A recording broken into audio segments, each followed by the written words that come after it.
What's up guys, this is your favorite fanfic YouTuber, the Fanfic Majesty. Join my Discord if you want to chat and share your thoughts, the link is in the description.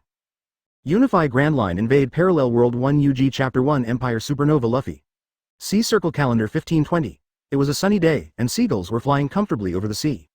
Suddenly, a space ripple appeared over the sea, swallowing several seagulls. A vortex-shaped wormhole appeared in the air. 3 figures, 2 men and 1 woman, emerged in the air. The 3 of them were wearing strange combat uniforms and wearing floating combat boots. The orange-haired, beautiful girl looked up and glanced around. This is no longer the center of the Empire. This familiar sea breeze and climate must be East Blue. It seems that Vegapunk succeeded. We really crossed the space-time wormhole and arrived in another parallel world. Nami looked excited. As the leader of the Empire's advanced corps, she could give a satisfactory explanation to His Majesty Aiel this time. Lufei and Zoro next to them were also extremely excited. As the new generation of supernovas of the Empire, the 2 of them had nothing to do all day in the peaceful Empire except training to become stronger. The 2 of them longed for a real battle, not a superficial fight, so they fully supported Emperor Aier's cross-time and space expedition plan. Before we set out, His Majesty once said that this world is still under the tyranny of the world government and celestial dragons. Pirates are everywhere, there is no unity, and it is very chaotic. His Majesty once said that when we come to this world, we can do whatever we want, as long as it does not affect the Empire's expedition plan.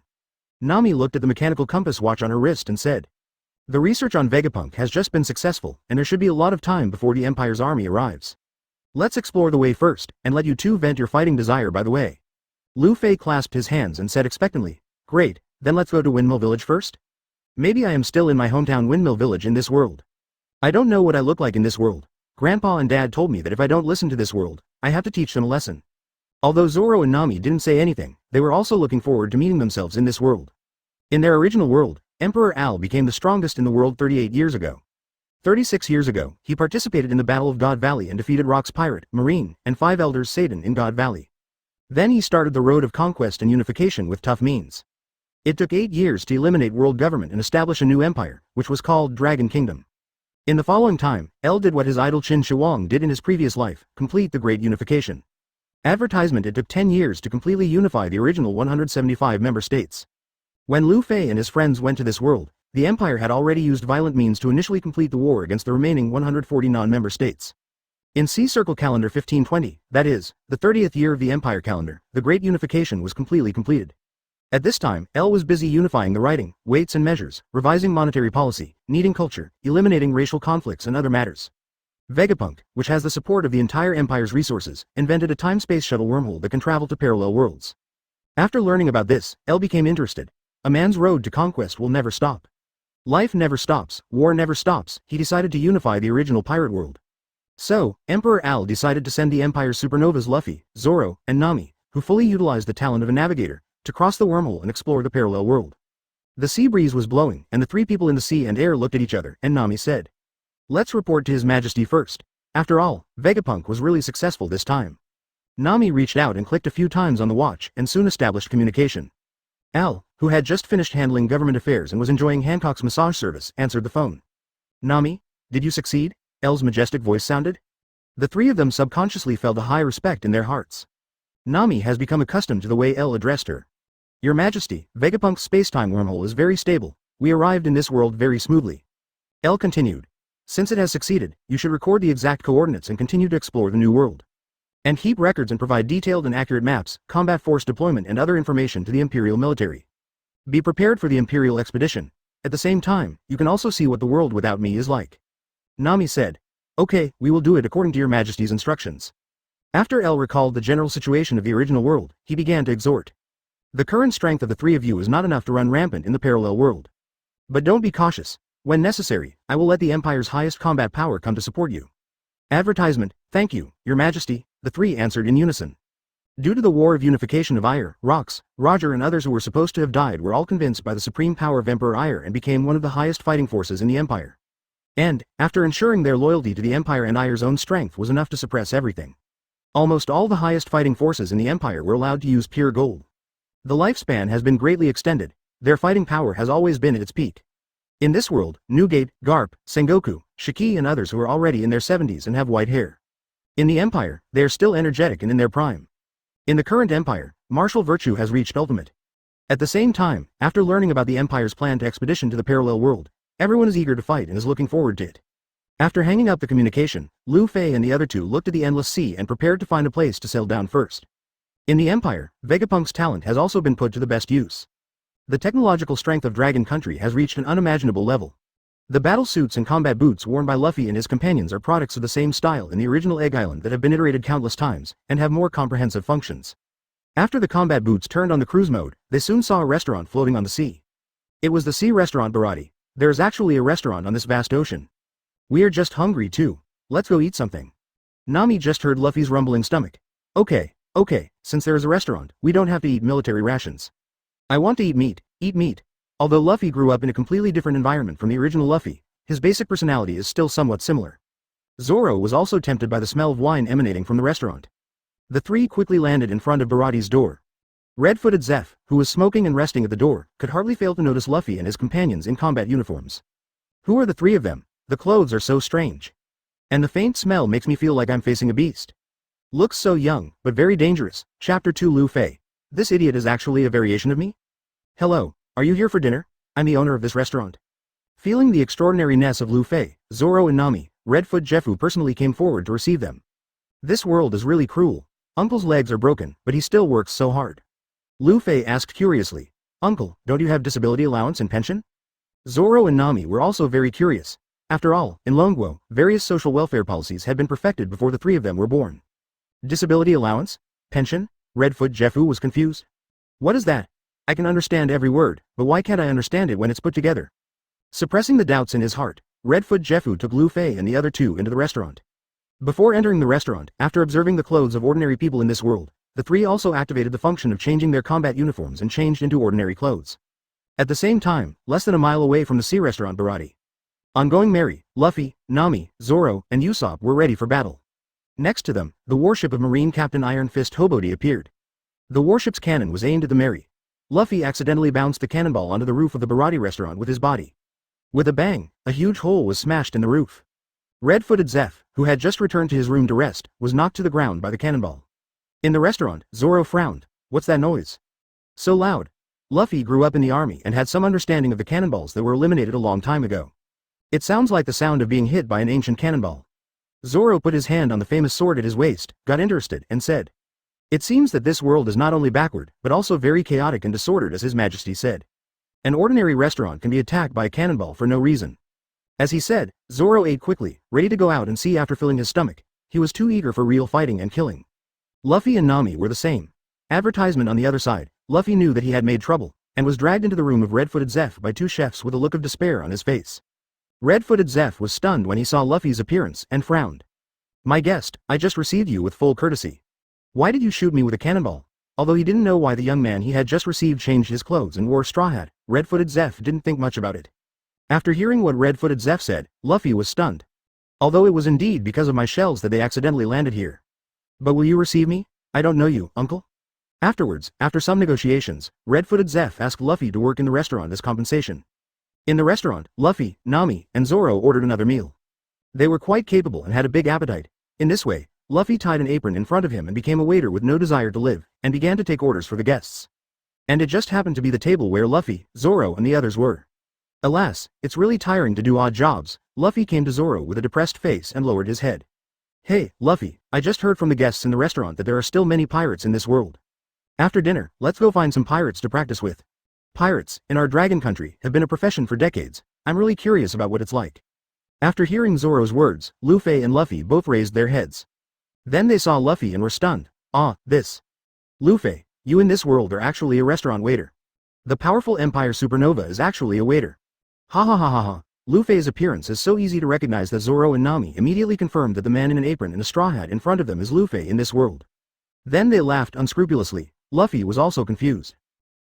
Why is there another me? But he has a very big personality and laughed after being stunned. Ha ha ha, the sea is really interesting. Hello, I'm Luffy, the man who will become the Pirate King in the future. Advertisement. As he said this, Luffy stretched out his hand to the man in front of him who looked exactly like him. Luffy's expression was complicated, and his face was full of disbelief. Pirate King? Are you sure that the idiot in front of you is really me? He really didn't want to believe that the man in front of him, who looked very unreliable and shouted that he wanted to become the Pirate King, was actually himself in a parallel world. But he still stretched out his hand and shook hands with himself in this world. It was not until then that Luffy realized that Zoro and Nami were sitting next to him. Zoro, Nami, it's so abominable, you guys actually took advantage of me not to eat such delicious food. Hearing this, Zoro and Nami asked in confusion, do you know us? Luffy's brain was a little insufficient, didn't we just come here together? Don't pretend you don't know me, the captain, you be asterisk asterisk asterisk asterisk asterisk D. Zoro smiled and said, it seems that in this world, the three of us are still on good terms. Hey, Otherworld Luffy, we are not the Nami and Zoro you know. I am Zoro, one of the supernovas of the Empire, and I will definitely become the greatest swordsman in the Empire in the future. Nami also spoke up, I am Nami, the commander of the advanced navigating army of the Empire Expeditionary Force under Emperor Aiel. He is Luffy, the grandson of the Empire's highest combat power Iron Fist Garp, the son of Dragon, and the common apprentice of Red Hair Jax, Blue Dragon Geed and Pluton Riley. Luffy held his forehead and said helplessly, hey, Nami, don't introduce it like that. Also, Jax is not my master, we are friends regardless of age. Zoro, Nami, and Usopp pushed the door and walked into the restaurant and saw Luffy and his friends at a glance. When the three of them appeared, everyone in the restaurant was stunned. Sanji, who was serving dishes, was also stunned. He rubbed his eyes and said in amazement, the sea is really full of wonders. I can actually see three people who look exactly the same. Triplets? No. Are they three twins? Twin pirates? Chapter 3 The Marine Headquarters was shocked. A new empire appeared on the sea? Here we come. Nami turned to look at the three people at the door. The green-haired and orange-haired ones at the door should be our variants in this world. Why do we feel so weak in this world? Luffy's variant is like this, and so is your variant, Zoro. My variant is even weaker. Don't even mention Haki, it seems that even the most basic physical skills are not good enough. If they were in the Empire, the three of them would be just trash. Because of Al's explanation, the three of them had no intention of hiding the existence of the Empire. Anyway, if you can't beat them, just ask for help. Before Luffy and his friends came to this world, the most powerful fighters in the Empire were very envious. The Empire's top fighters, except for the battles with the Five Elders and never fought to their heart's content again. For Roger, Newgate, Garp, Rox and other fighting maniacs, it would be really uncomfortable if they didn't fight for a day. After learning about Emperor Ai's Imperial expedition plan, they were so excited that they almost jumped up. Zoro and the other two's words were recorded by Marine Captain Hobody in the restaurant and were ready to be reported to the Marine headquarters in exchange for credit. Nami had already noticed Hobody's little move, but she didn't care at all. Let the name of the Empire resound throughout the world, which is also their mission this time. Luffy, who was wearing an apron next to him, felt that his brain was going to burn. Although he had just listened to Zoro and the other two's self-introduction, he still thought that Nami and Zoro were teasing him. But now he saw Zoro, Nami and Usopp at the door again. Hey, you three are not monsters, are you? Luffy's brain was working wildly, and he really couldn't think of any reasonable explanation. Seeing that his variant in this world looked so stupid, Luffy sighed helplessly. Didn't Nami just say that? We are from an empire called Dragon Country? L is our emperor. Luffy still couldn't understand. Empire? Dragon Country? Is it a country like the Kingdom of Goa? Is there such a country in East Blue? I must go and see it. Luffy said speechlessly. It's an empire, not a kingdom. Only a unified country is called an empire. Forget it, you will slowly find out in the future. Zoro and Nami at the door saw two Luffys and two people who looked exactly like them at a glance.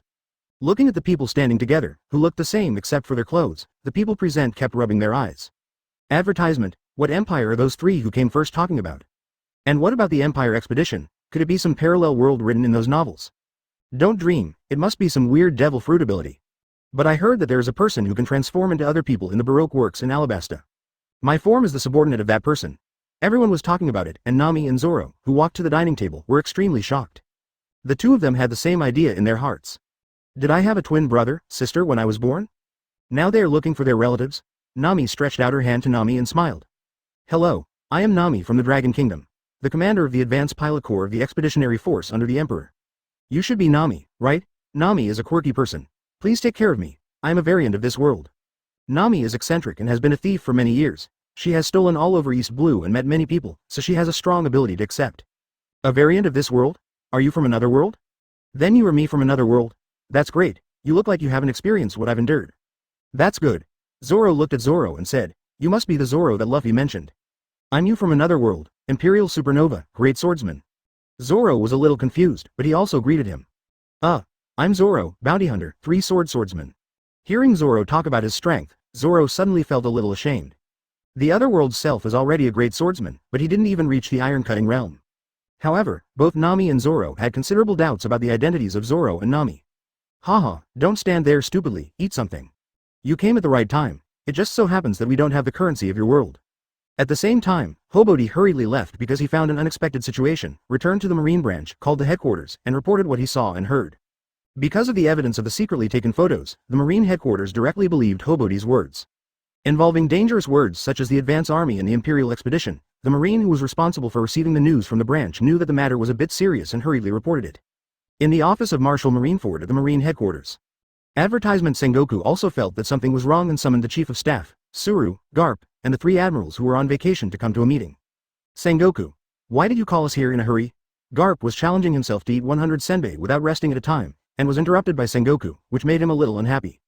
Garp, you guy, take a look for yourself. As he said that, Sengoku threw the printed photos and the information about the Empire recorded by Hobody about Nami and others to the Marine executives present. Ah, how come there are 2 Luffys? 1 Luffy is annoying enough, 2 is even worse. What is that kid Long doing? Could it be that he secretly raised one of the twins he gave birth to? Next time we meet, I will definitely teach him a lesson. Sengoku held his forehead and said speechlessly, Garp, read this before you speak. Not only are there 2 of your grandsons, there are also 2 of that 3 swordsmen and the orange-haired girl. And the words Imperial Vanguard, Imperial Expedition, Dragon Country, Emperor, etc., all came from the mouth of that girl named Nami. She claims to be the commander of the Imperial Expeditionary Forces Advanced Pilot Unit. The girl named Nami in the recording said that she came from another world. And she said it seriously, it doesn't seem fake. Staff Officer Crane frowned and thought for a while before asking. Dragon Country? I've never heard of this country. Sakazuki, Kuzan, Borsalino, have you heard of it? Kizaru said lazily, the Imperial Expeditionary Force sounds so scary. But whether it is a member country or non-member country, I have never heard of the country of Dragon. Sakazuki and Kuzan also said that they did not know Dragon Country. Sengoku adjusted his glasses and said thoughtfully. Although it sounds incredible to come from another world. But as Marines who protect the sea, we cannot rule out the possibility that it is true. Send a message to all branches to keep an eye on those 3 people. Also, Garp, if you have nothing to do, go back to East Blue and have a look. Portgas d'Ace, the captain of the 2nd Division of the Whitebeard Pirates, seems to have gone to East Blue recently. East Blue is the safest sea area. We cannot let the Whitebeard Pirates wreak havoc, let alone let the unknown otherworld people mess it up. Garp took a bite of the senbei, spread his hands and refused. I just went to East Blue some time ago to escort Monka. Let others go, I have to ask what happened to Long. Chapter 4 Zoro. What, is Kuina dead in this world? After some discussion, Sengoku decided to send several branch vice admirals to East Blue to check the situation. If what Nami said about the Empire expedition in Dragon Country is true, then maybe the war is really coming, although things have not been confirmed, Sengoku is always a little uneasy. But at this stage, our marine still has to stabilize the sea and eliminate pirates as the top priority. At the same time, in the sea restaurant Baratti. I didn't expect to see us in this world so soon. Zoro, who already has the strength of a great swordsman, lowered his eyes slightly and felt the swordsman's breath coming from Zoro in this world. Zoro looked at Lufei and smiled. Compared to you in this world, it seems that my variant in this world is still a bit strong. But it's still too weak. Zoro gritted his teeth and grasped the famous sword in his hand, feeling quite unconvinced in his heart. Besides, why do you have Wado Ichimonji in your hand? Zoro's face became a little strange after seeing the famous sword with a white scabbard on Zoro's waist. This is Kuina's sword. We will get married in a few years, and she doesn't want me to use Wado Ichimonji. Why can you carry it with you? Zoro quickly stood up and came to Zoro, wanting to know the answer. Feeling the powerful swordsman's aura coming towards him, Zoro wanted to try how strong this Zoro was. But now is not the time. Kuina, you are talking about Kuina, right? You actually know Kuina? And you know that Wado Ichimonji is her sword? It seems that you are really me in another world. But what do you mean by that sentence just now? What do you mean you will get married in a few years? Zoro's words directly asked the deepest pain in Zoro's heart. Zoro, who usually manages his expression steadily, changed his face instantly. Do you finally believe it now? Zoro said with a smile. It seems that I in this world also worship Shimotsuki Koshiro as my master. I really want to meet the master in this world. However, Zoro changed the subject. You haven't answered my question yet. Why did Kuina give you Wado Ichimonji? Zoro did not feel hostility from Zoro, and he looked at Zoro in front of him, and it was indeed a very strange feeling, as if he was facing himself in the mirror. After a long silence, Zoro showed a very rare sad expression. Kuina she is dead. Advertisement. Hearing this, Zoro's momentum paused, and then he couldn't control it and burst out instantly, grabbing Zoro's arm and angrily said. Kuina in this world is dead. Why didn't you protect her? Who killed her? Tell me, who killed her? Since childhood, he has practiced swordsmanship with Kuina in this world, and grew up together. The two have already decided to spend their lives together. In Zoro's heart, the most important person is his senior sister Kuina. He knew very well that his senior sister Kuina was also a great swordsman, and her strength was no weaker than his. Therefore, it was difficult for him to accept the death of Kuina in this world. Zoro felt the murderous intent of the person in front of him who looked exactly like him, and said helplessly. She was not killed by someone. When Kuina was 11 years old, she fell down the stairs and was seriously injured, and then. This answer made Zoro, who was bursting with murderous intent, stunned instantly. What the hell? Did Kuina in this world fall to death? What a joke. I know better than anyone how strong my 11-year-old senior sister is. How could she fall to death? But seeing Zoro's sad face, Zoro knew that this was all true. For the first time, he personally felt the difference between the two worlds. If it was in Dragon Country, let alone a fall, even a more serious injury could be treated intact. Fortunately, Kuina is still alive and well in Dragon Country. Hearing Zoro's words, Zoro was silent and felt very lost. At the same time, after hearing Zoro's conversation with Zoro, Nami asked with great anticipation. Nami, I believe you are me in another world. I want to know, in your Dragon Country, Belmere, is she still alive? Nami was stunned for a moment, a little confused. Belmere? Are you talking about the famous orange merchant in East Blue Cocoa West? She is the largest orange supplier for our Dragon Country military. Before she returned to her hometown to grow oranges, she was also a famous female warrior in the Dragon Country Marine. I often go to Cocoa West to play, and I have a good relationship with the Belmere you mentioned. Why are you asking about her? Hearing that Belmere in another world is living well, her eyes suddenly turned red. What happened? Nami was a little puzzled. Nami explained. Advertisement. In this world, Belmere is my mother, my adoptive mother. She. When the words came to her lips, Nami still didn't say that Belmere was killed by Arlong. After all, she is still a cadre of the Arlong pirates. It's okay. If there is a chance, I will take you to our Dragon Country and take you to the orange orchard in Belmere. She must like you very much, Nami. While the few people were talking, Lufei finally ate and drank enough. He turned his eyes to Sanji and Usopp who had been standing next to him, and said with a little doubt. Nami, Zoro. They should be the two people we know, right? Nami nodded. It is indeed that hateful guy. Sanji, who was about to show his courtesy to the two beauties, suddenly ate the melon on himself and said in a daze. Do you know me? No, do you know me in another world? Zoro snorted. The youngest son of the Vinskimo family, Vinskimo Sanji. The famous top chef of the Empire, and also one of the supernovas of the Empire. But he is a boring guy. Thinking of the cook, Nami and Lufei laughed. Although Zoro said that he hated it, they actually had a good relationship. However, after hearing the words, Vinskimo, Sanji's face changed and the wine glass in his hand was crushed. But he didn't say anything, but nodded silently, remembering Sanji and his own name in this other world. Usopp also asked excitedly, what about me? Does your Dragon Country have the name of Captain Usopp? Lufei smiled. Of course. Usopp, the son of Yebisu, the top sniper in the Empire, is known as the Little Sniper King. He has the top observation Haki exclusively for snipers. He is also one of the supernovas in the Empire, but he ranks lower. While several people were chatting with each other. Not far from the Baratti restaurant on the sea. A small sampan with 2 candles on it, on which sat the world's #1 swordsman, Hawkeye Mahawk. Chapter 5 Lufei. What kind of king do you want to be? Observation Haki. What is that? Luffy's words made Zoro, Usopp, and Luffy tilt their heads in confusion. Seeing the puzzled faces of several people, Lufei was a little stunned.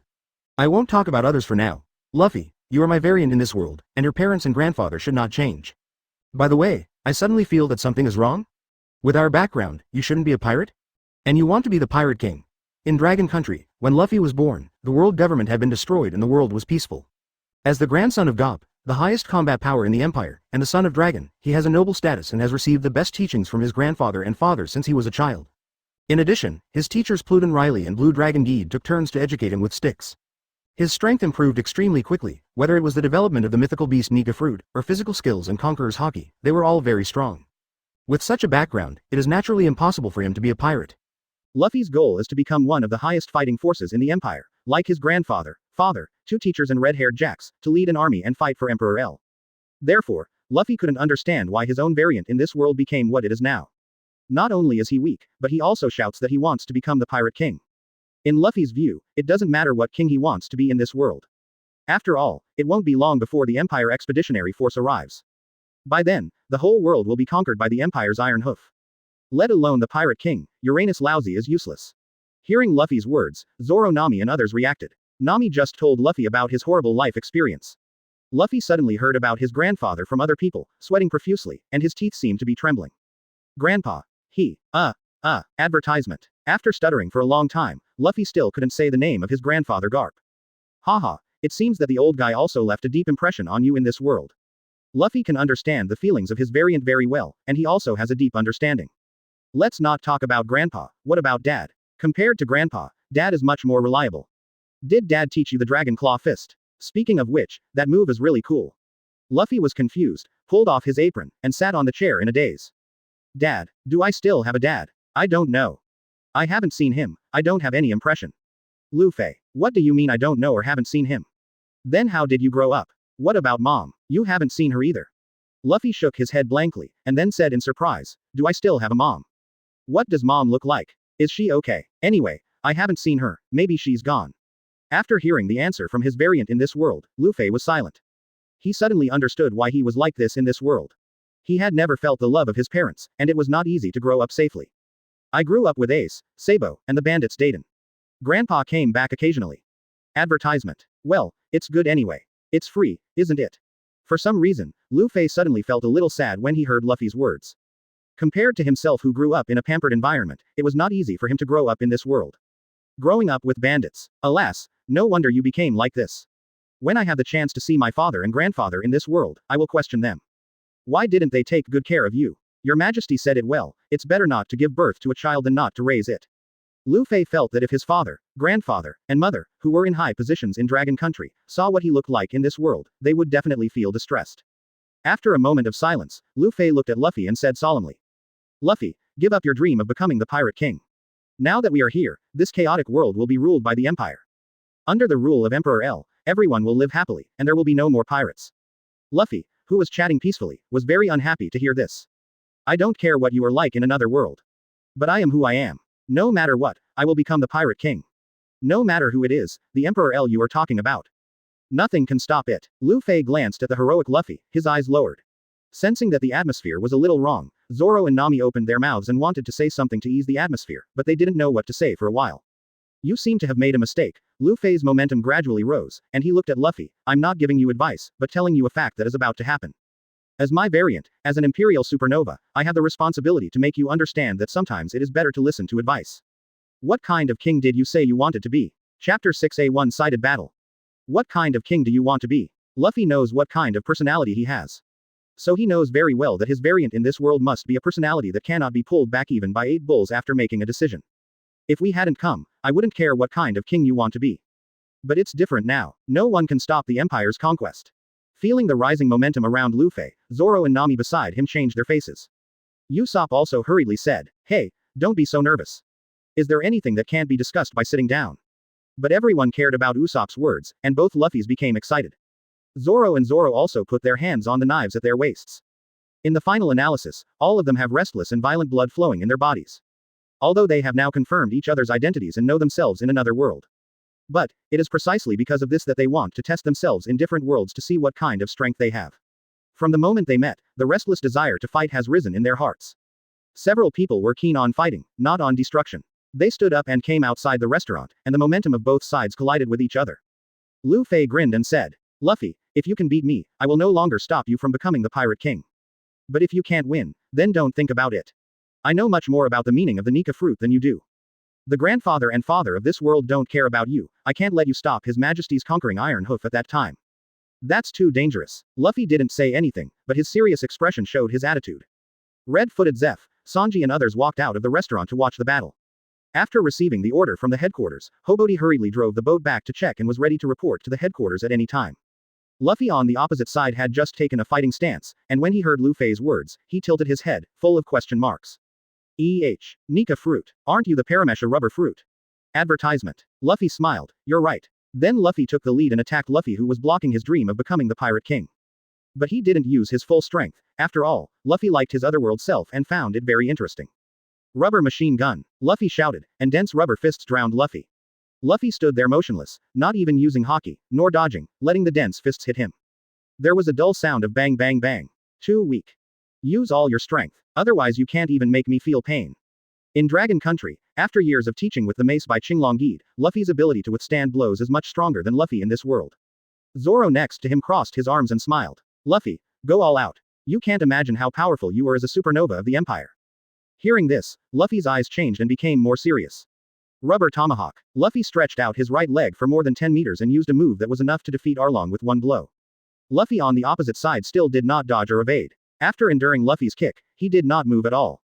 Keep going. You don't even have the strength to hit people, and you still say you want to be the Pirate King. Luffy took a deep breath, and stretched his arms backwards while rotating them to the maximum distance. He used the strongest attack move that Luffy could use at this stage. Rubber spinning bazooka. Luffy was a little more serious, this is a little more decent. But it's still far from it. Let me show you how the rubber fruit is really used. As he spoke, Lufei half crouched with his legs, bent his upper body, clenched his right arm and pressed it against the ground, and pressed his legs slightly downward. His calves looked like springs, and his whole body turned slightly red, and white steam rose. Enter. Second gear. After entering the second gear, Luffy's attack just arrived. In less than a blink of an eye, Lufei's figure instantly disappeared from the spot. What? Advertisement. Disappeared. Zoro, Nami and others were shocked and looked around hurriedly. When they saw Lufei again, he had instantly appeared in front of Luffy, and then disappeared again. Damn, it's too fast, I can't see where it is. Luffy turned his neck 360 degrees and widened his eyes, but he couldn't detect Lufei at high speed. Is this an ability that the rubber fruit can develop? Luffy continued to attack, and a strong curiosity grew in his heart. He kicked Luffy into the air, and then attacked him dozens of times in a row at a speed that was too fast to be seen by the naked eye. Seeing Luffy, who had no ability to resist, Zoro, Nami, and Usopp were shocked.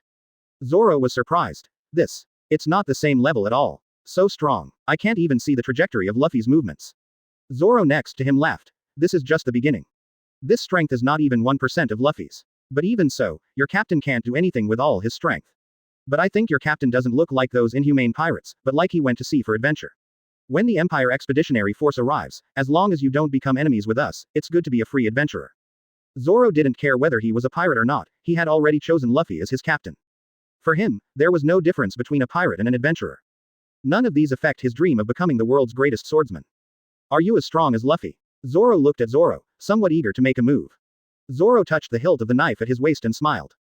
You will soon know my strength. Zoro looked up at the distant sea area, and he had sensed a familiar and extremely powerful breath approaching here. While the two were talking, Luffy kicked Luffy to the side and released the second gear. However, Luffy's strong will made him get up again and take a fighting stance. Although Luffy's strength in front of him was far beyond his imagination, Luffy would never admit defeat. You are very strong, but I will definitely become the Pirate King. Luffy's eyes were firm, and he was not overwhelmed by Luffy's powerful strength. Ha ha ha, this is me. Luffy was very happy that he did not give in this world. Next, it's the last blow. Let you see how big the world is. Then, Luffy condensed a momentum that made ordinary people around him palpitate. Hey, that's unnecessary, Lufei. Zoro's face changed. It's just a fight, why did you even use conquerors? Nami protected Nami behind her, and at the same time asked the ordinary people around who were watching the fun to stay away. Conqueror's Haki. Zoro murmured, what is that? At the same time, not far from the restaurant, Hawkeye on the small sampan had a strange look of observation Haki in his eyes. Conquerors. I didn't expect that there would be such a powerful person with such momentum in the weakest sea East Blue. It seems that this trip to East Blue will not be so boring. As he said that, Hawkeye saw that there was no one around, and immediately took off the black knife and rode quickly. He didn't want to miss the battle with the strong. Chapter 7. Prepare food and drink to welcome the royal army. Get out of the way, stay away. Nami's reminder made everyone very confused. Isn't it just watching a fight? Is it so exaggerated? Luffy and others looked kind. If it was Creek, the people around would have run away long ago. However, Hawkeye was attracted by Luffy's explosive momentum. And Hawkeye didn't want others to see him rowing with Black Blade Knight, so he could only kill the Creek pirates who were about to rush to the sea restaurant Baratti with a few casual slashes. Humph, red hair hasn't even seen me rowing. Are you guys worthy? Hawkeye almost cut Black Blade Knight out of the shadow. After seeing the sea restaurant Baratti from a distance, he immediately stopped rowing, sat in the middle of the boat, crossed his legs, crossed his hands, and posed like a master. At the same time, on the deck in front of Baratti, Luffy looked at Luffy, whose momentum was rising in front of him. Although he didn't know what he was going to do, he had a bad feeling in his heart. But Luffy was not afraid at all, but was even more motivated. At this moment, Lufei's eyes condensed, the sky suddenly darkened, and an extremely terrifying momentum began to erupt from his body, like a volcanic eruption. Black and red lightning crackled. The powerful Conqueror's Haki brought the people who did not listen to Nami's advice and fainted on the ground. Zoro, who was directly bearing Lufei's powerful Conqueror's Haki, suddenly changed his face, with a little cold sweat on his face, and lowered his body slightly to resist Lufei's terrifying momentum. How is it possible? What kind of ability is this? How can it be so terrifying? The world can't be so far away. At this time, Zoro's strength was not even at the iron-slashing realm, and he was a swordsman who was not much stronger than the elite Marines of Summit War. At this time, he couldn't even surpass the truly righteous Colonel T. Pension in Marine. When facing the powerful conquerors of the Empire Supernova Luffy, who was comparable to the conquerors when he just fought Katakuri in the original work, Luffy was naturally extremely shocked and difficult to resist. Luffy, who was directly hit by Luffy's conquerors, had an extremely difficult time resisting, and his body kept retreating under the pressure of the conquerors. The Pirate King is the freest person in the world. I will definitely become the Pirate King. Luffy was not suppressed by Luffy's conquerors to surrender, and roared loudly. Due to the impact of the Conquerors, Luffy's strong will to become the Pirate King burst out, and suddenly awakened the weak Conqueror's Haki. The two Conquerors' Haki collided with each other, and the black and red lightning became more intense. Not bad, not bad. Under the impact of my Conquerors, you also awakened. It seems that the Pirate King you are talking about is not the same as the Pirate King the first understand. But, couldn't you have said it earlier? As he said that, Luffy's Conqueror's Haki suddenly erupted again and disappeared in an instant. Luffy was lying on the deck, soaked all over, gasping for breath, and didn't even have the strength to lift a finger. Advertisement. Luffy, Nami and Zoro rushed over. Don't worry, he's fine. It's the first time he awakened Conquerors, and he collided with me. It's good that he didn't spit out blood. Lufei spoke to comfort him. Originally, in Lufei's understanding, he thought that the Pirate King that Luffy, his own variant in this world, wanted to be was the kind of pirate who burned, killed, looted, and committed all kinds of evil. But now he suddenly realized that he seemed to have made a mistake. Obviously, Luffy in both worlds didn't have a good brain, and was not just ordinary slow. You said that One Piece is the freest in the world. Isn't this an adventurer? Speaking of the King of Adventure, in our world, Golden Roger is the King of Adventure, the King of Navigation. Helped the Empire to collect a lot of humanistic information needed for the unified culture. Therefore, within the Empire, His Majesty also welcomes those adventurers who are keen on sailing to explore the sea. As long as they don't do evil and don't rob the people of Dragon Country, it's fine. I'm willing to provide the Empire with my experiences and logs during the adventure, and the Empire will also issue subsidies. You made me think that I in this world would become a heinous criminal who harms the country. Luffy scratched his head, walked forward, and stretched out his hand to pull Luffy up. But this is also good. I helped you awaken Conquerors and let you see the development path of rubber fruit. Luffy recovered some of his strength, stood up, and laughed nonchalantly. Ha ha ha, I didn't expect that I in another world was so strong. Well, I can't fall behind. After that, Luffy and others reacted to what Lufei had just said. Nami's eyes turned into money, and she said expectantly. Does your country give subsidies for sea adventures? How much? That's too comfortable. Looking at Nami's appearance, Nami said with a frown. It depends on the value of the information submitted by the adventurer to the Empire. Anyway, the Empire will definitely not treat them unfairly.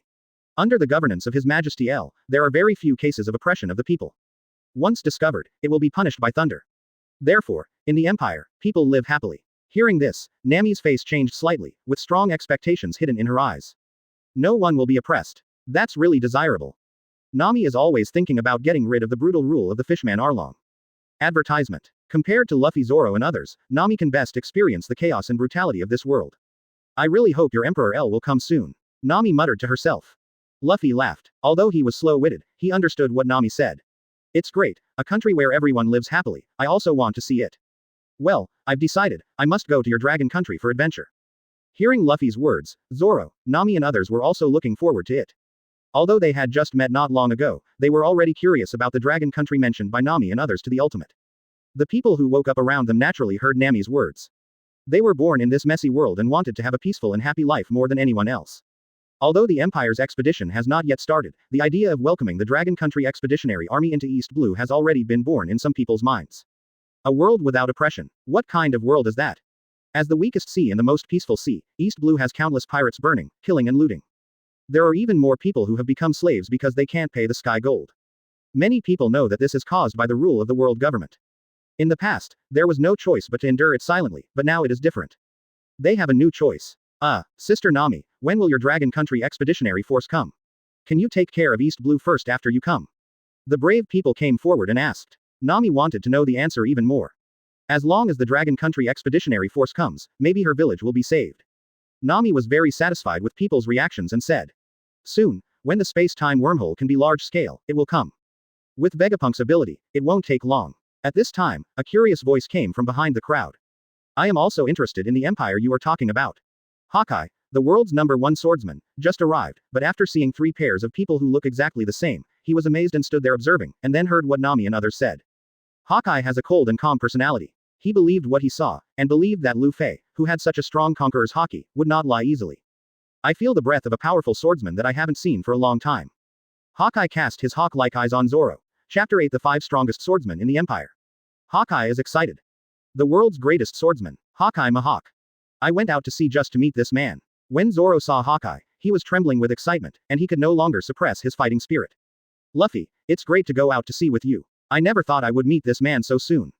The man who stands at the top of the swordsmen in the world.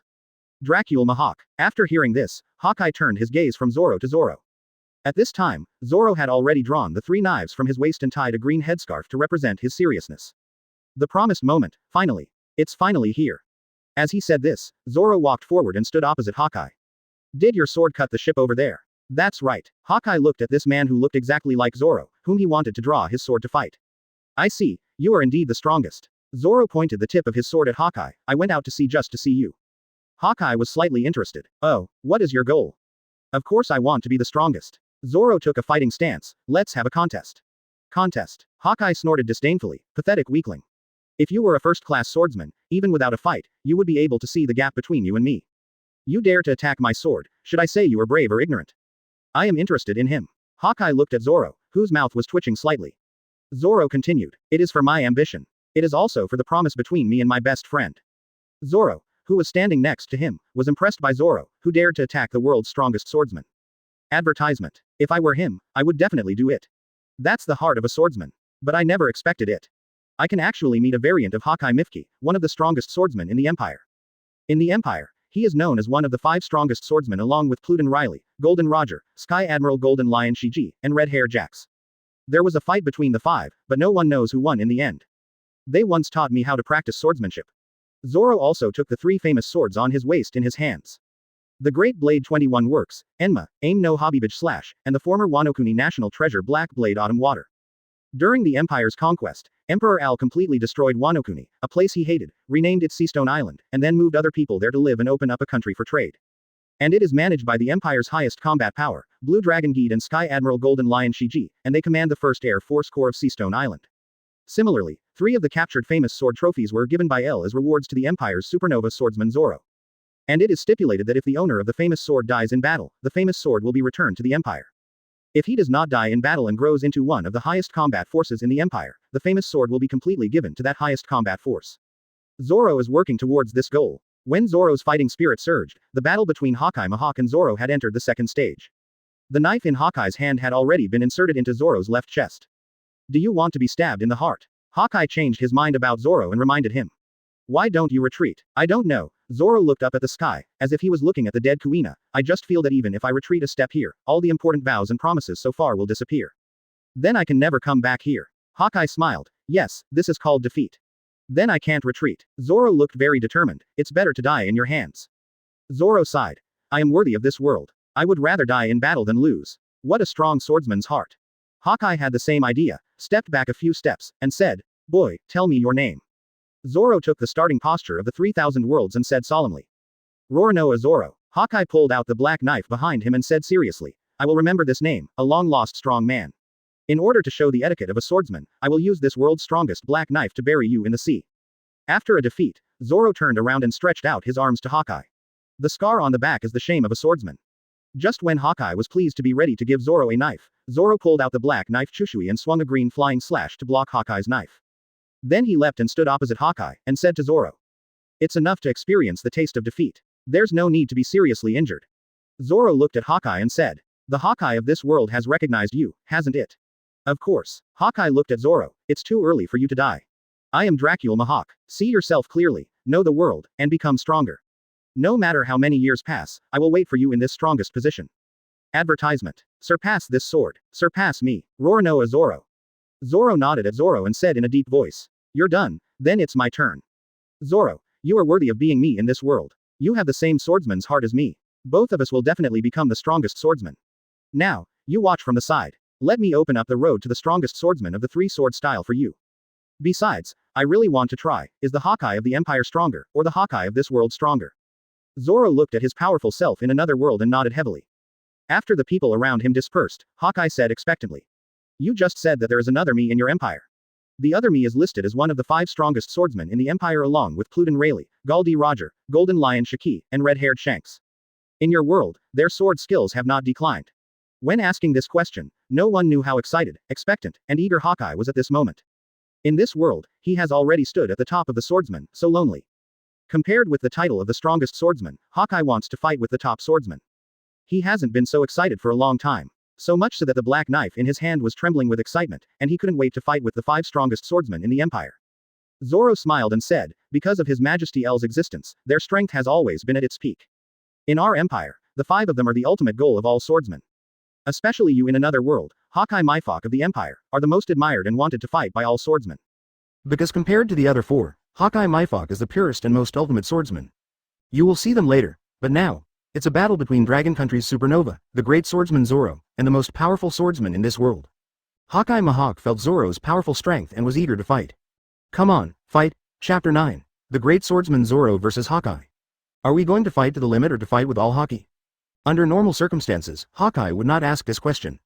But Hawkeye was a little worried after knowing that there were 5 strongest swordsmen in the Empire where Zoro was. What if he didn't understand the rules of Zoro's world and Zoro didn't introduce him to the 5 strongest swordsmen in the Empire? That was not what he wanted to see. Therefore, Hawkeye, who had always been decisive and sharp in his swordsmanship, asked this question after thinking about it. At this time, Zoro had Yan Mo in his right hand, Tianyu Yuzan in his left hand, and the black sword Shu Shui in his mouth. He wore a green headscarf on his head. To fight with the strongest swordsman in this world, you must go all out. There is no limit to the battle between swordsmen. As he said this, all 3 of Zoro's famous swords were covered with rich armament Haki. Well said. Hawkeye held the black sword Yi tightly in both hands, and stared at Zoro with hawk-like eyes. Zoro next to him stared at Zoro, who was ready to fight. What is that? Zoro was confused when he saw all 3 swords turned into a rich black color. Nami saw Zoro's confusion and explained, Armament Haki in Conqueror's Haki. It can improve personal defense and act like invisible armor. It can also evolve into attack power, and then compete with demon fruit power, and even touch the entity of Logia fruit ability user. But Armament Haki can only touch the entity of the ability user, and can't make the ability user unable to activate the ability like Sea Stone, nor can it control the ability user to activate the ability. In addition, Armament Haki can be attached to objects in addition to the body. The attack and defense of weapons attached with Armament Haki will be greatly improved. High-level Armament Haki can even flow directly and destroy the enemy's interior. While explaining to several people, Nami used Armament Haki at the same time, attached to her right arm, and lightly hit Luffy's head with a headbang. Ah, it hurts. Why does it hurt like my grandpa's fist? Damn it, I must learn this Armament Haki too. Nami laughed. In our Dragon Country, there is a special school for Haki learning and training. Mastering Armament Haki is the basic threshold to become an Imperial soldier. Sanji next to him opened his mouth wide and said in disbelief. Advertisement, could it be that any soldier from your Dragon Country can easily kill us now? Luffy and Zoro were also very shocked. They simply couldn't imagine how powerful the Dragon Country where Nami and others were. That may not be the case, Luffy laughed. Haki is like water in a sponge, it can be accumulated through exercise. The larger the Haki, the higher the quality, the stronger the combat power. The actual combat ability of the soldiers who have just mastered the Armament Haki is not as strong as you think. When there is a chance, I will take you to the Haki Academy of the Empire to have a look. Luffy, Zoro, Nami and others' eyes lit up, and they couldn't wait to rush to Dragon Country right now. At the same time, on the deck, the fight between Zoro and Hawkeye began. Zoro rested his upper body slightly, raised 2 famous swords above his head with both hands, stared at Hawkeye, and murmured. Eyes, ears, nose, tongue, body, mind, the 6 senses of human beings, divided into good and bad, each with purity and pollution.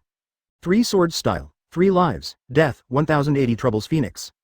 As the voice fell, a huge slashing wave comparable to a 100-meter mountain, wrapped in overwhelming momentum, cut a bottomless gully directly in the sea. Until the slashing left, the surrounding sea water flowed back crazily, forming a huge vortex on the sea surface. Fortunately, Lufei took action to prevent the restaurant on the sea from being swallowed up. The terrifying slash rushed straight to Hawkeye in front of him. Mihawk's face was filled with excitement that he had not seen for a long time. Beautiful. I haven't seen such a ferocious flying slash for a long time. It's really a great swordsman.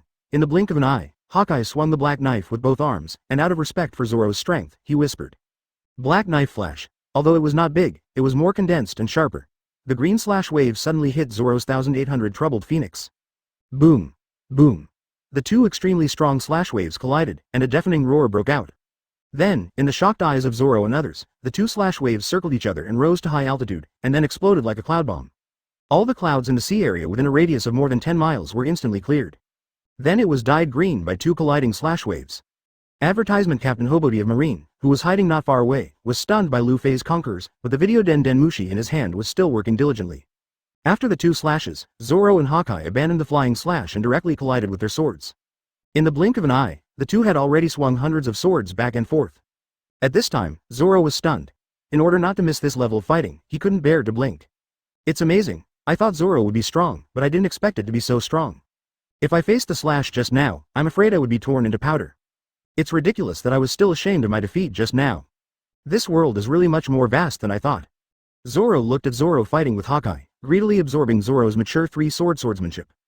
Clang. The three famous swords of Hideaway and Zoro collided with each other, sparks flew, and a sharp collision sound resounded through the sky.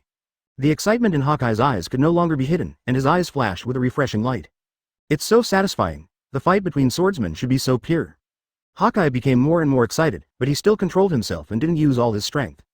It's not that he didn't respect Zoro, but he knew very well that although Zoro was strong at this time, he was still a little far from his realm. There were many swordsmen who died in his hands, but Hawkeye would not kill the swordsman who really had the heart of a strong man. Especially the swordsmen like Zoro and Zoro who he deeply recognized. In the melee between the two, as Hawkeye gradually used more and more strength, Zoro gradually lost his strength. The three famous swords danced tightly, but it was still difficult to resist Hawkeye's all-seeing slash. Sure enough, he's as strong as the Empire's Hawkeye myfuck. No matter how hard I try, I can't break through his casual defense. Immediately afterwards, Zoro stopped fighting at close range, put the three swords in a strange posture, and launched Conquerors at the same time. Next, it's my strongest attack, Zoro, the Empire's supernova, please taste it with the world's #1 swordsman in Otherworld. Come on, Zoro, the great swordsman from Dragon Country. Hawkeye adjusted his breathing and stared at Zoro. Chapter 10. The most powerful attack, penetrating the sky and the earth. Zoro's strength at this time is equivalent to the strength of Zoro in this world to defeat the Flame King. Armament Haki is powerful, and he also mastered the high-level attack ability of Conqueror's Entanglement. Hawkeye on the opposite side felt the Conqueror's Haki condensed around Zoro and integrated it into the sword moves, and his face changed slightly. His face did not change slightly because of Zoro's strength. Hawkeye was amazed at this time. These people from the other world called Dragon Country are much stronger than our world. Whether it is the Lufei just now or the great swordsman Zoro in front of me, if I am not mistaken, they have all mastered the Conqueror's Entanglement ability. If it is in my world, let alone mastering Conqueror's Entanglement, even if they only have good armament Haki strength, they can make a name for themselves in the new world. People who master Conqueror's Entanglement are already the strongest people standing at the top of this sea. And in this place called Dragon Country, it is still just the Empire supernova? Hawkeye is not unfamiliar with the word supernova. Ever since the Pirate King Roger opened the Great Pirate Era, the World News selects the strongest group of new pirates every year and names them supernovas. But in Hawkeye's opinion, these so-called supernovas are not even as good as Zoro's toes in front of him. Hawkeye watched Zoro condense the strongest moves. And he also saw that he was not very skilled in the move Zoro was about to use, so he stood there waiting, and asked out of curiosity. Are all supernovas in your empire so strong? High-level armament Haki, master Conqueror's Entanglement. Such strength is only a supernova in your empire? Facing a new world, even Hawkeye, who is usually taciturn, is very curious. Similarly, Zoro, Luffy, Nami, and Sanji are also very curious about this question. Nami said proudly, in our empire, there are many supernovas. Among this group, the strongest are Luffy and Zoro, Golden Roger's son Ace, and his daughter, Anne. Next is Zabo and Luo, who has the ability of Op Fruit. There are more, so I won't say more. After a while, these people should accept the call of His Majesty and come to this world. By then, you will be able to see the strength of our young generation of Dragon Country. Hawkeye nodded silently, and he was looking forward to the encounter with the 5 great swordsmen of Dragon Country. Advertisement, he thought, if the young generation of Dragon Country is so strong, then will the self in another world, Hawkeye Myfok, be stronger than himself? While Mihawk was shocked and looking forward to it, Zoro's moves on the opposite side were almost condensed. Ghost Chi 9 swords flow. Ashura draws the sword. In Zoro's shocked eyes, black and red conquerors and Ghost Chi linger around him, turning into a 3-headed and 6-armed appearance. The 9 famous swords flashed a heart-pounding black and red light. Just like a living Shura demon god, the majestic momentum brought a howling wind, blowing the sea surface several kilometers around to surge and roll back. Not enough. Not enough. Facing the most powerful swordsman in the world, Hawkeye Mihawk, Shura Zoro roared. At the same time, the 3-headed and 6-armed body once again put the 3 famous swords in a windmill-like posture and began to rotate. He wanted to combine the Ashura sword of the ghostly 9 swords flow with the 3 swords flow secret, and then form his strongest killing move. Zoro soared into the air, flying in the air, his eyes flashing with black and red conqueror's lightning. 9 mountains and 8 seas, for 1 world. Gather these 1,000 worlds to form a small 1,000 worlds. This world multiplied by 9. Those who have no self and are endless. The secret of the 9 swords. 3 great 9,000, the great 1,000 worlds. As this move was slashed out, the space seemed to change color and suddenly darkened, and the surroundings were filled with Zoro's full-strength burst of armed color and conquerors. 9 extremely solid and sharp slashes gathered into one, and together formed a sword that pierced through the sky and the earth. This sword was more domineering and more powerful than the one that Zoro used to defeat the Flame Disaster King in the original work. The Baratti restaurant, which was at the center of Zoro's momentum, was pressed into the sea inch by his terrifying and heavy spirit. The most terrifying thing was that with Zoro and the Baratti restaurant as the center, the seawater within at least 3 nautical miles round was like the ground collapsing, and a huge deep pit was pressed out. The sea water rolled at the edge of the deep pit, and the deep pit had to be filled first, but it could not move forward. All the people watching the battle around felt extremely stuffy and breathless. Hawkeye, this knife is the final blow. As Zoro merged and used his strongest secret for the first time, Hawkeye on the opposite side changed his face for the first time. Hawkeye held the black knife in both hands and laughed excitedly. As expected of a swordsman from the dragon country of Otherworld. Advertisement. This blow is worth my all. Hawkeye Mihawk also used Conqueror's entanglement, exerted all his strength, and swung a slash that was not inferior to Zoro. The terrifying slashes of the two strongest swordsmen collided with each other. Suddenly, the world seemed to lose its sound, and the sound of waves, wind, and chirping were all drowned at this moment. The surrounding air was emptied, and a space like a vacuum was blasted out. The sea water lost weight and began to float in the air from the sea surface, and then quickly collapsed. After a few seconds, the sound of the two strongest slashes collided into a roar that connected the sky and the earth, squeezing everyone's eardrums, making people extremely uncomfortable. Within a few kilometers, hundreds of meters of deep seawater evaporated instantly, revealing the uneven seabed. The terrifying sword force was like a hot knife cutting butter, destroying the seabed with overwhelming force, until a huge bottomless pit was blasted on the seabed, and then it gradually dissipated. The seabed was annihilated, and a huge amount of seawater poured back, even triggering a medium-sized tsunami with a large range. Fortunately, the two were no longer on the deck of the Baratti restaurant when they attacked, otherwise the slight aftermath would have turned the ship into dust. After the two attacked, Zoro retreated thousands of meters, stopped attacking, and inserted the knife into the scabbard. Zoro's forehead was full of sweat from the overload attack, his chest rose and fell, and he gasped. Hawkeye, who took this move head-on, retreated dozens of meters, and his forehead also oozed undetectable sweat. It's great. Since I became the world's greatest swordsman, this is the first time someone has forced me back with a pure swordsman attack. Zoro, the great swordsman from Dragon Country, you are not far from me. Hawkeye breathed steadily, returned to the deck of the Baratti restaurant, and praised Zoro. Zoro's physical strength was very exhausted. Looking at Hawkeye who had nothing happened, he shook his head and said, "You are worthy of being the strongest swordsman in this world. I still have a long way to go, however, you are so strong, I hope you won't hinder the Empire's expedition at that time." Hawkeye said indifferently, "I only care about fighting with powerful swordsmen. I don't care what will happen to this world." So far, the battle between Zoro and the world's greatest swordsman Hawkeye has completely ended. The Empire's supernova Zoro is slightly inferior. Chapter 11 Robin, Director of the Empire T1 Investigation Bureau. I only care about fighting with powerful swordsmen. I don't care what the Empire will do to this world. Hearing Hawkeye's words, Zoro and his companions breathed a sigh of relief. It's not that they are worried that Hawkeye Mihawk will bring obstacles to the Empire's army. It's because, in the Empire, Zoro and Hawkeye Mihawk are both teachers and friends. Unless necessary, Zoro doesn't want to be enemies with Mihawk's variants. Well, if the 5 strongest swordsmen in your empire are strong enough, in order to surpass them, I can join your empire. Hawkeye has only swords in his life, and the concept of family and country does not exist in his heart. As long as he can fight with swordsmen of the same level, he can do anything. Otherwise, how did the title of Marine Hunter come from? That's great. Zoro was very happy. I will report to His Majesty now. As he said, Zoro took Nami's mechanical watch and called Al. Whether it was Zoro, Lufei, Nami, Sanji, or the cold Hawkeye, they all looked at Zoro who was on the phone with great curiosity. They were really curious about the empire that Nami and the others had been talking about, and the ambitious Emperor Al. Although they only heard a few words from a few people, they couldn't figure out what kind of person Emperor Al was. At the same time, in the palace of the capital of the empire, Nico Robin, the new director of the T1 Investigation Bureau, historian and imperial concubine, was reporting to Al about the preparations for going to Otherworld. Your Majesty, the T1 Investigation Bureau is ready. The Empire's expedition is imminent, and we must send people to the parallel world to collect intelligence. Although the Empire's supernova is strong, it lacks experience and may overlook some key information. So, it's better for me to lead the team myself. Besides, I'm still very curious about myself in another world. I wonder if she has a fulfilling life like me. El pulled Robin to sit beside him and smiled. Don't be so anxious. Vegapunk is already working on the large-scale space-time wormhole. And I know something about the other world. Although it has been decades, I still remember some key information. If you really want to go, you can go directly in about a month after you help me complete the most critical preliminary work of cultural unification. Compared to conquering another world, it is more important to complete the cultural and language unification of our own world. That world is there, and it can't run away. Robin nodded and agreed. Then it's decided. I will ask Dr. Clover to speed up the progress. Advertisement. At this moment, Al's cross-border communicator rang. Zoro said respectfully, Your Majesty, I am Zoro. Al was a little surprised. He didn't expect Zoro, a dazed man who only knew how to practice sword, to report to him. Zoro, how are you doing over there? Anything you want to say? Zoro said, Your Majesty, we met the world's #1 swordsman, Mihawk.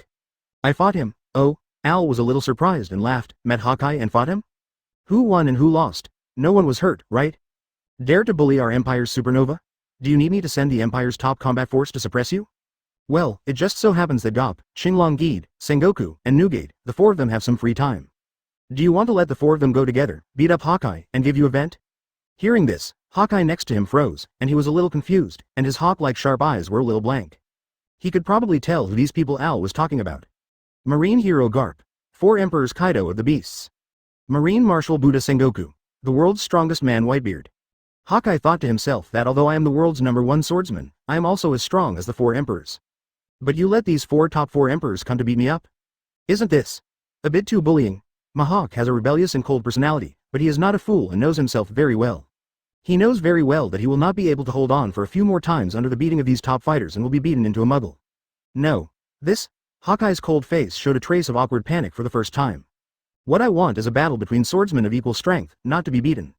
You, the Emperor of Otherworld, are too protective of your child, right? Seeing Hawkeye's expression almost unable to hold back, Zoro almost laughed out loud, but he still controlled himself and continued.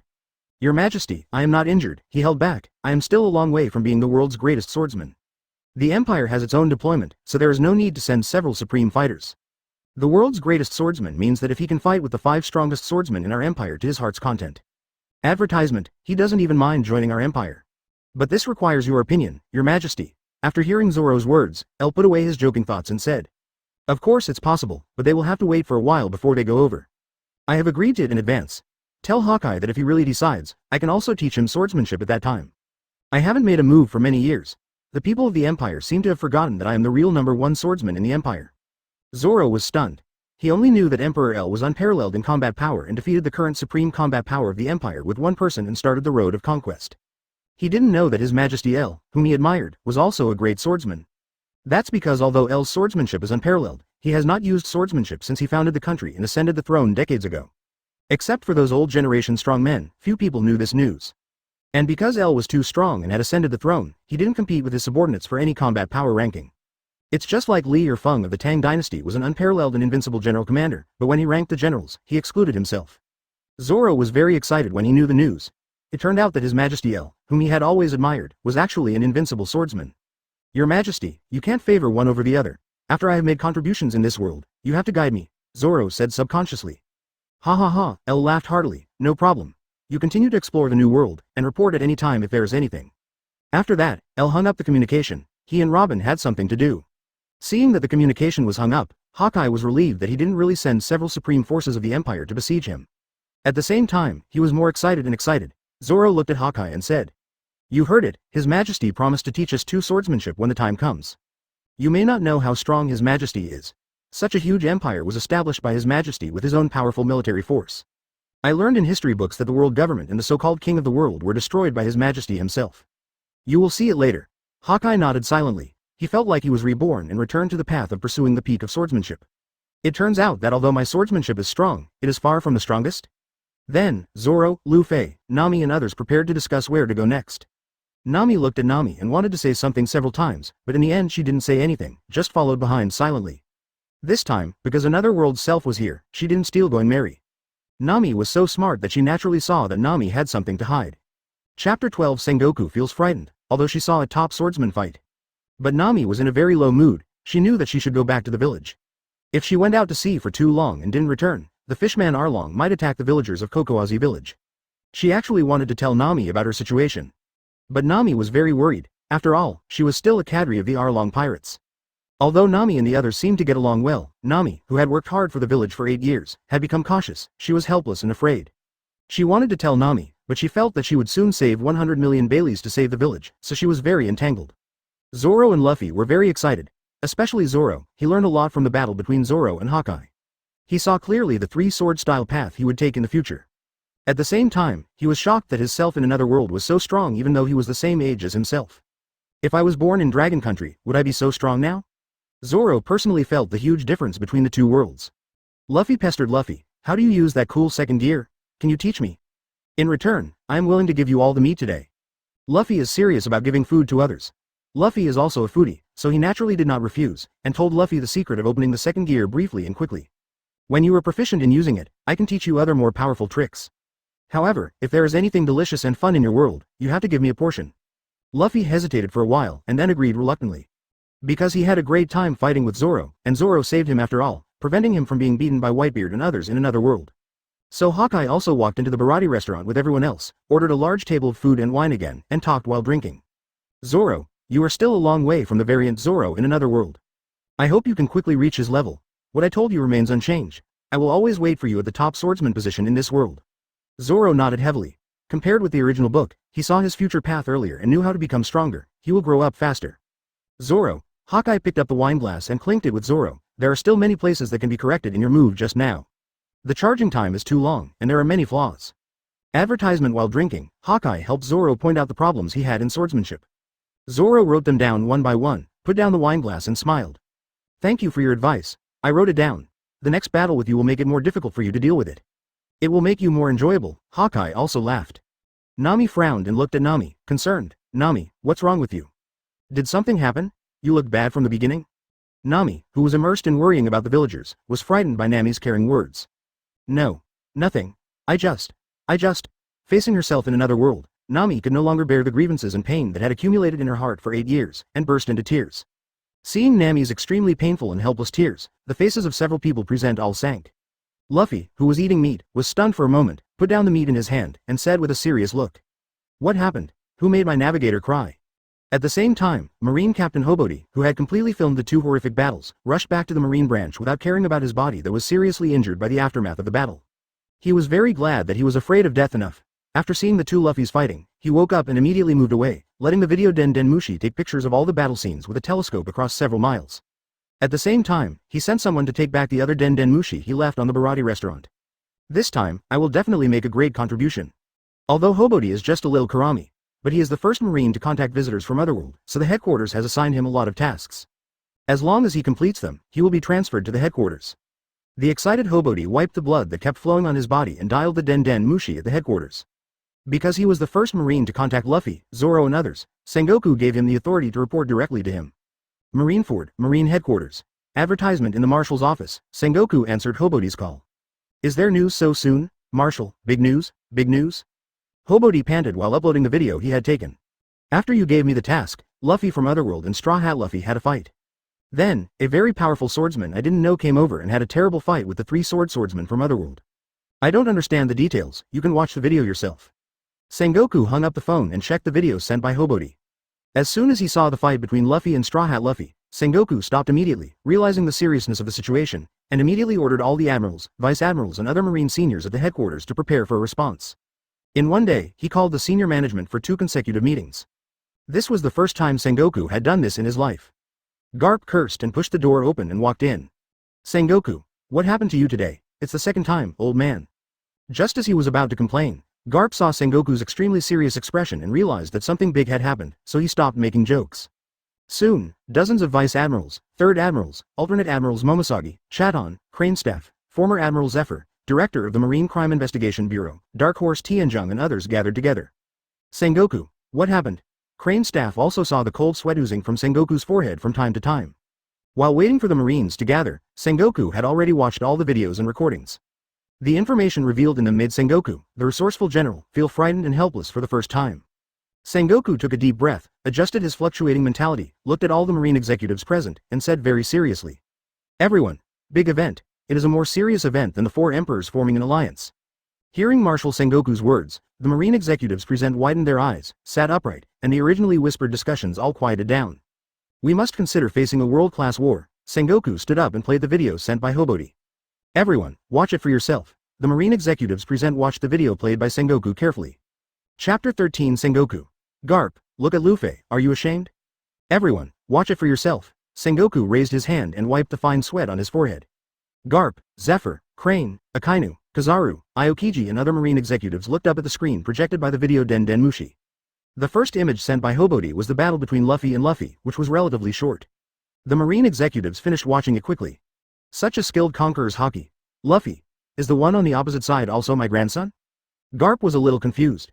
During the meeting before, he only heard the news and didn't see the real person, so Garp didn't take it to heart. But now he really saw the 2 Lufeis fighting. This made Garp confused all of a sudden. Could it be that Dragon was really lying to me? Lufei has a twin brother? Sengoku couldn't stand Garp anymore, glared at him fiercely, and said. It's obvious that the Lufei opposite without the straw hat is the Imperial supernova that Hobody mentioned before. Looking at the current situation, the other world not only exists, but has also invaded us. And, it seems that the two should be the same age, but you should have seen it in the video. The Straw Hat Luffy in our world has no resistance to his own self in another world. This reminds me of a very scary thing. Sengoku directly said what he was most worried about. That is, are we in the other world also stronger than us in this world? And among all of you, can anyone here pat their chests and guarantee that they will not be in a difficult battle when fighting against themselves in another world? Even if it is me, if I face the same self, it will be impossible to determine the winner without more than 10 or 20 days. Not to mention the existence of Emperor Aiel that Nami mentioned. After hearing Sengoku's words, the Marine executives present roughly understood what happened. All of them fell into deep thought, and no one spoke. Because what Sengoku said was true, fighting with others was fine. But fighting with yourself in another world, that is something that no one would ever want to face.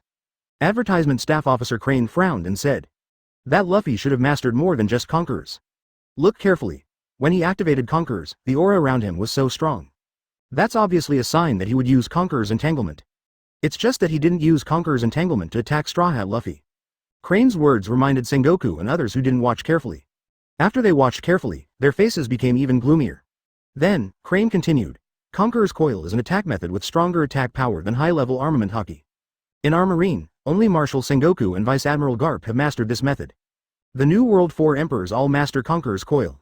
This supernova of the Otherworld Empire has such strength at this age.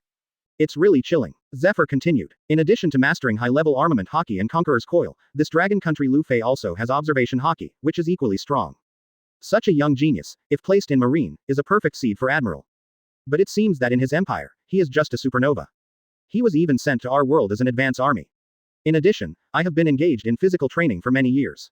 That dragon country Lufei not only has a good fruit ability, but also has extremely superb physical training. In my opinion, his strength has far surpassed the Vice Admiral of our Marine headquarters, and even reached the level of the alternate Admiral. Now all he lacks is the accumulation of Conqueror's Haki. Based on the strength of this dragon country Lufei, I really can't imagine how strong the highest combat power of that empire can be. However, this is just my speculation, and the actual situation still needs to be considered in practice. After Zephyr finished speaking, Sengoku glared at Garp and said unhappily. Garp, look at Lufei in another world, he has such strength at a young age. Look at your grandson in this world. Have you, old man, trained your grandson well? I told you to let your grandson come to Marine, but you still protected him.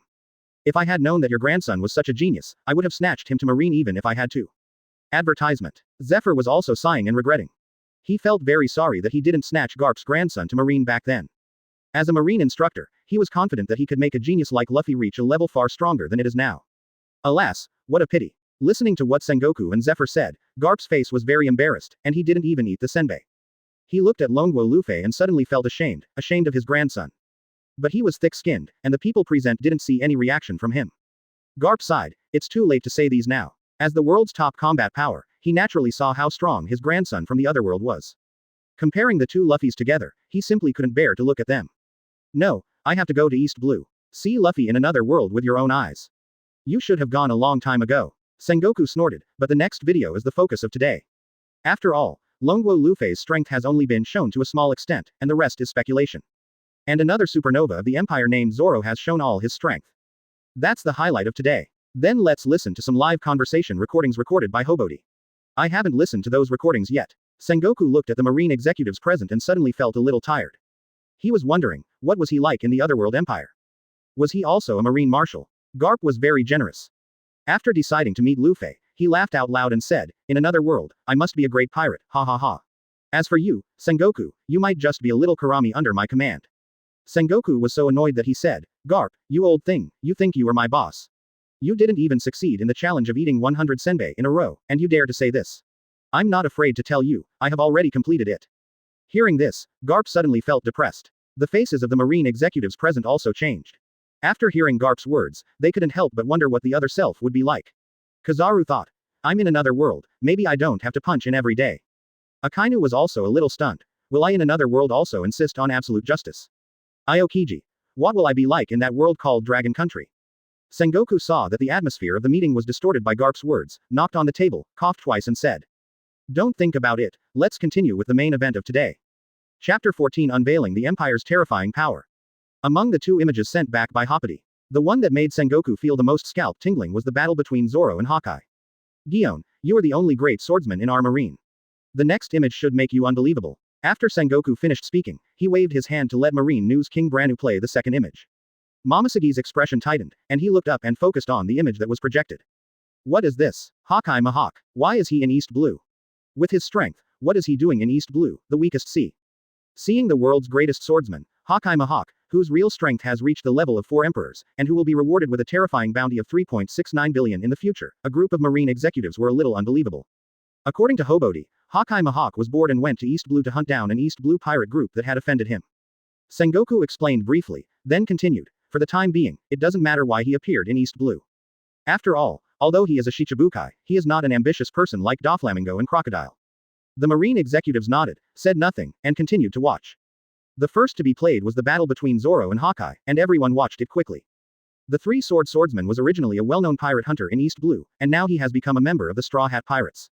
Looking at his performance and Hawkeye's evaluation of him, he will definitely be a very difficult person for us marines in the future. And as this Zoro's variation in Dragon Country, the one who is now fighting Hawkeye is called Zoro. Like Lufei, he is also one of the supernovas of their empire. Watch his battle with Hawkeye carefully. The marine executives watched quietly. After watching for a while, many marines changed their faces. Is this another Imperial supernova who has mastered high-level armament Haki and Conqueror's entanglement? And he is also a top genius who has reached this level purely through swordsmanship without the ability of devil fruit. There is no doubt that this is a top swordsman who is only in his teens. Momoseги quickly read the information about Zoro that Marine had investigated, and said in disbelief. And the three-sword-style swordsman is obviously another path to becoming a swordsman. It's really scary. This Imperial supernova named Zoro is a top genius who is not inferior to Lufei. Advertisement. No wonder he dared to tell Hawkeye that, the battle between swordsmen is only about fighting. 2 Imperial supernovas with such terrifying strength have appeared one after another. Doesn't that mean that the strength of Dragon Country is far beyond their cognition? In the meeting room, all the Marines fell silent without saying a word.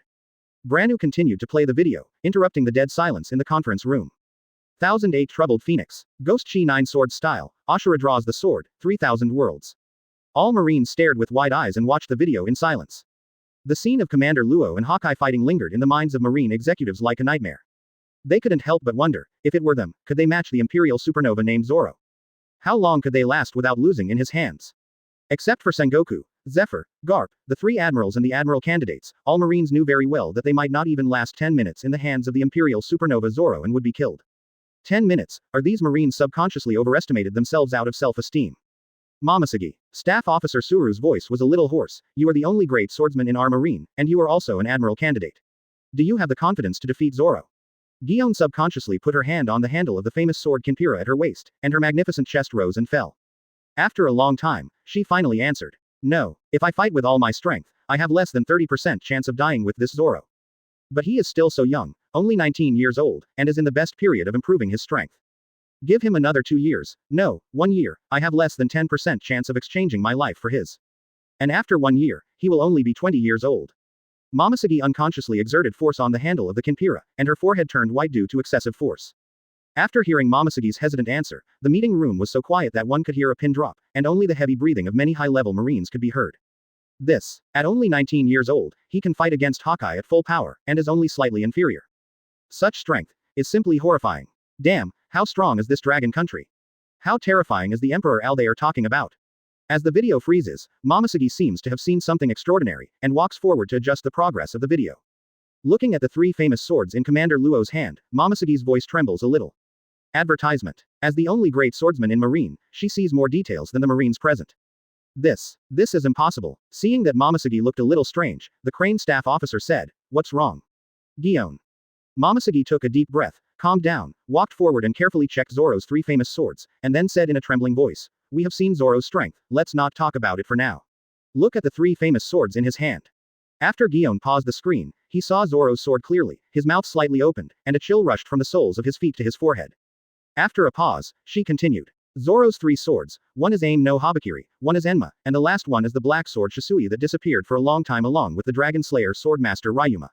You are not sword masters, so you may not have paid attention to it. Aim no Habakiri and Enma are both famous swords that can only be used by the Wano-kuni daimyo. And the black sword Shisui is the national treasure of Wano-kuni. Gion took a sip of water and thought of the possibility she least wanted to see.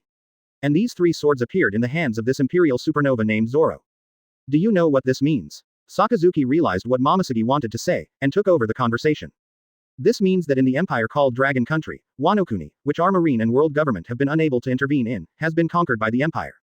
or they have taken other actions against Wano-kuni. Otherwise, the two famous swords that only exist in the hands of the Wano-kuni daimyo and the Wano-kuni national treasure Black Sword Shisui cannot be in Zoro's hands. Aokiji frowned and said in disbelief. In our world, Wano-kuni was the territory of the strongest creature, 4 Emperors Kaido of the Beasts, many years ago. Doesn't this mean that the Empire not only conquered Wano-kuni, but also completely defeated the strongest creature Kaido of the Beasts? Sengoku adjusted his black-framed glasses, weighed the strength of Marine and Kaido of the Beasts in his mind, and sighed. If our Marines come out in full force, we can also wipe out Kaido. But the Marines will suffer heavy losses, and the world government will not allow it. And that Dragon Country not only easily wiped out Kaido, but also very likely wiped out Wano-kuni. This kind of strength. And, with such strength, the Dragon Country has now invaded our world. As the Marines speculated about the Empire based on the details. The strength of the Dragon Country ruled by Aiel finally unveiled a corner of the mysterious veil. The Marine executives present only felt cold all over and felt extremely tricky. Garp, you go to East Blue immediately to meet the 2 Dragon Kingdom supernovas and the advanced core leader Nami. If possible, I really don't want Marine to fight against such a terrifying empire. Okay, I'll go now. Garp knew the seriousness of the matter and set off immediately. Chapter 15 Garp, Dragon, you have a new son. After the high-level meeting of Marines was over. After Garp left the meeting room, he drove his dog-headed warship all the way to East Blue. Sengoku sat at the marshal's desk, preparing to report to the world government about the Dragon Kingdom. But when he picked up the Den Mushi, he suddenly hesitated. If the Dragon Kingdom in that world is really as powerful and beautiful as the Legion commander Nami said. Thinking of this, Sengoku suddenly smiled for no reason. What kind of world should be better than our messed up world? He is the Marine Marshal, and he has reached his position. Some of the things he has done are not out of his heart, but he can only obey the orders of the 5 elders. He has done a lot of cruel and dark things. For example, Ohara's Buster Call. But in Sengoku's heart, he would rather live in a world without celestial dragons and without so many dark and cruel events. I really want to know what kind of person I would be in another world, and what kind of life would I live. Sengoku shook his head, threw these distracting thoughts behind his mind, restored his nature as Martial Marine, and called 5 elders. However, Sengoku did not tell 5 elders all the information about the Empire. He wanted to wait a little longer, wait until Garp met Lufei and others, wait until he got the exact news about the Empire's large-scale invasion of this world, and then make a decision. Sengoku knew too well that with the style of the world government, as long as they found any incident that threatened their rule, there was no other possibility except violence. And facing such a powerful empire, Sengoku didn't want Marine to make unnecessary sacrifices. Therefore, he only said that there were strong men suspected to be from the New World in East Blue. Sengoku played a word game. 5 elders didn't think much about it, just thought that it was the pirates of the Grand Line New World who ran to East Blue to stir up trouble. I don't know if I am right or wrong to do this. Sengoku smiled self-deprecatingly. He also knew that this news could not be concealed for too long. But he wanted to try to communicate with the people of the Empire before the world government knew the news, and wanted to see if there was a possibility of peaceful coexistence. Since Roger's death, the sea has been in chaos. Once the Empire invades in a large-scale manner, Marine will be completely useless even if he sacrifices his life. In order to meet the me of another world in the best posture, I have missed a lot of training, and it's time to pick it up. Sengoku put down the Den Mushi and entered the training room for a long time to practice strength recovery. At the same time, in the room of the dog-headed warship, Garp took out the Den Mushi left by Long and dialed it directly. Since Long left Marine to establish the self-defense force, the contact between father and son has been rare. Advertisement. Sometimes once a year, sometimes only once every 2 or 3 years. At the headquarters of the Revolutionary Army, the White Earth island of Baldigo, Long was discussing the next action with Sabo and the army commanders. The Den Mushi that belonged to his father, which he had always carried with him, suddenly rang. Long's face changed slightly, because he knew that if there was nothing wrong, his unreliable father would never contact him at this time. The meeting is suspended. In the strange looks of Sabo and others, Long turned into a gust of wind and went outside to answer Garp's call. Father, what happened? Long asked in a deep voice. Garp said while biting a senbei. Why did you take so long to answer the phone? Forget it, I won't talk to you about this. Long, you have a new son, and I have a new grandson, haha. Question mark. Long's face was full of black lines, and he was very speechless to his father. What is this? I don't know whether I have controlled my lower body or not. Besides Lufei, where else do I have a son? Dad, if you have nothing to do, hang up. I'm in a meeting here. Garp finished eating the senbei and said very seriously. I'm not kidding you, it's true, it's in East Blue. As the grandfather of another Lufei, I'm sent by Sengoku to see him. The reason I called you is that if you have time, you'd better come. Things are complicated. You won't believe me on the phone. After the meeting, don't delay. Come to East Blue immediately. Long was about to refute, but then he thought, wasn't he just going to East Blue Log Town to see his son Lufei off? I had planned to go to East Blue to see Lufei. Since you said such a weird thing, I'll go there as soon as possible. Garp was too lazy to explain the Empire to his son. He was too lazy to waste words. It would be better to wait until Long came to East Blue and then tell him in person. Well, I'll go to East Blue first, you hurry up. After hanging up the phone, Long was still a little confused. I have another son. Advertisement. Another Lufei. The old man is getting more and more unreliable. Shaking his head, Long went back to the meeting. After the meeting, he didn't delay any longer and went to East Blue alone. In East Blue, Lufei, Zoro, Nami and others had already comforted Nami, who couldn't control her emotions and broke down crying. However, Nami still didn't tell them about herself directly, but just invited everyone to go to her hometown, Cocoa West Village. Of course, under the persuasion of Lufei and Redfoot Zeph, Sanji chose to join the Straw Hat Pirates in order to pursue his dream of all blue. On the way to Cocoa West Village, Nami recorded the route information while comforting Nami. Nami, you said that in your world, Belmere is still alive and happy, right? Although she already knew, Nami still wanted to confirm it again. Of course, before I came to your world, I went to her place. She has a daughter named Nakigo, who is adopted. Nakigo and I are good sisters. She was also a member of the Navigation Corps before. We are not only comrades in arms, but also like real sisters. Nami nodded silently after hearing Nami's words, then grabbed Nami's arm tightly and pleaded. Nami, if there is a chance in the future, can you let me meet Belmere in your world? I really miss her. I have so many things to say to her. Hearing Nami's pleading words, Nami finally realized that Belmere in this world might have died. This is the first time Nami has mentioned anything about herself since they met. Of course, Nami, although I don't know what you've been through, you are me in another world. I will definitely help you. After a while, I will take you to our dragon country. Then you can see Belmere. Of course, there are also my biological parents in another world. Nami bit her lips tightly to prevent tears from flowing from her eyes, and nodded heavily. 3 days later, several people arrived at a town called Gosa near the village of Kokoyasi. Every time Nami went out to sea and got money, she would go ashore from here to Kokoyasi village. After going ashore, the scene in front of them made everyone look very ugly. Chapter 16 The Differences in the World. Nami's Expectations. After parking the Going Merry, everyone landed in Gosa village, which is only a few kilometers away from Cocoa West village. Seeing the scene in front of her, Nami covered her mouth and knelt on the ground weakly, tears streaming down her face. 2 Lufeis and 2 Zoros looked serious, anger was rising in their hearts, and they clenched their fists tightly. After arriving in this world, Nami burst out with a strong killing intent for the first time. Nami, this is Gosa, right? Nami wiped her tears, stood up and nodded helplessly. Lufei and others arrived in this world only a few days ago. Except for the battle in the restaurant on the sea, they spent the rest of the time rushing on the sea. Therefore, they did not see the cruelty of this world with their own eyes. Nami took a deep breath, suppressed the anger in her heart, and said in a deep voice. In my heart, I didn't really agree with your majesty conquering this world. I originally thought that the 2 worlds could actually coexist peacefully. But now, no wonder your majesty specifically told us before we left that this world is far more cruel than we imagined. He also said that the Empire's expedition is an act of justice and liberation. Now I understand a little bit. Nami and the others continued to move forward. Gosa village, which originally had many villagers, was now deserted, the houses were completely destroyed, and some places were still burning. At the entrance of the village, many bodies of villagers were lying in all directions. The dark red blood penetrated the ground, dyeing the khaki ground and the emerald green grass into scarlet blood. The strong smell of blood came to our noses, and flies flew around and buzzed. There were 2 more bodies next to the crooked tree not far away. A mother blocked the attacking long sword with her body to protect her child, but how could a thin body block the sharp knife? The long sword pierced through her chest and nailed her to the ground, along with the child she was trying to protect. As far as the eye could see in Gosa village, there were broken walls and broken limbs everywhere, just like a scene of hell on earth. Was it done by pirates? Nami was full of murderous aura, and squeezed out this sentence from between her teeth. Lufei next to him turned his head to look at Lufei next to him, and said in a deep voice. See, this is the style of the pirates you often shout about. Lufei clenched his fists, facing such a tragic situation, he did not act carelessly, and said very seriously. I want to be the freest pirate king, not like this. I can't do such a thing. After Nami calmed down, she trembled and said. It must be someone from the Arlong pirates. But why? All the nearby villages have paid the money to buy their lives, why did he do this?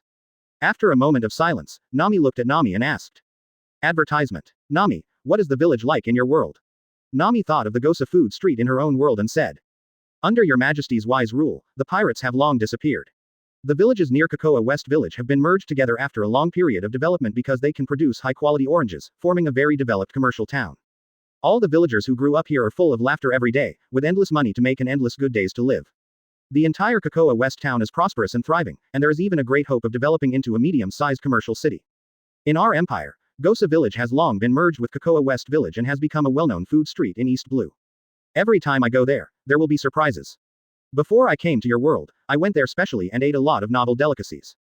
Nami's voice was not loud, but it sounded like a huge bell in Nami's heart. Nami looked at the ruins in front of her and said with great longing. It's great. When can I live the kind of life you said? As she said that, Nami grabbed Nami's arm, her eyes full of expectation. When will His Majesty El come to rule this world? Can you come quickly? Come quickly and save those of us who live under the cruel rule of pirates. Nami saw the expectation in her eyes in this world and answered solemnly. Soon, it won't be long before the Imperial Expeditionary Force will be here. Save and liberate this world. Nami nodded heavily. At this moment, Nokigo walked out from the ruins and saw Nami at a glance. Nami, why are you here? Nokigo, who was walking towards the crowd, suddenly realized that there were two Nami. Just as he was about to ask, Nami said directly. They are all my friends, I will explain later. What happened in Gosa village? Nochigao explained with hatred. It was Arlong. The villagers of Gosa village used iron kitchen knives to cut vegetables and were discovered by the fishmen under Arlong's command. When they were confiscating, there was a dispute and a fishman was accidentally scalded.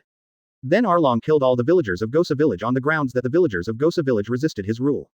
And told the 22 villages he ruled that as long as any village dared to resist the fishmen in the slightest, Gosa village would end up like this. More than 200 people in Gosa village, regardless of gender, age or status, were all killed by Arlong and his fishmen. I rushed here after hearing the news to see if there was anyone who could be saved. Advertisement. The result. You all saw it. Hearing Nochigao's words, everyone was furious, and their eyes were filled with violent murderous intent. Luffy couldn't listen anymore, put his left hand on the straw hat on his head, stared at the hellish Gosa village, and said in a deep voice. Where is the Arlong pirates? I want to beat them away. Zoro was puzzled. We'll talk about destroying the Arlong pirates later. I'm curious, if I remember correctly, there are Marines in your world, right? Why did such a tragic incident happen, and no Marine came to stop it? And from what you said, the Arlong pirates have been domineering for a long time. What do Marines in this world do? They actually let such evil pirates go unpunished. Luffy and Nami were also a little curious about this question. Nami's mind flashed with the greedy, obscene, and disgusting look of Colonel Mouse, and she sneered. Marine. If Marine was useful, how could the Arlong pirates have been wreaking havoc here for 8 years? If Marine was useful, why didn't they come to save us villagers? I hate pirates, but first hate Marine, who claims to be righteous, even more than pirates. Nami clenched her fists tightly. She had seen Colonel Mouse and Arlong colluding with each other too many times. Since it has come to this, I won't hide it. You can't imagine it anyway. Nami showed the tattoo of the Arlong pirates on her arm, and suppressed the anger of Ultimate. The Arlong pirates have destroyed us villagers for 8 years. My mother Belmere was killed by Arlong in front of me to save me. And I. Nami showed an extremely miserable and painful smile on her face. You're actually a cadre of the Arlong pirates. Am I damned? For 8 years, not only have I failed to avenge Belmere, but I've also become a cadre of the enemy who killed my mother. Luffy, Zoro, and Nami's expressions froze. It was indeed as Nami said, and they found it unbelievable. That's not the case, Nami. Nokigo knew the pain Nami had endured for so many years, and immediately refuted. You are the hero of all the villagers in our Cocoa West village. Chapter 17 Nami. Nami, I will accompany you to kill people. Nokiko felt very distressed when he saw Nami's emotional breakdown. Nami is indeed a cadre of the Arlong pirates. But she did that to save our entire village. Nami. Quote. Looking at Luffy, Zoro and others, he hesitated to speak. He wanted to tell Nami and others the truth, but was afraid of attracting the fishman to harm them. Luffy saw Nokiko's hesitation and punched a hill not far away, and the hill collapsed instantly. Don't worry and tell us. In this world, no one can bully us at will. No matter if it's a fishman or a birdman, it won't work. Zoro, Nami, Zoro, Luffy and others all nodded at Nokiko. After knowing that the people in front of him were very strong and were also Nami's friends, Nokiko began to talk about the whole story. 8 years ago, the Arlong pirates came to East Blue. They took over many villages near Cocoa West village and demanded that we pay a monthly life-saving fee. 100,000 berries per person, regardless of whether you are an adult or a child. If you don't pay, you will die. Nami's and Nami's adoptive mother, Belmere, scraped together only 200,000 berries. She was killed by Arlong in order to keep us alive. Then, Arlong discovered that Nami had an excellent talent for drawing sea maps, so he threatened the lives of all the villagers in Cocoa West village and forced her to draw sea maps for the dragon pirates. Otherwise, he would kill everyone in the village. Then, Arlong told Nami that as long as she collected 100 million berries, she could buy Cocoa West village. In this way, for 8 years, Nami has been enduring humiliation from a child of a few years old to the present, running for money every day, and almost died at sea many times. Nohigo briefly explained the situation to Luffy and others. Nami snorted coldly and sneered. Then when Nami is about to save up 100 million Baileys, you can just do some tricks and rob Nami's money. Nami can only pay for another 8 years, and the cycle will continue endlessly. As long as Nami can't save up 100 million Baileys, she can only work for it all the time. Advertisement. Anyway, Nami has no ability to resist. This fishman Arlong can actually play this trick. Nami looked at the helpless Nami. It turns out that I in this world have lived such a painful life. That is to say, if there is no His Majesty, I, the commander of the Legion, will also suffer from the destruction of the Fishman pirates. Nami, are you relying on this impossible goal to keep working hard? Hearing Nami's words, Nami was struck by lightning. She thought Arlong would not abide by the agreement, but Arlong promised her again and again, letting the young Nami let down her guard. In other words, Nami had no other way except to save money, and there was only this road of no return. At Nami's reminder, Nami knelt on the ground, lowered her head, and grabbed the Arlong pirate's tattoo on her shoulder with her right hand, trying to tear it off with skin and flesh. Arlong, Arlong, Nami, Luffy, save me. The faces of the people next to her were gloomy. Luffy silently took off his straw hat and put it on Nami's head. Zoro and Zoro both put their hands on the hilt. Fishman Arlong, you dare to make me cry in this world, you are really looking for death. Nami patted Nami's shoulder and clenched her fist. Now that we know the whole story, it's easy to deal with it. Go to the Arlong pirates. Luffy and others stayed in the ruined Goza village for a while. With the help of people from other villages, they buried the villagers who died tragically. Afterwards, the group took the Mary to Arlong Paradise. On the deck of the Mary, Zoro asked the question in his heart. A few days ago, I heard someone say at Baratti restaurant that East Blue is the safest sea. Is this what the safest sea looks like? What about West Blue, North Blue, and South Blue, which are not the safest seas? Advertisement. Nami stared at the location of Arlong Paradise without saying a word. The hatred in her heart had reached its peak. Noki Gao said helplessly, compared to other seas, East Blue is indeed the safest. But safety is only for people with a little strength. For ordinary people like us, there is no difference. Compared to those countries that have to pay celestial dragons heavenly gold every year, we are also miserable, but after all, we are still alive and have not been sold as slaves. Lufei and others were puzzled. Heavenly gold. Slaves. In our world, we have learned these words in history books. But before we were born, it was completely abolished by His Majesty. I didn't expect that it still exists in this world. Lufei suddenly thought of his grandfather Garp. Garp was a marine before the world government was destroyed. Don't the marines in your world exist to protect the people? Noki Gao sneered, Marine. Marine is just a dog of the world government. Why has Arlong been a disaster for 8 years in East Blue? It's because he is in cahoots with the colonel of the marine branch. Most of the marines I have seen are like this, there is no difference. There may be a truly righteous marine, but I haven't seen it. After hearing this, Nami made a decision. It seems that our attitude towards the marines in this world needs to change. While the few people were chatting, the ship had already arrived next to Arlong Paradise. Nami helped Nami up and looked at Arlong Paradise with cold eyes. Nami, let's go. I'll go kill people with you. Chapter 18 Nami, are you Arlong? Nami, I'll go with you to kill people. On the way from Gosa village to Arlong Paradise. Nami couldn't help but wonder, if she were Nami, would she also have to hide for 8 years? She didn't know the answer, she only knew that she, who had never had much desire to fight, was now full of killing intent. Nami pulled Nami and went ashore first, followed by 2 Luffys and 2 Zoros. Nami had always lived under the threat of Arlong's force, and was a little worried when she saw Nami preparing to take action. Nami, Luffy, Zoro, won't they take action? Zoro smiled nonchalantly. Nami, don't worry, Nami is better at dealing with this kind of thing than the 2 of us. Her identity as the head of the Imperial Advance Pilot Army is not just talk. Unlike the Imperial Supernovas Luffy and Zoro, Nami was selected by Emperor Aiel when she was very young and entered the army for training. In addition to the talent of a navigator, Nami's combat talent is not as good as Luffy and Zoro, but it is not bad either. Moreover, she joined the army since she was a child, and she became the leader of the navigation army not only because of Aiel's favor. In the War of the Unification of the Empire, as the leader of the Corps, Nami didn't know how many enemies who dared to resist the Empire were killed by her own hands. She mastered the improved version of Marine 6 styles and its various mysteries very skillfully, and the high-level armament Haki and observation Haki were not inferior to Luffy and Zoro at all. In addition, 2 years ago, Nami led the army to discover the remnants of the world government and completely wiped them out, making great contributions. In recognition of Nami's great contribution, Aiel personally gave Nami the Logia Thunder Fruit. Of course, this fruit was cloned by Vegapunk using Ainalu's bloodline factor at an unknown cost. Although this Thunder Fruit is artificial, it is not weaker than the real Thunder Fruit. In addition, Aiel also let Nami follow Ainalu to learn the ability to develop Thunder Fruit. Therefore, at this time, Nami's comprehensive strength and destructive power in war and killing enemies are stronger than Luffy and Zoro. Since Nami wants to do it herself, we'd better stay away. Zoro pulled Luffy, Zoro and others who wanted to help, not letting them get too close. Nami in your world, isn't she also a monster? Zoro was a little dry-mouthed. Haha, when Nami gets angry, Luffy and I have to stay away. You'll see it later. When she arrived at the entrance of Arlong Paradise, Nami took a deep breath and looked at Nami and said, I'll go in first. See if all the fish-man pirates are here. Nami's eyes flashed with lightning and nodded slightly. In her opinion, this so-called Arlong Paradise will soon cease to exist. Let Nami take one last look at these fish men who have persecuted her for 8 years. After entering the door, Nami saw Colonel Mouse trading with Arlong. After a glance, Nami found that all the fish man pirates were here. She made a decision in her heart instantly. After seeing Nami, Arlong smiled playfully and said loudly. Hey, guys, look who's back. Advertisement. It's our good cadre Nami. Why did you go out for so long this time? I thought you didn't care about your village anymore. In front of everyone in the Fishman Pirates, Nami took out a dagger from her arms and stabbed the fishman who was watching the fun next to her. Arlong. Today is the day you die. Arlong's smile froze on his face. He was furious when he saw his fellow fishmen bleeding. You lowly human b***************.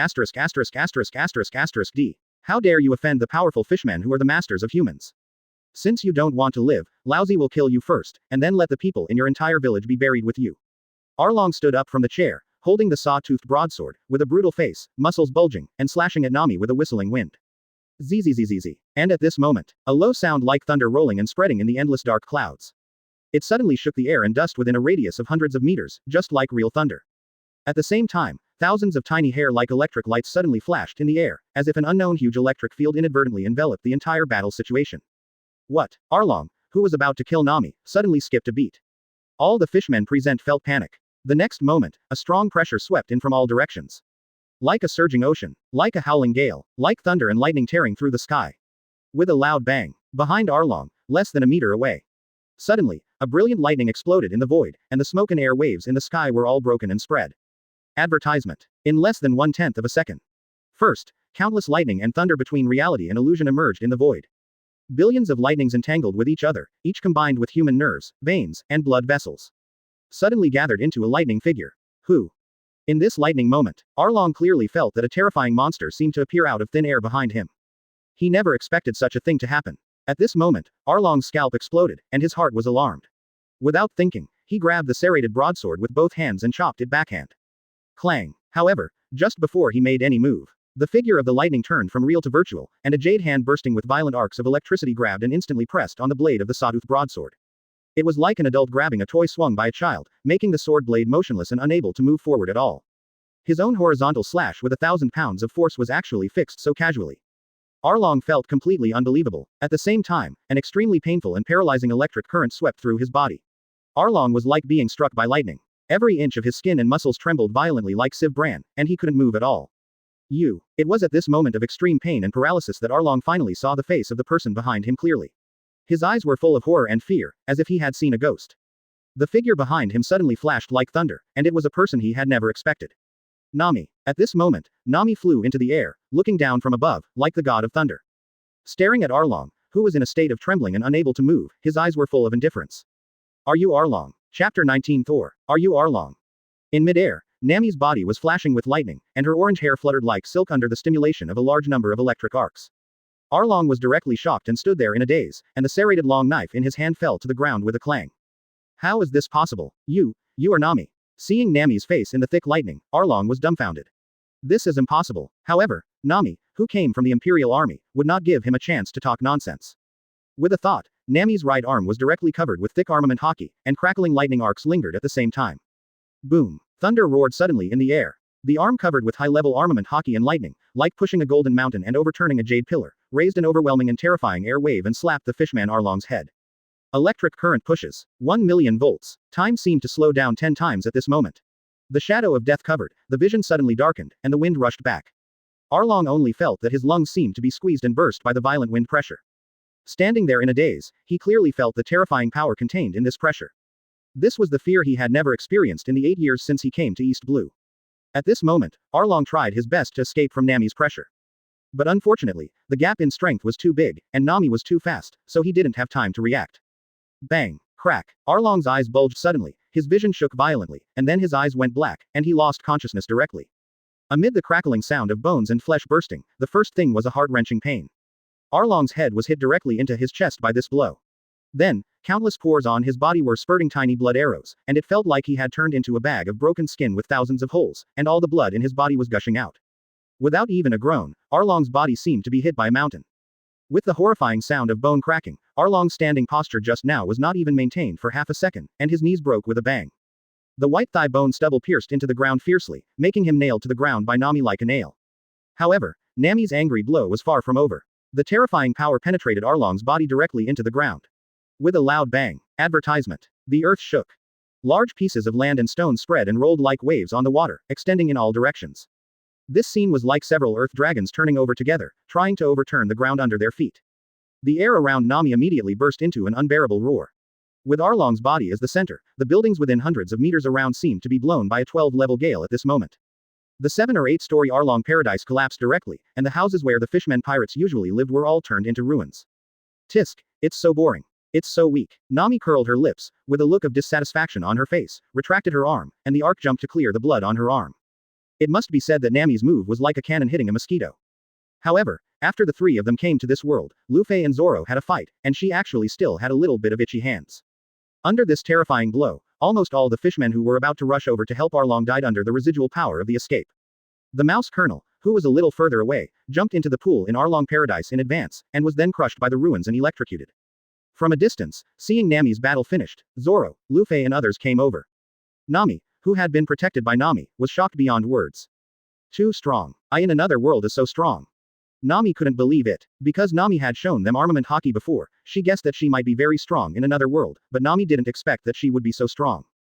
Just now, I seem to see the god of thunder. After Nami was stunned, she muttered to herself.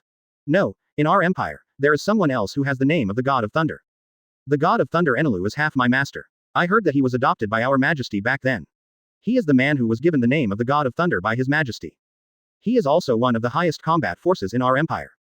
If Enelu had used that blow just now, I'm afraid this island would have been destroyed. Zoro, Luffy, Sanji, and Usopp, who rushed to the scene, were once again shocked by the slight strength of the Empire. Hey, Nami, you did a little too much, didn't you? Lufei looked at the destroyed surroundings and shook his head. I can't help it. His Majesty and Master Enel both told me to use the Thunder Fruit ability more. So I used it subconsciously. Advertisement. But it's okay. The evil fishman Arlong deserves this fate. As the victims, Nami and Nokigo nodded in agreement. They didn't think Nami was too much. They looked at Arlong's body and felt very relieved. After 8 years, they were finally freed from Arlong's brutal rule. The shock in Sanji's eyes was still there. Facing Nami, he didn't dare to show any disrespect. Nami, I'm a little curious. Luffy and Zoro are both supernovas in the Empire. With your strength, you should be too, right? Nami shook her head, her face slightly flushed, and smiled. I am different from many people in the Empire. Their dream is to become the supreme fighting force of the Empire.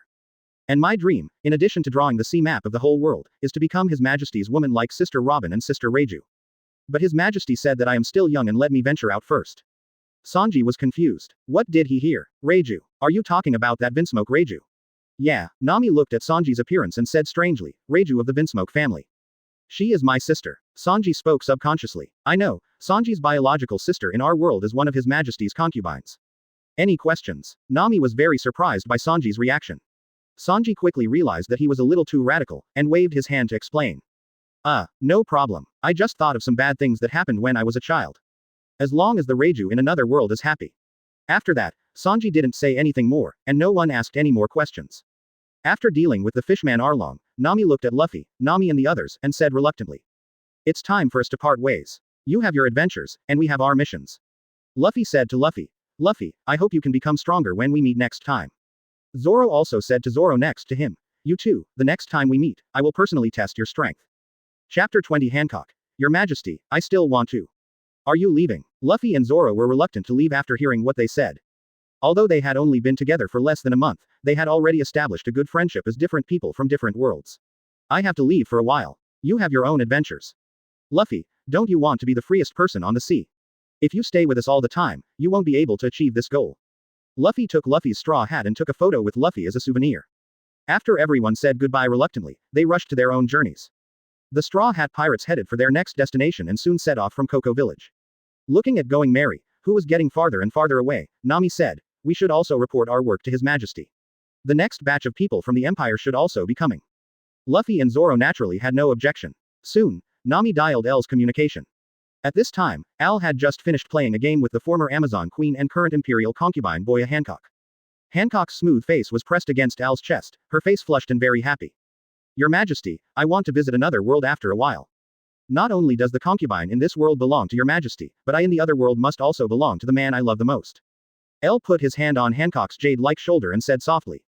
Of course, no problem. You can go there anytime you want. Vegapunk has reported to me that the stability of the space-time wormhole is hundreds of times stronger than before. Even if the Empire's supreme combat power attacks with all its strength, it is not so easy to destroy. Now, that world is equivalent to the Empire's back garden, and you can go there whenever you want. If I didn't have so many government affairs to do, I would also like to go there for a visit. Hancock's jade-like slender fingers drew circles on El's chest, and said lovingly. I don't know what the concubine in the other world looks like. I hope she can also be loved by your majesty. El thought of the Shichibukai Empress who seemed to have a very bad personality, but once she fell in love with someone, she would become the ultimate love brain. It's okay, you'll see each other soon. Just as the two were chatting afterwards, Al's communicator rang.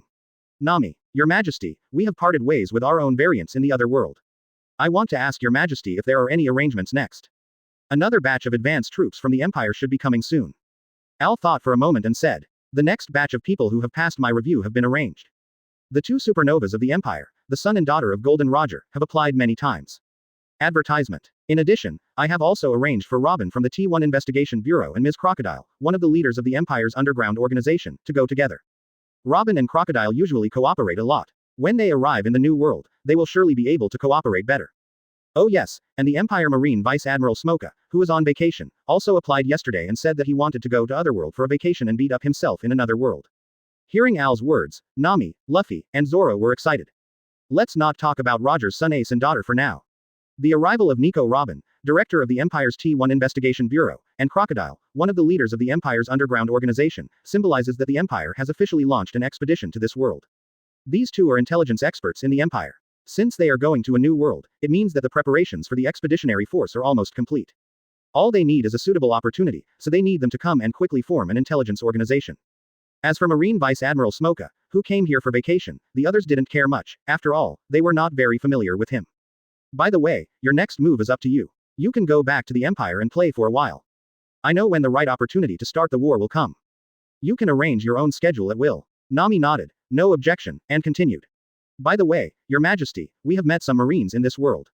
They are all termites. I plan to find a way to meet the Marine executives in this world. See if they are the same as those termites. El Said. If I am right, you guys have not hidden your identities, and the Marine headquarters should have known about your existence. Maybe, they have sent someone to find you. You decide according to the specific situation. In the war between the two worlds, personal likes and dislikes cannot change anything. That's it for now. After hanging up the phone, Hancock's face next to El once again showed a temptation that made people's blood boil. El was not careful for a moment, and Hancock actually caught his vitals. Advertisement. Moisturizing things silently. Your Majesty. Hancock raised his head slightly, opened his plump red lips slightly, and called Al softly. This crisp sound squeezed out of his throat made Al, who was originally planning to handle government affairs, stand up again. Men don't know how to refuse. Remove the two-hand characters next to these two words. What is it? It's giant color. Friends who study history know that World War II lasted longer than World War I, and Japan and Germany were more fierce. Therefore, Al could only postpone government affairs and devote himself to the protracted World War II. In another world, Nami and others found a boat and sailed aimlessly on the sea. Zoro asked curiously, did His Majesty tell Director Robin and Crocodile when they will come? His Majesty sent me a text message saying that it will be within 5 days. Nami checked the information on the mechanical watch. Asanen will be here earlier. Lufei said a little bored, Nami, where are we going now? Nami pondered for a while, since His Majesty has no arrangements, let's go to the so-called Grand Line in this world first. Nami told me that in this world, powerful people are all on the Grand Line. Every year, many pirates try their best to go to the Grand Line. Let's go and join in the fun. Hearing this, Lufei and Zoro both became excited. That's great. We haven't had enough fun yet. Then we'll wait for Asanen and their brother and sister. Let's go first. On the third day after they left Cocoa West Village, Garp drove his doghead warship and came to Cocoa West Village according to the intelligence. Chapter 21 The Empire Vice Admiral arrives. Garp had never thought of such a wonderful thing. In his opinion, the grandson in this world was almost useless, and maybe the grandson in another world would be what he expected. Vice Admiral Garp, I just went to the village to ask, Lufei and the others set off 3 days ago. Bogart and his party returned to the warship from Cocoa West Village. What? They have left. Garp was very disappointed. Damn it, can't they wait for me? This time I was on my way at full speed, without any delay. Bogart was speechless. Vice Admiral Garp, didn't you tell Lufei that you were coming to see him? I reminded you 8 times on the way. Garp was a bit careless. Didn't I call him? Ha ha ha. Bogart, if you remind me for the 9th time, I will definitely remember. The Marines on the ship, who had long been accustomed to Garp's B***** D style, held their foreheads and expressed speechlessness. What are you waiting for? Catch them now. My 2 grandsons are waiting to see me. Bogart said helplessly. Vice Admiral, we may not be able to leave for the time being, at least until the afternoon. Huh, why? Garp was very unhappy. Bogart pointed to the location of Arlong Paradise and said. Vice Admiral, 3 days ago, the pirates with a reward of 20 million Baileys from East Blue, the Fishman Arlong pirates, were destroyed by the Empire's army commander Nami. If she doesn't destroy them, I won't show mercy if I meet them. The problem is that the army commander Nami not only killed the Fishman of the Arlong pirates, but also killed the mouse colonel of the nearby marine branch. Hearing Bogart's words, Garp frowned. The killing of the branch colonel is no small matter. If it is a normal situation, Marine will definitely define them as pirates. The problem is that they are not pirates. Bogart felt that this matter was a bit tricky. The villagers told me that the Arlong pirates have been causing chaos here for 8 years and have been colluding with Colonel Mouse. So it is very likely that the Imperial Army commander Nami killed the branch colonel out of anger. So that's the case, then he really deserves to die. Garp snorted coldly. Forget about this matter, just pretend that I don't know. Advertisement. No wonder every time I go back to East Blue, Colonel Mouse always acts very righteous. Dare to deceive me, kill well. Bogart had the same idea, since Vice Admiral Garp said so, forget it. Well, when I return to the Marine headquarters, I will transfer a truly righteous colonel from the headquarters. Alas, I am sorry for the people here. East Blue is my hometown after all. Bogart actually wanted to say, Fishman, how many years has it been since the bounty for Arlong was issued? You really don't know. As Garp's deputy for many years, Bogart felt that Garp, this unreliable guy, might not really know. If he didn't specifically ask about the bounty of a pirate worth 20 million, it would not fall into the hands of a marine hero like him. Bogart, call Sengoku and ask him to advance my salary for the next 200 years and use it to subsidize the village harmed by Arlong. Also, if there are more harmful pirates in East Blue in the future, tell me. Anyway, I'm about to retire, and I'll have plenty of time to clean up East Blue. Bogart was stunned. How many more years? 200 years. What's the problem? Garp didn't think there was anything wrong with it. It's the world government that pays the salary anyway, so it's a waste if you don't take it. Oh, yes, I've already paid 100 years in advance. Just tell Sengoku that if he doesn't give it to me, I'll go to the 5 elders and say that Sengoku is withholding my salary. If he still doesn't give it to me, I'll go to his house and get it myself. Bogart was stunned, but there was nothing he could do. He could only think of a way to deal with the marshal. What are you still standing there for? If you have nothing to do, just chase after my 2 precious grandsons. The speed of the warship is naturally much faster than the Going Merry that Luffy and the others were riding. When Nami, Zoro, and Luffy were sailing, they felt that the ships in this world were too slow. They just abandoned the ship, turned on the flight mode of their combat suits, and headed directly to Logue Town, which was a must-go on the Grand Line. The speed was extremely fast, and it had already passed Going Merry from dozens of miles away and arrived at Logue Town first. The end and the beginning. Lufei whispered softly. Nami and the others who arrived at Logue Town looked at the words written on the archway at the entrance of the town and were a little confused. Such an ordinary town actually has such a sentence. Advertisement. It's really strange. Just as they were about to enter Logue Town, Nami's mechanical watch suddenly rang, and she quickly answered it. Hello, is this Captain Nami? I am the Imperial Marine Vice Admiral Smoka. His Majesty asked you to recommend a place in Otherworld for me. I want to go and have fun. Nami thought about it and said casually. Just come to us directly. As for where you are going, Vice Admiral, make your own decision after you come. After that, Nami sent a coordinate over. Not long after, a 3-meter-high space-time wormhole opened behind Nami and the others. The Vice Admiral of the Empire, Smoka, walked out, wearing a beach vest and shorts, carrying a leisure bag. This guy really came for vacation. There was no other way. The Empire had just finished a war recently, and he had nothing to do. He also heard that His Majesty had discovered another world, so he wanted to come and play, and by the way, he also wanted to see himself in this world. Hello, I'm Smoka. Smoka greeted them with 2 top-grade cigars specially provided by the Empire in his mouth. After Nami and the other 2 introduced themselves, they walked side by side and rushed all the way to Logue Town.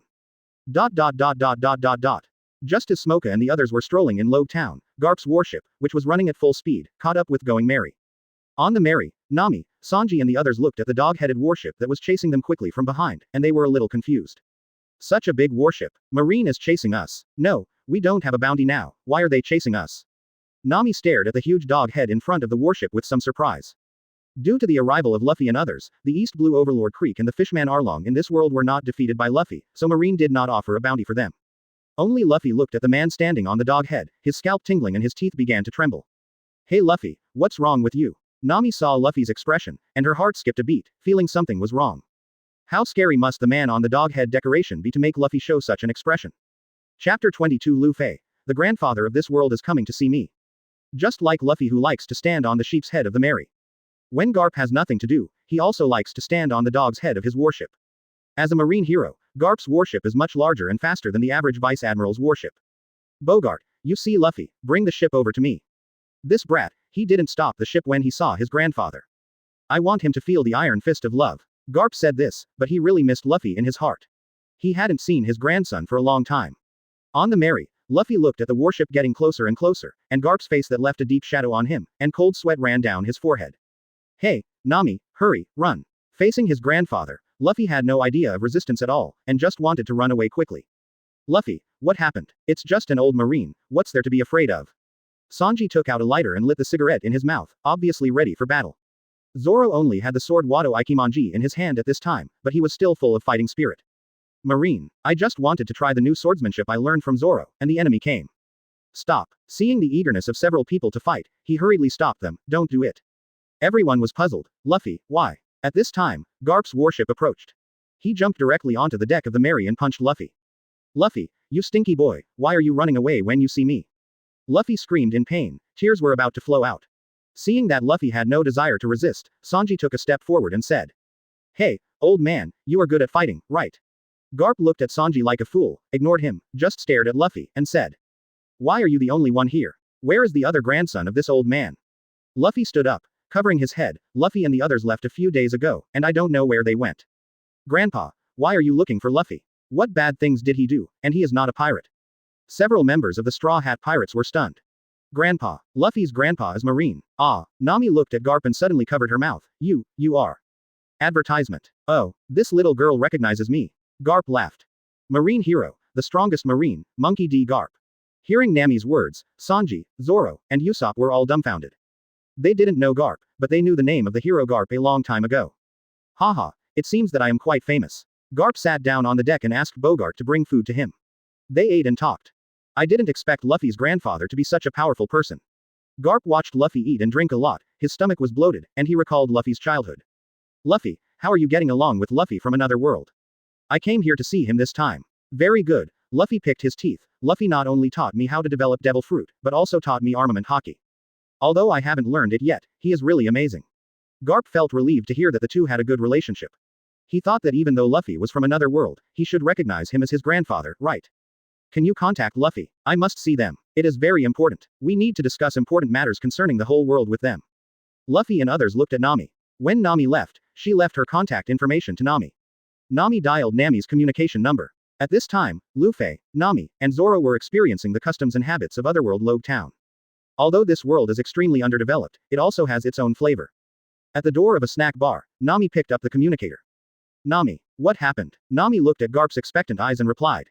Nami, Marine hero Monkey D. Garp wants to meet you. He is Luffy's grandfather and has found our ship. I want to ask your opinions. Lufei, who was eating with oil dripping from his mouth, heard the voice in the communicator and hurried over. Luffy's grandfather in this world. Lufei thought about how he became like this in this world, having no father or mother since childhood, and growing up in a bandit's den. He had long wanted to question his grandfather and father in this world. How to be an elder. Advertisement. So unreliable. HMPH. Marine hero. Lufei snorted coldly. Nami, let them come over. I have a lot to ask the grandfather of this world. Marine hero. How ironic. First I'm a marine hero, and my grandson is a pirate.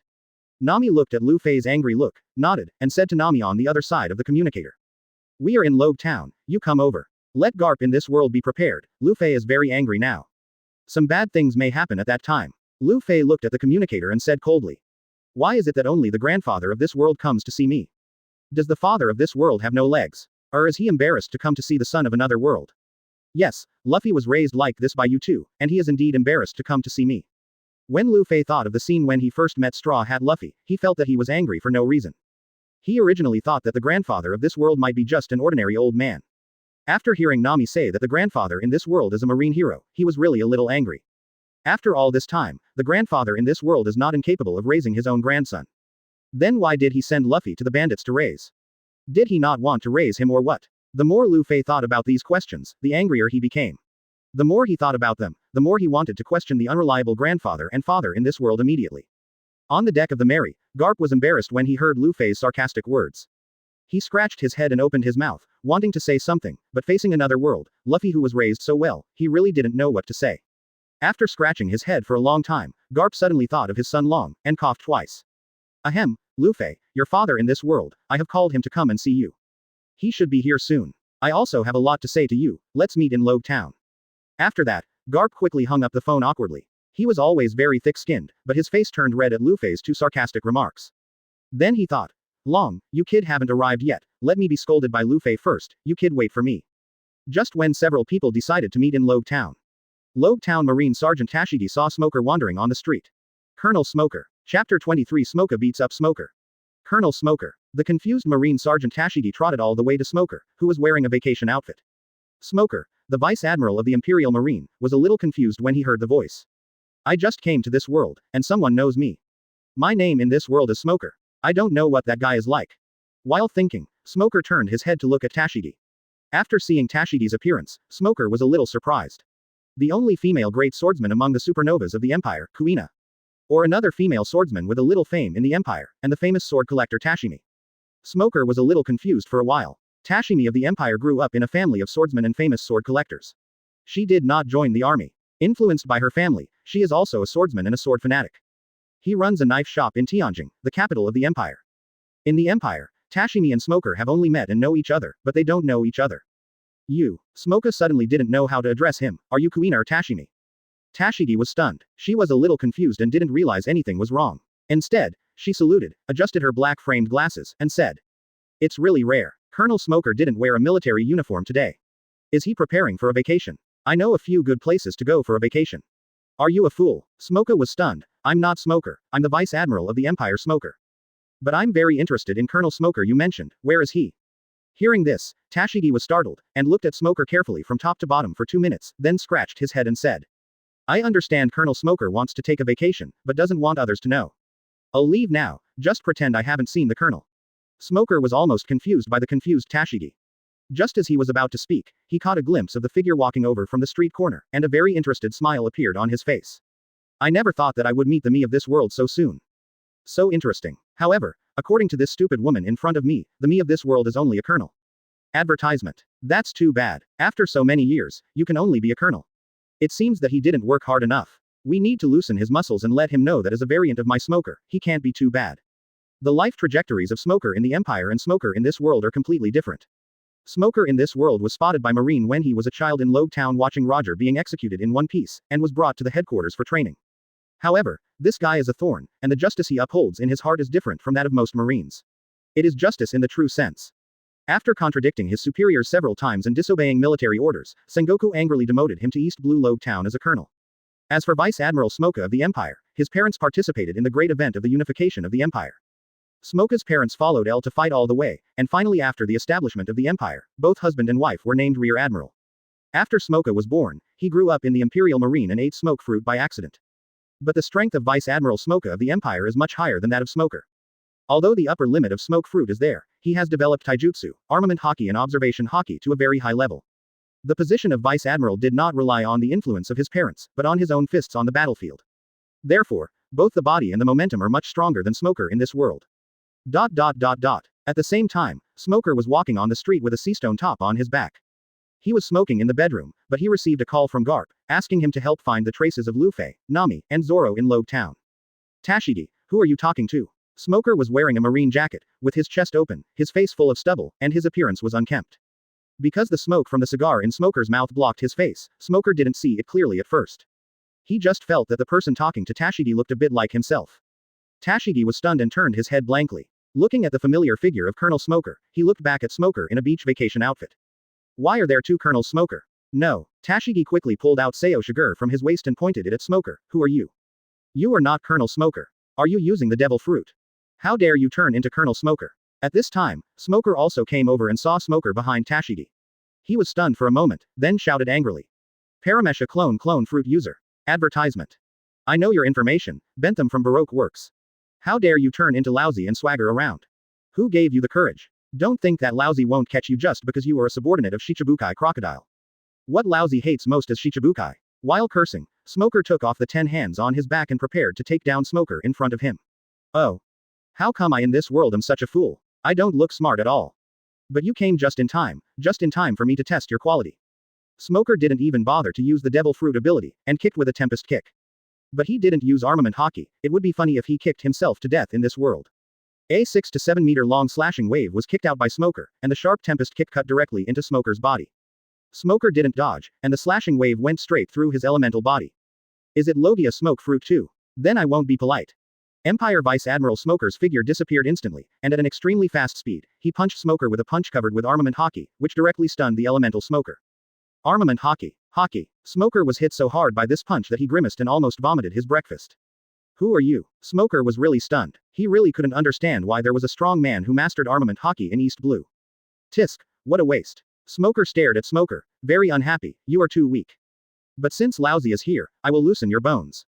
You ask who I am. I am the Imperial Marine Vice Admiral Smoker. ... Just as Smoker was ravaging Smoker, Lufei, Zoro, Nami and others came to the location of Roger's execution platform. Chapter 24 What? Roger in this world was executed by Marine. Imperial Marine Vice Admiral Smoker. There are only world government, member states and non-member states in this world, so what is an empire? Bentham. No, Bentham doesn't have your strength. Who the hell are you? Smoker was about to collapse. Just when he wanted to stand up, he was punched by Smoker, and his face turned red. You don't understand what people say, right? Smoker took a puff of his cigar. I said Lousy as Smoker. Of course, it's okay to call me Smoker, it's almost the same anyway. How could such a thing happen? Don't be ridiculous. Marine justice will not allow you to trample on it like this. Although Smoker was beaten all the time, he still stood up and wanted to attack. However, the gap in strength was too big, and he was beaten up by Smoker. Awesome. It turns out that beating up the useless self in another world is so stress-relieving. Smoker felt refreshed, and the pressure accumulated in the army was immediately released. When we get back from vacation, we must promote it in the army. Then, Smoker looked at Smoker and said with a smile. You don't believe it, right? Then look at what this is. Smoker turned into smoke, shocking Smoker and Tashigi. Seeing the ability of smoke fruit, Smoker had to believe that the man in front of him with an extremely bad personality was himself in another world. After all, although he had vaguely heard about Vegapunk cloning devil fruit, his smoke fruit was not worth cloning. He could only believe it. Let's go, take me back to your marine base. After Smoker knew that the person in front of him was himself in another world, he stopped scolding and wanted to speak in a nice voice. No, Vice Admiral Garp will be here soon, I must go to see him. Garp, is it Monkey D. Garp? Smoker was very surprised. That's right, Smoker became interested, it turned out to be the Supreme Empire warrior Garp in this world. However, with Garp's strength, how could he only be a Vice Admiral? Come on, let's go meet the Vice Admiral Garp you mentioned. Advertisement. Smoker carried Smoker and walked towards the port of Logue Town. On the other side, Lufei, Zoro, and Nami stared at the tall execution platform in a daze. Through questioning, they roughly learned some of the situation. It's unbelievable. Lufei looked up at the execution platform. The Golden Roger variant in this world died so early. Nami stroked the execution platform frame full of traces of time, and said in disbelief. It's normal for him to die, but he was actually executed by Marine. This is very abnormal. As a great swordsman, Zoro had been taught swordsmanship by Golden Roger, so he knew more about how strong he was. You know, in our empire, Golden Roger's strength should be considered as a super top powerhouse second only to your majesty. Even if Newgate eats pure gold and keeps his body in peak condition, he can't beat Golden Roger. Conqueror's Haki is all top-notch, and he also masters Jonwensha, and is one of the most powerful swordsmen in the empire. I really can't imagine that such a man would be executed by the Marine of this world. Except for Nami, Lufei and Zoro, the three people present have seen Golden Roger with their own eyes. When Lufei was in the empire, he would go to play with Ace whenever he had nothing to do, and they met almost every day. Uncle Roger. Lufei recalled the man who drank and fought with his grandfather almost every day in the empire, and murmured, what have you experienced in this world? What qualifications does the Marine in this world have to execute a man like you? It's ridiculous. Lufei was shocked and suddenly thought of it. Uncle Roger in this world is dead, so what about Master Pluten Riley? Aunt Rouge, Ace and Sister N. Could they also? Zoro and Nami saw Lufei's face change drastically, and they also thought of this. Thinking of this possibility, Nami felt dry mouth. It should be, no. If Uncle Roger knew these things, Lufei, Zoro, and Nami felt their scalps tingling. After Emperor Al was not included in the Empire's Supreme Combat Power ranking, Golden Roger was actually the first in the Empire's Supreme Combat Power. And he also has military power in his hands, commanding one of the three strongest military branches in the Empire. He is a powerful figure in the Empire, and he can be counted on one hand. Nami, record this. Zoro reminded. Advertisement. Lufei finally understood at this time, and thought of Lufei who shouted every day that he wanted to become the Pirate King. It turns out that the person I have always admired and wanted to become in this world is Uncle Roger in this world. It turns out that in this world without his majesty, Uncle Roger actually became the Pirate King and became the freest person on the sea. Zoro also solved the doubts in his heart. No wonder the world's #1 swordsman is only Hawkeye Mahawk. It turns out that the strongest Golden Roger has been dead in this world for 22 years. No wonder the words, the town of the end and the beginning, are written at the entrance of this town. The three stood blankly in front of Roger's execution platform for a long time, and then observed a moment of silence according to the etiquette of the Empire. Lufei said solemnly, Uncle Roger in this world, don't worry, as long as Aunt Rouge, Ace, and Sister Anne are not dead, I will definitely find them. With Uncle Pluten Riley's original strength, he in this world should still be alive. As long as he is still there, we will definitely find him. We will also find out why Marine executed you. The Empire's supreme combat power, Gold Roger, is the idol worshipped by many young people in the Empire. And in this world, the idol they admired died so carelessly, which made Lufei and Zoro unacceptable. At the same time, Garp, Luffy and others were about to arrive at Logue Town. On the warship, Garp was holding a Den Den Mushi and talking to Long on the phone. Long, where are you? I'm already in Logue Town. Your son from Otherworld is also in Logue Town. In Logue Town, in a very hidden Revolutionary Army base, Long was surprised. Dad, you said that Luffy from Otherworld is also in Logue Town. I'm in Logue Town now. I'm at XXX Tavern, come find me later. I don't know exactly what happened yet. Standing next to Garp, Luffy felt very strange when listening to his father's voice on the phone. If Garp hadn't told him about his father today, he really didn't know that he had a father. Okay, then I'll find you later. Then let's go meet that Empire Supernova Luffy. Chapter 25 Dragon. Have I become the Empire's supreme fighter? As the leader of the Revolutionary Army, Long has done a lot with his subordinates over the years. The Revolutionary Army has also developed bases in many places. The geographical location of Logue Town is very important. Not to mention its symbolic significance as the birthplace and deathplace of Pirate King Roger, it is also a bridgehead from East Blue to Grand Line. All those who want to go out to sea as pirates from East Blue must pass through here. Advertisement. Unless they have the ability to cross the comm belt. How could the Revolutionary Army not arrange a base in such a key position? Long came alone this time, and Sabo, who had become the second in command of the Revolutionary Army, also wanted to come. But an accident happened in a country they had liberated before, and he had to rush to deal with it. In the tavern, Long put down the wine glass in his hand, put on a military green hooded cloak, and disappeared in a gust of wind. When he appeared again, he had arrived at the port of Logue Town. Luffy, did you see the hooded man? Garp on the warship pointed to Long at the port and reminded him, he is your father. Luffy looked in the direction Garp pointed. But after looking at it for a long time, there was no reaction. He just said blankly, oh, this person is my dad. He looks pretty good. Luffy didn't know what to say other than that. After all, he had never seen his father since he was a child. The warship docked steadily, and Garp, Luffy, Nami, Zoro and others entered Logue Town from the port. As soon as he got ashore, he ran into Smoker, who was cursing and held in Smoker's hand. Huh, why are there two Smokers? Long was a little confused. He didn't know any information about the Empire at all, but his father called him to come, and he just happened to have something to come to East Blue. Smoker from another world. Looking at Smoker in his hand, Garp laughed. Smoker, you, put me down, Smoker yelled. He felt that his life was hopeless. This level of social death was even more painful than killing him. He knew Vice Admiral Garp's personality very well. He was beaten up like a child by his original body in another world, and was carried around everywhere. The most terrifying thing was that Garp actually saw it. With Garp's big mouth, when he arrived at the Marine headquarters, wouldn't everyone who promoted him know about it? Vice Admiral Smoker of the Empire saw Garp. However, he was a little surprised by Garp's appearance. Because Garp of the Empire was still in his 30s. Advertisement. And Garp of this world was already in his 70s, with white hair and an old age. So this is what Lord Garp looks like when he is old. Smoker took a photo of Garp and prepared to take it back to show Garp.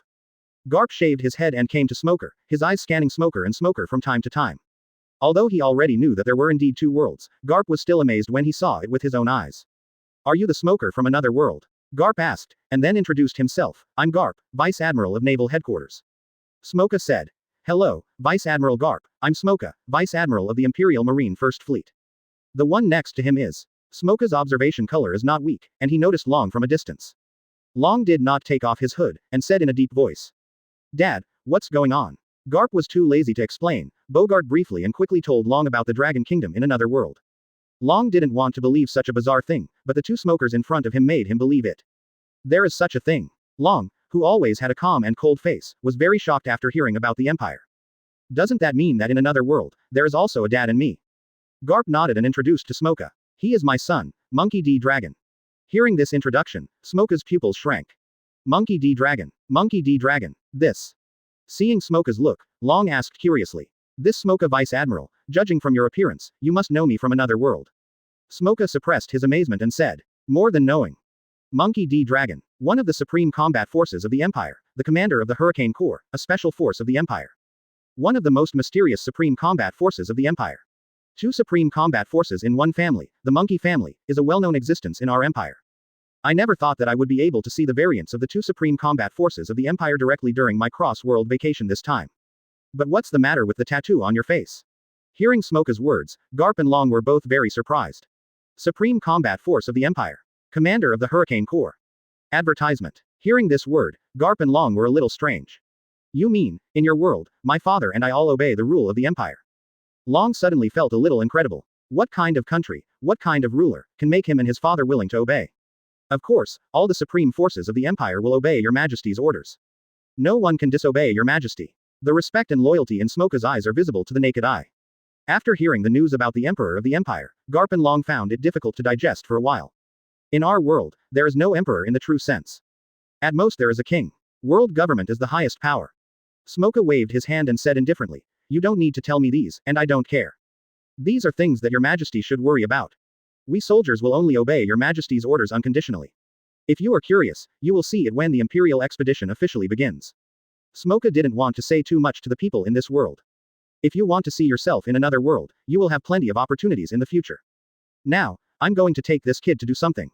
After saying that, Smoka turned into a cloud of smoke and left. Garp and Long looked at each other. I wanted to ask more, but forget it now. Let's go to Logue Town to meet that Empire supernova Lufei. That kid has already scolded me on the phone before. Long, you should be patient later. I'm not a good grandfather, and you're not a good father either. Long ignored his father's words and looked at Lufei beside Garp with an embarrassed expression. After all, they had met for so long, and Lufei didn't call him dad. Lufei, I'm your dad. You. Lufei felt uncomfortable with Long's eyes. Dad, such a strange word, I've never called you that. Long also felt a little embarrassed. After all, he was really an ungrateful father. Ahem, it's okay. If you feel strange, don't call me. Let's go meet another Lufei first. Chapter 26 Garp. Are we just enemies? Logue Town is not big. Garp, Long, Lufei and their group soon found Lufei, Nami and others near Roger's execution platform. You are here. Garp looked at the familiar scene around him with some emotion, recalling the pirate king Roger who was both his enemy and friend. Hearing Garp's voice, Lufei, Nami and Zoro turned their heads. The three of them first greeted Lufei, Nami, Zoro and others, and then looked at Garp and Long. You two are. Lufei felt that these two people were very familiar, but he didn't know them. Garp walked up to Lufei, looked deeply at this grandson from another world, and sighed. I am Garp, the grandfather of Straw Hat Lufei. Lufei was a little confused. No, who are you, old man? Wait, you said you are Lufei's grandfather. In other words, you are the variant of my grandfather Garp in this world. Looks a bit like him, but why is he so old? Zoro and Nami also looked at Garp with white hair in disbelief.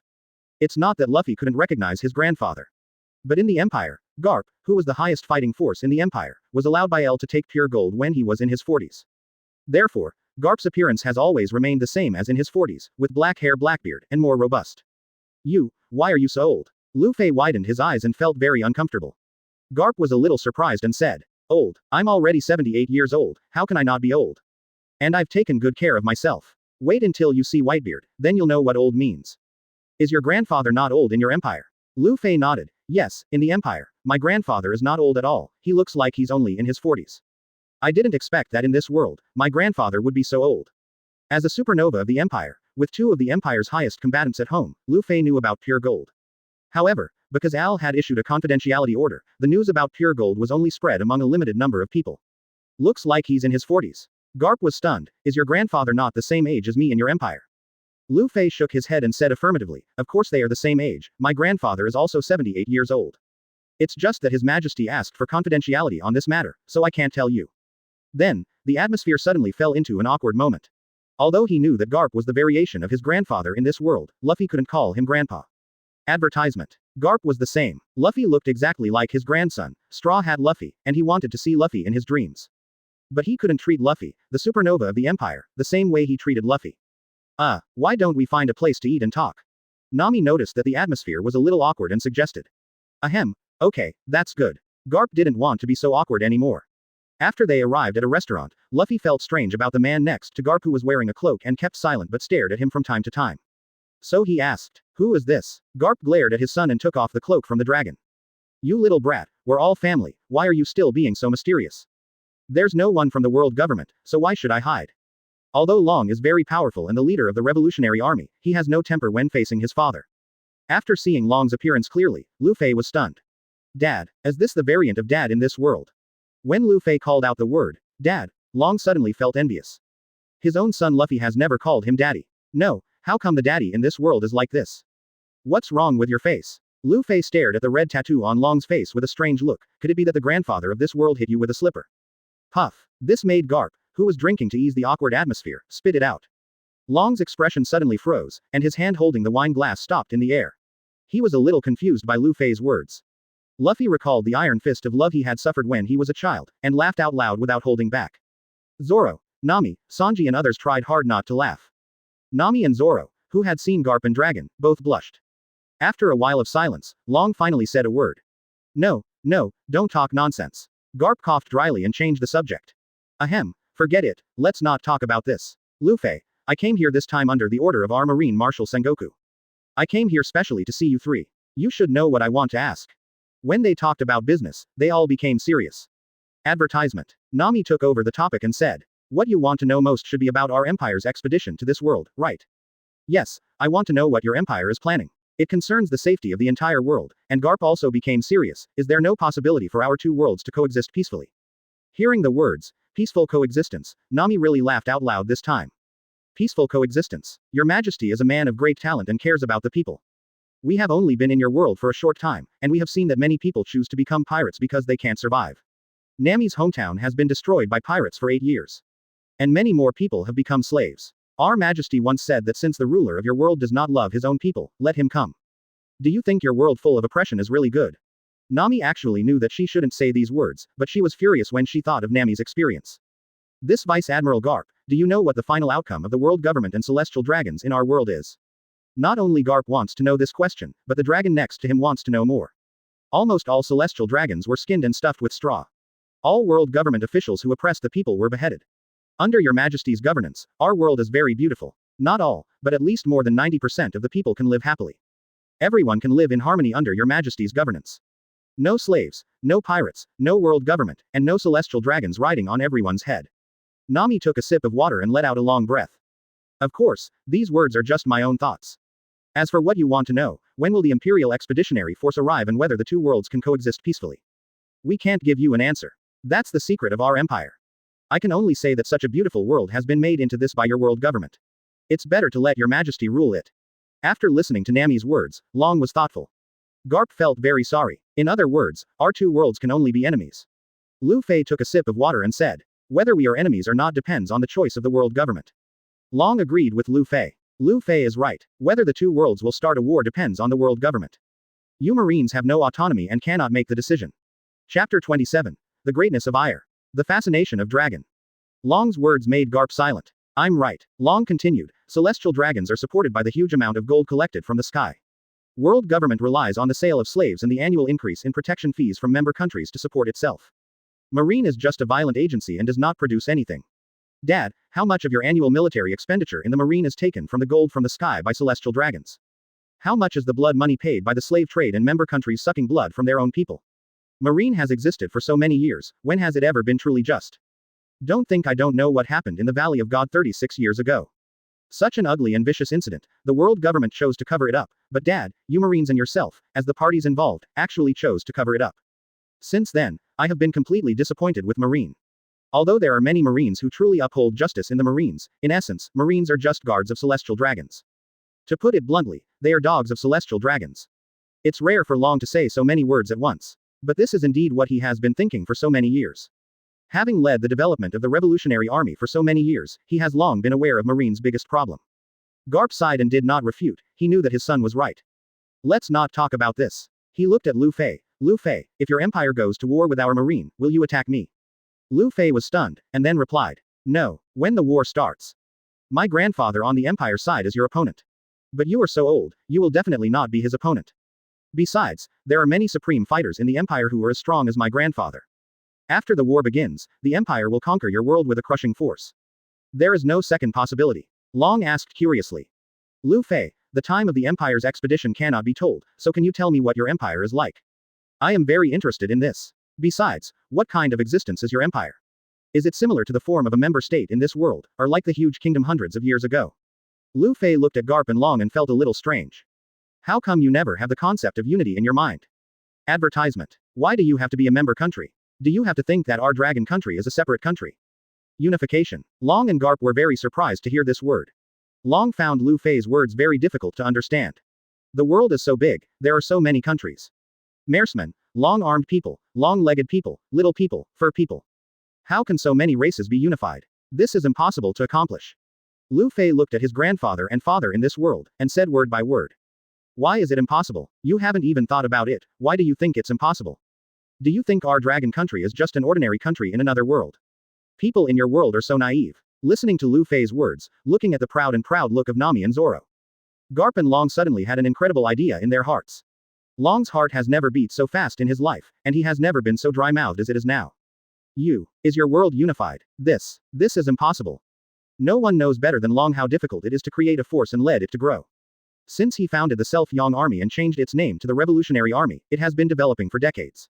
Although the strength is still good, he knows very well that the strength of the Revolutionary Army is completely incomparable with the world government. Let alone unification, even if they want to resist the world government, they can only do it secretly. But now, he suddenly discovered that another world may have been unified. Let alone unification, even the concept of unification has never appeared in Long's mind. Nothing is impossible. Nami was very proud, because with His Majesty, nothing is impossible. It was His Majesty who used his extraordinary strength to destroy the world government, kill all celestial dragons, and establish a new empire. Then he began to unify the countries of the world. In our world, basically all countries have become the territory of Dragon Country. The whole world, whether it is the sea or sky island, has been conquered by His Majesty. In our world, no matter what race, as long as they are loyal to His Majesty and loyally support the Empire, everyone is a Dragon Country person. Your Majesty treats all races equally. What is impossible to unify? Nami's words, like a loud bell, directly struck Garp and Long's minds. Advertisement. It shocked them beyond words. Your Majesty. To be able to do this. What a great existence that must be. It's like a god. Long suddenly found that he couldn't even imagine what kind of person the Emperor of Dragon Country was. God. Zoro sneered. In the Empire, even gods must obey His Majesty's orders. And the celestial dragons who once called themselves gods were killed by His Majesty one by one. After saying so much, I feel that you don't quite understand what kind of existence His Majesty is. But if you have a chance in the future, you can also come to our world to have a look. Hearing Zoro's words, Garp and Long were shocked and looked forward to it. Especially Long, the leader of the Revolutionary Army. Can I go to your world? Really? The original intention of Long to establish the Revolutionary Army was to overthrow the world government and liberate the oppressed. But now, he suddenly knew the existence of the Empire. And the Empire has not only overthrown the world government, but also created a world without oppression and completely unified. This is a great miracle that he dared not even dream of. If I could visit such a world, I would have no regrets in my life. No wonder I in another world would be willing to be the commander under that great majesty. If there is a great existence like your majesty in this world, why should I work so hard to lead the Revolutionary Army to resist the world government? Long looked at Luffy, with guilt and desire for family affection in his eyes. With such a great existence, who would not want to live happily with his family? Garp was also fascinated by the Empire. He is already 78 years old.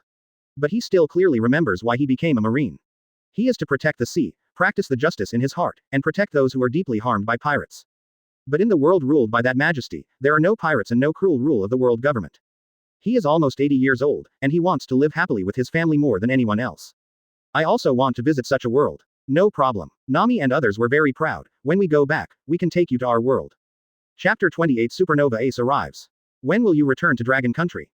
Long took Nami's words to heart. He really wanted to go to Dragon Country and see the happy world that he dared not dream of. Lufei said, let's go to Grand Line first. However, in a few days, several Empire supernovas and 2 high-ranking figures of the Empire will come to your world. By then, they should cause a big incident in your world. Just keep an eye on it. When Nami communicated with Al before, Al said that the son and daughter of Golden Roger, Robin, the director of the Empire T1 Investigation Bureau, and Crocodile would come to this world. It's just that we don't know where they will land. Long and Garp both felt a little regretful. Okay, when you go back, be sure to notify us.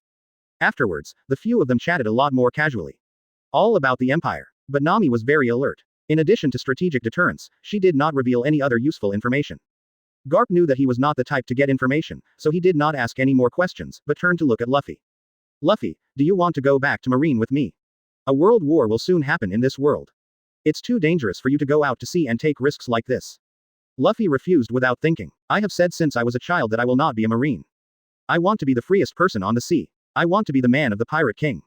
Ryu originally wanted Luffy to go back to the White Island Baldigo with him, but their revolutionary army was cautious all day long, so he thought about it and gave up. Since there is nothing else, I have to go back first. The Revolutionary Army can't do without me. Today I met Lufei, and I also met Lufei from another world, and I also learned that there is such a great existence as Emperor L. This trip to East Blue is very valuable. After saying goodbye to everyone, Long left quickly. Because the world is about to undergo huge changes, he must make arrangements for the Revolutionary Army. Garp also told Lufei a few words, and then left on the Doghead warship. Lufei and others planned to enter the Grand Line together after resting in Logue Town, and then Nami and others would separate from the Straw Hat Pirates.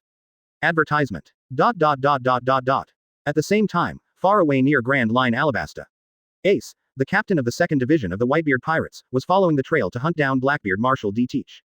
Avina Island is located hundreds of nautical miles west of Alabasta. Ace got the news that Blackbeard and his group had appeared here before, so he followed. In a restaurant, Ace was eating while thinking about how to quickly catch up with Blackbeard. At the same time, he was also thinking about his brother Lufei going to sea this year. I don't know how Lufei is doing now. Did you enter the Grand Line? I really miss that kid. In another world, in Dragon Country, Ace said goodbye to their parents and prepared to open the space-time wormhole to go to a new world. The Ace variant is written as Ace, which is easy to distinguish. Sister, should we go find Lufei and the others? Ace, wearing a very handsome suit and a black hat, asked his sister. And is tall and slender, with beautiful looks and blonde hair. She looks very much like her mother Rouge. Her eyes are very sharp and bright. She is also one of the supernovas of the Empire. Ace, we won't go find Lufei and the others. In the new world, my sister and I have our own adventures. What's wrong? Are you scared, little Ace? It's okay. I will protect you well. Ace was very upset when she heard what her elder sister said. HMPH, I will definitely beat you in a while. Okay, it's time to go. And gave Ace a slap on the head. Then the two used the space-time wormhole opening device made by Vegapunk and came directly to the parallel world. The place where the siblings appeared was quite remote. They came directly to a spring island in the first half of the Grand Line. Ace and his sister were full of novelty in their eyes. Is this the world that Lufei and the others are in now? It feels pretty good. I haven't played for a long time. I must have fun this time. And was very alert, don't always think about playing. His Majesty said that there are many strong people in this world. We have to be careful and don't fall into the gutter. I don't want to be beaten to call my father to come. Advertisement. That's too embarrassing. Ace said indifferently. Sister, what are you afraid of? You just said you would protect me. Anyway, there is nothing to do, why don't we go find ourselves in this world? In this world, I must be the older brother, and you are the younger sister. Hearing Ace say this, and was also very interested. Then let's look for it. Our hometown is in South Blue. It seems to be on the Grand Line from the map here. What a pity, it's a bit far away. Just as the siblings were chatting, on the other side of this spring island, Blackbeard Teach, Lafayette, and Burgess came to the shore on a raft that was about to fall apart. Captain, I really don't understand why you like rafts so much. This is the 5th raft we have assembled. Can't you buy a decent pirate ship? Lafayette cleaned the mud off his body and complained to Blackbeard with some dissatisfaction. Yes, Captain, you have been in the Whitebeard Pirates for so long, but you didn't save some Bailey. Burgess was already thinking that following Blackbeard seemed to have no future. Blackbeard didn't care, dragging the raft while saying. Where does old man Whitebeard have money? I don't know where the money went. Don't talk so much, Captain Ace has been chasing us. We can't keep going like this, we have to find a way to become Shichibukai. Let's go ashore to rest and continue our journey. I have an idea. If it doesn't work, with my current strength after eating the dark fruit, it's not impossible to wait and catch the Fire Fist Ace to exchange for a Shichibukai position. But that's the last resort, I don't want to do it for the time being. Due to the interference of Empire Lufei and others, the Straw Hat Pirates have not offered a bounty until now.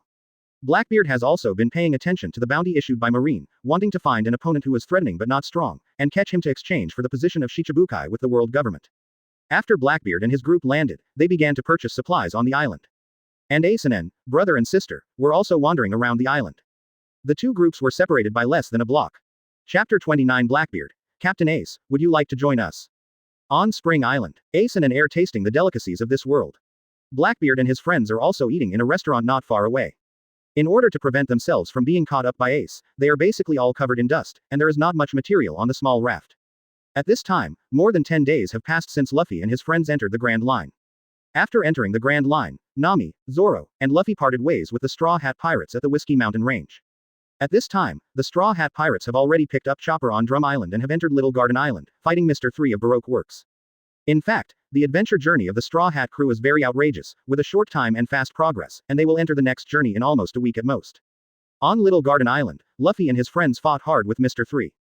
While purchasing supplies on Spring Island, Lafayette of the Blackbeard Pirates saw Ace and his brother through the glass of the restaurant. How is this possible? Why is Ace here? Although Lafayette had never seen Ace, the wanted poster of Fire Fist Ace had been issued all over the world, and his handsome face was easy to recognize. But isn't this guy chasing our captain? Why is he still in the mood to pick up girls here? And he's wearing a suit, which is a bit strange.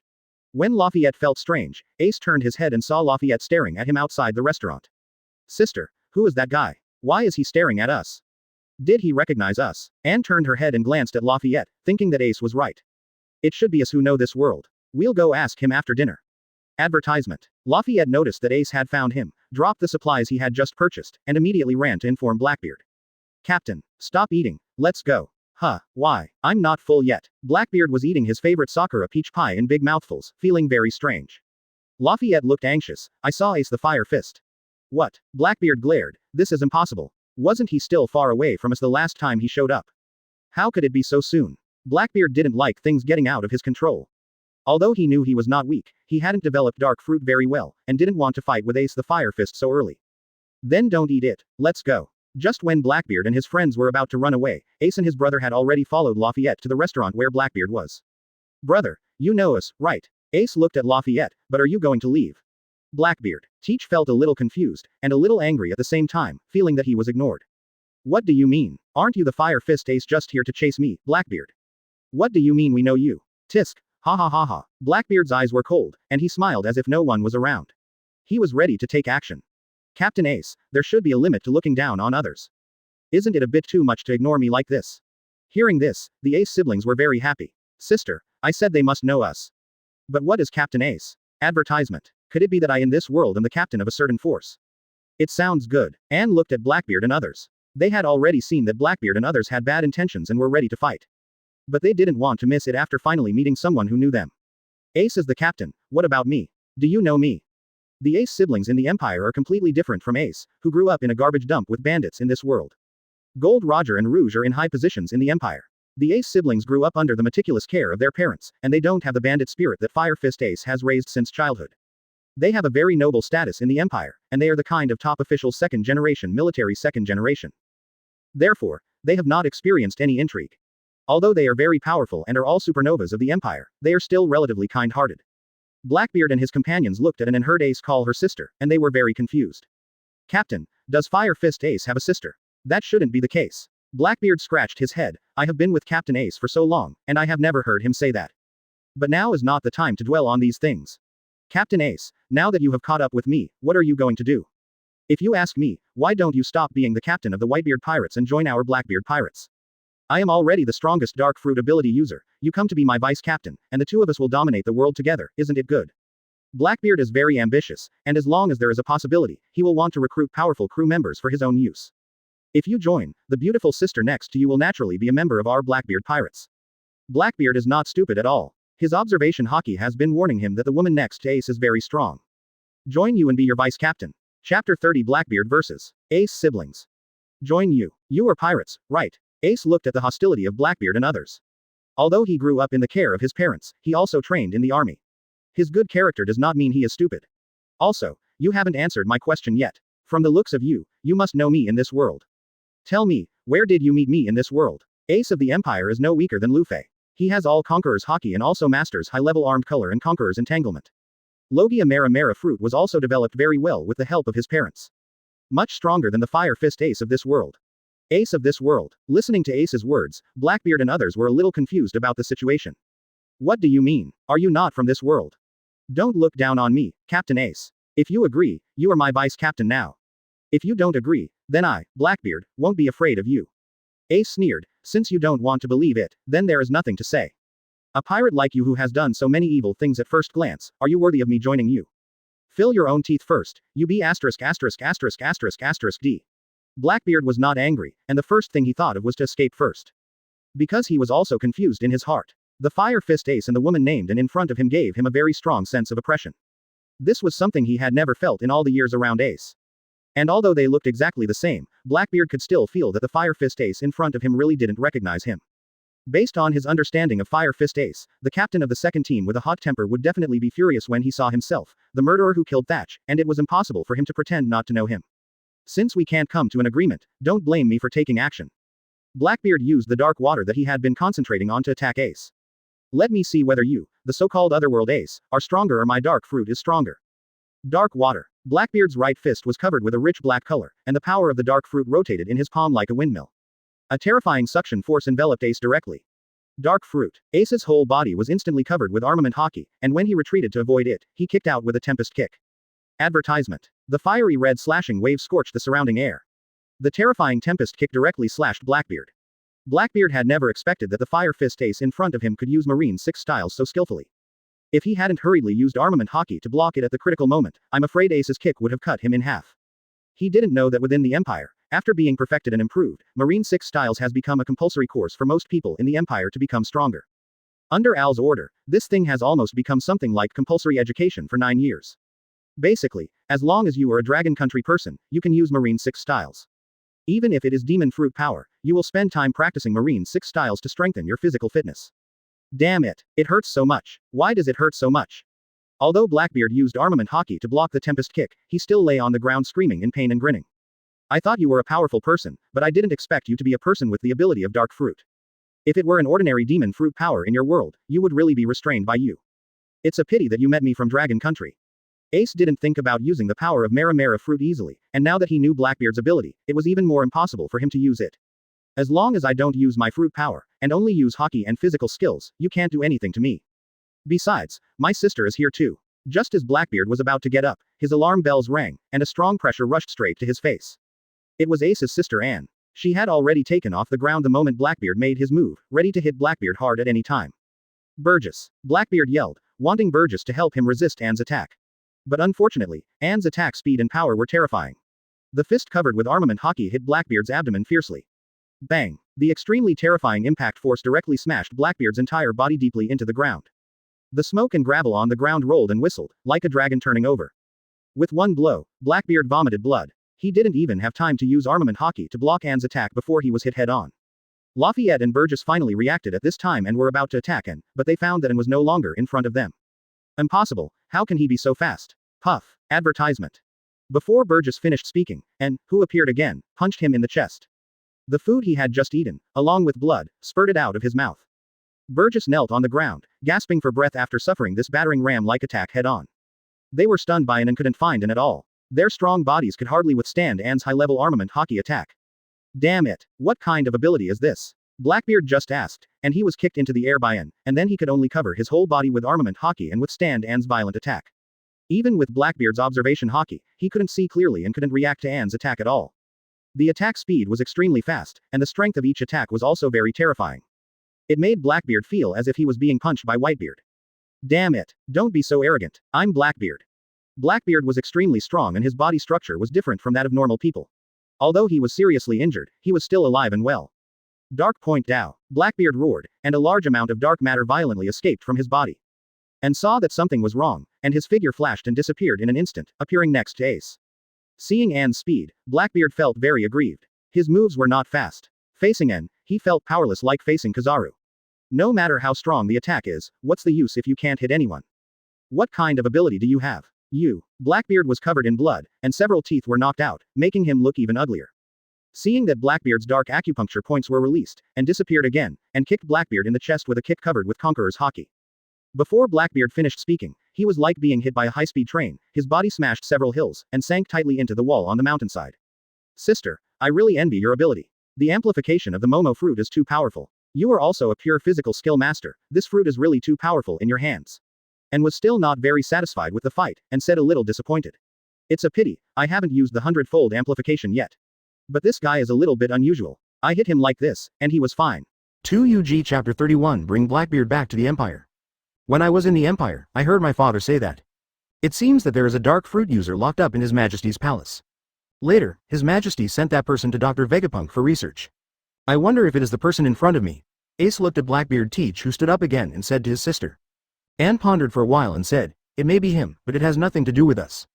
I don't know if His Majesty still needs dark fruit users in this world.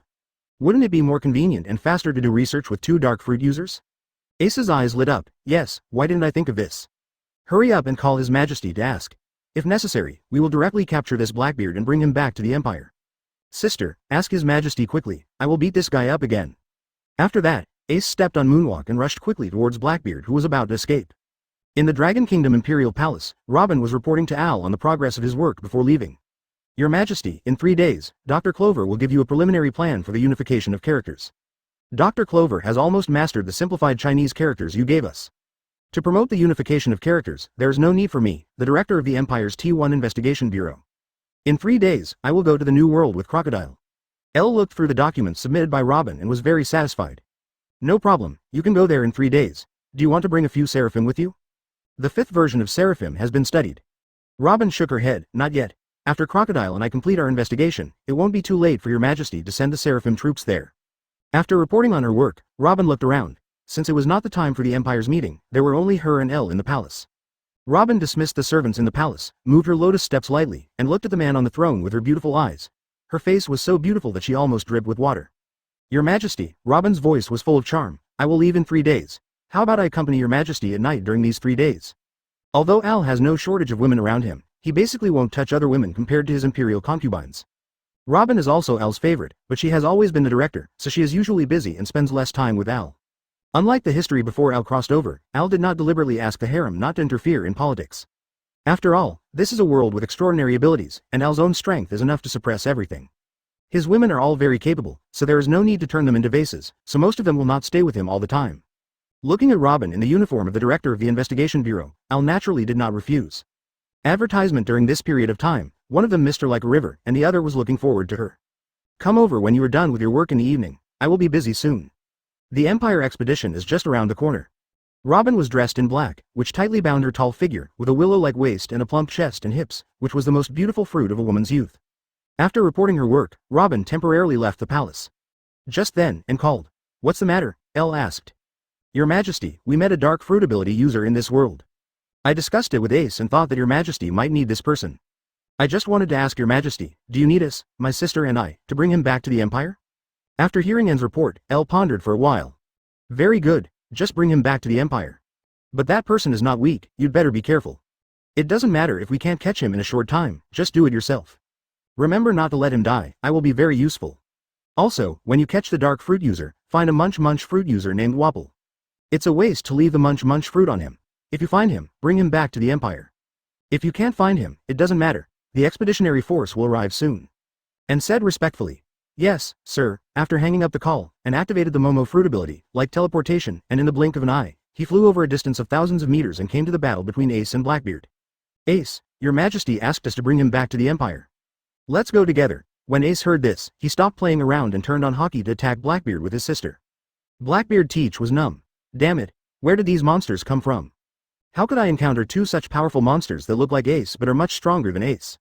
It seems that Lousy is in danger today. Blackbeard was covered in blood, but he still looked energetic, his eyes rolling around, and he was already thinking about how to escape.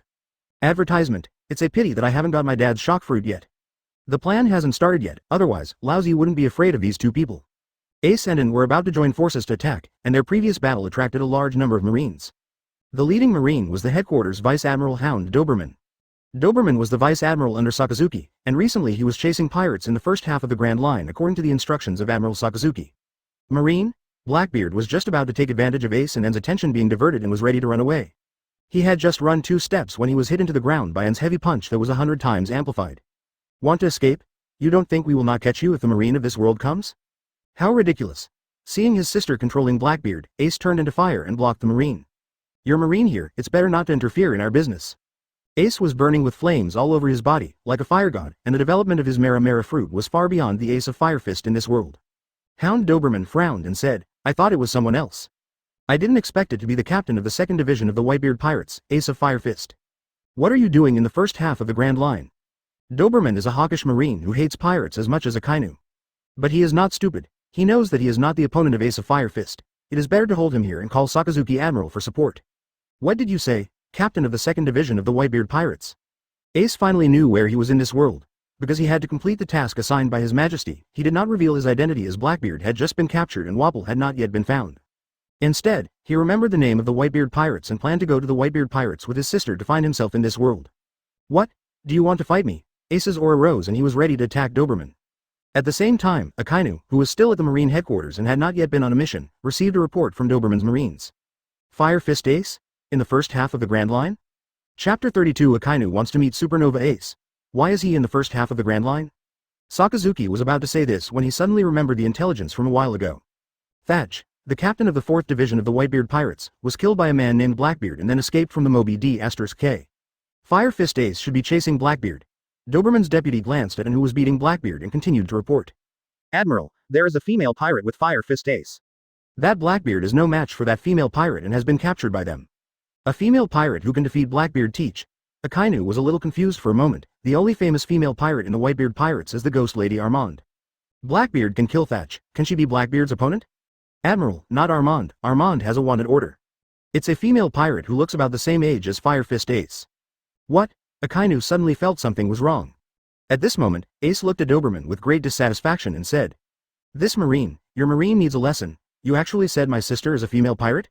You are really asking for death." As he said that, Ace was ready to teach these Marines a lesson. Doberman looked at Ace in a white suit and felt something was wrong. He was barely a senior executive of the Marine and had also participated in the previous meeting about the Empire held by Sengoku.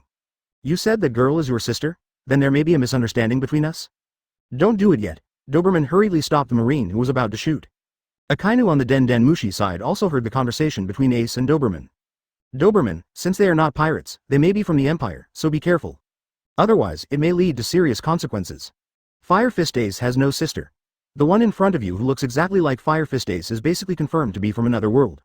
Advertisement. Although Akainu upholds absolute justice, he is not so harsh if he is not a pirate. Doberman looked at Ace in front of him, took a deep breath, and asked, "Since you are not pirates, then may I ask, are you from another world?" Ace was a little surprised. "I didn't expect the Marines in your world to know the existence of our Empire so quickly." "Yes, I am the Empire's supernova Portgas D. Ace. The one in front is my sister, Portgas D. Anne. She is also an Empire's supernova. Why, the Marines in this world have decided to attack us." As he said this, Ace's body was surging with flames. He saw his sister fighting so happily, and he was also itching to do it. "Doberman," Akainu in the Den Den Mushi shouted, "report your location immediately." "I'll go there myself. Let the supernova from the Empire wait for a while, I want to meet him in person. Remember, since they are supernovas from the Empire, treat them with the etiquette of our Marines receiving guests. Doberman, remember, they are not pirates." The Den Den Mushi's voice was very loud, and Ace heard it clearly. And also came over with Blackbeard Teach, who had been knocked unconscious by him. "Who is that?" And was a little surprised. "Two supernovas from the Empire from Otherworld. Can you wait here for a few days? All expenses will be covered by our Marines. Our Admiral is on his way here, he wants to see you." Hound Doberman saluted Ace and Admiral, and was a little confused. "What's your Admiral's name?" "Maybe we know each other," Doberman replied. "Our Admiral's name is Sakazuki, codename Akainu." Ace and were stunned for a moment. "Ah, is it the lava fruit ability user?" Advertisement, yes. Doberman looked at the reactions of the two people, thinking that these two people might really know Admiral Akainu from another world, right? Ace was a little surprised. It turned out to be him. Sakari's, one of the highest combat forces in the Empire. This guy is a little bit crazy. I don't know what he is like in this world. Both Doberman and Akainu on the Den Den Mushi side twitched their mouths when they heard Ace's muttering. What do you mean by a little crazy? It was the first time Akainu heard someone evaluate him like this.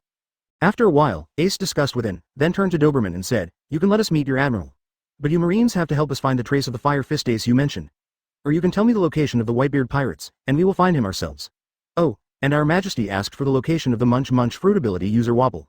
Akainu's voice came from the Den Den Mushi. "No problem, whether it's the news of the Fire Fist Ace or the location of the Whitebeard Pirates, we can tell you. Wobble seems to be the king of a country, but he was defeated by the Straw Hat Pirates and his whereabouts are unknown now. We can help you find him. I will be there in 2 days at most."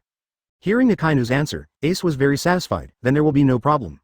After hanging up the phone, Ace looked at Blackbeard, who was beaten to death by his sister, and smiled. "You are quite tough. You are fine after being beaten by my sister for so long." Blackbeard's face was filled with despair, and he was still confused. He was excited to realize his great plan, but he was beaten by a woman without any chance to fight back. He even doubted his life. Is dark fruit really the strongest devil fruit? Why do I feel like I've been cheated? Blackbeard's life was hopeless, and his face was filled with resentment. But after seeing Marine, he came up with an idea and shouted loudly. "Marine, I'm a member of the Whitebeard Pirates. Catch me now. Whether you imprison me in the Impel Down or use me to reach some conditions with the Whitebeard Pirates, it's fine." Blackbeard was very afraid of being taken to that empire by the Ace siblings. He always felt that after he arrived in the Empire, he would be at the mercy of others and become a fish. By then, he really had no chance. Doberman glanced at Blackbeard and snorted coldly. "These two are our guests of Marine. You are their prey, why should we Marine intervene? Besides, you have no reward, why should we arrest you?" And directly knocked Blackbeard unconscious with a punch, not bothering to listen to his nonsense. "We will only wait here for 2 days. If your admiral does not come, we will take this guy back to the Empire first. On the other side, at the Marine headquarters, Akainu reported to the drum and immediately set off on a warship. Chapter 33 Ace. Capture the Fire Fist Ace of this world? Time flies. In the blink of an eye, 2 days have passed. The Straw Hat Pirates far away in Little Garden have defeated Mr. 3 and entered Alabasta. The speed of time in the Empire is the same as that in another world. During these 2 nights, Al and Robin enjoyed the bliss of the world. Your Majesty, I will go to another world tomorrow. What are your specific plans for the other world? Do you plan to attack directly with a large army and flatten everything, or do you have other ideas? El smiled. Of course I have other plans. If the army attacks directly, their combat power will be too dispersed and it will waste manpower. Yesterday, Ace has captured a man named Blackbeard Teach from another world to the Empire. Teach? Robin felt familiar. Could it be Marshal under Newgate who has never slept since birth? That's him. This person is very important in the other world. I have ordered him to go to another world to replace Blackbeard Teach in that world, and gave him a special task. As long as the task is completed, I can destroy most of the marine forces in that world in one wave. Although L has traveled through time for decades, he still remembers that the Summit War was started because of Blackbeard. He is worried that because the people in their world go to another world, it will cause certain changes in the world line, which will affect the outbreak of the Summit War. Summit War gathers the 3 Marine Admirals, all the Vice Admirals of the headquarters, and more than 100,000 elite Marines. This is the best time to eliminate the Marines' living forces. Therefore, Al decided to remotely command and personally start the Summit War in that world. And he also needs to expand the scale of Summit War again to attract more forces to participate, so that he can gather and annihilate them. At that time, let the Empire Expeditionary Army and the Empire's Supreme Combat Force come directly to flatten the Marine headquarters in one wave. Without Marine, world government will be even less likely to organize an effective force to resist the Empire. Since His Majesty has arranged it, I don't have to worry. Suddenly, Robin thought of something, looked at Al, and smiled. Do you want me to find Robin in another world and bring her back to serve His Majesty together? Robin smiled, and the blush on her face had not yet disappeared, and she began to provoke Al again. Al thought of the tragic Robin in another world. Wait until you find her in that world first. If you can do it, I will reward you severely. Advertisement. It is impossible for Al not to be moved by Robin from 2 worlds serving him. Men are always greedy. When seeing a woman who makes his heart beat, he only wants to know her name at first, and then he wants to know how she calls. Now that Al knows how Robin in this world calls, he will naturally be interested in Robin from another world. What's more, this experience is far beyond the reach of twins. The same person in 2 worlds, it's exciting to think about it. How will your Majesty reward me? Robin was wearing a very tight uniform, and her graceful figure twisted in Al's arms. Al felt the smooth touch like silk, and smiled. Of course, reward your favorite. Robin looked at the person she loved most, her face flushed. At this moment, she directly entered a certain mode in the weather forecast: warm and light rain in some areas. Al, who noticed that Robin was different, suddenly remembered a sentence. There is a fairy cave in the sky, and the spring flows silently. Robin Bodhisattva, clean up the wisdom. Then, the 2 of them got entangled. At the same time, in another world, on the spring island of Grand Line, Marine Admiral Akainu originally planned to meet the Imperial Supernova Ace siblings. But a message detected by the Marine Intelligence Department prevented him from going to the Grand Line for the time being, and he had to go to the New World to prepare for the war. New World 4 Emperor's red-haired Shanks are going to meet Whitebeard? Akainu, who was about to reach Spring Island, frowned when he heard the news. Are these 2 damn pirates planning to form an alliance? This is indeed a big event. Akainu felt very sorry that he could not meet the visitors from another world, so he could only pick up the phone and tell Doberman. And gave him the authority to ask the Marine Intelligence Department for information on the Fire Fist Ace, the information on Wapple, and a sea chart of the location of the Whitebeard pirates. Say sorry to the 2 supernovas of the Empire. I have to deal with this matter. If there is a chance in the future, I will apologize to them in person. Akainu did not know that if the world did not change, the Ace of this world would be killed by him personally. On Spring Island, after Ace and Anne got the information they wanted, they didn't care that Akainu didn't come. Anyway, in the Empire, they didn't have a good impression of Sakaris. After reading the information, Ace frowned. I am actually a pirate in this world. Advertisement, and I am the son of the world's strongest pirate Whitebeard? What's the situation? Where's our father Golden Roger? And why is there no information about you, sister? Although Anne felt strange, her primary goal was not to find myself in this world, but to complete the task assigned to her by His Majesty. Ace, now that we know where you are in this world, let's go find him first. Don't forget the task assigned to us by His Majesty. Marshall should have come to this world, and Professor Vegapunk also extracted the memory of Blackbeard Teach. The current Marshal is Blackbeard Teach in this world. We have to help him complete His Majesty's task. Ace's face looked a little weird. After all, it was a bit strange to ask him to help Marshall catch himself in this world. Don't worry, sister. His Majesty's mission is definitely the top priority. I just feel that I am a little miserable in this world. He seems to be the key to His Majesty's annihilation of Marine. And continued. It's not you who was captured, there's nothing to worry about. Let's go. Look at the information given by Marine, Fire Fist Ace is near Alabasta. I also passed the information to Marshall, let's rush over now. At the same time, in the Alabasta desert, Marshall from the Empire was curiously looking at this new world. His Majesty actually gave me such a strange mission? But I, Marshall, have finally caught His Majesty's attention after so many years. Even if I die, I must complete the mission. Capture the Fire Fist Ace of this world? And there is the assistance of the Empire's ace? Marshall shook his head, switched his combat uniform to the outfit of Blackbeard in this world, and walked out of the desert in a swagger. At this time, Alabasta was full of wind and clouds. Not only did the Straw Hat Pirates arrive in Alabasta, Robin, the director of the Empire T1 Investigation Bureau, Crocodile, one of the masters of the underground world, and the Ace brothers and sisters are also rushing here. Chapter 34 The female version of the Sand Crocodile is here. Inside the Empire, Blackbeard Teach was escorted to L. Kneel down. The guard kicked Blackbeard in the leg and made him kneel on the ground. Your Majesty, Blackbeard Teach has been escorted. Blackbeard was locked in sea-stone handcuffs and leg irons, and he had little ability to resist. Are you Blackbeard? It was the first time Elle saw a character from the original world. Since you are here, the Dark Fruit ability user of the Imperial Research Institute can be replaced by you. Teach, be an experimental subject for me honestly, maybe one day I will let you go if I am satisfied. Blackbeard listened to the voice at the highest point in the hall and tried hard to raise his head to look over. As soon as he raised his head, he saw Elle, who was majestic, like a deep abyss, like a prison, and like a god.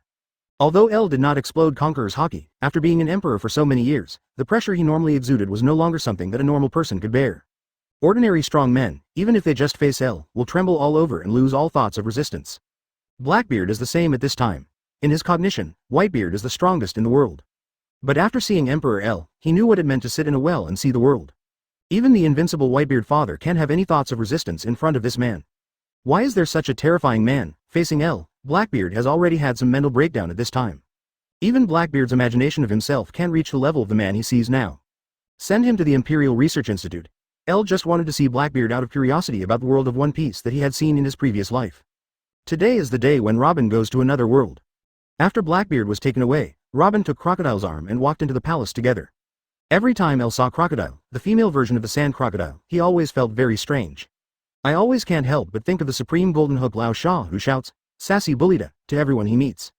Actually, the female Lao Sha is also a famous beauty in the Empire. She once expressed her love to Elle, but Elle felt very upset when he thought that the female Lao Sha was sleeping next to him. No matter how hungry he was, no matter how beautiful Crocodile was, he would only feel boring when he thought of Lao Sha's face. Your Majesty is still like this. Every time he sees her, his expression is very strange. Crocodile's face was full of resentment. She really couldn't understand why the Majesty she admired and respected would look down on her. Advertisement, ahem, Crocodile, if you want to know why, you will know when you go to another world. I know something about that world. Robin chuckled, Your Majesty, don't forget our agreement. I will find Robin in that world. Then the two said goodbye to Al, took out the space-time wormhole shuttle, and disappeared in the palace with their subordinates. Old Shah, I am very curious now, what will your reaction be when you see the female version of yourself? Al thought boredly. I hope you don't anger Crocodile, she is much stronger than you now. In the Alabasta desert, the place chosen by Robin and Crocodile to cross is also this desert. Not long after Marshall left, the two women and their subordinates appeared in the desert. What a great place! Crocodile looked at the vast desert and couldn't help but exclaimed. In this place, I can display strength that is no less powerful than the Empire's supreme combat power. It's a pity that Alabasta in our Empire has been transformed into a lush island by His Majesty. If I had eaten Logia sand fruit in this world, he would definitely be here. This place is as attractive to sand fruit users as it is to me. Alas, I don't know what I am like in this world. I always feel that His Majesty doesn't want to pay attention to me because he knows what kind of person I am in this world. Robin also looked at this new world curiously. This place is too desolate. After sighing, Robin turned to look at Rob Lucci, the ace agent of the T1 Investigation Bureau. Lucci, move freely. Record all the information that is useful to the Empire. Start with Alabasta. Yes, Director. The female version of Lucci quickly disappeared in the desert. Crocodile also ordered his men to investigate. Afterwards, the two women walked towards the Alabasta royal city while visiting the desolate scenery in the desert. After finishing things here, accompany me to West Blue Ohara. I am still very curious about Ohara, the hometown of this world. I don't know how my mother is doing here and whether Dr. Clover is still studying ancient history. Of course, the most important thing is to meet me in this world. Advertisement, His Majesty is still waiting for me to bring Robin from this world to see him. Crocodile smiled. Robin, I really envy you for being able to serve His Majesty. How about I take the me from this world to serve His Majesty like you do? Maybe His Majesty will be willing to accept me. Robin and Crocodile are good friends, she smiled. It's a good idea, I will help you persuade His Majesty when the time comes. Oh, by the way, Let Nami, Lufei, Zoro, and Ace come here too. Regarding Marshall's special mission, we also need to assist. As he said, Robin picked up the communicator and began to contact Nami and others. At the same time, the Straw Hat Pirates, along with Vivi, have also arrived at Alabasta. Vivi, you said there is a Shichibukai in your country? Nami is asking Vivi about the situation here. Yes, Crocodile, one of the Shichibukai. He is the culprit for the current situation of our country. Luffy clenched his fists. I have learned Gear 2 and Gear 3. If this crocodile harms your country, Vivi, I will defeat him. Luffy now has the strength to defeat Rob Lucci in the original book. But what exactly is armament Haki, and why is it so difficult to learn it? Alas, it's a pity that Luffy and the others are not here, otherwise I will definitely be able to master armament Haki. In a very luxurious room in Alabasta, Lao Sha was smoking a cigar, sipping fine wine, and chatting with Robin next to him. Miss Allsunday, how is your investigation on Pluton going? Don't forget, I agreed to protect you for this matter. Nico Robin said indifferently. Don't worry, I have already got some clues. However, the situation in Alabasta is a little subtle recently. Are you really ready to overthrow the regime of this country? Chapter 35. Planning to capture Fire Fist Ace. Lao Sha and Robin didn't know that their variants in another world were on their way. Recently, many vice admirals from the headquarters of Marine have been hanging around East Blue. This situation is a bit unusual. Lao Sha controls Baroque works, and he will know every time a Marine passes by nearby. There is no big news in East Blue. Could it be that Marine or world government is doing something there again? Robin smiled and said, in the past 10 days, more than 10 vice admirals from the headquarters have gone to East Blue. Something must have happened, but it doesn't affect you. You are Shichibukai, and Marine will not interfere with your plan normally. The two didn't know that it was because after Garp met with Lufei and others, he went back and told Sengoku that the war between the two worlds was likely to be unavoidable. Sengoku was making arrangements in advance to strengthen the management of the Marine branch in the Four Seas. Prepare for a possible world war in the future. Even if Sengoku was the resourceful general, he couldn't know that Al had already planned on the summit war that would happen in the future. Rather than dispersing troops to fight all over the world, it is better to concentrate all the expeditionary forces and annihilate the living forces of Marine. As for incorporating the Marine of this world, Al had never thought about it. The existence of the Empire was strictly confidential to Marine, and even the world government was not officially informed, so Lao Sha naturally could not know. Therefore, he was still working hard for his big plan. Miss Allsunday, you continue to find a way to crack the secret of Pluton. If there is any progress, tell me as soon as possible. Don't play tricks with me, otherwise even if you are Nico Robin, I will not be polite. Lao Sha shook the bright golden hook on his left hand, and his tone was grim. Robin didn't care at all, with a professional fake smile on his face, and turned to leave the room. At the same time, the Fire Fist Ace who was chasing Blackbeard also came to Alabasta. Under normal circumstances, he planned to come to see Luffy because he found Luffy's bounty order. But now, he came to Alabasta because he was misled by the news of Marine. When Ace asked Marine for information, Marine didn't know exactly where Ace was. But Sakazuki didn't want to break his promise, so he asked Marine to release a false message about seeing Blackbeard in Alabasta. Ace rushed over following the message. Marine didn't expect that their tricks would accidentally speed up the plan that Al wanted to implement. Advertisement at this moment, Marshall, disguised as Blackbeard Teach, was indeed in Alabasta. As long as the two met, a war was inevitable. Ace didn't know that he had become the fuse for the war between the two worlds. Originally, Al had thought about replacing someone else, but after thinking for a long time, he found that there was no one more suitable than Ace. In the Alabasta Royal City, Ace asked around for Blackbeard's whereabouts. Boss, have you seen this person? Ace asked the boss with a portrait of Blackbeard in his hand. I've seen him before. He's easy to recognize. He came to my place for a meal this morning. I don't know where he is now. Hearing the boss's words, Ace took a deep breath and scanned the Royal City. Teach, I've been looking for you for so long, and finally I have definite news. This time, I wonder where you can escape to. After confirming the news, Ace didn't even bother to eat, and began to look for Blackbeard everywhere in the Royal City. At this time, the Blackbeard he was looking for was already in a hotel, meeting Robin and Crocodile. Robin asked, Marshall, no, Blackbeard Teach, what plans do you have for fulfilling His Majesty's mission? Marshall was only a military commander under Newgate in the Empire, and his status was far lower than Robin's. Director Robin, I received the memories of Blackbeard Teach in this world, and I know a lot about this world. Fire Fist Ace is the captain of the 2nd Division of the Whitebeard Pirates. You will never guess who this Whitebeard is. Robin pondered. In our empire, decades ago, the Supreme Fighting Force Newgate was once called Whitebeard. It's just that after he started to follow His Majesty to conquer the world, he used the name Edward Newgate again and no longer called himself Whitebeard. Therefore, the name Whitebeard is not well known in the Empire. The Whitebeard in Blackbeard Teach's memory, could it be the most destructive commander of Newgate among the Supreme Fighting Forces of our empire? Marshall gave a thumbs up and praised. You are worthy of being the director of the Imperial Investigation Bureau, you are right. In this world, Whitebeard's reputation resounds throughout the sea. He is called the strongest man in the world, but he is a pirate, commanding the huge Whitebeard pirates, and his habit is to recognize others as his sons. Advertisement. Speaking of this, Marshall's mouth twitched a little. He could hardly imagine that the extremely kind commander of Newgate in the Empire, who treated his soldiers as his own sons, actually liked to recognize others as his sons in this world. All members of the Whitebeard pirates call Whitebeard, Dad. Ah, this. Robin was shocked. Tens of thousands of people call him Dad. How much do you like to recognize your sons? Robin really couldn't connect Whitebeard with the Empire's Newgate. Crocodile was very interested. You know what, I really want to meet this Whitebeard who likes to recognize his son. If our Empire's Newgate commander knew that I have this habit in this world. Do you think Whitebeard would want to recognize me in another world as his son? Marshall's mouth twitched, thought for a while, and smiled. It's really possible. After all, according to Blackbeard teaches memory, Whitebeard in this world is already very old. And our Empire's Newgate commander looks only about 40 years old. When the two of them stand together, they actually look like father and son. Ha ha ha. Marshall's words made the two women laugh. After talking about Whitebeard, Marshall began to talk about his plan. Asanan provided me with information. The ace of Fire Fist in this world is in Alabasta. With your help, it won't be hard to catch him. The hard part is how to hand him over to the world government without exposing yourself. And get the position of Shichibukai. The Shichibukai in this world all have their own territories.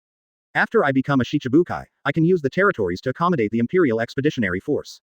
Your Majesty did this to prevent the strong men in this world from fighting to the death when the space-time wormhole opens, and rushing into our empire through the wormhole to launch a self-destructive attack. Therefore, it is best to have a territory to accommodate the Expeditionary Force. Chapter 36 The Plot of Both Sides. Despicable Sengoku. Your Majesty does have this in mind. Robin pondered. The space-time wormhole is just a tool. Once it is opened, there is a risk of the enemy rushing in. Your Majesty wants to achieve the result that the army directly wipes out the Marine headquarters. In this case, neither the Four Seas nor the Grand Line are suitable as garrison locations. Once the garrison is too far away from the Marine headquarters, it will fall into a more protracted war. Your Majesty does not want to see this happen. So, your Shichibukai location is extremely important. Marshall's concerns are reasonable. He continued, if I take Fire Fist Ace with me, the risk of being exposed is too great. After all, although I have received Blackbeard teaches memories, I am not from this world after all. Once exposed, the top leaders of this world are likely to guess your Majesty's plan, which will affect the Empire's expedition. You have considered it very carefully. Robin frowned, and after capturing Fire Fist Ace, we need to guard against the Whitebeard pirates coming to rescue. But this is not difficult, just keep it secret. Or let the Empire's highest combat power Newgate deal with Whitebeard. After sorting out Blackbeard teaches memories, Marshall frowned again and said. There is another key problem. The number of Shichibukai in this world is limited. And now, there is no vacant position for Shichibukai. If I want to become Shichibukai, other Shichibukai must be defeated or killed. Otherwise, even if we capture Fire Fist Ace, we can't become Shichibukai. That's a problem. Crocodile frowned. Then, Marshall looked at Crocodile strangely and said hesitantly. According to Blackbeard teaches memory, there is a Shichibukai in Alabasta. If we defeat or kill him, there will be a vacancy. That's easy, right? Why are you looking at me? Crocodile felt very strange about Marshall's look. Marshall looked at Crocodile again, with a strange expression. The Shichibukai in Alabasta is named Crocodile. Look at this. Crocodile was stunned for a moment. You said that I in this world is in this country. Yes, and he should surprise you. I won't say more about the details. After all, it's you in this world. You can see for yourself when the time comes. In the Empire, Crocodile is a famous beauty. Her desire to become a royal concubine is not known to everyone, but at least it is passed on by word of mouth. So after he knew that Crocodile in this world was a golden hook man, he wanted to laugh so much. Robin smiled and said, Crow, then the task of defeating Crocodile will be handed over to you. If you don't have confidence, I will help you. Crocodile rolled his eyes at Robin. What are you talking about, Robin? Others don't know how strong I am, but you don't know it. I don't believe that Crocodile will be my opponent. Advertisement. After discussing, Robin said, let's decide this for the time being. Defeat Crocodile first and make the position of Shichibukai vacant. Then capture Ace of Fire Fist. As for how to hand him over to the world government, we will think of other ways. After making the initial decision, Marshall said, then I won't hang around outside for the time being. According to my memory, Ace of Fire Fist will definitely kill me at all costs as long as he sees me. So when to capture him, the decision is in our hands. First implement the first step of the plan and defeat Crocodile. Well, that's the decision for the time being. Robin decided on the initial strategy.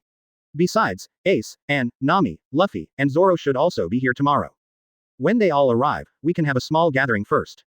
On the other side, inside the Marine headquarters. Sengoku, Garp, Suru's staff officer, Kuzan, and Borsellino are discussing things. Sakazuki reported before that 2 more Imperial supernovas have come to our world. And they also appeared on the Grand Line, easily defeating and capturing Blackbeard teach of the Whitebeard pirates. This supernova is a variant of the Whitebeard pirates' 2nd Division captain, Ace of the Fire Fist, in another world. And he has a biological sister. I have reason to suspect that in that world, Roger may not be dead. Garp opened his mouth and wanted to say something, but he didn't say it.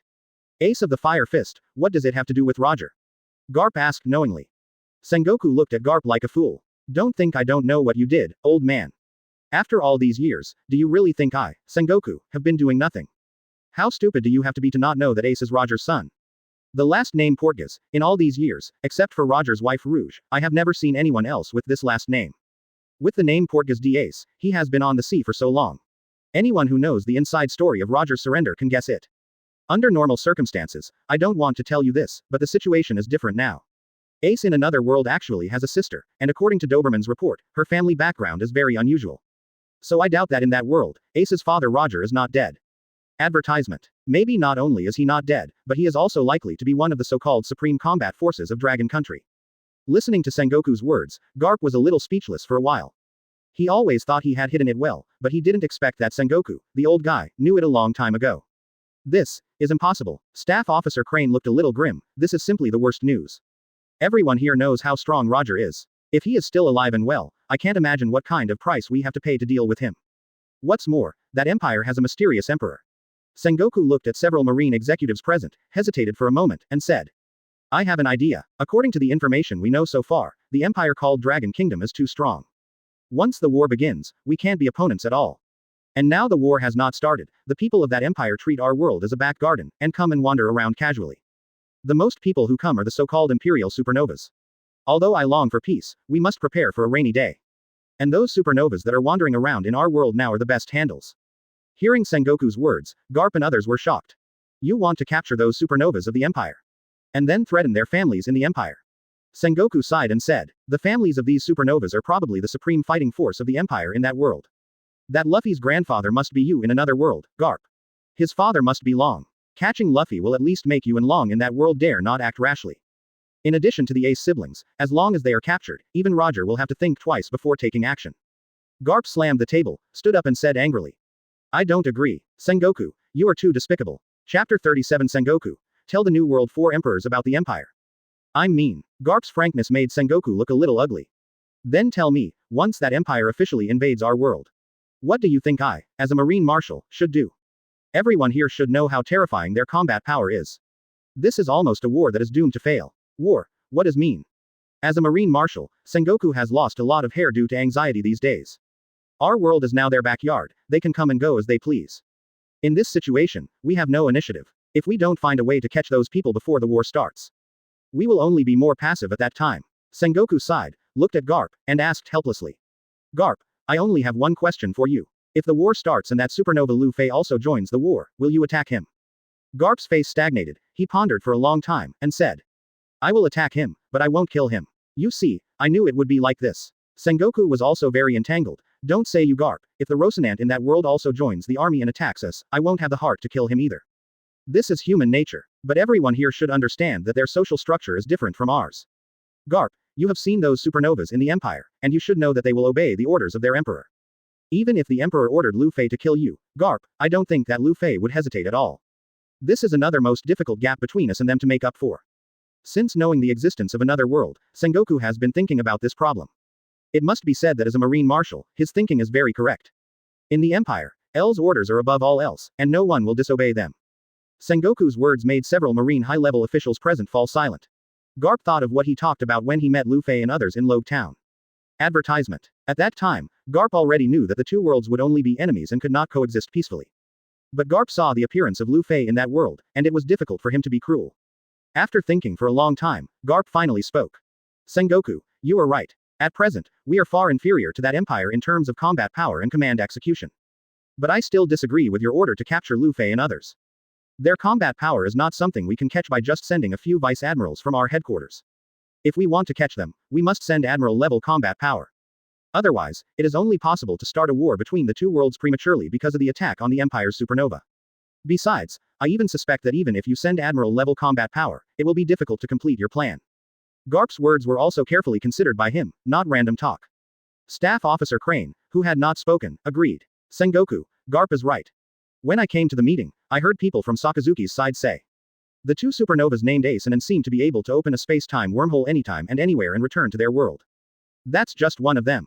Even if we destroy the space-time wormhole, we still have to consider whether the supreme combat power of their empire can come at any time. That empire is different from our world. We Marines also have to consider the problem of pirates. They only need to consider the war with us. If you concentrate your combat power to deal with the empire, the pirates will become more rampant.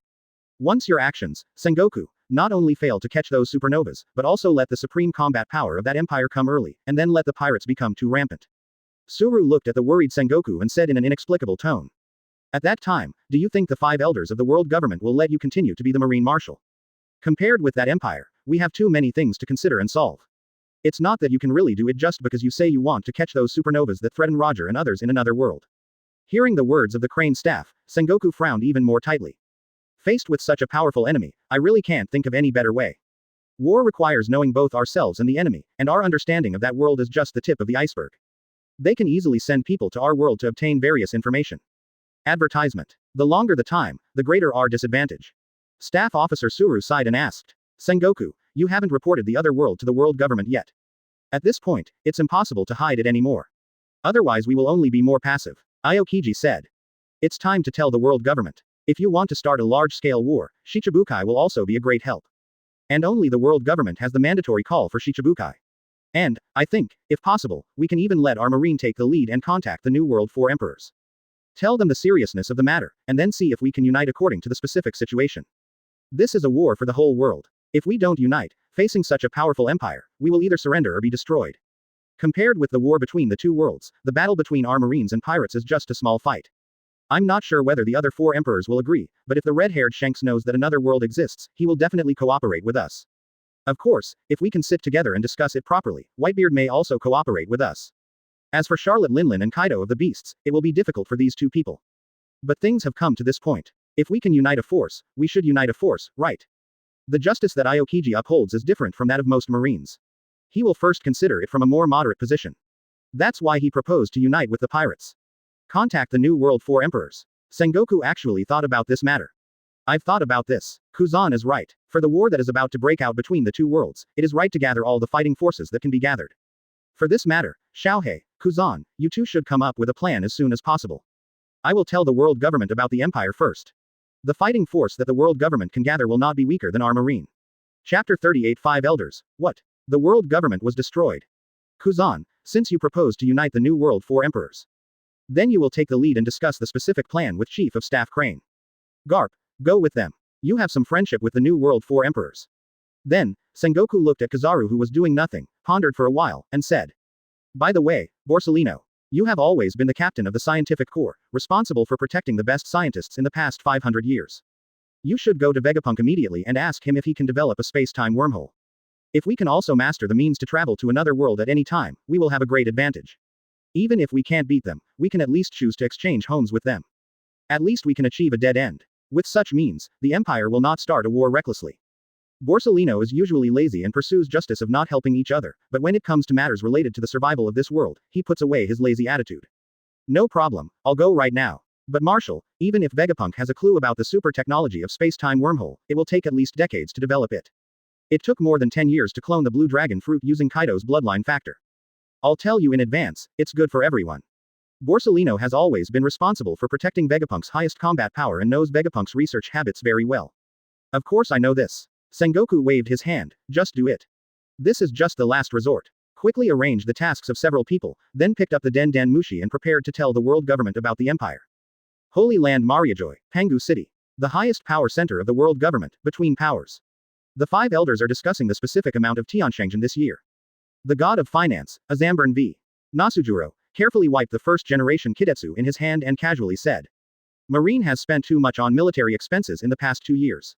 But after Roger opened the Great Pirate Era, pirates became more rampant, and Marine's military expenses cannot be reduced.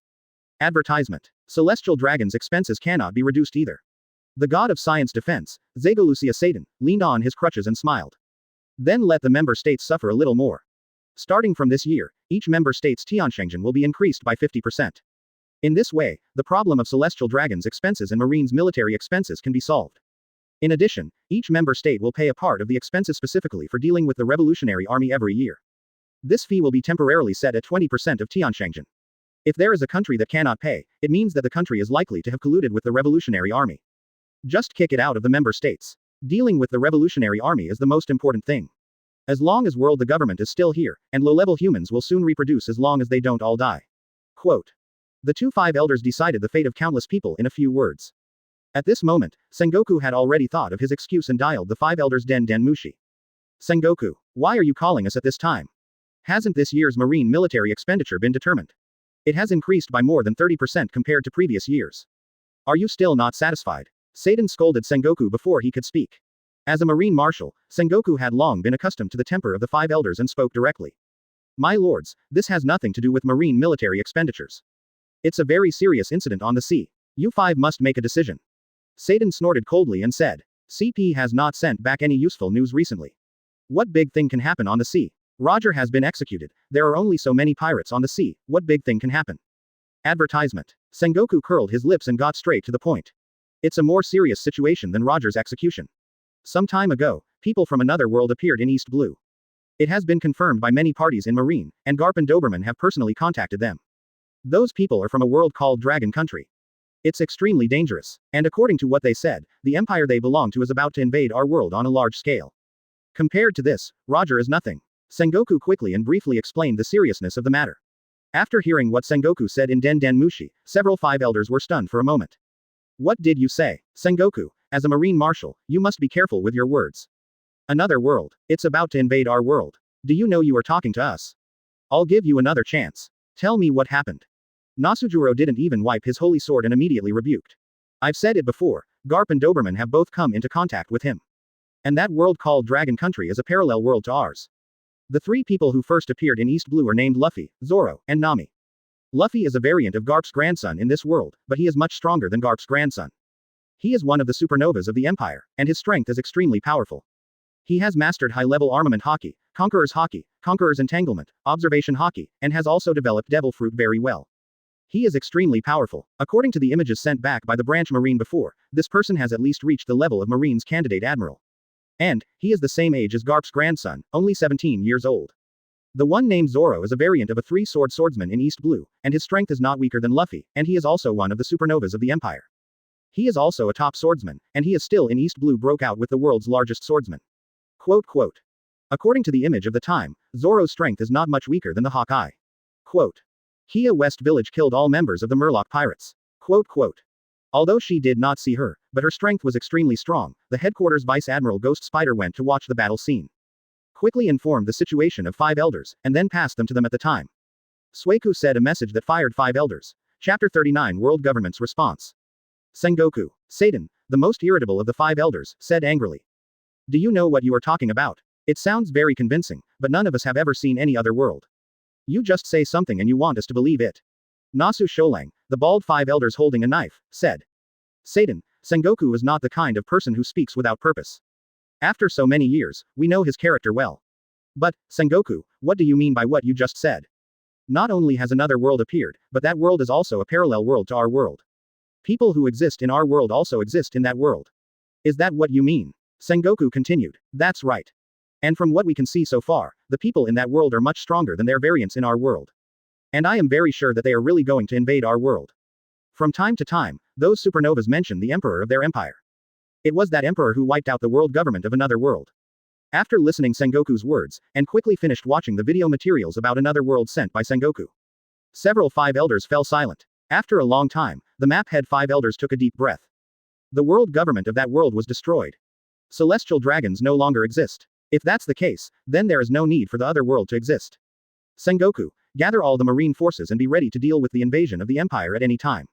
The Empire wants to invade our world, so why don't we want to rule one more world? Question mark. Listening to the words of the map head five elders, Sengoku was stunned. He complained crazily in his heart. No, do you old guys understand what I'm saying? There's no need for the other world to exist. Advertisement. You're talking as if we can easily destroy that empire. You still want to rule another world. Our own world is going to be destroyed. I, Sengoku, at least have a high probability of survival if I surrender. I'm afraid you old Bidens can only die, right? Sengoku tried very hard to control himself from cursing. Let me remind you. Sengoku blushed. The current situation is that the little bit of strength exposed by the Empire is far beyond our imagination. With the strength of our world government and marine alone, we can basically only be destroyed. I came to report to you this time to let you make the right decisions. instead of discussing how to rule that world. Sengoku was very angry now, and he was not so polite when he spoke. Jiro pondered. Whether they are as strong as you say, this needs to be confirmed by follow-up intelligence. You can't just rely on a few Imperial supernovas to infer that the world is strong. There is no necessary connection between the two. Even if they are strong, the world government has ways to deal with them. Sengoku, you are the Marine Marshal, you can't lose your composure when something happens. Jiro taught Sengoku, earnestly. Sengoku suppressed the anger that was about to explode in his heart. Since the world government has a way to deal with it, I won't say much. There are many rampant pirates on the sea. Plus the invasion of the Empire. I want to ask you for permission to issue a compulsory summons for Shichibukai. If an unexpected situation occurs, I can also quickly gather combat forces. Of course, there is no problem with this. The environmental warrior god agreed directly. We will send the CP agency to investigate. Sengoku achieved his goal and hung up the phone directly to think of other ways. He really didn't expect that the five elders, who usually seemed to be quite wise, would be so brainless and indecisive in this matter. In fact, Sengoku thought too much. It's not that the five elders can't make a decision, but that this matter is too big. They must report to IM. 99% of the things on the normal sea can be decided by the five of them. But they can't make a decision about the whole world, the secrets of the world government and celestial dragons that may be exposed. I didn't expect this to happen. Since that world is parallel to ours. And the government and celestial dragons of that world have been destroyed, doesn't that mean that the Empire knows all our secrets? Advertisement. If that's the case, they don't even need to conquer directly by force, and just make all the hidden history of the past 100 years public. The existence of Lord IM will also be exposed, and by then, our world will be in complete chaos. Without the Empire conquering by force, the world government will fall apart. The god of law and martial arts topman Bouchery said what they were most worried about. Compared to the world-class war, what they were most worried about was the exposure of the hidden history of the past 100 years. We must tell Lord IM as soon as possible. Once that empire chooses to do this, our rule will be in danger. The god of environment said in a deep voice, we must destroy that world as soon as possible. Otherwise, the consequences will be disastrous. The premise is that we must use Uranus. According to Sengoku, the combat power of that world is a bit too strong. We must activate Uranus as soon as possible. In addition, this generation of Poseidon should have awakened. We must make it obey our orders and fight. Five elders, these old Bidens have lived for who knows how many years, and they are very clear about the existence of the Fishman Island Poseidon. Another blonde five elders also spoke up. Poseidon should still be growing, Pluton is even more important.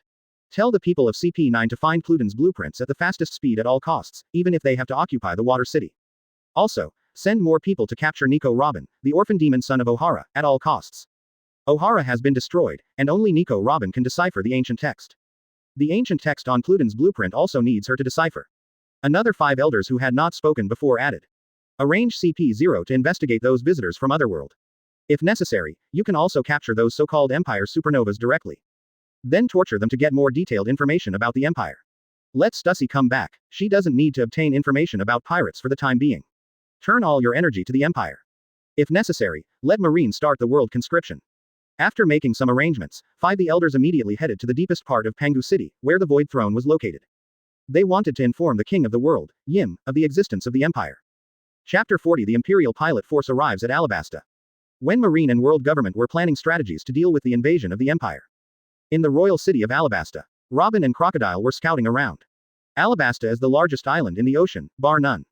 Its area reaches more than 400,000 square kilometers, which is equivalent to the total area of the territory of Shaori before El crossed over. Shaori is a collection of scattered islands, while Alabasta is a whole island. Therefore, Alabasta is very vast. Although the royal city is not developed, it is also very large. Whether it is Fire Fist Ace who arrived here 2 days ago, or Robin, Crocodile and others, although they have been scouting for information, they have not met. Lufei, Zoro, and Nami, who received Robin's call, also arrived here in the morning. In a hotel in the royal city, this place has been completely bought by Robin and used as a gathering place for the Empire to discuss things. Robin, Nami and the other two flew all the way in combat boots and arrived at the hotel. Nami, Luffy, Zoro. You guys are having a lot of fun in this world.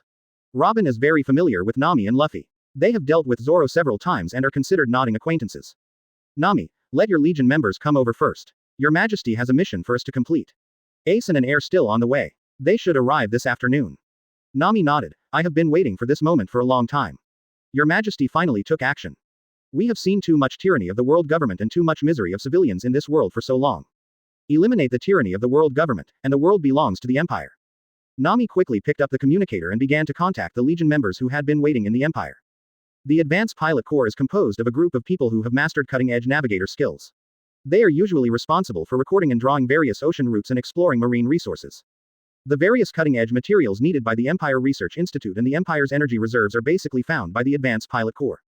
Advertisement. Violet, the former princess of Dressrosa, was specially recruited to join this legion because she had taken the Paramesha Thunder Fruit and had excellent surveying ability.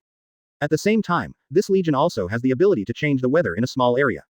If the weather weapon invented by Vegapunk is used, natural celestial phenomena can be forcibly reversed. This legion that has the ability to change celestial phenomena is directly commanded by Aiel. Nami, who ate the Logia Thunder Fruit, is the legion leader. Dragon, one of the highest combat forces in the Empire, also serves as an advisor to the legion because he has the power of hurricanes.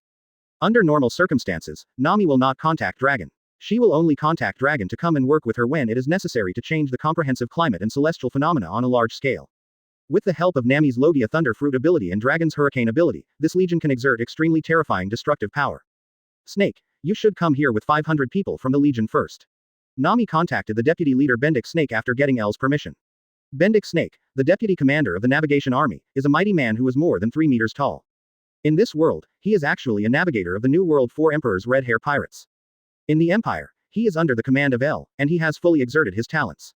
Captain, is the Empire finally going to take action? Snake was very excited. Brothers can't wait. After hanging up the phone, Snake led the 500 most elite people in the navigation army, opened the space-time wormhole, and came directly to the hotel. Captain, all 500 people are here. Snake wore a white military uniform and sunglasses. He was extremely muscular, with 2 famous swords hanging on his waist. He was a famous double-sword swordsman in the Empire. Well, thank you for your hard work. Nami also changed her combat uniform into a white military uniform and issued orders to the 500 Legion members. Your Majesty's plan is being implemented. You need to find the best route to the world government, marine headquarters, and major forces as much as possible before the war starts. If you encounter any pirates, dark forces, or marine obstructions, kill them without mercy. I need you to complete this task as quickly as possible. Your Majesty's plan must be completed with all your strength. The Empire's expeditionary army will arrive at that time, and the survey of the route is the top priority. There must be no mistakes. Nami handed over the route information she had recorded in this world to another captain, Violet. Sister Violet, please keep this information. Before coming to Alabasta, I heard that there is also a Sky Island in this world. In addition to detecting the route, if you encounter Sky Island, you also need to record it. Advertisement. Of course, if you explore oil, natural gas and other resources on the way, record them first. Nami quickly issued an order, and the 2 deputy leaders Snake and Violet accepted the order and quickly disappeared in the hotel with the 500 Legion members. Then, Nami looked at Robin and smiled. Sister Robin, guess what I have in my hand? Nami took out a wanted order for Nico Robin from her pocket. I really didn't expect that in this world, Sister Robin was actually wanted by the world government. Son of the devil, Nico Robin, the bounty is 79 million. Robin took the bounty order, took a look, and frowned instantly. This feeling is really unpleasant. Devil's son, I don't know what I did in this world to be given such a vicious title. Don't worry about her for now, let's focus on the task assigned to us by His Majesty. Nami smiled and looked at Marshall who had been staying in the hotel. During the time I came to this world, I roughly know something about Shichibukai. What do you think? After Marshall becomes Shichibukai, he will treat Alabasta as his territory. This place is so vast that it is completely enough to accommodate the arrival of millions of expeditionary forces. And it is far away from the marine headquarters, so when the expeditionary forces arrive, it will not attract the attention of marine. Hearing Nami's words, Robin and Crocodile's eyes lit up. We wouldn't have thought of it if you hadn't told us. Alabasta is a really nice place. With the vast desert, Crocodile can serve as a logistics transport officer and use his abilities to transport all kinds of war supplies. The key now is to defeat Alabasta's Shichibukai Crocodile and catch the Fire Fist Ace. Everything is ready, only East Wind is missing. At the same time, Lao Sha started his monthly heroic act in Alabasta to gather people's hearts. This time, the place he chose to pretend to be a hero was not far from the hotel where Robin and others were. Chapter 41 Crocodile vs. Crocodile. Crocodile has been planning in Alabasta for a long time. Ever since he became Shichibukai and was beaten by Whitebeard, he began to hope to find ancient weapon Pluton and then rule the world. As for his own strength, it has stagnated since he was killed by Whitebeard. Basically, he has been playing all kinds of conspiracies and tricks, and has not spent time to improve his strength for many years. However, with the development level of Crocodile Logia Sand Fruit. In the first half of the Grand Line, it is completely enough. In the first half of the Grand Line, let alone mastering Haki, there is not even a pirate with a bounty of over 100 million.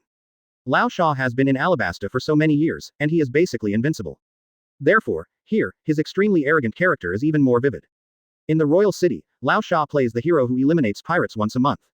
If there are no pirates, let his subordinate Baroque works go to the sea to catch some. After so many years of operation, in the hearts of most people in Alabasta, Lao Sha is the hero of their country. Damn pirates, Lord Crocodile is coming soon. You dare to rob in Alabasta Royal City, I think you don't take Lord Crocodile seriously. There were many people watching the robbed jewelry store. The owner of the jewelry store didn't seem to be afraid of the pirates at all, and he cursed at them. At this time, Lao Sha appeared on the roof of the building opposite the jewelry store, with a cigar in his mouth, wearing a brown cloak, and looking coldly at the pirates below. In the hotel not far from the jewelry store, Crocodile heard the noisy sound outside and walked out. Also wearing a brown cloak and holding a lady's cigarette in his mouth, he flew to the roof of the hotel and looked over here. It's been a long time since I saw you. I haven't seen anyone who dares to rob on the street in the Empire for a long time. It looks quite interesting. It's really exciting. Just when Crocodile was about to go over to deal with the pirates, she found a momentum that made her feel very familiar. Advertisement. Then, she looked at where Crocodile was. Shichibukai. Crocodile. I in this world. I didn't expect to see it so soon. Crocodile crossed his arms, exhaled a puff of smoke, and looked at where Crocodile was.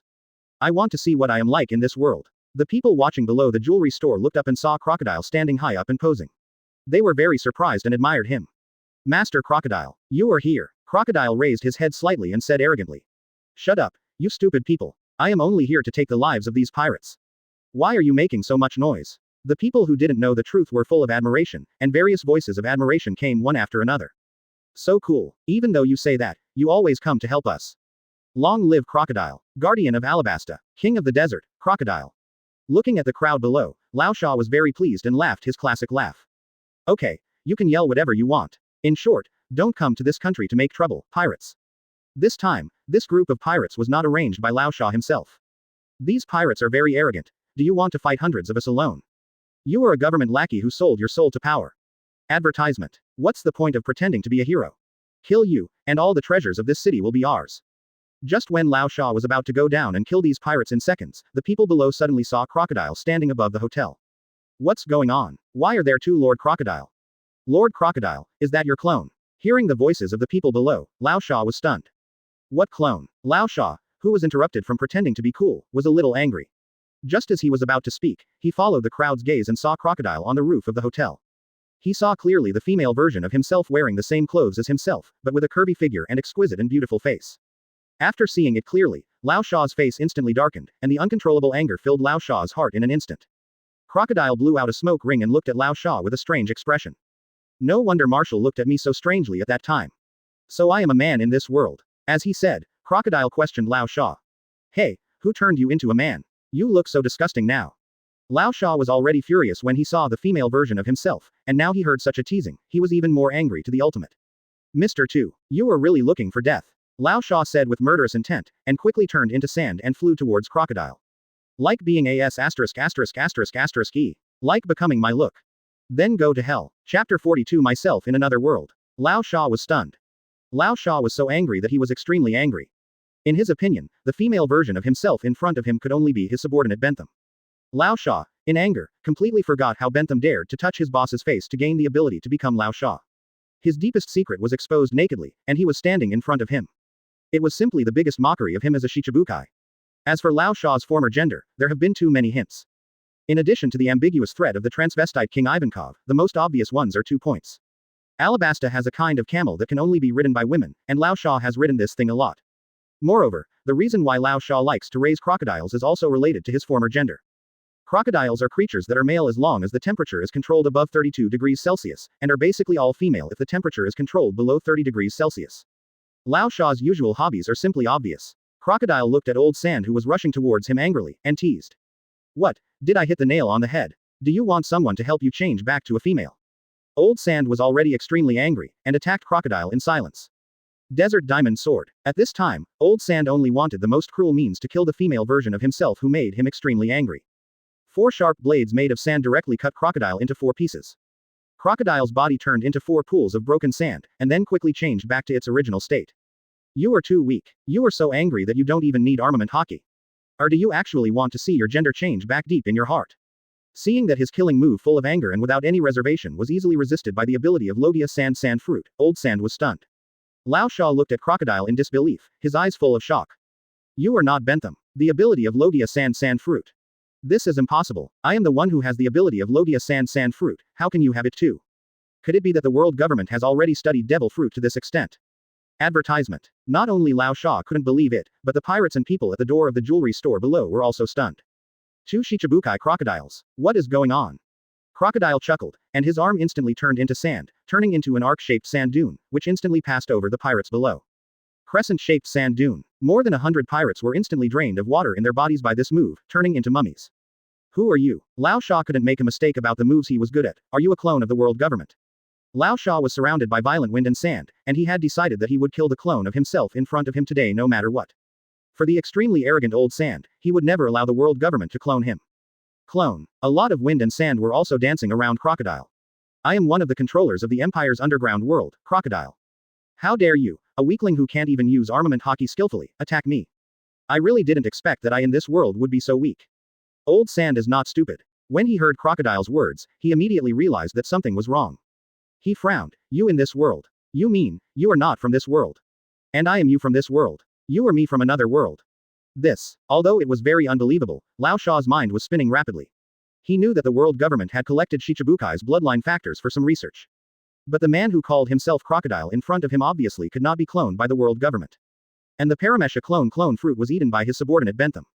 Although it was beyond his understanding, Lao Sha quickly accepted the fact that the woman in front of him was himself from another world. You are from another world. One of the controllers of the Empire's underground world. After accepting that the woman in front of him was himself from another world, Lao Sha's anger quickly disappeared. What is the purpose of your appearance here? Also for ancient weapon Pluton. The female version of himself in front of him gave Lao Sha a strong sense of oppression, and he himself had not improved his strength for a long time, and he knew in his heart that he might not be the opponent of this otherworld self. Ancient weapon Pluton. Crocodile smiled. In the Empire, the Pluton proto-battleship has already been built, and there are more than one. Advertisement. I didn't expect that I in this world would be so ambitious. I actually want to control the ancient weapon. After hearing Crocodile's words, Lao Sha's brain froze a little. What? You said that the Pluton proto-battleship has been built in your empire. More than one. This sudden news made Lao Sha completely confused. But soon, he continued. What is your purpose in coming to this world? To conquer and rule this world. Yes, you guessed right. Crocodile was quite satisfied with himself in this world, except for his vulnerable strength. The emperor of our empire has decided to conquer this world. And in order to realize His Majesty's initial plan, I will take your life as a Shichibukai. Although it feels strange to kill myself in another world, I have to do this to complete His Majesty's mission. As he spoke, the sand dancing wildly around Crocodile was instantly dyed with the color of armament Haki, turning into a terrifying armed-colored fine sand like black mist. You can resist, but the result will not change. You are too weak. Crocodile glanced at the big golden hook in Lao Sha's left hand and said expressionlessly. I don't know what you have experienced as me in this world. But that doesn't matter anymore. Do you surrender yourself, or do you want to fight me? Lao Sha's face changed. At this moment, he regretted that he had not improved his strength for so many years. Many years ago, he could still use armament Haki, but he has not used it since he lost to Whitebeard. It's not that he doesn't know armament Haki, but he is very sluggish in using it. Just like the golden lion with a rudder on its head, Haki has degenerated extremely seriously. If you use it forcefully, you will not be able to exert your full strength. Just as the two of them were confronting each other, Lufei, Zoro, Nami, Sanji and Vivi came over. Robin in the hotel also came out to watch her besties battle. Chapter 43 Crocodile surrenders. Lufei meets Ace. Vivi, is that person Crocodile? Lufei and his friends rushed here with Alabasta Princess Vivi. Why are there two crocodiles? A man and a woman. Vivi has always wanted to reveal the true face of Crocodile. This time she returned to the Alabasta royal city to achieve this goal. But as soon as she came back, she saw a scene that made her unbelievable. Crocodile looked at the violent fine sand of armament Haki around Crocodile, his face heavy, and was thinking about countermeasures. Although under great pressure, Crocodile still said stubbornly. Surrender. Are you kidding? Let me see what I am like in another world. Crocodile used armament Haki for the first time in a long time, but now he can't cover the dense sand with armament Haki.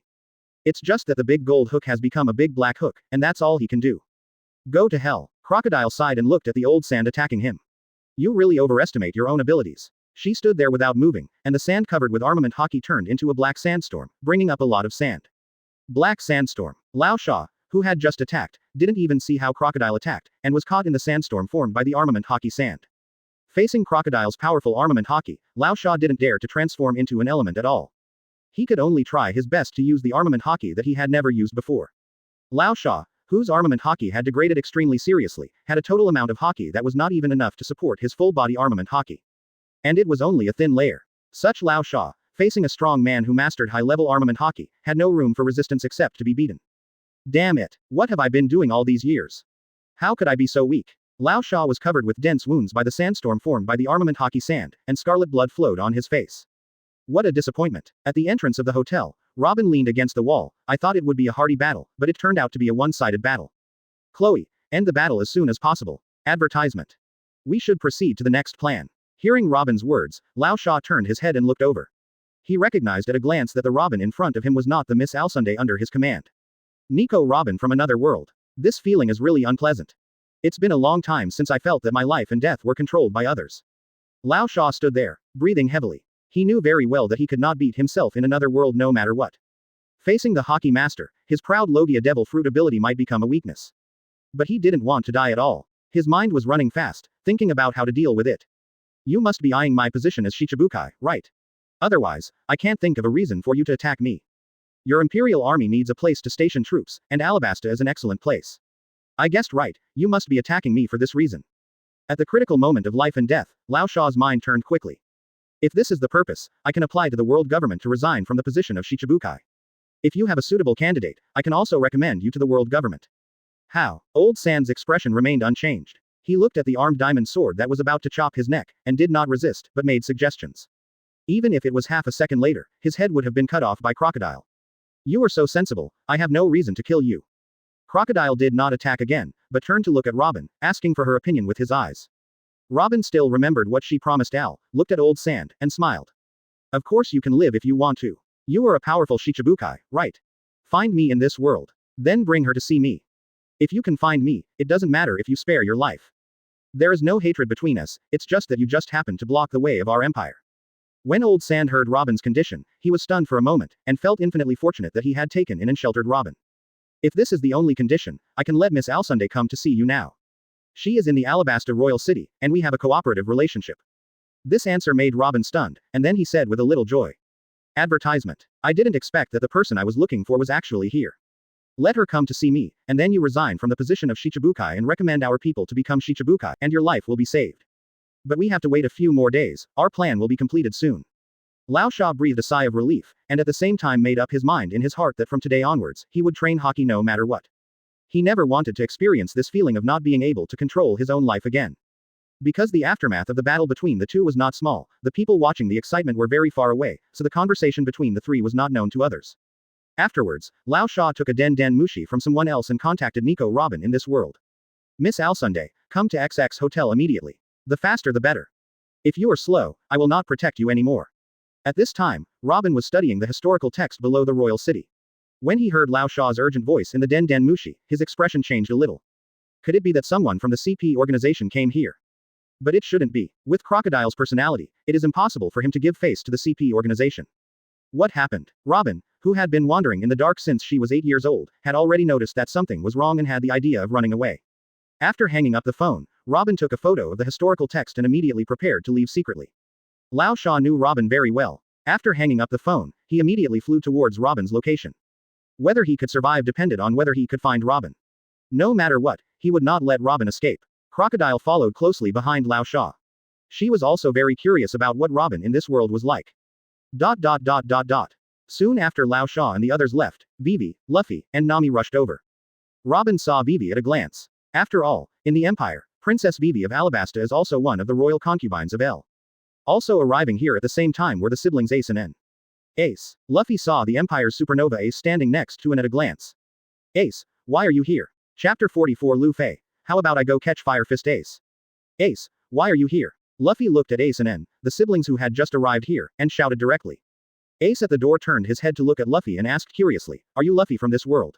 And Nami and Zoro from this world? Why are you here too? Seeing Vivi standing next to Zoro, Ace was stunned for a moment. The Imperial concubine is also here. Vivi was a little confused, not knowing what the people around her were talking about. Lufei said with a little disappointment, so you are Ace from the Empire. I thought you were my brother Ace. Why are you also in Alabasta?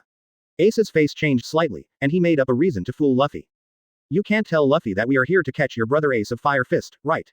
It is precisely for this reason that the three supernovas of the Empire, Lufei, Zoro, and Nami, have stayed in the hotel and didn't come out, just because they didn't want to see Lufei at this time. Although the two worlds are about to go to war, the relationship between the three of them will not be affected. Robin was not familiar with Lufei and the others, so she did not talk much. Instead, she glanced at Vivi and said, if you are here to find Crocodile, you can leave. He will no longer be a Shichibukai. He will not stay in Alabasta for long. Although I have just arrived, I know that your country is about to have a rebellion. Without Crocodile, the Shichibukai, it is still easy to quell the rebellion. If you need help, we can help you for the sake of the Imperial concubine Vivi.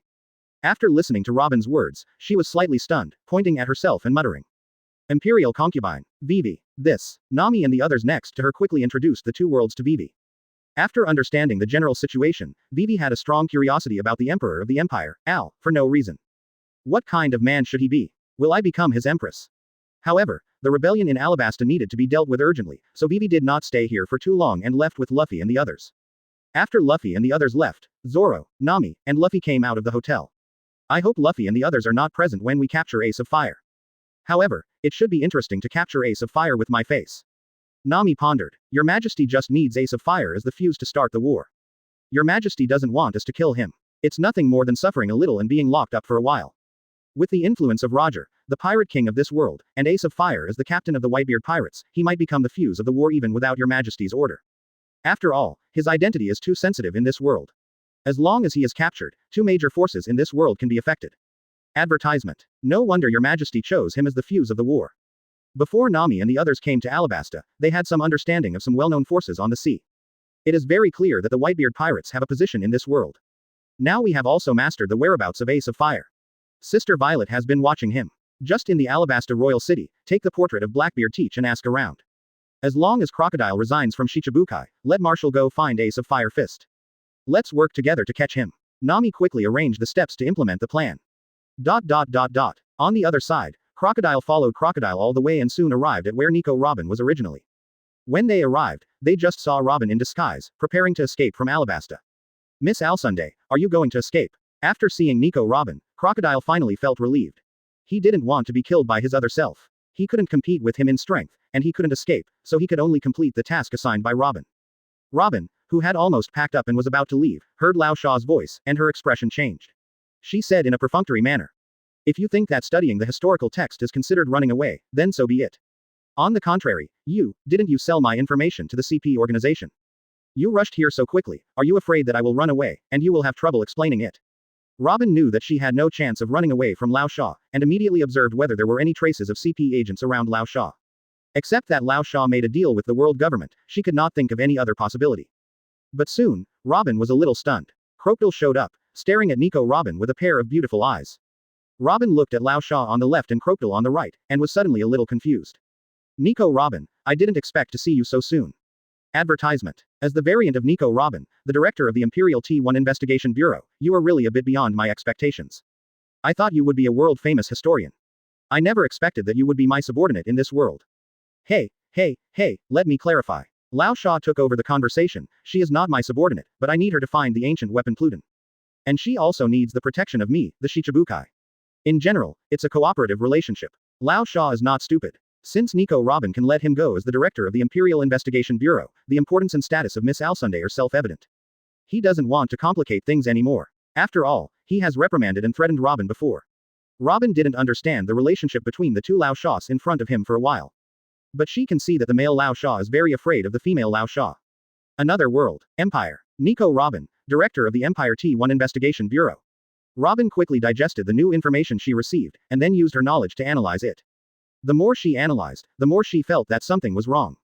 Are you from a parallel world? Robin has read many books, and naturally reads some fantasy books about parallel worlds. But she never thought that parallel worlds were real. It seems that I am living a good life in another world. At least I don't have to hide everywhere like me since I was 8 years old. Robin was very curious about Nico Robin, the director of the Empire T1 Investigation Bureau mentioned by Crocodile. Crocodile smiled and said, let's go, I'll take you to meet my best friend. Then he turned to look at Lao Sha. Give you 3 days to resign from the position of Shichibukai. Otherwise, although this world is big, there will be no place for you. Chapter 45. Crocodile's heartache. What did Robin go through? I'll give you 3 days to resign from the position of Shichibukai. Robin was surprised by Crocodile's words. You want to resign from the position of Shichibukai? Robin found it hard to believe that Lao Sha, a man who was arrogant to the ultimate, would be controlled by himself in another world. It seems that your empire's plan is very big. But it has nothing to do with me. It's better for this world to be destroyed sooner. Quote. Robin's heart was still very dark at this time. Before joining the Straw Hat Pirates, Robin had been hiding from place to place, wandering on the edge of the dark world, and living in fear. She has been living a stable life since she was 8 years old with a bounty of 79 million. She has seen too much darkness in this world. The tyranny of the world government, the tyranny of the celestial dragons, the false justice of the marines, the brutality of the pirates, no one can understand these more deeply than Robin. Crocodile took a deep look at Robin. In the Robin in front of her, she could not feel the desire for life, only the indifference to death and destruction. She could not see the meaning of her survival in the eyes of the Robin in front of her. Robin. It was the first time that Crocodile saw the kind of indifference to life in a person. It seems that you in this world have experienced many things that we can't imagine. But it's good that you can say that this world will be destroyed sooner. At least we won't be enemies. You in our empire are my good girlfriend. Quote. I think she must be very interested in what you have experienced in this world. Robin, don't be afraid anymore. Stay with us and you will find the meaning of life. You don't have to worry about being put on a bounty, the world government, or the marine. With the empire as your backing, no one can hurt you. Advertisement. For some reason, Crocodile felt very distressed when looking at Robin in front of him. As a good friend of Nico Robin, the director of the Empire's T1 Investigation Bureau, it was hard for her to imagine what she had experienced to make her good friend in this world become like this. Your Majesty will definitely feel distressed when you see Robin like this. Lao Sha, who was standing next to him, looked at Crocodile, who had beaten him up, and was so friendly to Robin, and he complained wildly in his heart. No, you feel sorry for Robin in this world, why don't you feel sorry for me? I am you in this world. Damn it, I became a man just to become the Pirate King. Do you want to kill me? Quote. For the first time in his life, Lao Sha regretted asking the transsexual King Ivankov to change his S***X. Alas, the bad impression has been left. Even if I ask Ivankov to change back, it will be useless. The empire she belongs to is so strong. It would be better to find a way to cooperate with the empire in the future. The world will be ruled by the empire. Whoever wants to be the Pirate King can be the Pirate King. Lao Sha has a proud character but not arrogance. He can bend and stretch, and he knows the current situation. Don't worry, I will go back and tell the world government that I will resign from the position of Shichibukai. However, I suddenly think that it is not bad to cooperate with your empire. I still know a lot of people in this sea. I also have a lot of resources in my hands. Crocodile looked at Lao Sha with a sense of amusement. Are you going to surrender to our empire? Aren't you afraid of being called a traitor? Advertisement. Lao Sha looked at the female version of himself in another world in front of him, and had a very subtle feeling in his heart. Because you are me in another world. Quote. By doing this, am I just surrendering to myself? If it were any other person, the proud Lao Sha would never bow his head even if he died. But he was facing himself in another world. He was compromising with his former self, and giving a spiritual explanation to the little girl Lao Sha who had a ridiculous dream but had been killed by him. This is not bad. As the me in this world, I am quite satisfied with you except that you are a little weaker. Quote. Deep in his heart, Crocodile did not want to kill himself in another world. Now that Lao Sha took the initiative to surrender to him, it would be the best without having to kill him. In this case, from now on, Baroque works will be handed over to the Empire for use. I will fully cooperate with the Empire's plan. Crocodile promised. When this world is unified by the Empire, you, as the first person who is loyal to the Empire and my variant, His Majesty will definitely give you a satisfactory reward. Then I will wait for good news. Lao Sha relit a cigar and returned to his usual state. Seeing that Crocodile was also biting a lady's cigarette, Lao Sha took the initiative to walk over and light it for her. Go and do your work. If you want to become stronger, I can help you. As the me of this world, if you are too weak, I will not look good on my face. Crocodile looked at Lao Sha who helped him light the cigarette and smiled. After explaining the matter, Crocodile took Robin away. At the same time, the senior management of Marine has contacted the New World 4 Emperors to discuss the matter of jointly resisting the invasion of the Empire. Chapter 46. The world is in a state of panic. The world is shocked. Crocodile resigns from the position of Shichibukai. What is my me like in another world? Robin followed Crocodile and couldn't help asking curiously. Robin, she is the most talented historian and intelligence expert in the Empire, and one of His Majesty's favorite women. Ohara's treasure. When she was a child, Ohara was directly under His Majesty's direct control. As the child of the great scholar Nicole Albia, the person His Majesty values most, Robin has received the best care since she was a child. Your Majesty will explain the history of the world to Robin from time to time. Of course, it is also because His Majesty will never age, always be the most handsome, and care for Robin like a father. Robin lost her father when she was a child, and her desire for fatherly love made her plant the seeds of love for His Majesty in her heart. When she grew up, Robin turned this love into reality. When Crocodile said this, the envy in his eyes almost turned into reality.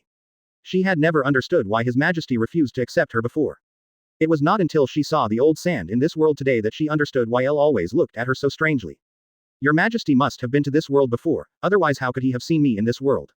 Crocodile thought to himself. Robin, who was standing next to him, listened to Crocodile's words and felt infinite yearning in his heart. It's great to grow up in my hometown Ohara, have my mother's meticulous care, and the man I like as a hero. This is a life I never thought of. Now I am already very good to be alive. If you hadn't come, I might suddenly not want to live one day. If a person can't find the goal of life, living in a muddle, what's the point? But you have come to this world, my life may have some unexpected changes. Robin's gray eyes, bursts of bright light. Crocodile took Robin's arm and whispered, "Don't worry, since we are here, this world will definitely develop in a good direction. Believe in your Majesty's great talent. With him, this world will only get better and better." Robin felt a strong curiosity about the Emperor of the Empire at this time. What kind of person is that Majesty? The man who can make me in another world admire him must be a hero with a heart of a tiger and a nose for roses. Crocodile guessed Robin's thoughts and said with a smile. Advertisement. It won't be long before His Majesty comes to this world in person.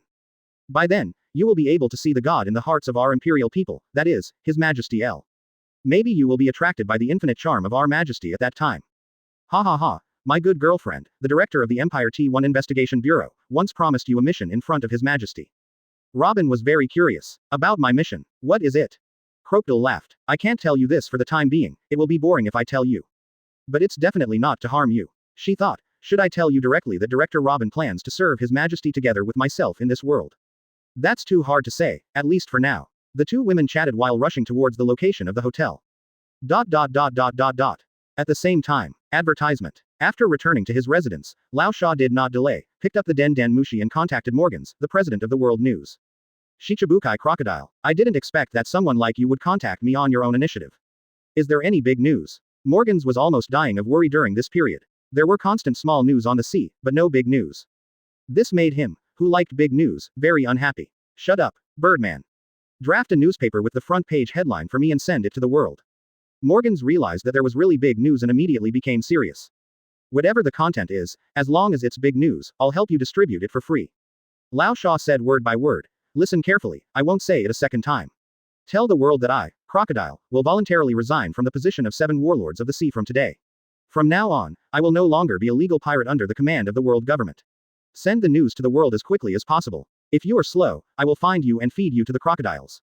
Morgans was stunned for a moment, and then said ecstatically, it is indeed big news that shocked the world. Don't worry, I want the world to know this level of news more than you do. Otherwise, I will be sorry for my position as the president of the World Economic News Agency. But, have you already negotiated with the world government? Lao Sha snorted coldly, I will notify the world government. I am too lazy to flatter the world government anymore. No one can do anything about it. Okay, Morgans quickly agreed, soon you will see news all over the world. But, world, the anger of the world government, you better be careful. After reminding Lao Sha, Morgans hung up the phone and quickly arranged for the printing factory to stop all operations and focus on printing the news that Lao Sha quit Shichibukai. The anger of the world government. Lao Sha said disdainfully, whether the world government still exists after a while is another matter. Facing that empire, even I can't think of the possibility that the world can resist. Lao Sha did not contact the world government directly. He knew that after the news was flying all over the sky, the 5 old men would contact him directly. However, if I want to gain a certain status after the empire unifies the world, it seems that it is not enough for me to just resign from the position of Shichibukai. I have to think of other ways. Otherwise, I will be ridiculed by that woman all the time in the future, which is definitely not what I want to see. Lao Sha himself felt very humiliated and ashamed that he couldn't even survive 2 moves in the hands of the female version. Morgans acted quickly, and the World Economic News Agency was running at full capacity. It only took half a day to print a large number of newspapers and arrange for Seagull to deliver them to all parts of the world. Extra. Big shock, big news. The great pirate Crocodile resigned from the Shichibukai. Under the operation of Morgause, all the major forces around the world saw this news. Chapter 47 The storm is coming. Shichibukai, 4 emperors assemble. Holy Land Mariajoy, Pangu City, between power. 5 elders looked gloomy, and on the table was a newspaper that published Crocodile's unilateral withdrawal from Shichibukai. What does Crocodile want to do? What does he think the world government is? Come and leave as he pleases. Damn it, because of the existence of that empire, now is the time when Shichibukai's combat power is needed, and he actually withdrew at this time. Then restore and increase his bounty. Satan's face was very ugly. This move of Crocodile was equivalent to a slap in the face of the world government. At this moment, Crocodile called. You all saw the news. Now I'm here to tell you again, I will not be a Shichibukai. I will not be a pirate anymore, but don't worry, I will not leave Shichibukai vacant. In a few days, I will recommend you someone who is stronger than me to replace me. Crocodile told 5 elders about his plan directly on the phone. Hearing what Crocodile said, the furious 5 elders were stunned for a moment. You don't want to be a pirate anymore. Yes, I have found a new goal in life. Pirates have no future. But you can offer a bounty if you want. Anyway, I won't be a pirate anymore. If you doubt me, just doubt me. I, Crocodile, have never broken my promise. Crocodile's decisive words gradually calmed the angry 5 elders. For them, it doesn't matter whether Crocodile is a Shichibukai or not, as long as the position of Shichibukai is not vacant. In that case, we will allow you to withdraw from Shichibukai. But let me be frank. If the person you recommend is not strong enough and does not have the right credentials, we will not allow it. In addition, if you continue to cause trouble on the sea, we will send the Marine Admiral to bring you to justice. Remember what you said today. Lao Sha snorted coldly and said, "Don't worry, the person I recommend will satisfy you in terms of both combat power and credentials." Although Lao Sha didn't know what the Empire had planned, he believed in the Empire's courage to do things. Five elders Nasujiro pondered for a while and replied. In that case, let's do it. As long as you can make up for the vacant combat power of Shichibukai and satisfy us, we won't mind your offense to the world government this time. Advertisement. After hanging up the phone, the five elders frowned and thought. They didn't believe a word of Lao Sha's words that he didn't want to be a pirate. But Old Sand acted first and asked for permission later. For the sake of the world government's face, they had no choice but to agree and contact Morgans, saying that the world government took the initiative to remove Old Sand. After all, they are already familiar with covering up the facts. At the same time, all the major forces in the world saw the news. New World, Dressrosa, Don Quixote Doflamingo was lying by the swimming pool in the sun, frowning as he read the content in the newspaper. That crocodile is not a Shichibukai anymore. It's really strange. What is this guy planning? And the recent actions of Marine, why do they feel like a storm is coming? As one of the controllers of the Dark World, Doflamingo has received a lot of news about Marine and the New World 4 Emperors recently. It seems that a major event is about to happen in this world. Doflamingo became more and more excited as he thought about it. He really wanted the whole world to be in chaos. On the other side, the second half of the Grand Line. New World, Whitebeard Pirates, on the Moby DK. Has that brat finally decided not to be a government lackey? He still has some backbone. Whitebeard, with IV drips hanging all over his body, listened to the contents of the newspaper read by Marco and commented. Dad, Ace is in Alabasta. Could the matter of the sand crocodile be related to Ace? In order to hunt down Teach, Ace has been away from us for too long. Whitebeard sighed and said helplessly. Marco, you know, Ace has his own ideas. It's not that we haven't persuaded him, but he won't listen. He won't be willing unless Teach is killed. With my name, Whitebeard, few people in this sea dare to do anything to him. Unless you want to face our anger. Although Whitebeard said this, he was still worried about Ace in his heart. After all, he knew very well that although Ace was the captain of his second team, his Haki ability was poor and he relied purely on the fruit ability. Once he met a real strong man, it would be very dangerous. Dad, Marine has recently contacted us, Red Hair, Kaido, and Charlotte Linlin, saying that they have something important to discuss. I don't know what they are up to. And Marine announced to the world 2 days ago that it will start a worldwide conscription tomorrow and absorb a large number of civilian masters. Advertisement. This must be a big thing to happen. Otherwise, with Marine's character, it is absolutely impossible for him to contact us like crazy and accumulate a large amount of combat power. Whitebeard frowned. He also felt that the wind direction on the sea was not right recently, and there was a sign that something big was about to happen. After pondering for a while, Whitebeard made a decision. Marco, you go to Alabasta immediately. If you meet Teach, kill him. If you don't meet him, bring Ace back immediately. I have been a little uneasy recently. I always feel that something big is going to happen. Marco nodded. In fact, he saw that Marine was busy like an ant on a hot pot recently, contacting the New World 4 Emperors and preparing to start a worldwide conscription. Everyone knows that something big is going to happen. Then old man, Marine has contacted us 5 times, do you want to meet him? Whitebeard frowned and said, who is coming this time? Or that brat Aokiji? This time it's Garp who came in person. Only him. Is it the old guy Garp? Whitebeard nodded, unplugged the bottle on his body, and took out the aim no Kiri. If it's him, then let's meet him. Okay. Then old man, I'll go to Alabasta immediately. After saying that, Marco didn't take anything with him, turned into a phoenix and flew towards Alabasta. Similarly, similar things are happening in Wanokuni Ghost Island, Wangwo, and the gathering place of New World Red Hair Pirates. Kaido rarely drank, but was considering whether to meet Marine's people. On the ant's side, he directly met Momosugi who came to invite him to open the 4 Emperors meeting. On the red-haired Shank's side, he drank directly with the 2 Marines who came to invite him. On Kraikana Island, Hawkeye, who knew why Marine was making so many big moves, was already impatient. He was shaking with excitement as he held Black Blade Knight's hand. Is that Empire finally going to start attacking this world? I've been waiting for too long for the duel with the 5 strongest swordsmen in the Empire. Golden Roger, Pluton Riley, Red Hair Jax, Sky Admiral Golden Lion. And me in another world. Just as Marine was gathering its forces all over the sea, Sengoku also directly issued a Shichibukai mandatory summons. War. It's about to begin. Chapter 48 4 Emperors Meeting. Ruffiachi captures Fire Fist Ace. The war is about to begin. Sengoku sat in the marshal's office, holding the newspaper that Laosha had left Shichibukai, muttering. Because the war was about to break out, Zephyr was also rehired as an admiral by the Marine from retirement. At this time, he was in the marshal's office, and said worriedly. Alabasta is now in a state of chaos. According to the Marine Intelligence Department, the Empire's supernovas Ace and his brother, Lufei, the great swordsman Zoro, and the Legion commander Nami are all in Alabasta. In addition, according to the report of the Alabasta Marine Branch, there are several strong men from the Empire. They did not hide themselves. There are 2 strong men from the Empire who were seen by ordinary Marines in the branch. And we all know these 2 in this world. One is Nico Robin, known as the director of the Empire's T1 Investigation Bureau. He is a variant of Robin, the son of the devil. I don't know how strong he is. But according to our understanding of the Empire, such a person in a high position can never be a weak person. At least he is a top strong man with a complete Conqueror's Haki. The other one is the female version of Crocodile. Her specific position in the Empire is unknown, but she has a very good relationship with Director Robin. After fighting with Crocodile, she easily killed him in seconds, and then Crocodile announced his resignation Shichibukai position. There must be a connection between the 2. The Empire must have made some arrangements for Alabasta. Zephyr looked at Sengoku in deep thought and expressed his worries. Sand Crocodile's combat power is not to be feared. All along, we have to worry about his conspiracy. As for whether it is the Empire's arrangement, we don't need to care now. After all, the war has been confirmed to break out, right? Rather than worrying about Alabasta, what we need more is to gather all the war experience that can be gathered. Strength is everything. Sengoku certainly knew that Laosh's resignation from Shichibukai must be related to the Empire. But now he is busy with the world's great conscription, and at the same time he is busy trying to find a way to convene the New World 4 Emperors Supreme Conference. At the same time, he also has to formulate a preliminary strategy to deal with the Empire's conquest, and he has no time to take care of Alabasta. Zephyr, these pigs understand what you said. But now the New World 4 Emperors meeting and the world conscription are what we need to focus on.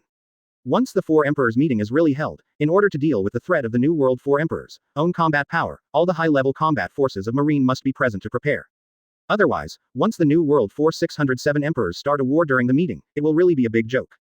Red-haired Shanks is okay, but it's hard to guarantee that the other 3 won't make a big fuss.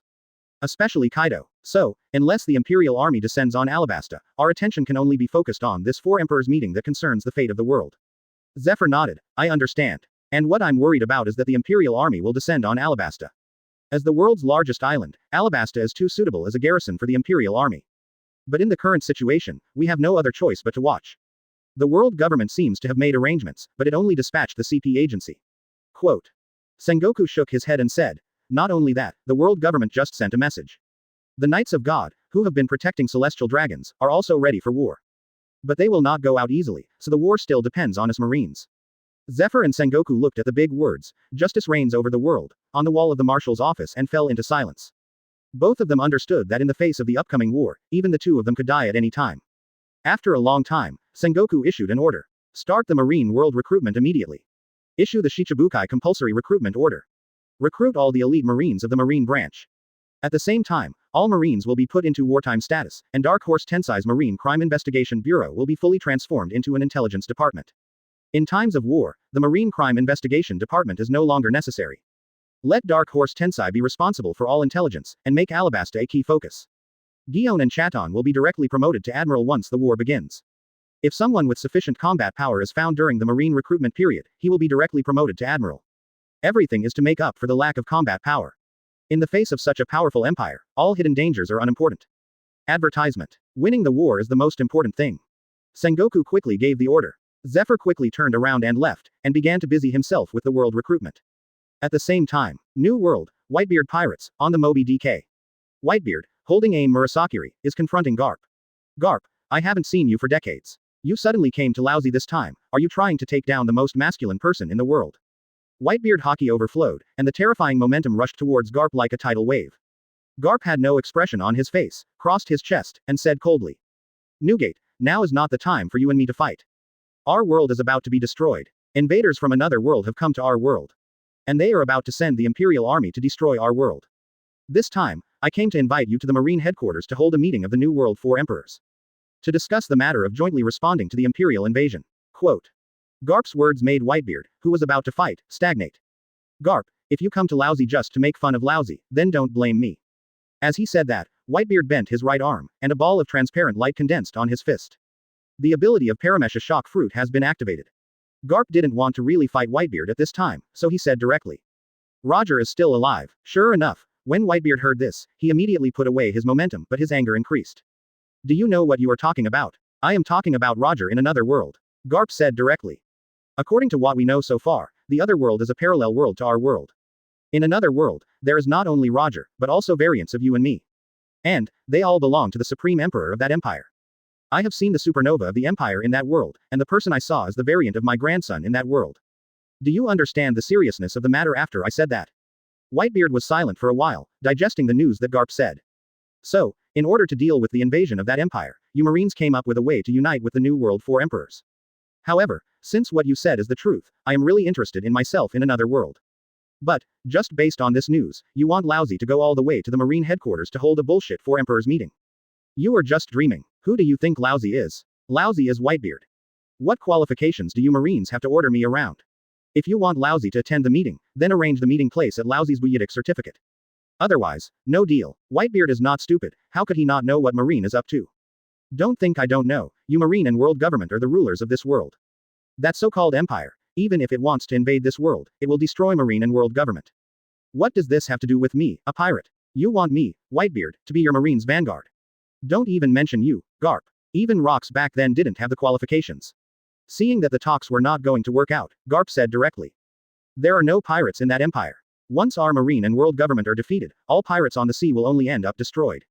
Then let them come. Whitebeard was full of pride. I am Whitebeard, so what if it's the empire? What if they let Ace from their world assassinate you? Garp said something heartbreaking. I know that the supernova Ace from the empire has already arrived in Alabasta. Quote. The power of the empire supernova is far beyond that of Ace. You are old, CDFE, Newgate. Advertisement. If you die, what will happen to your sons on this ship? Whitebeard frowned, he knew his own physical condition. Seeing that Whitebeard was still not giving in, Garp could only throw out a big move. If you agree to attend the Four Emperors meeting, we will send a large amount of supplies to your hometown Sphinx in the name of Marine every month. You old guy sends so many supplies to that village every year, don't think Marine doesn't know. In addition to a large amount of supplies, as long as Marine can provide it, we can agree. Quote. Even if you die in the future, our Marine will take care of Sphinx on your behalf. Quote. I promise in the name of Monkey D. Garp. Garp's words really touched Whitebeard's heart. What he was most worried about was that there would be no one to protect the village after his death. Whitebeard still believed Garp's words. After all, he knew that Ace was raised by Garp, but they just knew it. Let me think about it, and I will give you an answer. Seeing Whitebeard give in, Garp turned and left. After Garp left, Whitebeard pondered. I in another world actually obeyed the emperor of that empire. It seems that things are not necessarily as Garp said. If the emperor's rule will make this world a better place, then why should I resist? As long as I can live with my family, it doesn't matter whether I am a pirate or not. However, this ridiculous Four Emperors meeting that Marine stopped is still worth a look. Quote. After making the decision, Whitebeard suddenly wanted to meet himself in another world in person. At the same time, Kaido of the Beasts, Charlotte Linlin, and red-haired Shanks, 3 Sea Emperors, also agreed to attend the Four Emperors meeting at the invitation of Marine. Kaido's idea was simple, so many strong people gathered together to have a good fight. Big Ant's purpose was also simple. Marine promised that as long as she attended the Four Emperors meeting, she would treat Wonguo as a real country and give her all kinds of delicious food every year. After knowing the existence of another world, red-haired Shanks directly agreed to attend the Four Emperors meeting. New world, on the Red Force, Shanks was full of expectations. Beck, do you think I in another world will be so handsome? Ha ha ha, stinky boss, you are still so narcissistic. Usopp drank and laughed loudly. Beckman, holding a cigarette, also laughed. You in another world must be so. What? Shanks was very unhappy, you are really not polite at all. Because that's what you are like, boss, ha ha ha. After laughing and joking, Beckman looked at the red-haired man and said in a deep voice. What are you planning? Are you really going to join forces with the Marine to resist the army of another world? For the invasion of the Empire of another world, Shanks's idea is very simple. If the Dragon Kingdom that Chatten said is real, the Emperor is also real. Then this messed up world, instead of letting the world government and celestial dragons rule, it is better to let the wise Emperor rule. As long as the Emperor can make the world a better place, why should I stop him? Anyway, as long as it doesn't hinder our navigation.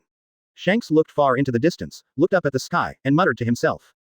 I in another world must have the same idea. I really want to see me in another world and have a good drink. Hearing the red-haired man's answer, Beckman breathed a sigh of relief. That's good. I thought you really wanted to join forces with Marine. Although the red-haired man was smiling, his expression was serious. If the rule of that empire is very cruel, then I will really resist. Beckman, Usopp, Lakilu and other members of the Red Hair Pirates also nodded seriously. When the 4 Sea Emperors went to Marineford, the headquarters of Marine. In the royal city of Alabasta, Robin and Neckel had already made a plan to capture Ace. The time is almost here. Marshall, it's your turn. Marshall smiled and said, I can't wait. The Fire Fist Ace of this world, let him temporarily become the fuse for our empire to start the road of conquest. Then, he went directly to the investigation news sent by the Navigation Army Corps. I didn't expect the Marine of this world to act so quickly. Not only did they start the world's large-scale conscription, but they also thought about joining forces with the New World 4 emperors. However, even if Whitebeard in this world agrees to join forces with Marine, it is impossible to do so. Crocodile also smiled. In order to stabilize and win over Whitebeard, Marine will choose not to deal with Ace for the time being, or directly hand over Fire Fist Ace to Whitebeard. However, unfortunately, as long as the true identity of Fire Fist Ace is exposed, the world government cannot withstand the huge pressure of public opinion. When our people agitate among the people, it will definitely cause an uproar. The captain of the great pirate Whitebeard, the son of pirate King Roger, was arrested. If they dare to let him go like this, the prestige of the world government and Marine will be gone. By then, our empire will have a more legitimate reason. The rulers of this world will not allow such a thing to happen. Robin certainly knew the reason behind this and smiled. So, Fire Fist Ace is very important. In order to prevent accidents, let Lufei, Ace, and take action together.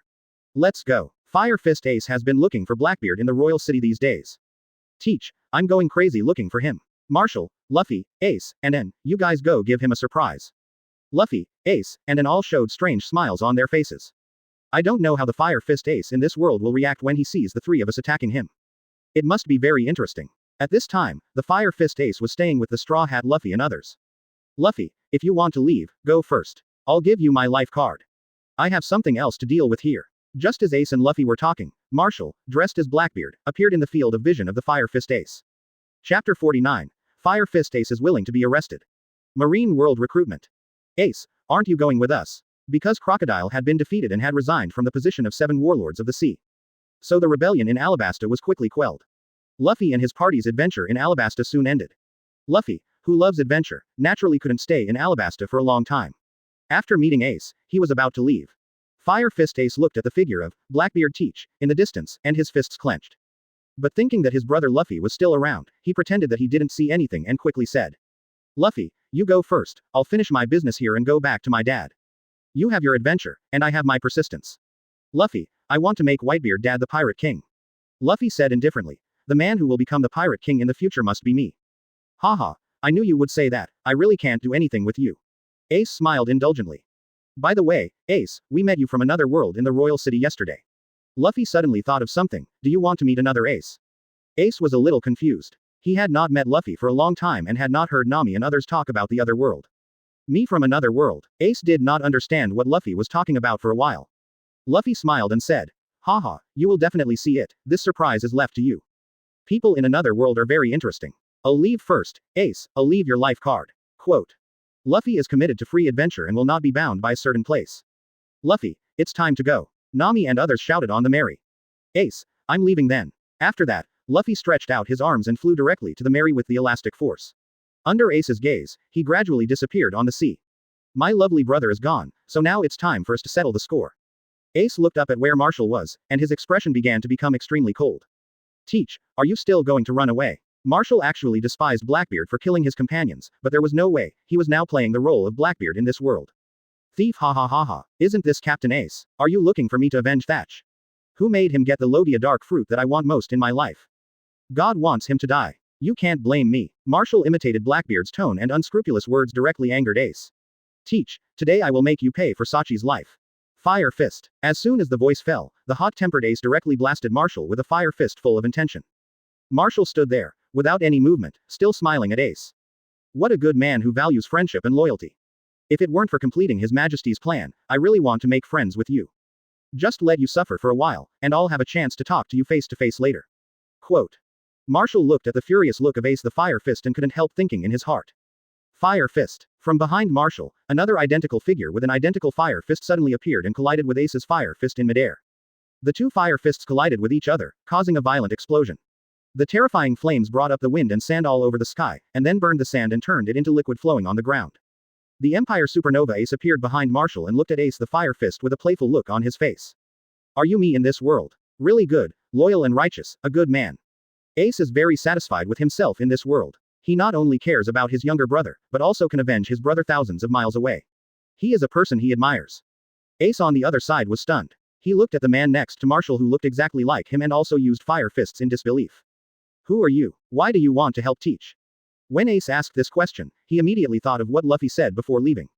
Are you me from another world? Supernova Ace snapped his fingers and laughed.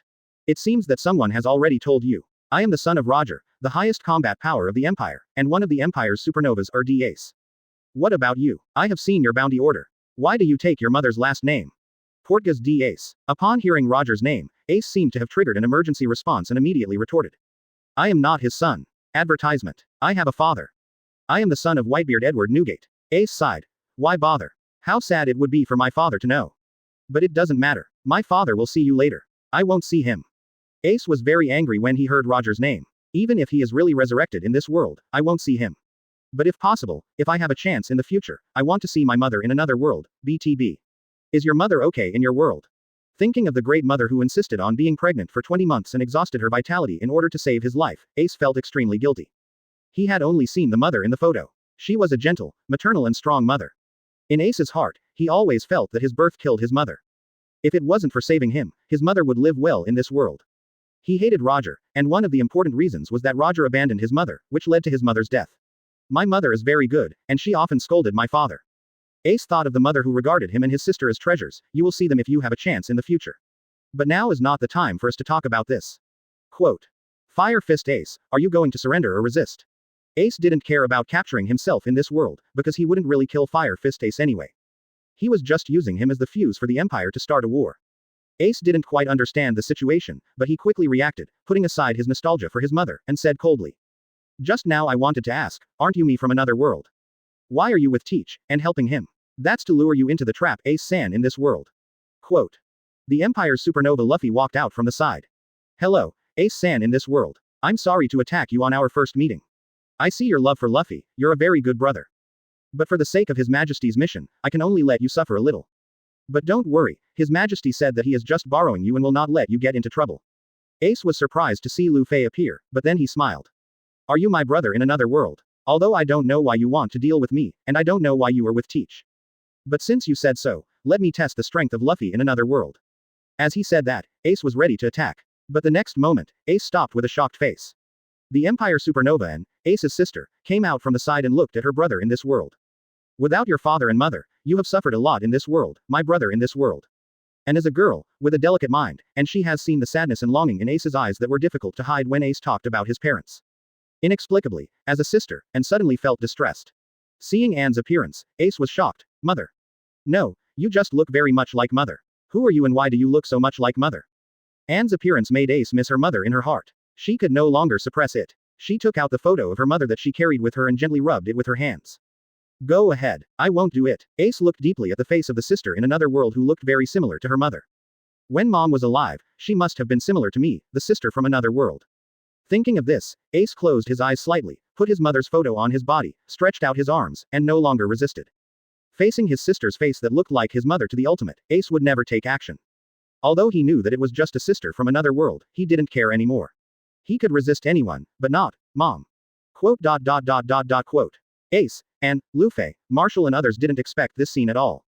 Looking at Ace with his eyes fixed on Anne's face, they were silent. They knew why Ace didn't resist, because Anne looked very similar to Rouge, making Ace seem to see his living mom. At this moment, they felt mixed emotions, and suddenly felt that they were the most evil villains.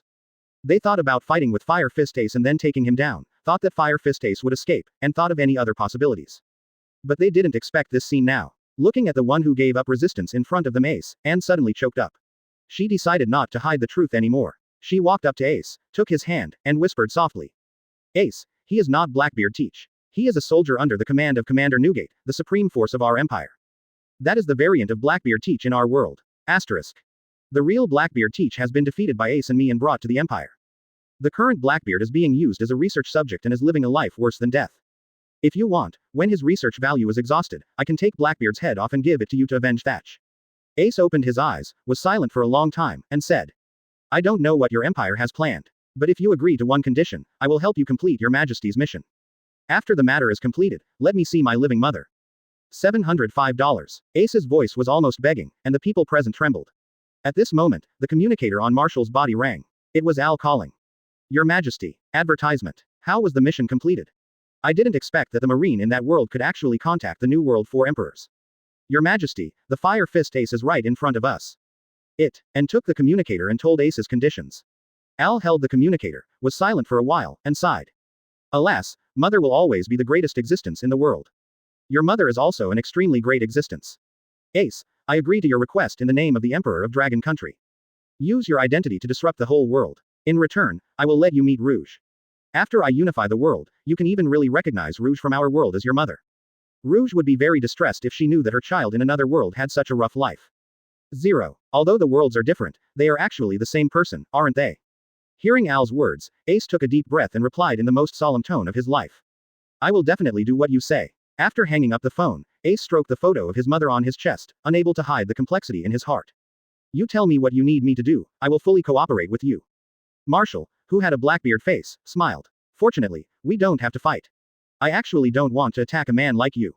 Ace looked at Marshall and Blackbeard, and felt a little disgusted in his heart and didn't want to talk to him. At this moment, Marco, who flew all the way from New World to Alabasta, saw Ace standing with a few people, and also saw Marshall. Ace, teach, kill Thatch, and you dare to appear in front of Ace. Marco angrily attacked Marshall. Marco, wait, don't attack. But it was too late. A move of the Phoenix seal of the Phoenix, which was a combination of man and bird, directly hit Marshall. Boom. Marshall's whole body instantly left the ground, flew hundreds of meters away, and smashed countless buildings. It hurts so much, you damn birdman, luckily I reacted quickly. Marshall rubbed his chest, took a few deep breaths, and stood up quickly. Seeing that Marco still wanted to fight, Ace hurried forward to explain.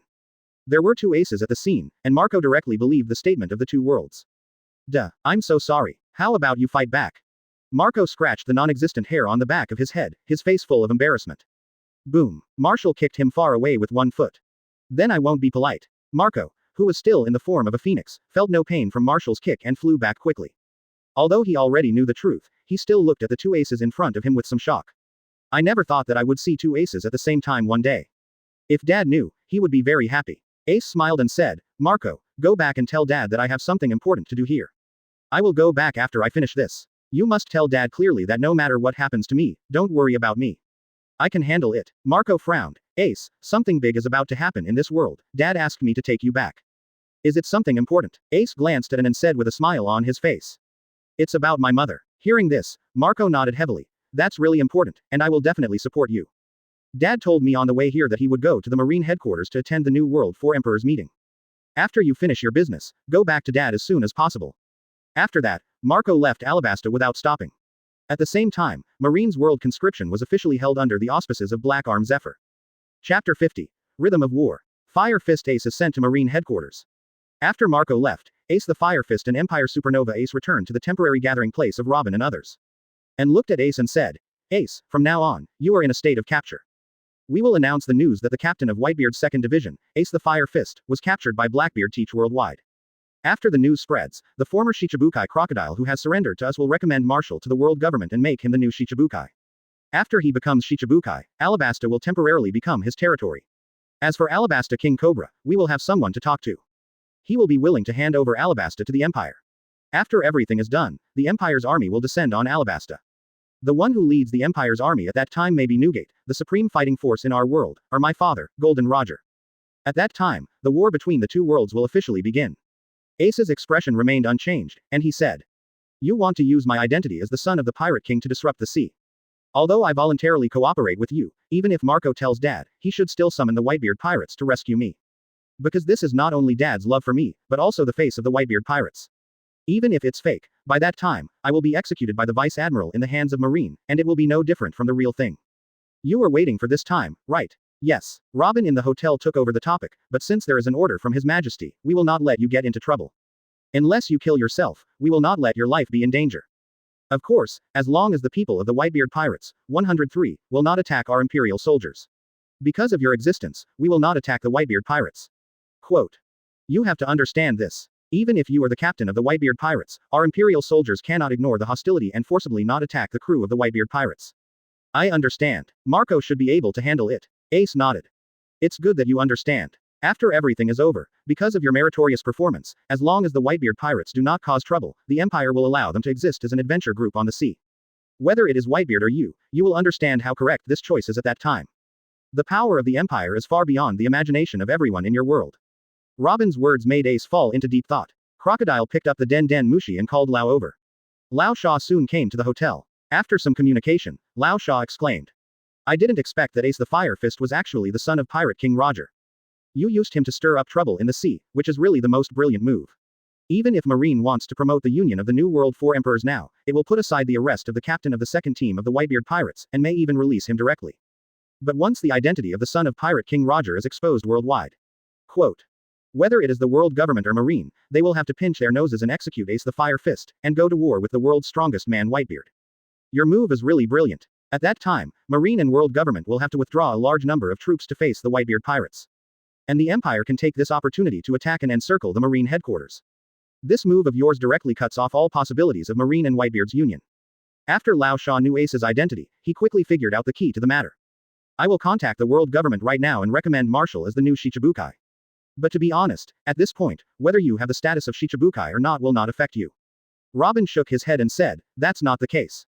Marine has issued a mandatory call for Shichibukai. At that time, Marshall will rush to the Marine headquarters as the new Shichibukai.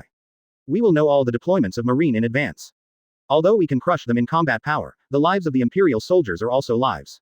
We must do everything possible to reduce casualties. Your Majesty loves the people like his own children, and all the Imperial soldiers are your people. After all, this is a cross-world expedition, and your Majesty requires that it must be foolproof. Therefore, Marshal, who can get into the internal Shichibukai of Marine in advance, is necessary. Advertisement. Old Shaw exclaimed. The kingly way of governing the country is indeed different from the conspiracy and intrigue of my kind. I am really more and more curious and respectful of your emperor. In this messy world, it is not the first time that Shaw has seen a ruler who cares about the lives of ordinary people. If there was such a ruler in our world before, why wouldn't I want to live with my parents and family? Why would I become an ambitious pirate? Lao Shaw's family had long been killed by the joint persecution of Marine and pirates, and his memory of his parents was a little vague. In that case, I understand. I will contact the world government now. As he said that, Lao Sha directly called the five elders. The five elders had already accepted the instructions of the king of the world, I am, and were ready to activate Uranus. They agreed with Marine's world conscription, but they did not agree with Marine's proposal to unite the New World Four Emperors to resist the invasion of the Empire. But they did not strongly stop it, and Marine still had this autonomy. Just then, Shaw called. Crocodile, have the candidates you recommend been determined? Satan asked expressionlessly. Of course, you will never guess who this person is, nor will you guess what he did that will shake the world. Nasu Jiro next to him was surprised. You, an arrogant guy, can say this. It seems that this new Shichibukai is very exciting. Tell me, who is it? If it is suitable, we agree. Now is the time to gather a large number of combat forces, and your proposal just fills a certain gap in combat forces. Lao Sha glanced at Marshall next to him and replied. The person I recommend is Blackbeard Teach, the captain of the fourth team of the Whitebeard pirates. Of course, you definitely don't know this person. But you will be very satisfied with what he did. Oh, tell me. Satan opened his eyes slightly and spoke with a little interest. I remember that more than 10 years ago, the world government once conducted a rigorous investigation on the South Blue Bardila Island where Roger was. But the orphan of Pirate King Roger was not found. The matter was later left unresolved. But now, Blackbeard Teach has captured the son of Pirate King Roger, the captain of the second division of the Whitebeard pirates, Ace the Fire Fist. Oh, he should be called Galdi. Ace. Such a contribution is enough for Blackbeard Teach to become a warrior, right? After hearing what Lao Sha said, the five elders were silent for a while, and said with great satisfaction. If it's true, then he can naturally become the new Shichibukai. Now because of the so-called Empire, the Marines seem to have forgotten their duties. They actually want to unite with the pirates of the New World. This Blackbeard Teach is very good, and it reminds the Marines what their original duties are. The great pirate era that Roger personally opened will end completely after the public execution of his son, Ace the Fire Fist. His contribution is indeed great enough, and we unanimously agree that Blackbeard Teach will take over your position and become the new Shichibukai. Let him take Roger's son directly to the Marine headquarters, and I will tell Sengoku what he should do. Because we are satisfied with your Crocodile, we will announce Blackbeard Teach's Shichibukai status in advance. Because Ace did not resist, he volunteered to become a bargaining chip. The CP agents who arrived at Alabasta early did not discover the conspiracy between the Empire and Ace. At the same time as reaching an agreement with Ace, Zoro, Nami and others had already eliminated all the Marine branches in Alabasta. This also includes many CP agents. Now Alabasta is the intelligence black hole of the world government and Marine. The five elders naturally could not know the conspiracy of the Empire.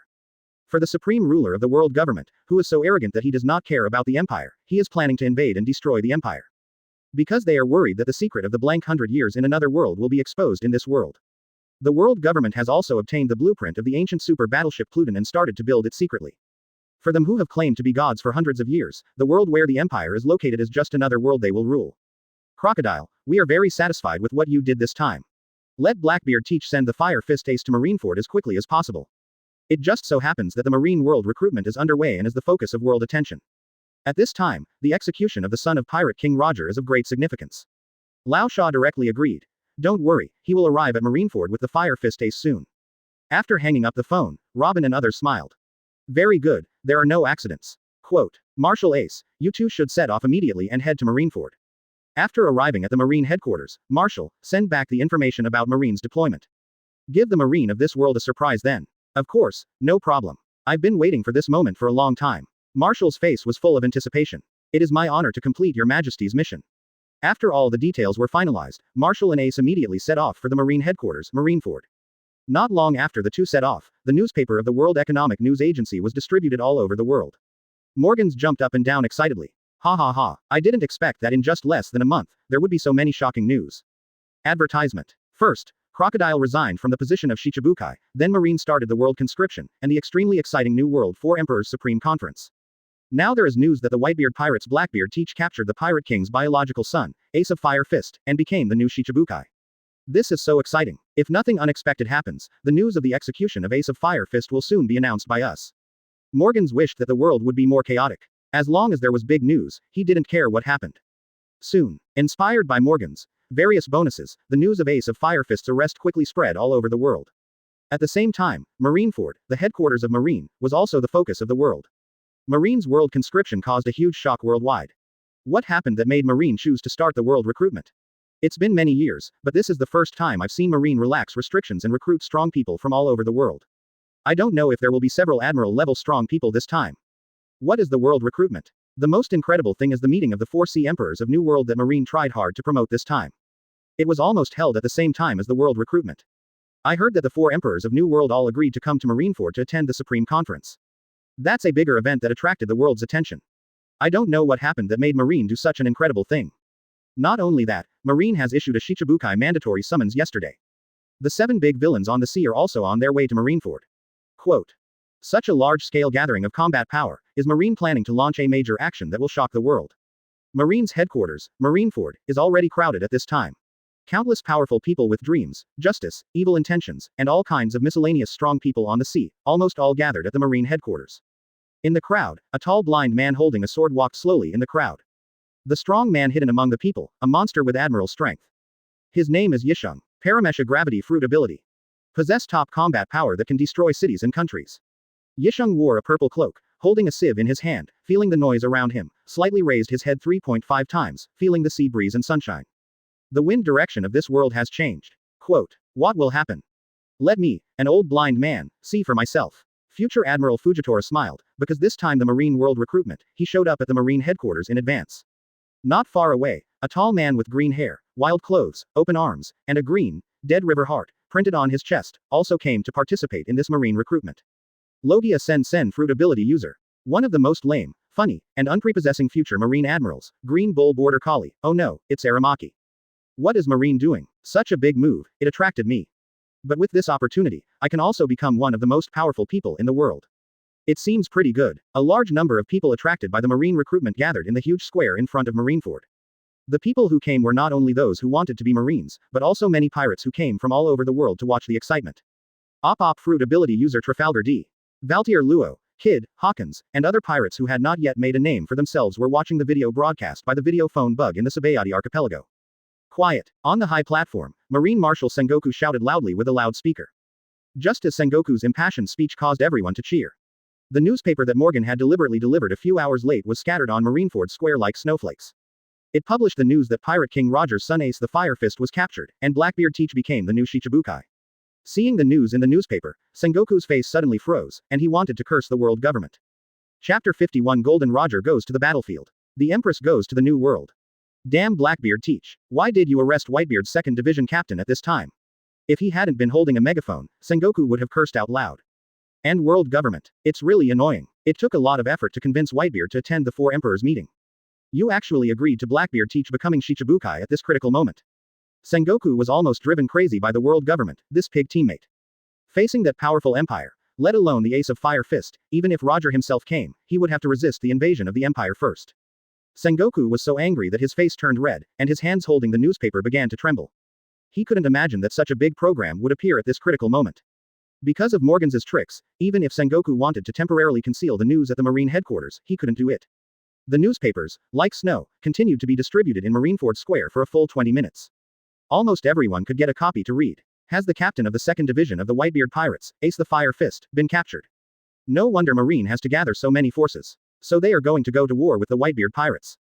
But that doesn't make sense. Didn't Marine just go to great lengths to invite the New World 4 emperors to attend the meeting? Caught Ace the Fire Fist at this time, and publicly executed him at Marineford, where many powerful people from the sea gather.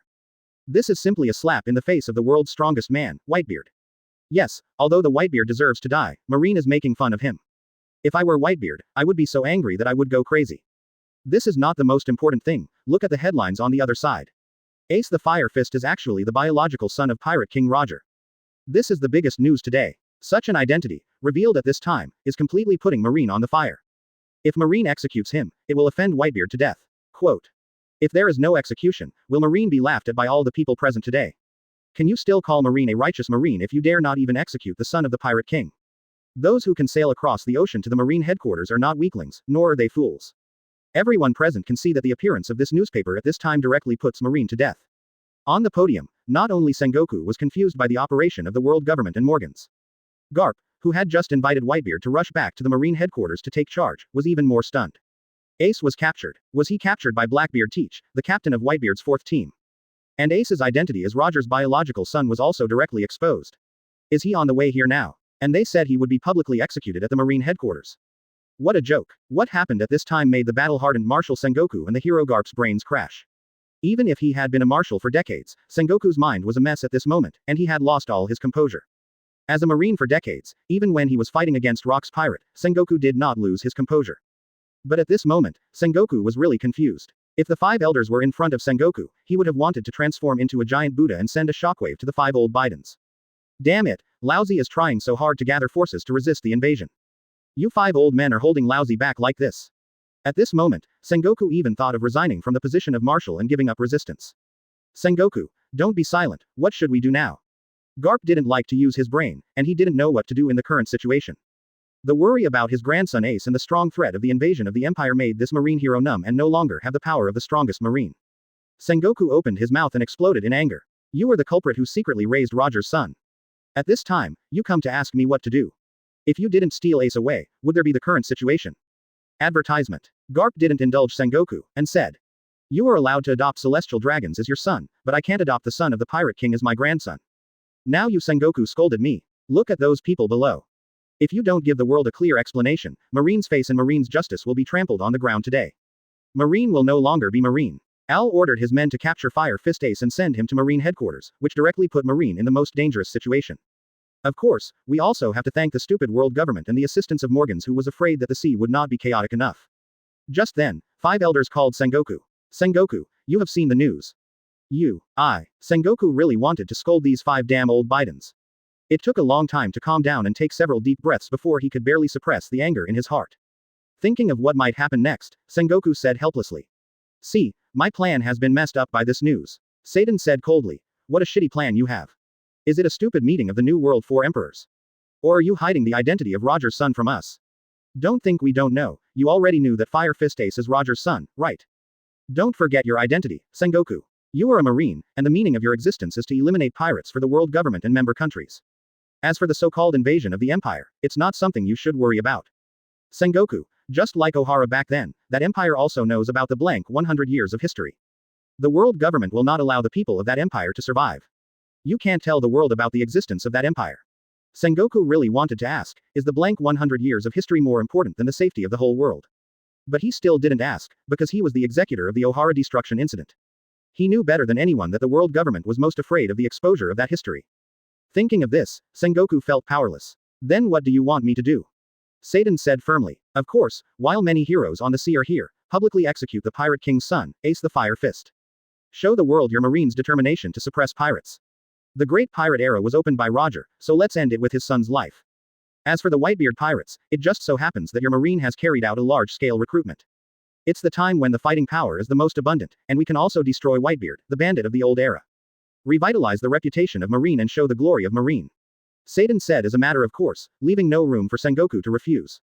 If you dare to compromise with the Whitebeard pirates today and release the son of the Pirate King because of the threat of the so-called Empire, then what is the meaning of your Marine existence? Again, Don't forget the responsibility of Marine, Sengoku. It's not impossible for the world government to re-establish a new Marine. Seiden's words left Sengoku with no choice at all. He said helplessly, I hope the world government can really deal with the invasion of the Empire. Otherwise, this world will really be destroyed.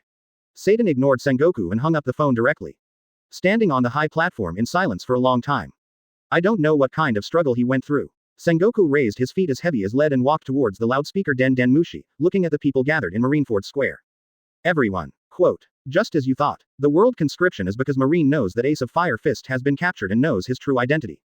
In order to quell the pirate rebellion started by Roger, Ace of Fire Fist will be publicly executed here. Once Ace of Fire Fist is sent to Marine headquarters, he will be executed directly. The era of rebellion started by Roger, the Pirate King, should be ended by the death of his son. The Marine conscription continues, and all heroes with justice in their hearts can join Marine to face the Whitebeard pirates together. After finishing this speech, Sengoku walked down the platform exhausted. Garp, you should understand that even without the order of the Five Elders, we have no other choice today. Advertisement. After all, the invasion of the Empire has not yet come, and people are only willing to believe what they see. They are only willing to kill the descendants of the Pirate King who opened the Great Pirate Era. In recent years, countless people have been robbed by pirates and their families have been destroyed because of Roger's words. Compared to the Empire invasion that has not yet come, people want to see the culprit Roger's son executed. Garp's face was very ugly, but he knew that Sengoku was right. Even in his rational view, even if the Empire invasion really happened, most people in this world would only think about executing the Pirate King's son. Garp is more aware of the cruelty of the world government and celestial dragons and the harm they have brought to the people of various countries than Sengoku, who has not been out to sea for many years. And because his son is the leader of the revolutionary army, he will show him various materials from time to time, so Garp is more aware of the anger of the middle and lower classes of various countries against the world government and celestial dragons that is suppressed to the ultimate in their hearts. The fate of Mingo's parents is proof of this. Sengoku, we can't change the world situation by ourselves. We tried so hard to resist the invasion, but you also saw what the world government did. Compared to the destruction of the world, they care more about the exposure of the blank 100 years of history. And, we can indeed temporarily resist the invasion of the Empire. But in the eyes of the people of various countries, what's the point of our resistance? Based on my understanding of that empire, even if they start a war, it will not do anything to the people of various countries, and it may even be better. Garp sighed and said what he had always wanted to tell Sengoku but didn't say. Sengoku, what's the point of letting the world government and celestial dragons, who are so tyrannical and unreasonable, perish? Wait until Ace is sent here, then tell me. Sengoku, mobilize the troops now and prepare to deal with the ultimately angry Newgate. 4 Emperors meeting, if you still want to continue, just continue to hold it. Anyway, in this situation, Whitebeard will definitely come here, if you want to hold a meeting, you can still hold it.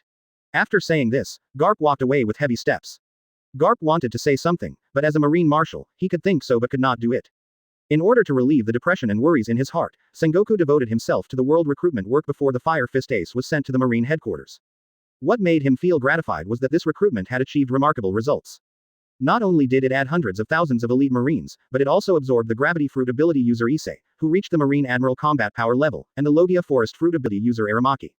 There were also hundreds of elite Vice Admirals. After giving the 2 Admiral titles of Fujitora and Green Bull to Issei and Aramaki, the successful completion of the Starfish World recruitment was announced.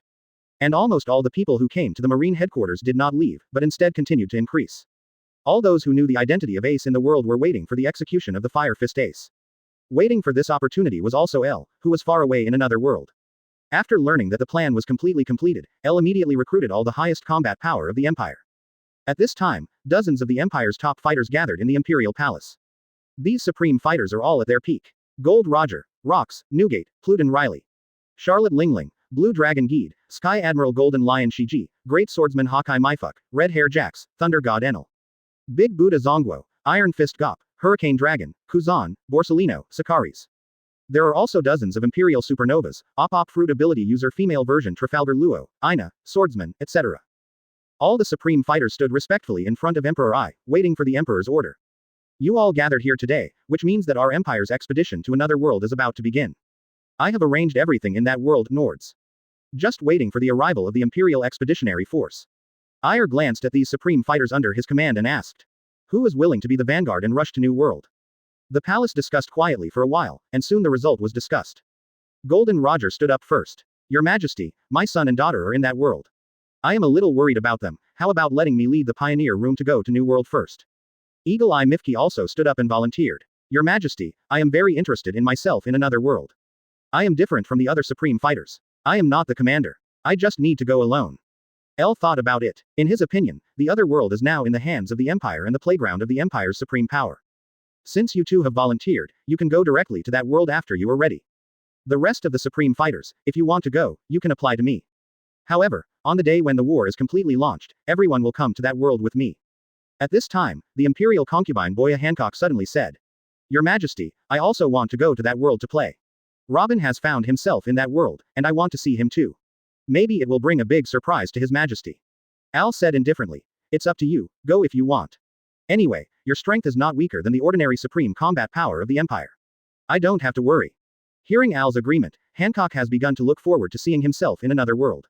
While the Empire deploys its supreme combat power, the 7 villains who accepted the Shichibukai's mandatory summons are on their way. The 3 Sea Emperors of the New World, except Whitebeard, are about to arrive at Marineford. Chapter 52, The Empire's Great Swordsman Haki arrives. The Empress arrives. The Whitebeard pirates assemble. Imperial Research Institute. Vegapunk has already produced several versions of the space-time wormhole shuttle device. Some are for single-person use, some are for team use. There are also special versions for the Imperial Army to use when they come to the New World. In the early stage, the cost of single-person space-time shuttle equipment was extremely high, so it was impossible to popularize it to millions of Imperial soldiers. Therefore, Al could only wait until Vegapunk invented equipment that could be used by the Imperial Army before deciding to formally invade another world. After receiving the order, Golden Roger returned to the army. He led the First Army of the Empire. The members of the First Army were all composed of masters of physical skills in Haki, with a number of 200,000 people, and none of them had demon fruit power. As the Marshal of the First Army, Golden Roger served as the instructor of the First Army in his spare time in addition to fighting. Teach soldiers the experience of physical training, armament Haki, and observation Haki, and strive to make the First Army the sharpest knife of the Empire. Under the command of Golden Roger, there are Pluton Riley, the deputy commander of the First Army, and Douglas Bullitt, the commander of the Vanguard Army. The First Army of the Empire, which he leads, is currently the strongest and most meritorious force in the Empire. After returning to the garrison, Roger first called Pluton Riley and Bullitt to discuss. Your Majesty agrees that our First Army will be the vanguard and arrive in another world first. My idea is to take 50,000 people first, and the remaining 150,000 people need to be responsible for guarding various places. The world has just been unified for a few years, and the rebellious elements with ill intentions are far from being eliminated. Pluton Riley agreed with this. 50,000 people are enough for the time being. Because Your Majesty's plan in another world has been successful, the combat power of Marine has been assembled in Marineford. To be honest, the war at the Marine headquarters is mainly a war between our supreme combat power. Quote. If we win, the war will definitely be won. According to the news sent back by Director Robin, the Marine headquarters in another world has many high-level combat forces. Like Sengoku, Garp, and 3 admirals in another world, and 2 admirals recruited by the World Conscription Office. Roger's desire to fight rose from the bottom of his heart just by hearing the names of these people. I'm already excited to face these people in another world. The 3 of us, all maintain our peak combat power, which is enough for the time being. And this time we are accompanied by Hawkeye Mythic and the Imperial concubine Hancock, who also has supreme combat power. After we arrive in another world and make arrangements, His Majesty will send more supreme combat forces and their commanders to the battlefield. Quote. Then let's go. I can't wait any longer. Bullet couldn't hold back any longer. After the discussion, Golden Roger first contacted Robin in Alabasta, and after confirming the location of the garrison, he began to select the troops. In the parallel world, Alabasta, in the royal palace. Robin and Crocodile have already dealt with King Cobra. Because Robin and his friends not only helped King Cobra quickly solve the rebellion problem, but also told him what kind of country the Empire is. As a Nefertari family that was supposed to become one of the Celestial Dragon's families, King Cobra can be said to be one of the few kings in the world who really cares about the people. After he knew about the feat of the Emperor of the Empire, Al, he took the initiative to express that as long as what Robin said was true, he was willing to accept the rule of Emperor Al. Therefore, King Cobra not only agreed to the Empire's garrison in Alabasta, but also agreed to temporarily provide certain military supplies for the Empire's vanguard. Although the Empire Legion did not need these supplies very much, Mengbin did not reject King Cobra's kindness. A palace somewhere in Alabasta has now become the Empire's office.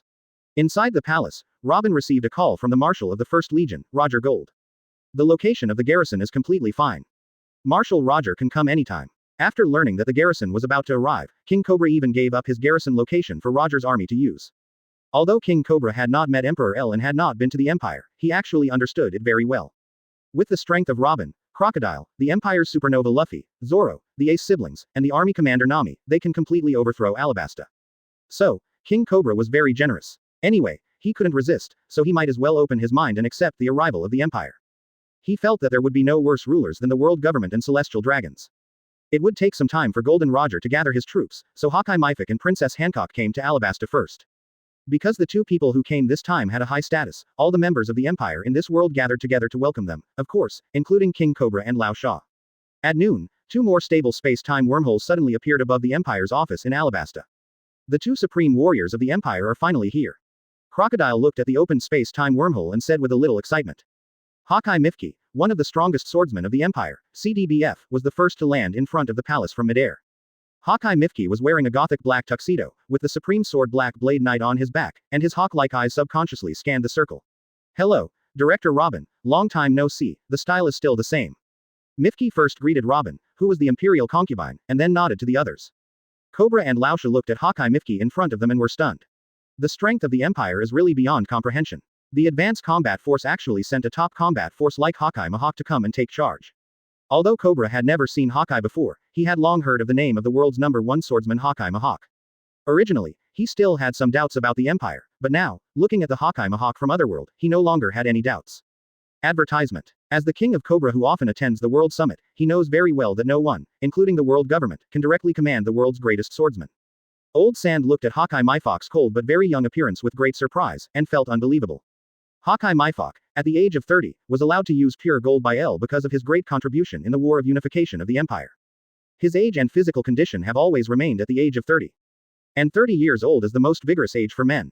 Facing Haki Mifok, one of the strongest swordsmen in the Empire, Old Sand felt a sense of fear. As a Shichibukai, although Old Sand is arrogant, he still has a sense of reality in his heart. He knows very well that Haki Mahawk in his world has the strength to rival the four emperors alone. As for the younger Haki in front of him, he simply couldn't imagine how strong he would be. Seeing the rough male version of Old Sand, Hawkeye's cold face showed a hint of amusement. While Hancock had not yet passed through the time and space wormhole, Hawkeye asked with a little curiosity. This should be Crocodile of this world, right? As a native of this world, do you know where I am in this world? There are still a few days before the war starts. I have nothing to do and want to try my strength in this world. Old Sand replied. Haki Mahawk is the #1 swordsman in our world. It is the lifelong goal of all swordsmen. Under normal circumstances, he should stay on Krikon Island. But yesterday Marine issued a mandatory call for Shichibukai. As one of the Shichibukai, he should go to the Marine headquarters. If you are interested, you can go to the Marine headquarters to find him. Haki Mifok nodded, the second largest swordsman in the world. A very good title. I'll go to the Marine headquarters to find him. Just then, another space-time wormhole in the air began to flicker. Eagle Eye and the others all looked over. Her royal concubine Hancock is coming too. Hearing this, the faces of the few people straightened. Although Al has established the Dragon Kingdom for 30 years, there are many women around him. But he has never established a queen. Many people think that the one who has the best chance to become the Empress is Boya Hancock, the former Amazon Empress. Therefore, even the Empire's supreme combat power has a different feeling about Hancock who may become the Empress. Soon, the space-time wormhole in the air opened. Under the gaze of the few people, a staircase covered with a precious red carpet and composed of the trunk of the atom tree extended from the wormhole to the ground. Boya Hancock wore a black and white dress embroidered with gorgeous cloud patterns, a noble and elegant appearance, skin like white jade, and noble like the bright moon. The life trajectory of the Empire's Empress, Boya Hancock, is completely different from that of the pirate Empress Hancock in this world. The Amazons of Daughter Island were the first group of forces to follow El to conquer the world. The previous emperors of Daughter Island always wanted to marry El. But the emperor of Daughter Island at that time was Gloriosa, who had become a pirate and joined Rock's pirate. Although Gloriosa was also very beautiful when she was young, she was unable to bear children due to injuries, and when El saw her, he would think of the short and funny mother-in-law. Therefore, the marriage was also aborted. Starting from the next emperor of Daughter Island after Gloriosa, each one will become El's imperial concubine, and will be cultivated from childhood. Boya Hancock knew that she would be an imperial concubine in the future, and grew up under the care of various top people. On the day of the coming-of-age ceremony, she became El's imperial concubine. With such a growing environment, Boya Hancock is more bright and charming than the pirate empress of this world. As a man, how can he not like beauty? As the undisputed first beauty of the empire, El will naturally like her more. On the steps of the Atom Treasure Tree, Boya Hancock moved his lotus steps lightly, stepped on the precious carpet, and came to the ground. Your Highness the Imperial Concubine. Mifok, don't be so polite. I'm not with His Majesty because I want to shed the halo of the Imperial Concubine and enjoy this new world. Haki Mifok nodded, said nothing more, and controlled himself not to look at Hancock. Advertisement. Hancock of the Empire is also a Paramesha Sweet Fruit ability user. Combined with her charm is the most beautiful woman in the Empire. In the Empire, except for El and a few supreme combat forces that can be counted on one hand, no one can resist her ability. No matter whether they are men, women, young or old, or even whether they are human or not, they can't resist the ability of the sweet fruit that has been magnified countless times. Among the people present, except for a few people from the Empire who knew the situation, other people from this world, including Crocodile and King Cobra, just looked at Hancock out of curiosity, and the whole person showed symptoms of petrification. Oh, I forgot that when I came to this world, I had to control the ability that naturally emanated. Quote. Hancock smiled and suppressed the petrification ability naturally emitted by the sweet fruit with her ultimate charm to the lowest state, and helped Cobra and Lao Sha to relieve the petrification symptoms. After being relieved of petrification, the two gasped for air and dared not look at each other even once more. I didn't expect that it was the Pirate Empress's variant in the Empire. But it's not that I haven't seen the Pirate Empress before. Although she is indeed the most beautiful woman in the world, she is far from having the ultimate charm of the Imperial concubine. Lao Sha was amazed. Robin, help me check if I am still in Amazon Lily in this world. If I am, I want to meet her. Robin replied. The Pirate Queen in this world is one of the Shichibukai. Because of the world government's Shichibukai mandatory summons, she should go to the Marine headquarters. If you want to see the Pirate Queen, go to the Marine headquarters in 2 days and you will definitely see her. Boya Hancock nodded slightly, with a bright smile on his face, looked at Mengbin, and teased. Robin, you are not the only one who wants to bring yourself from another world to see His Majesty. I have the same idea. Your Majesty has been busy with the affairs of the Empire every day since the founding of the country. We women who love His Majesty deeply should give His Majesty the best experience when His Majesty is free. Are you right? Robin agreed very much. That's how it should be. Time passed quickly, and it was the next day in a blink of an eye. Marshall and Ace, who set out from Alabasta, have not yet arrived at Marineford. It's not that they are not traveling fast enough. It's because of the various major news that have broken out recently, the Four Emperors meeting, the son of the Pirate King, the execution of Ace, the captain of the Whitebeard Pirates' second team, the Whitebeard Pirates Assembly, and other major news that have shocked the world one after another. In addition to the Shichibukai mandatory summons, these consecutive major events attracted a large number of people on the sea to watch the excitement. Rush from Alabasta to the waterway of Marineford is densely packed with ships from all over the world. Because his identity cannot be revealed, Marshall cannot easily take Ace to the Marine headquarters in a combat suit. He can only go there by boat. During the time before the two arrived at Marineford, they had encountered many waves of people who came to make trouble and wanted to kill Ace or kidnap Ace in advance. Among these people, there are members of the Whitebeard Pirates who have not yet assembled, and Marines who pretend to be pirates. The Fire Fist Ace is now the focus of the world. Most people want to see him executed, but there are also many people who don't want him to rush to the Marine headquarters. Marshall, this is not a solution. There are too many people, why don't we take another route? Go over the upside-down mountain. Ace, who is in the center of the vortex, is very comfortable. After all, he was not really caught, it was just part of the plan. The sea is blocked, and changing the route is not possible, but we can rob the front ship. This way there will be no blockage. Quote. The two hit it off and took action immediately. At the same time, the main traffic route between Grand Line and New World, Fisherman Island. All the high-level combat forces of the Whitebeard Pirates, and more than 90% of the crew, have been assembled. Marco is discussing with Diamond Joes and others. Although I don't know what Ace wants to do. But things have come to this point, Sengoku announced in front of so many people that he would publicly execute Ace. We, the Whitebeard Pirates, must give a strong response. Otherwise, Dad's face will be completely gone. Chapter 53 The Four Emperors have arrived. Luffy's decision. Inside the Fishmen Island. All members of the Whitebeard Pirates are gathered here. 16 captains and hundreds of large fleets are going to rescue Ace. This time, the members of the Whitebeard Pirates are even more angry than in the original book. Whitebeard and Marco did not tell these crew members that Ace volunteered. Since Marco came back, Whitebeard told him that Ace was willing to join the Empire for his mother. Ace, what are you thinking, little brat? Is the cooperation with that Empire going to let you be publicly executed at the Marine headquarters? Whitebeard didn't understand why Ace did this at all. Even if it's for your mother, you don't have to do it, to this extent, right? Marco, was Ace coerced at the time? Whitebeard frowned and asked Marco next to him. Dad, Ace should not be coerced. Marco recalled. Among the group of powerful empires present, in addition to Ace from another world, there is also Ace's sister from the Empire. That girl looks very similar to Ace's mother. I have seen a photo of Ace's mother before.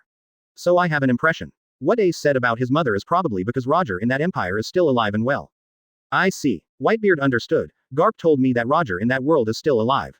Since Roger is still alive, as a man, he will definitely protect his wife. I understand what Ace is thinking. Whitebeard sighed. Ace stayed in his mother's belly for a full 20 months before he was born. That great mother saved Ace's life with her own life. In this world, only things related to his mother will make Ace desperate. Even if he is executed by Marine, as long as he can see his mother alive, he will not hesitate. Quote. Whitebeard understood Ace's approach, but there was one thing he couldn't figure out. I don't know why the Empire used this method. Is it because of his identity as the son of the Pirate King? But soon, Whitebeard thought of a possibility. Is the Empire doing this to cause a war between the Whitebeard Pirates and the Marine? It's very likely. Although Whitebeard is old, he is not stupid. Marco said helplessly. Sengoku should be able to think of this matter. But he couldn't make a decision. The pressure from the world government, because of the world opinion brought about by Ace's identity as the son of the pirate king.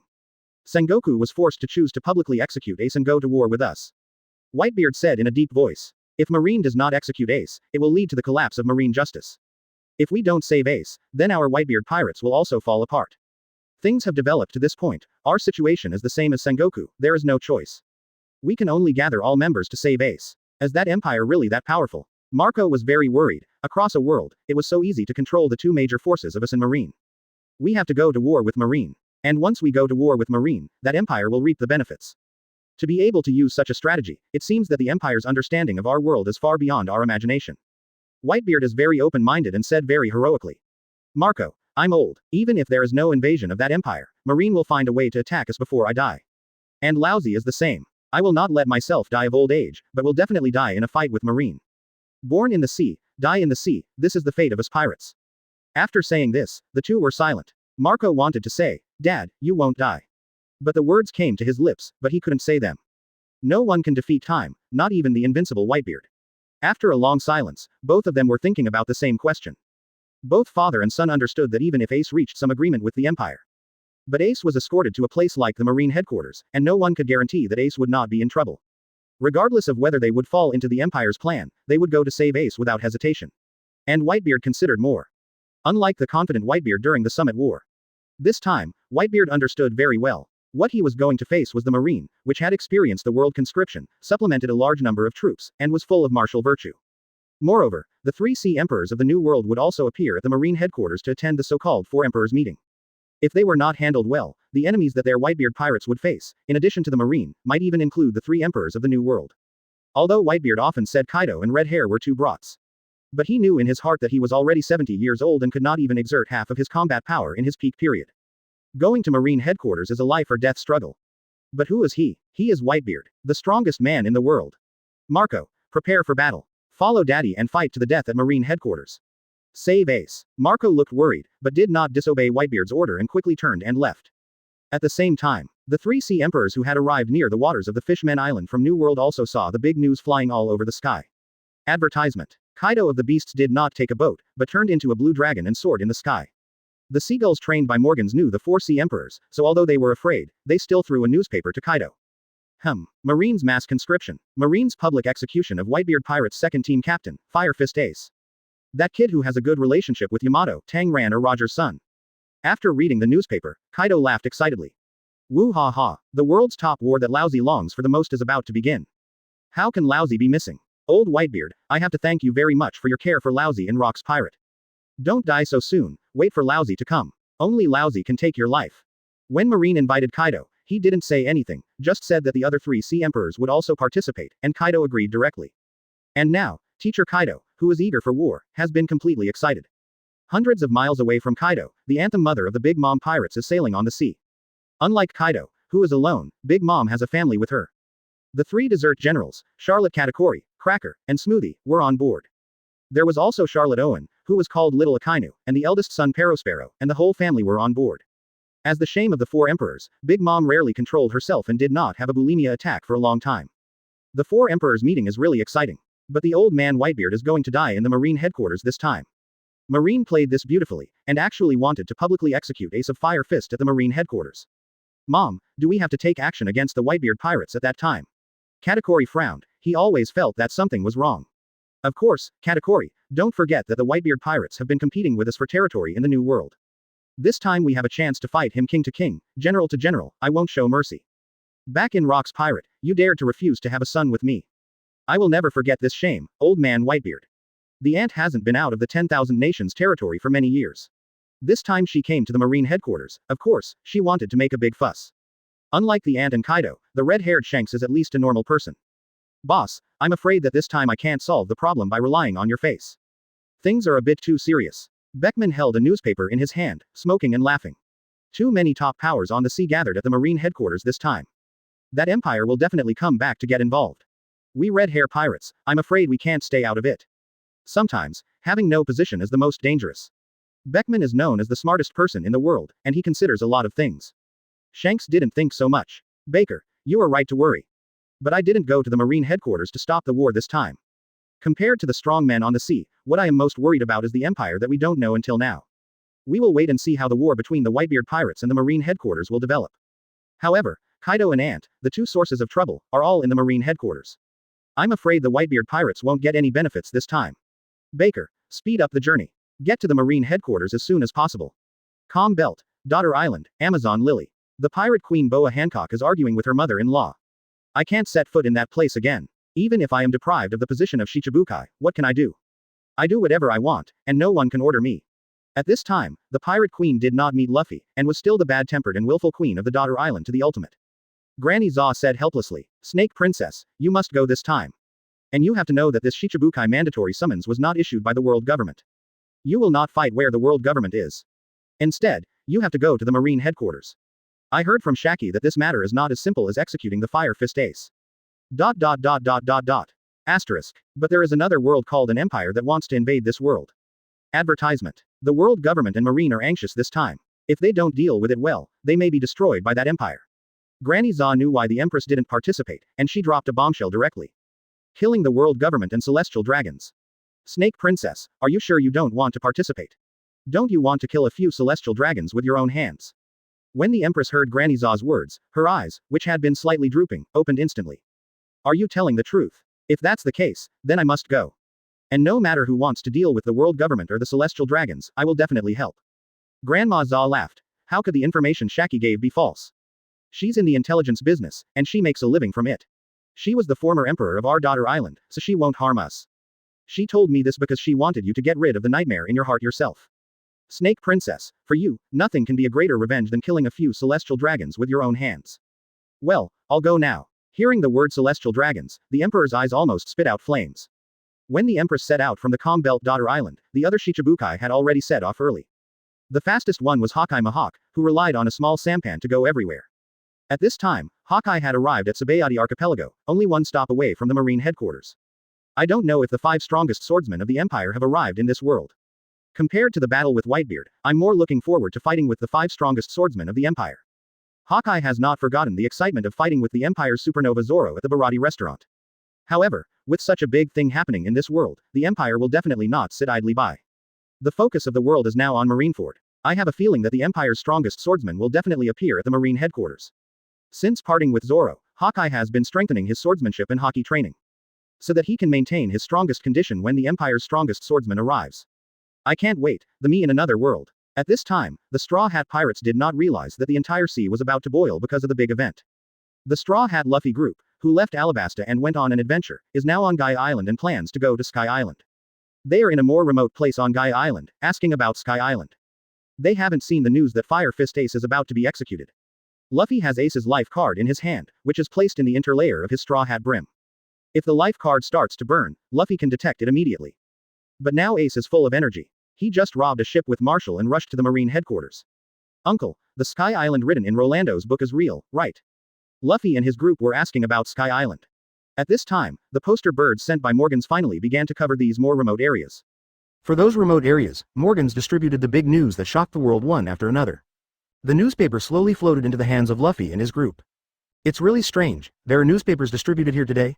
A passerby next to him complained, and took a copy and started reading. Luffy saw the news of the execution of Fire Fist Ace on the front page at a glance. Ace? What happened? What happened? Wasn't Ace still in Alabasta before? Why was he caught by Marine? Luffy's hands were shaking as he held the newspaper. Nami, Zoro, Sanji. No, we're not going to Sky Island. Ace is in danger, I'm going to save him. I must save him. Marine headquarters is too dangerous, you stay here first, I'll go to Marine headquarters alone. The news of Ace's public execution made Luffy panic, but he didn't want to put his companions in danger. He didn't want anything now, he just wanted to save his brother as quickly as possible. Nami and the others also saw the earth-shaking content in the newspaper. Oh my god, we've only been away from Alabasta for a few days. So many big things have happened. Zoro and Sanji looked at Luffy and said seriously. Luffy, what are you talking about? Let us stay here. You are our captain, we will go wherever you go. At the same time, Alabasta. After Cobra gave up the garrison location of his country. Gold Roger has also assembled his troops and is ready to descend. Chapter 54 Roger. Whitebeard, give me back my son. Robin, the position has been vacated. Princess Vivi has been getting along well with the people of the Empire these days. King Cobra still has official business to deal with, so Vivi is responsible for coordinating various matters. Okay, thank you for your hard work, Vivi. When I have time, I will take you to our empire to play. Robin and others have been relatively free these 2 days. Before Ace and Marshall arrived at Marineford, they had nothing to do. In terms of intelligence, since a large number of people are gathering on the islands near the Marine headquarters, the members of the pilot army under Nami can easily find out a lot of information. In the past few days, Robin and Vivi have communicated more and found that Vivi in this world is not only beautiful, but also has a good personality, very similar to the Imperial concubine Vivi. Marshal Roger has contacted me. In 3 minutes, he will come with a large army. Robin raised her hand to check the time and spoke. Hearing Robin's words, Crocodile, Old Sand, Lufei, Ace's brother and sister, Zoro, Shinmei and several others all walked out of the room. Hawkeye Myfok was completing his daily sword practice task, and Princess Hancock was checking her own information about this world. Alabasta originally had a force of 600,000. Therefore, the garrison location was very sufficient. Less than 1,000 meters away from the royal city was the location chosen by Robin for the 50,000 people of the First Legion of the Empire to land. Soon, 3 minutes passed. The specific location information was provided to Roger at that time. Under the gaze of several people, a space-time vortex with a width of 200 meters and a height of more than 100 meters appeared in the air in the open space in front. After 3 seconds, the huge space-time Uzumaki stabilized and took on the appearance of a giant gate. This is Vegapunk's latest research and development result, a device used to open the huge, 547, wormhole in time and space, and it is named the Apocalypse Transmitter. Here it comes. Robin stared at the time and space gate. I didn't expect Dr. Vegapunk's research to produce results so quickly. As Robin's voice fell, 3 figures of different heights, wearing military uniforms, walked out of the time and space wormhole with domineering steps. The one walking in the front is the commander of the First Legion of the Empire, Golden Roger, who is 2.74 meters tall, with a resolute face, domineering eyes, and the supreme sword ace on his waist. The Golden Roger of the Empire does not have those 2 beards like nose hairs. His age is fixed at 40 because of taking pure gold. Although not as young as Hawkeye Myfok. But Roger, at the age of 40, is still Roger with a healthy body and no pain. In the Empire, except for Emperor Al, no one dares to say that they can defeat him. As the supreme combat power of the Empire, the Marshal of the First Legion, Roger's strength has reached a level that ordinary people can't imagine. Conqueror's Haki, swordsmanship, and physical skills have all reached a level second only to Emperor Al. Following behind Golden Roger is the Deputy Commander of the First Legion of the Empire, Pluton Riley. At this time, Pluton Riley does not look like an Imperial soldier at all. He has flowing blonde hair, wears a pair of gold-rimmed glasses, has 4 black beards on his chin, and is extremely handsome. He has 10 supreme swords gray on his waist. Pluton Riley's famous sword is completely different from other famous swords. It is a long sword similar to the 8-sided Han sword. It is one of the supreme swords made together with the red-haired Jax's sword Griffin. Pluton Riley's age is similar to Golden Roger, and is also frozen at the age of 40 by pure gold. The tallest of the 3 was Douglas Bullet, who was 5 meters and 1 meter tall and followed Roger's left. Bullet was not one of the commanders of the First Legion, but the commander of the Vanguard Legion under Roger. He had a rather ferocious look, and his life motto was to only submit to Emperor Aiel. Even Roger was not convinced, and challenged Roger countless times, but never won once. Although the 3 were just standing there, the people around them seemed to feel that 3 terrifying dragons were looking directly at them. Director Robin, thank you for your hard work. Roger walked up to Dreambin and greeted him with a friendly face. Pluton Riley and Bullet also smiled warmly to the other people in the Empire. As expected of the commander of the Empire's First Army, he still looks as elegant as ever. Robin said with a smile. Lao Sha, who was standing next to him, was really confused at this moment. Bullet was okay. Lao Sha had fought with it when he was young in this world. Although they didn't fight, they were evenly matched. What Lao Sha found most incredible was the Golden Roger and Pluton Riley standing next to Robin.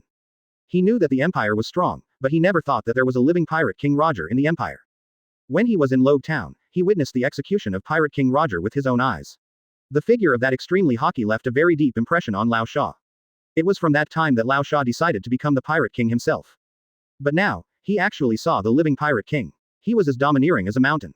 Just standing there made Lao Sha feel breathless. Facing Lao Sha's incredulous look, Roger smiled and said. Advertisement. You are the crocodile of this world, right? Why are you staring at me? Hearing Roger's voice, Lao Sha took a deep breath and said with reverence on his face. You in this world have left an indelible impression on me. No, it should be that you have left an impression that is engraved in the bones of too many people. I really didn't expect that I could see the figure of the living Pirate King again after 22 years. At this time, Lao Sha was completely impressed by the Empire in his heart, and he was extremely glad that he was very sensible and surrendered directly. Looking at the young and excessive Roger of the Empire, Nisha could hardly suppress the shock in his heart. I didn't expect that the Emperor would send someone like you. Even I want to see how people in this world react when they see you alive. The most fearful and helpless ones must be the world government and marine. Roger's arrival made Old Sand extremely certain that this world must submit to the Empire, otherwise it will perish. It was hard for him to imagine that people like Roger and Pluton Riley would submit to the Emperor of the Empire. With Old Sand's imagination, he could no longer imagine how ambitious that person must be. The living me. Roger looked at Old Sand with a shocked face and felt strange. Do you mean that I in this world am dead? When did you die? Like a primary school student being asked a question by a teacher, Old Sand stood up and answered quickly. 22 years ago, I died from a public execution by Marine. The execution took place in Logue Town where you were born. As for why you, who are so powerful, were caught and executed by Marine, I don't know. I always thought that you couldn't be Marine caught him, but that's the truth. After hearing what Old Sand said, Roger pondered for a while and said, it seems that something extraordinary has happened in this world. It's hard to imagine what kind of thing I would be willing to be caught by Marine in this world. As the variation of Pirate King Roger in another world, Golden Roger was very sure that he was not caught in this world but was voluntary. Since I'm dead, what about Riley? What about my wife, daughter and son in this world? Roger didn't know about this world. He had just won a victory in the Empire and wiped out a force that wanted to rebel against the Empire. He rushed back to the capital of the Empire without stopping. Then he was sent to this world. He didn't have much time to read the information about this world, thinking that he would integrate the information after coming to this world. Unexpectedly, he heard the heavy news about himself just after he arrived. Pluton Rayleigh, who was standing next to Roger, was also very interested in this question. I also want to know if I am still alive in this world. Old Sand still had a lot of information in his hands. Looking at the two young Pluton Rayleigh, he immediately answered. You in this world are Hilbas Rayleigh, known as Pluton, the right arm of the Pirate King Roger. After Roger died, he disappeared. But there seemed to be rumors about Pluton Rayleigh in the past 2 years. In the Baratti archipelago near the Marine headquarters, there is a coding craftsman named Lufei, who is suspected to be Pluton Rayleigh. It is said that Lufei is quite keen on auctioning himself, and then stealing the buyer's money to eat, drink and have fun. After spending all the money, he will continue coding and wait for the next opportunity to be auctioned. I don't know the details. If you want to see him, just go directly. Besides that, there is no news about him. Pluton Rayleigh. No, wait a minute. Lufei, the film coding craftsman. Are you still keen on auctioning yourself? Are you sure you're right? No way, how did I end up like this in this world? Lao Sha also looked weird. There was a fat woman who bought Pluton Rayleigh before, and after her money was stolen, she once found our Baroque workshop. She said that we should catch Lufei, the film coding craftsman, and give him back. From the look of the woman, she felt sorry not for the money, but for Lufei running away. Let's catch him back. She'll have to support him for life. Roger coughed twice and laughed. Riley, I'm sure, that old film coding guy must be you. You know what, you can really do such a thing. You're handsome and popular with rich women. Who else can it be but you? Pluton Riley was numb. I'm not, I didn't, don't talk nonsense. Boy, if I find out that the film coding craftsman Lufei is not me in this world, you just wait. Although he said so, Pluton Riley actually believed it in his heart. He knew his own character very well. He was unruly when doing things. Ha ha ha, Riley, why don't we go to Baratti archipelago while there is still time and the war hasn't started yet? Maybe I'll see you in this world being auctioned off again. That's it, I've decided, I must buy you this time. Advertisement. Ah this. Pluton Riley looked at Roger, who was in high spirits, and was stunned. Robin pursed her lips and chuckled. We are also interested in Pluton Rayleigh in this world. Marshall and Ace called me half an hour ago. It will take them some time to get to the Marine headquarters. There are many people in this sea who don't want the son of Pirate King Roger to arrive at the Marine headquarters alive. Hancock in the room came out and said, Your Majesty has not issued an order to start a war, but he is enjoying eating melons. Just now, His Majesty was still having a video conversation with me. He asked you to report to him if you have any interesting things. As for the matter of starting a war, His Majesty said there is no rush, everything is under his control. Quote. While Firefist Ace has not yet arrived at the Marine headquarters, you can act freely as long as you don't delay the start of the war. Oh, by the way, His Majesty said that the money for purchasing the coding craftsman Lufei can be reimbursed by him. Question mark. Pluton Riley's face changed, and he was a little confused. Roger laughed out loud and teased. Ha ha ha, Riley, His Majesty has spoken. Are you going to refuse? When the time comes, I will buy you in this world, and I want to see how he escapes secretly. The people around looked at Pluton Riley and couldn't help laughing. After Hancock conveyed Al's order to eat melons, he said. I also plan to go to the daughter island of this world to take a look. After reading the information about me in this world, I really want to see me in this world. I in this world is a little different from what I imagined. Before coming to this world, Hancock had already decided in his heart that he would make himself in this world a woman of His Majesty, just like Mengbin. She wanted to reward the man she loved most, and let Al experience the wonderful taste of serving both of her worlds. However, I seem to be a little willful and rebellious in this world. Hancock was thinking about how to deal with it. While the few people were talking, all the 50,000 troops of the 1st Legion of the Empire passed through the gate of the space-time wormhole, lined up in a very neat team, and appeared at the garrison site of Alabasta. Roger quickly issued an order for temporary garrison, allowing the 50,000 troops to stay here for the time being. Anyway, the Apocalypse teleporter can be opened at any time, and supplies for the army can be sent from the Empire at any time. Under Al's rule and with the help of Vegapunk's various advanced inventions, the Empire's products have been enriched to ultimate. Not to mention 50,000 troops, millions or tens of millions of troops can be supported. Afterwards, Roger left Bullet in the army and returned to the Alabasta Palace, which was specially used by the Empire, with others. Dad, do you want to meet Ace in this world? Ace had not interrupted the conversation just now, and when he was free, he came over to talk to Roger about this matter. My son in this world. Fire Fist Ace, how is he? What is he like in this world? Roger was very interested in this world's son, Fire Fist Ace. You guys were having a good chat just now, and Old Sand didn't answer your question about the family in this world. Let me tell you, Dad. After the father in this world was executed, his mother also passed away. He seemed to hate the father in this world. After hearing his son's words, Roger's face changed. After I knew that I was executed in this world, I guessed it. Where is your sister in this world? Could it be that? Ace replied. Fire Fist Ace in this world has no sister, he is the firstborn. Besides, he grew up with bandits. He is now the captain of the 2nd Division of the Whitebeard Pirates and calls Newgate in this world his father. Roger was very unhappy and said, Whitebeard in this world has become Ace's father. No, I have to find time to meet Whitebeard in this world and ask him to return my son to me. Chapter 55 Four Emperors, Big Fight. You're an idiot, aren't you, Dad? Ace the Fire Fist calls Whitebeard Dad, but I don't call him Dad. You're a little bit. Ace looked at the jealous Roger and said with contempt. Easy. That's what I said, but I've come to this world. My dear son, you said Ace can call Whitebeard Dad, why can't he call me Dad? You think so, it's like you have an extra brother. Roger's personality is naturally lively and he's also the type of bohemian. Usually, he's very happy to get along with his children. It's up to you, anyway, I approve of Ace the Fire Fist. Dad, you can't let him really be killed by Marine. Ever since Ace met Ace the Fire Fist, he's been thinking. If he didn't have a father, a mother, or a sister, and grew up alone in a bandit's den, could he still keep his original intention? Don't worry, my dear son, your father doesn't have anything else, but his strength is barely enough. Quote. I didn't expect that in this world, Sengoku and Garp, these two old guys, are actually hateful Marines. One is a Marine Marshal, and the other is a Marine hero. It really makes your dad laugh. In the Empire, Roger and Garp are good friends, but they often quarrel and neither of them will give in. Ace looked at his father with contempt. So are you going to meet Fire Fist Ace or not? Forget it for now. Roger was silent for a while. You said it all. Fire Fist Ace hates Pirate King Roger. I won't meet him until your majesty completes his plan. When he arrives at the Marine headquarters, I will lead the army there. As the Whitebeard pirates going to the Marine headquarters to rescue Ace. I will thank the old guy Whitebeard when the time comes. Ace has been taken care of by him for so many years. And these two old guys, Sengoku and Garp, actually dared to attack my son in this world. They really don't know how to live or die.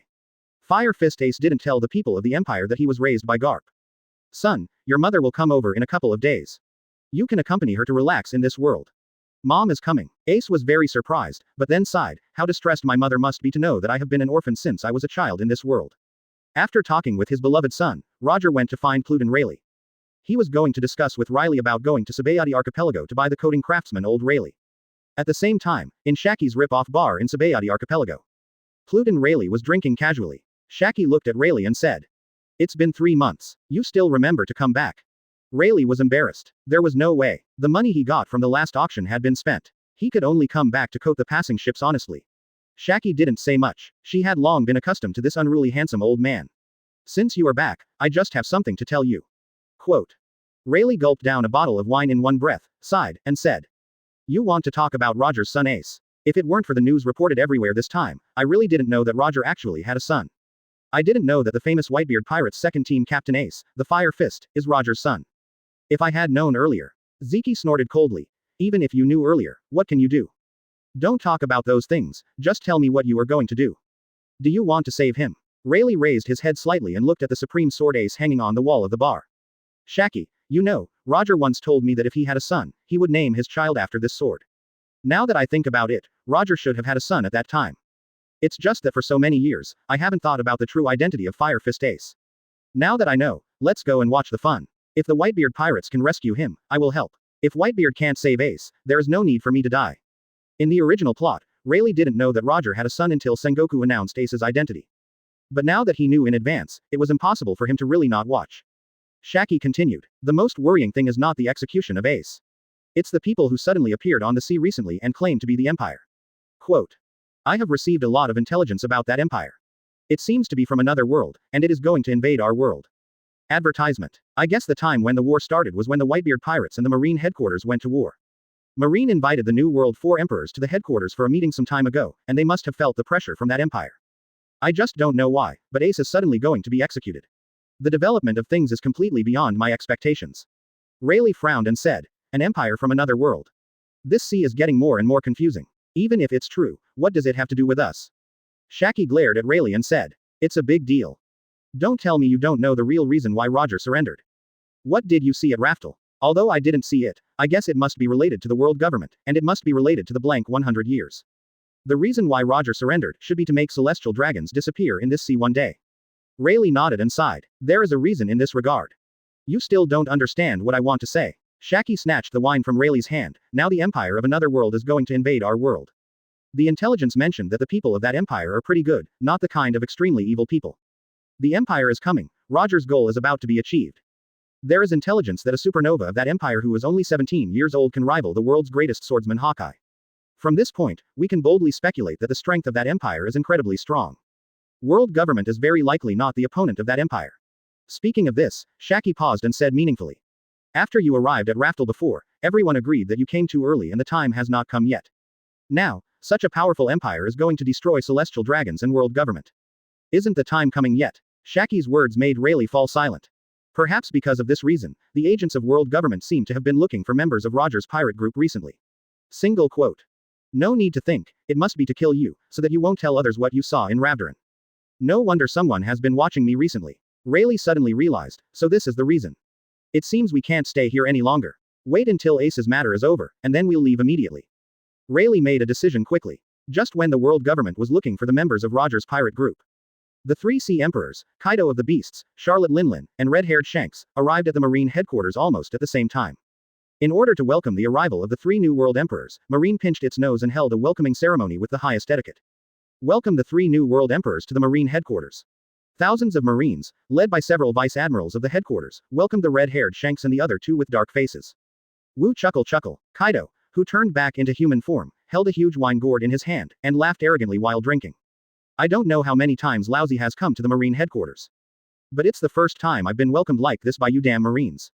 It feels good, work harder. The most righteous Marine on the sea actually welcomes the most evil Sea Emperor to the naval headquarters. It really brings shame to justice. Kaido drank wine while wantonly mocking Marine. Charlotte Linlin also laughed arrogantly. Kaido, I never thought that after parting at Rock's Pirate, we would meet again at the Marine headquarters. And you were invited by Marine. I just wonder if there are any good things in the Marine headquarters that I haven't eaten.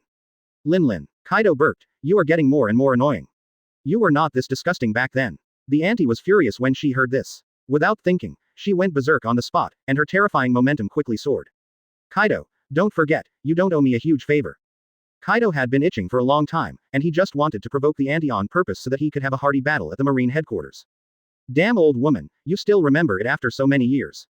As he said this, Kaido smashed the wine gourd, pulled out a mace several meters long, and Conqueror's was all over his body, and he smashed it directly at the auntie's head.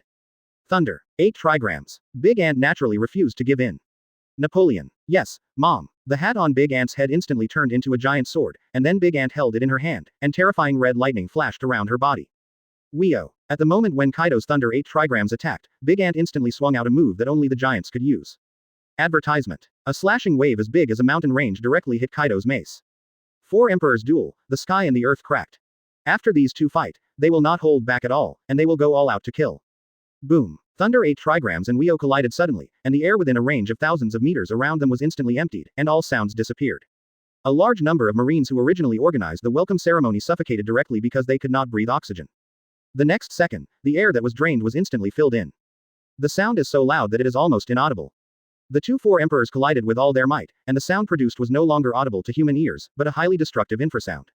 Accompanied by the terrifying infrasound that spread out.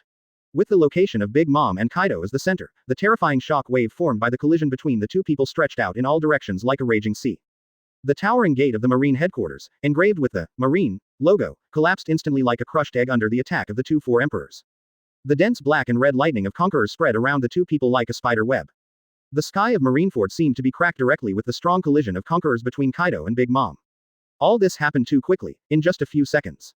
Red-haired Shanks, who was traveling with Kaido and Big Mom, had a serious expression on his face. He instantly drew out the supreme sword griffin from his waist, and also burst out with the more powerful Conqueror's Haki. Hey, it's not good to fight right after meeting. Red-haired Shanks was about to persuade him when he was interrupted by Big Mom. Shut up, little red-haired brat.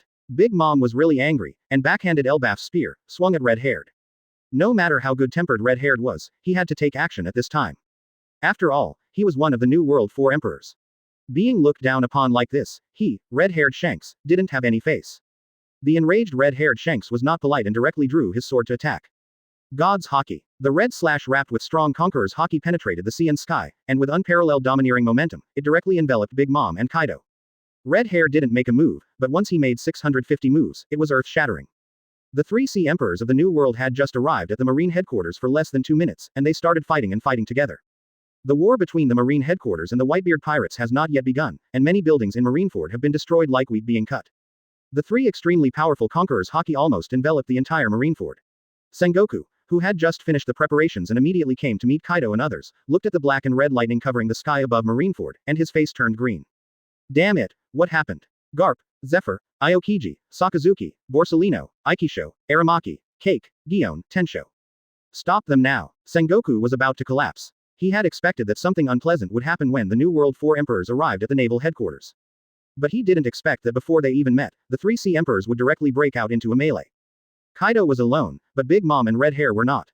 Seeing that their captains were fighting, the crew couldn't sit still. The 3 desert generals soared into the air. Red Hair pirates Beckman, Usopp, Lakilu and other cadres were also ready to take action. The situation was about to get out of control. Stop. Sengoku, who had transformed into a Buddha, shouted loudly. With a full 10 Marine Admiral level combat forces, he appeared at the location where Shanks, Kaido, and Big Mom were fighting. This is the Marine headquarters, not the pirate paradise, not the place for you to fight. Sengoku also burst out Conqueror's Haki to offset the Conqueror's impact brought by the 3 emperors. You are the Emperor of New World. Don't you have a big picture view? Alabasta has been completely blocked, and the Imperial army may have arrived. At this time, you actually fight directly. Stop it immediately. 11 Admiral-level combat forces, including Sengoku, burst out with momentum and surrounded Kaido, Ant, and Shanks in the middle. Sengoku's face was extremely ugly. But at this point, he could only try his best to calm the war. Otherwise, even if the 11 Admiral combat forces could defeat the 3 Sea Emperors here, the Marine would be useless from now on. Shanks was just trying to protect himself, but he didn't really fight. After hearing what Sengoku said, he stopped fighting. The reason why he came here was indeed to discuss how to deal with the invasion of the Empire. The Ant felt the threat of the 11 top Marine fighters, so she stopped going crazy and was ready to stop. Originally, she just wanted to fight Kaido, and she wanted to deal with Whitebeard. But Kaido, a war madman, didn't care about that. He was drunk and was having a good time fighting, and now suddenly no one wants to fight him. How can that work? Garp looked at Kaido and said coldly. Since you want to fight, then I will loosen your bones. 3 UG Chapter 56 4 Emperor's Meeting, Roger attacks. Since you still want to fight, I'll help you loosen your bones. Garp clenched his fists and looked at Kaido. At the same time, he was relieved to see that Charlotte Linlin and red-haired Shanks stopped fighting. Kaido looked ugly and felt very unhappy, but he had to think carefully because more than a dozen Admiral fighting forces were locked on him. There's no point in fighting you. Let's wait until Old Man Whitebeard comes. Although he is known as the strongest creature in the world, Kaido is not the kind of person with strong limbs and simple mind. He likes to commit suicide from time to time, but he doesn't really want to die. Wano Kuni is the largest sea stone producing area in the sea, and sea stone can be processed into various weapons. If Kaido really wants to die, he can just get a sea stone long knife and stab it through the heart, and the strongest creature in the world will die. If it doesn't work, he has so many artificial devil fruits under his command, and he will die anyway if he eats them as food. Mr. Kaido likes to commit suicide just to set up his character. He knows that others can't kill him, so he's just playing around. He's not that stupid to fight with 11 Marine Admiral fighters. Since you don't want to fight anymore, let's hold a meeting at the headquarters. Sengoku saw that the 3 of them had stopped fighting, and he also returned to his human form from the Buddha form and invited them. Old woman, wait until the matter here is over, and then we too will have a good fight. Kaido stared at the ant with his big copper bell eyes.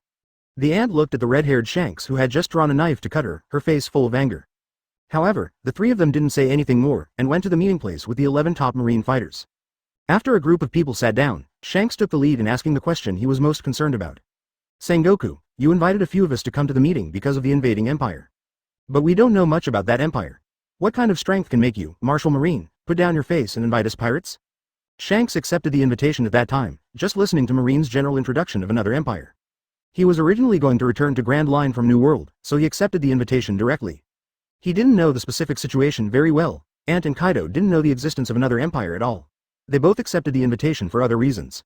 Another world's empire invasion? Hearing this, Kaido became excited again. How strong is that empire? Is there a strong man who can let lousy fight to his heart's content? Ant licked her lips with her tongue, and her saliva was already flowing down unconsciously. Another world? There must be a lot of delicious food that I haven't eaten? Shanks glanced at Kaido and Ant, who were in a not-so-normal mental state, and asked curiously. Marshal Sengoku, I know that you Marine invited us because you want the 4 emperors and Marine to unite to resist the invasion of another world. But you have to know that we are pirates. What good will it do for us to unite with you? Don't say that if Marine and world government are defeated, we pirates will be wiped out. Who knows what will happen in the future, and even if we are wiped out, it is our own business.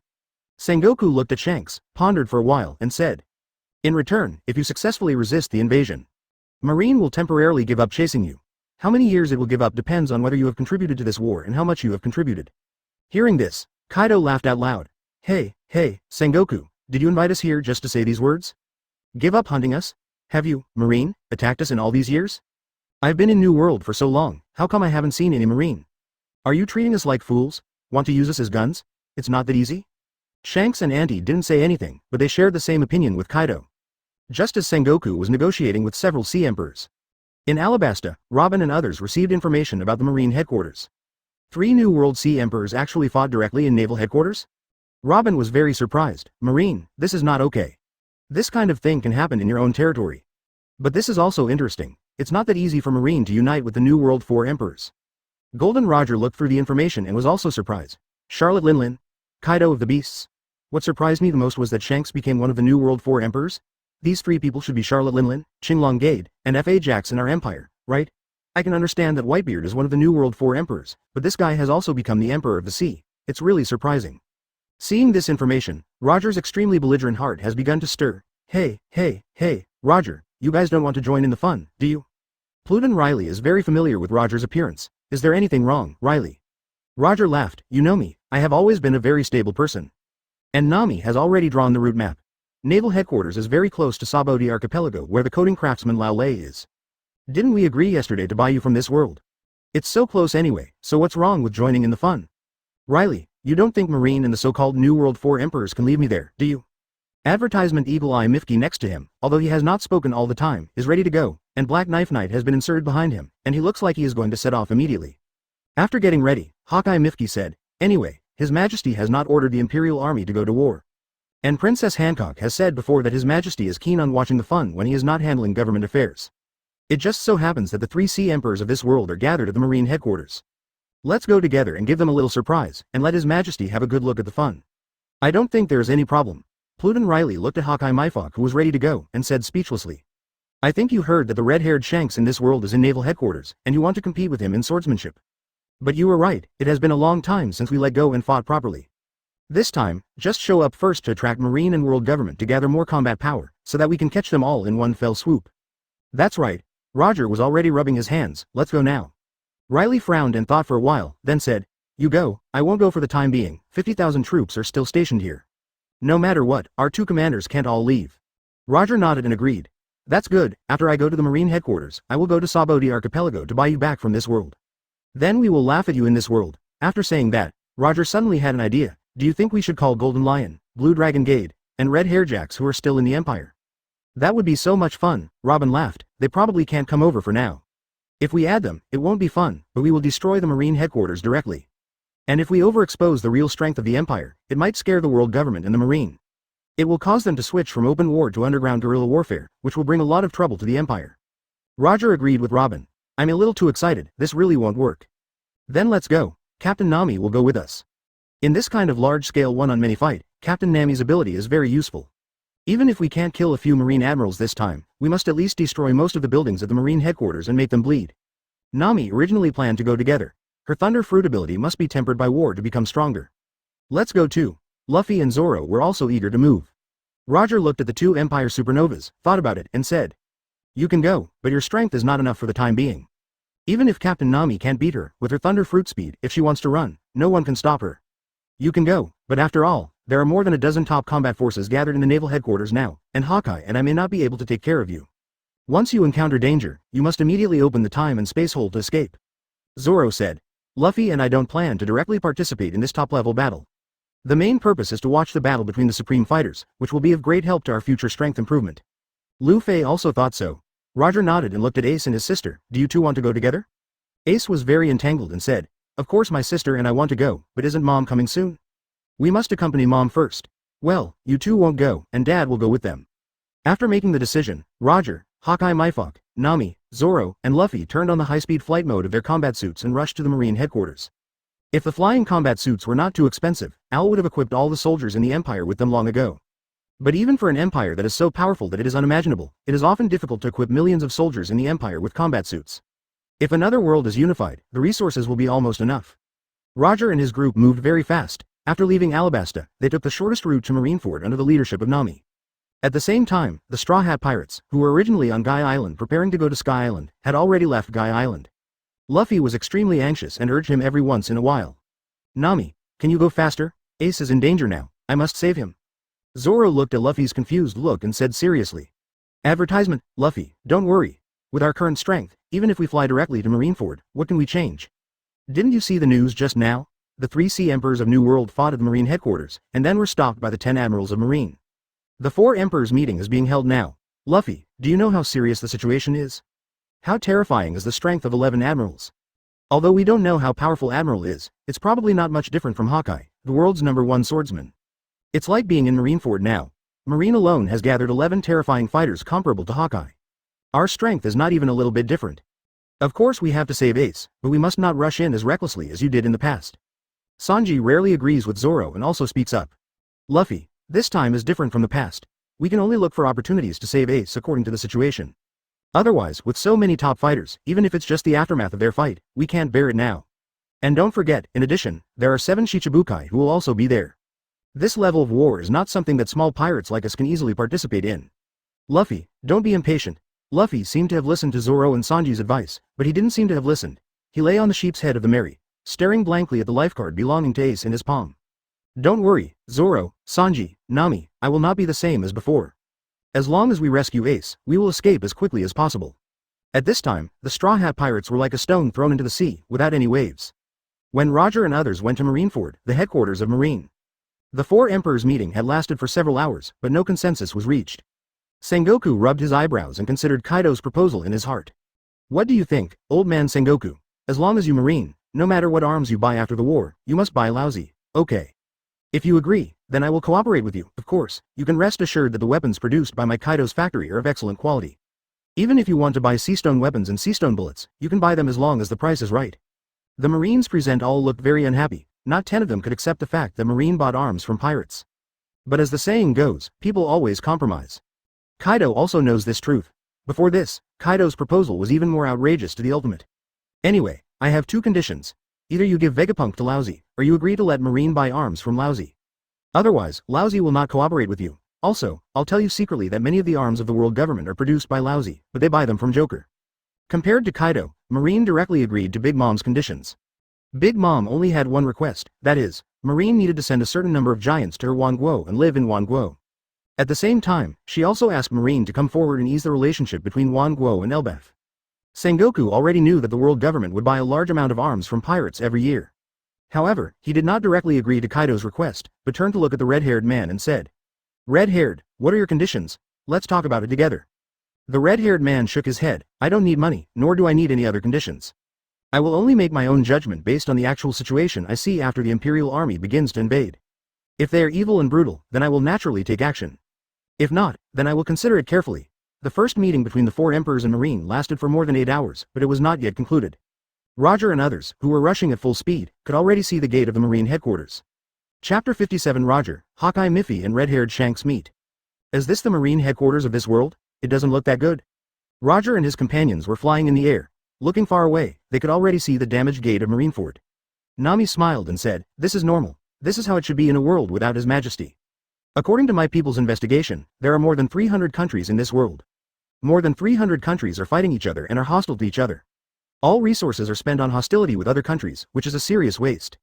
Unlike our empire, after unifying the entire ocean, all resources are integrated and used for the development of the empire. Just in this aspect, the difference between the 2 worlds is huge. Roger sighed. Nami, you are right. You are young and have not experienced the world without His Majesty decades ago. Endless pirates and endless chaos. The world government at that time wanted to exploit all the people in the world. During the Battle of God Valley, I also saw clearly that this world should not be ruled by the world government and celestial dragons. Marine is nothing more than a lackey of celestial dragons. During the Battle of God Valley, celestial dragons held a killing contest in God Valley, and Marine actually sent a large number of troops to protect those celestial dragons. They even helped drive away the people who were slaughtered in God Valley for the amusement of celestial dragons. From that time on, I knew that this world was hopeless. If it weren't for His Majesty's sudden appearance, defeating many powerful people including Rock's pirate, and then leading us to establish the Dragon Kingdom. Now our world is no different from this world. Roger recalled the glorious days when he followed El to unify the world, and looked at the Marine headquarters in the distance. Marshal of Marine back then was Kong, Sengoku as Admiral. And now, Marshal of Marine is Sengoku. When Your Majesty led us to expand our territory, Sengoku, Garp and other Marine leaders chose to surrender and no longer work for the world government. And now the Marines in this world are almost hopeless. Several people were flying in the sky, talking, and they could reach the Marine headquarters in a maximum of an hour. In the meeting room of the Marine headquarters, Sengoku, Garp and other Marine leaders were discussing what to do next. That Blackbeard just called me. They're almost at Sabodi Archipelago. The execution of Fire Fist Ace is about to begin. And now, you tell me there is no news about the Whitebeard 813 pirates? Sengoku was already furious about the Three Emperors' War. Now that the war with the Whitebeard pirates is about to start, the Marine Intelligence Department can't get any information about Whitebeard? Tenjung, is this how the Intelligence Department you were in charge of is responsible?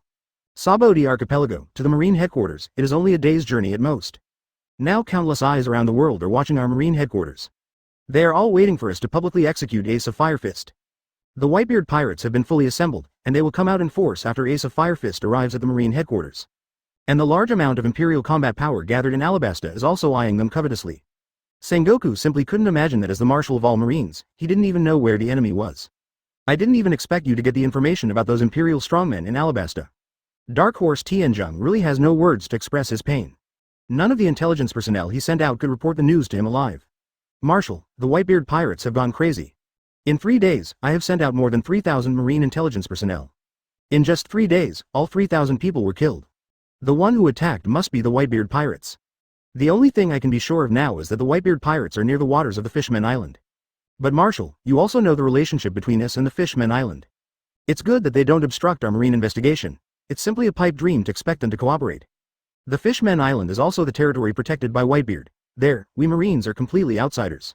Marshal, you might as well let me investigate Alabasta's intelligence. Sengoku has been extremely anxious. Now he doesn't care so much and directly gives a death order. Tenjung, I'll give you another day. Even if the Fishmen Island is turned upside down, we must find the Whitebeard pirates. The current situation is very simple, and the tactics are also very simple. Sengoku looked at all the Marine executives present. I know that everyone here has justice in their hearts. No one wants to agree to Kaido of the Beast's request. But everyone should understand the actual situation, even if we Marines don't buy arms from him. Advertisement. The arms that the world government distributes to us every year are also bought from him, but they are passed through Doflamingo. If we buy directly from Kaido, Doflamingo won't take a cut. It will be better without a middleman to make a profit. In this matter, Sengoku didn't think about it for too long. He had no choice. If the world government didn't do that, he would never agree to Kaido's conditions even if he had to swallow his anger. But the world government has already done that, so he just broke the jar and broke it. So, I decided to agree to Kaido's conditions. In this way, 2 of the 3 Sea Emperors, Charlotte Linlin, Kaido of the Beasts, will become our helpers. Whether it is Kaido of the Beasts or Charlotte Linlin, any one of them can directly hold Whitebeard.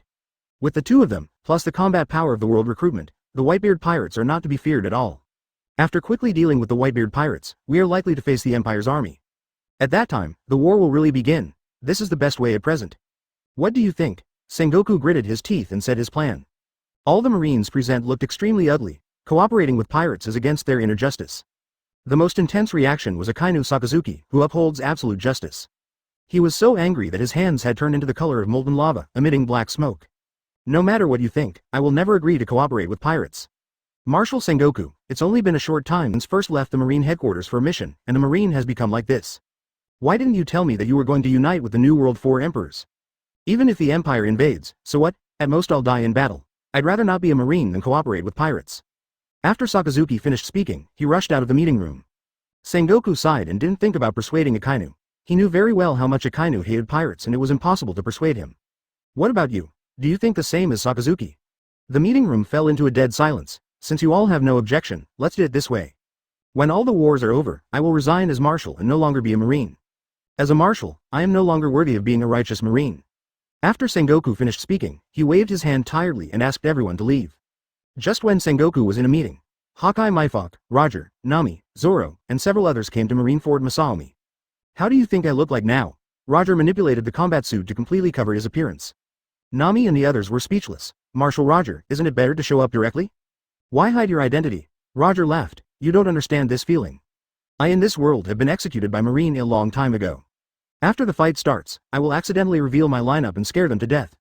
We agreed before, Zoro, Lufei, Nami, you three don't show up first. Let me and Hawkeye pretend to be ourselves in this world first. Wait until Marine finds something wrong, then you show up. Several people were speechless about Roger's bad taste, but they were happy to cooperate. Anyway, this trip is to cause trouble, not to start a real war. No problem, we will wait, CDFH, above Marineford. After the discussion, Hawkeye Mihawk changed into his own outfit in this world, and landed at Marineford with Roger, who had no recognizable appearance. Hawkeye's appearance was so recognizable that Marine soon recognized him. Chichibukai Hawkeye Mihawk arrived at Marine headquarters. Marine quickly informed the Marine executives of the news. Mr. Mihawk, Marshal Sengoku is waiting for you over there. In the office, Sengoku was a little surprised. That self-willed Hawkeye actually arrived first? Finally, there is good news, Staff Officer Crane smiled. As the world's #1 swordsman, his combat power is not weaker than the New World 4 Emperors.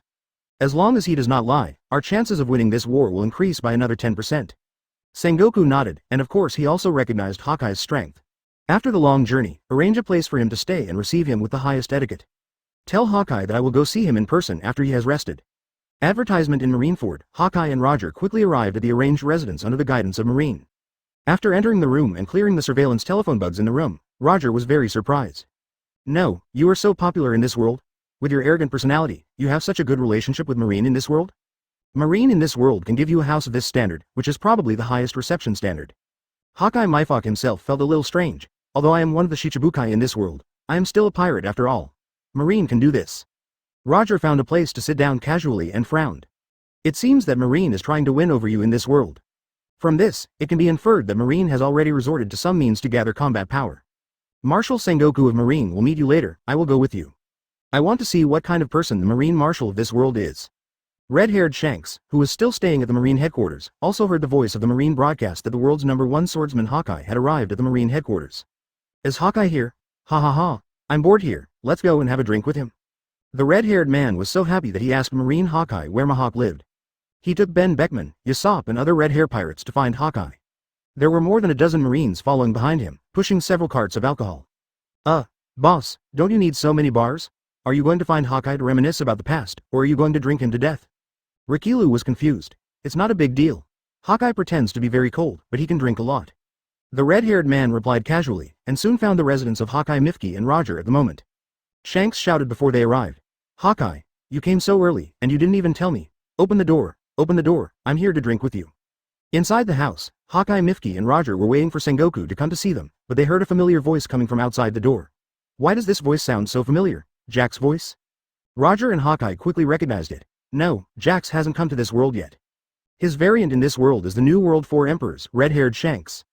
Is Jax in this world also so out of tune? They are already 4 Emperors, why are they still like kids? And it seems that Jax in this world and you in this world are also good friends. Hawkeye Mifok looked at Roger and asked, do you want to meet him? Although he was asking, Hawkeye Mifok was already a little impatient at this time. He had read a small part of the information about Shanks in this world. He knew that the red-haired Shanks in this world was also a great swordsman. Hawkeye Mifok had long wanted to fight with the great swordsman in this world, and now he was delivered to his door. Hey, Hawkeye, don't be impulsive. Seeing Hawkeye Mifok getting ready to move, with his hand on the handle of the black knife, Roger hurriedly dissuaded him. If you want to fight, there will be plenty of opportunities later. Meet him first. Hawkeye Mifok suppressed the will to fight in his heart, exhaled, and said. He will be recognized. Roger said indifferently. Jack's brain, as long as he drinks, it will not work. Hawkeye thought about it and it was right.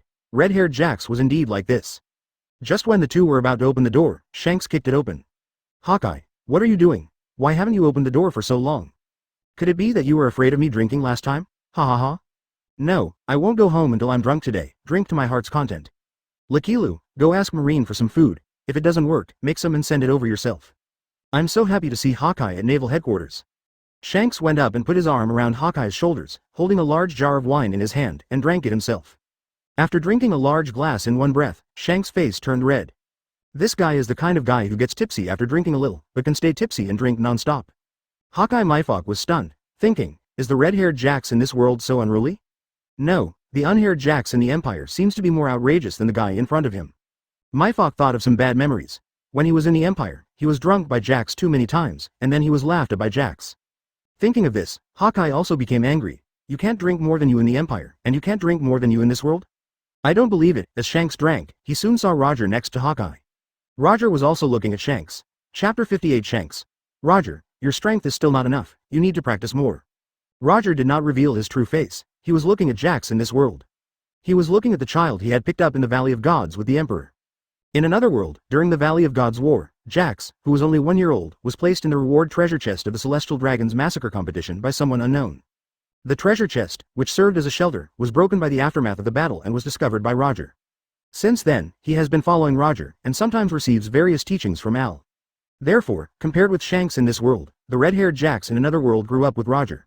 Roger has always taken care of the red-haired Jax as if he were his own son. After growing up, the red-haired Jax always respected Roger very much.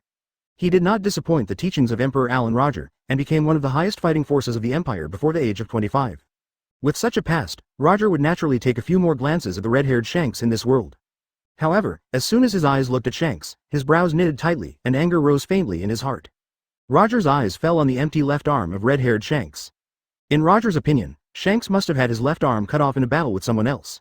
Roger, who had always regarded red-haired Jax as his son, was naturally angry when he suddenly saw that Jax in this world had a broken arm. Like Roger, Hawkeye Mifok's eyes also fell on Shanks' empty left arm. Kr.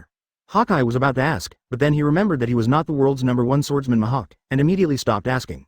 But Shanks saw the eyes of the two people falling on his left arm. Alas, Hawkeye, you guy, why are you still so arrogant? Hawkeye Mifok was stunned for a moment and said speechlessly. I am arrogant? Where is arrogant? It's just a glance at your left arm, is it arrogant? Shanks pouted. Not arrogant enough, last time we met. You said that I lost my left arm, and my swordsmanship is not as good as yours, and you will never exchange swordsmanship with me again. Now you are staring at my left arm again, aren't you still saying that I am not worthy of exchanging swordsmanship with you? Hawkeye Mick was stunned for a moment, thinking that he was indeed arrogant enough in this world. He thought for a while and said, that was in the past. Now I really want to exchange swordsmanship with you. Now I don't think your swordsmanship level has deteriorated seriously. Really, Shanks was very happy. After we finish drinking, let's go and fight. But why do I feel that you have suddenly become much younger? Shanks muttered while drinking, without thinking much or asking more. Seeing that the two were still staring at his left arm, Shanks sighed. Okay, since you came to the Marine headquarters so quickly to drink with me, I'll tell you. I bet this arm on the new era. Shanks' tone suddenly became serious.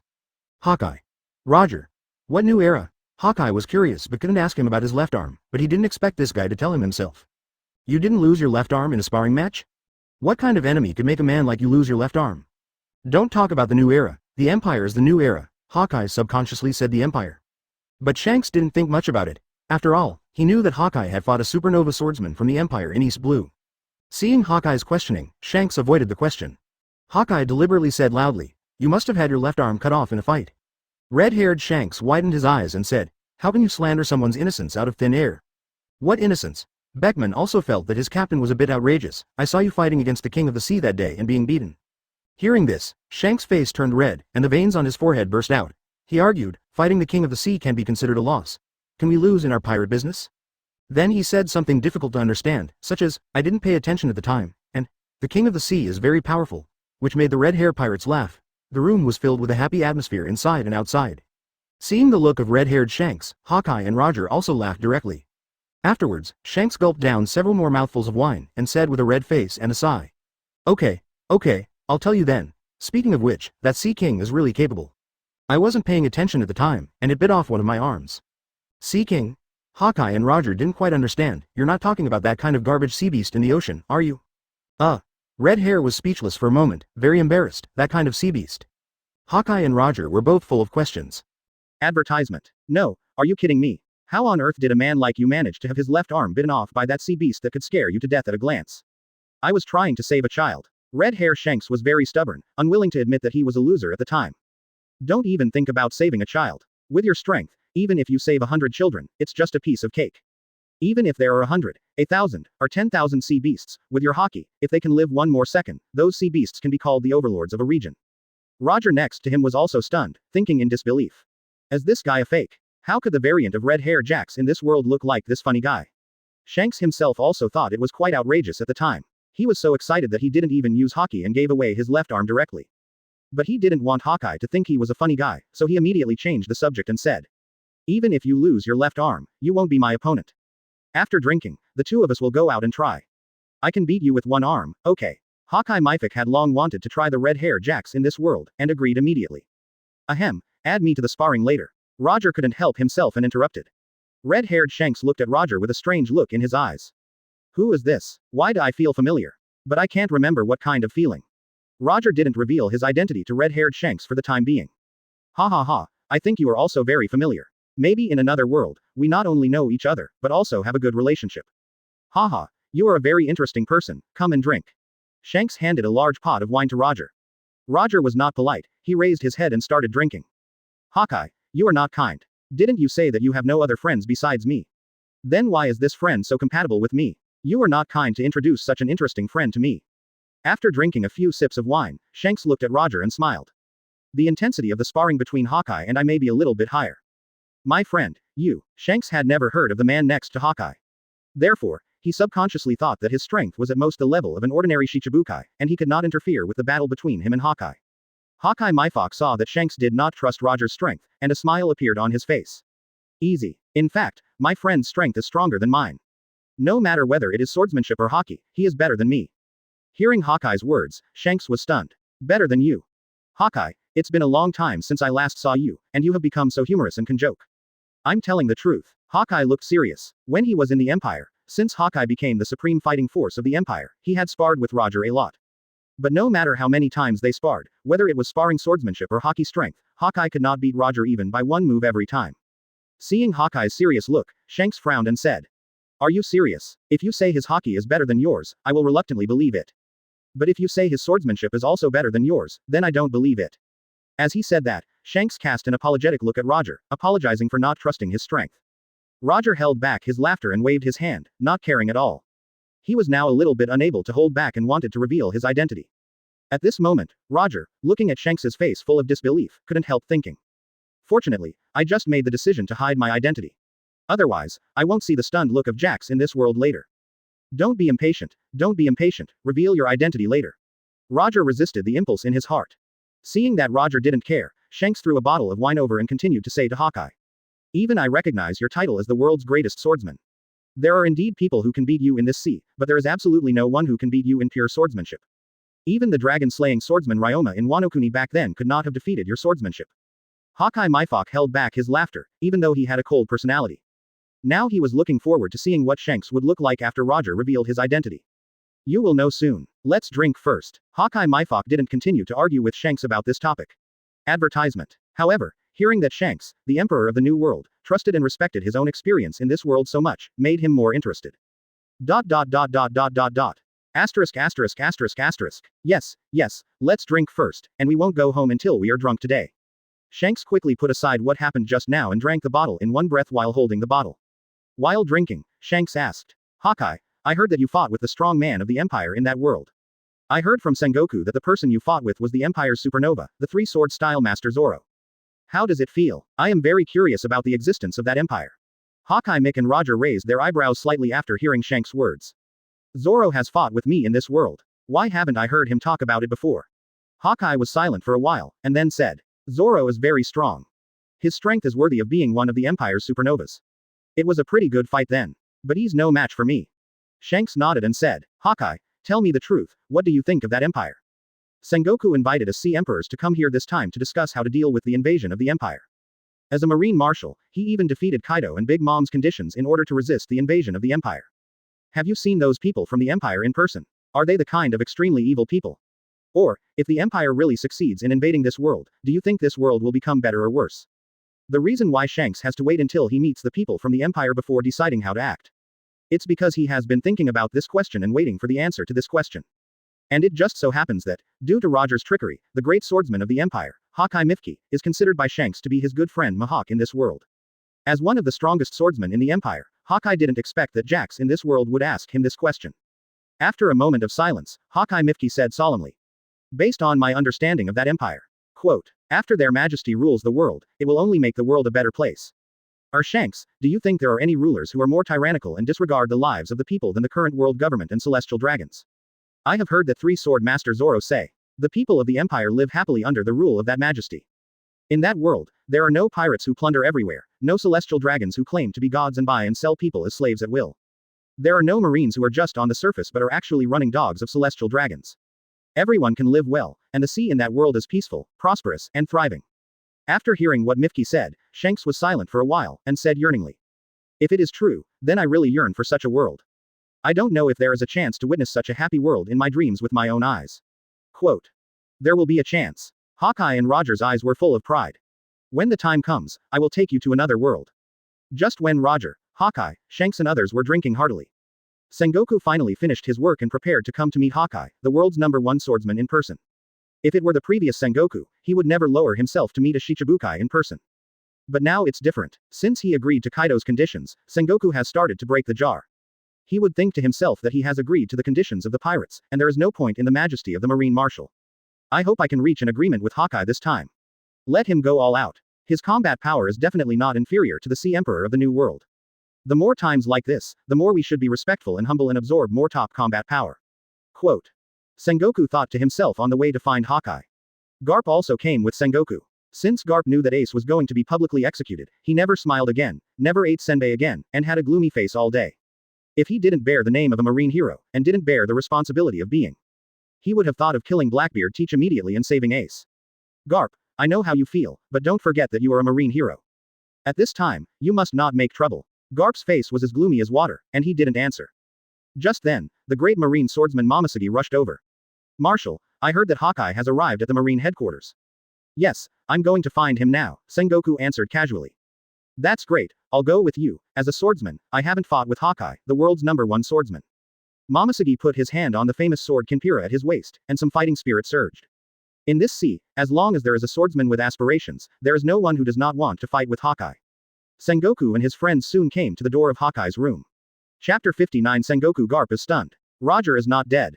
As soon as they reached the door, Sengoku and his friends heard a noisy voice in the room.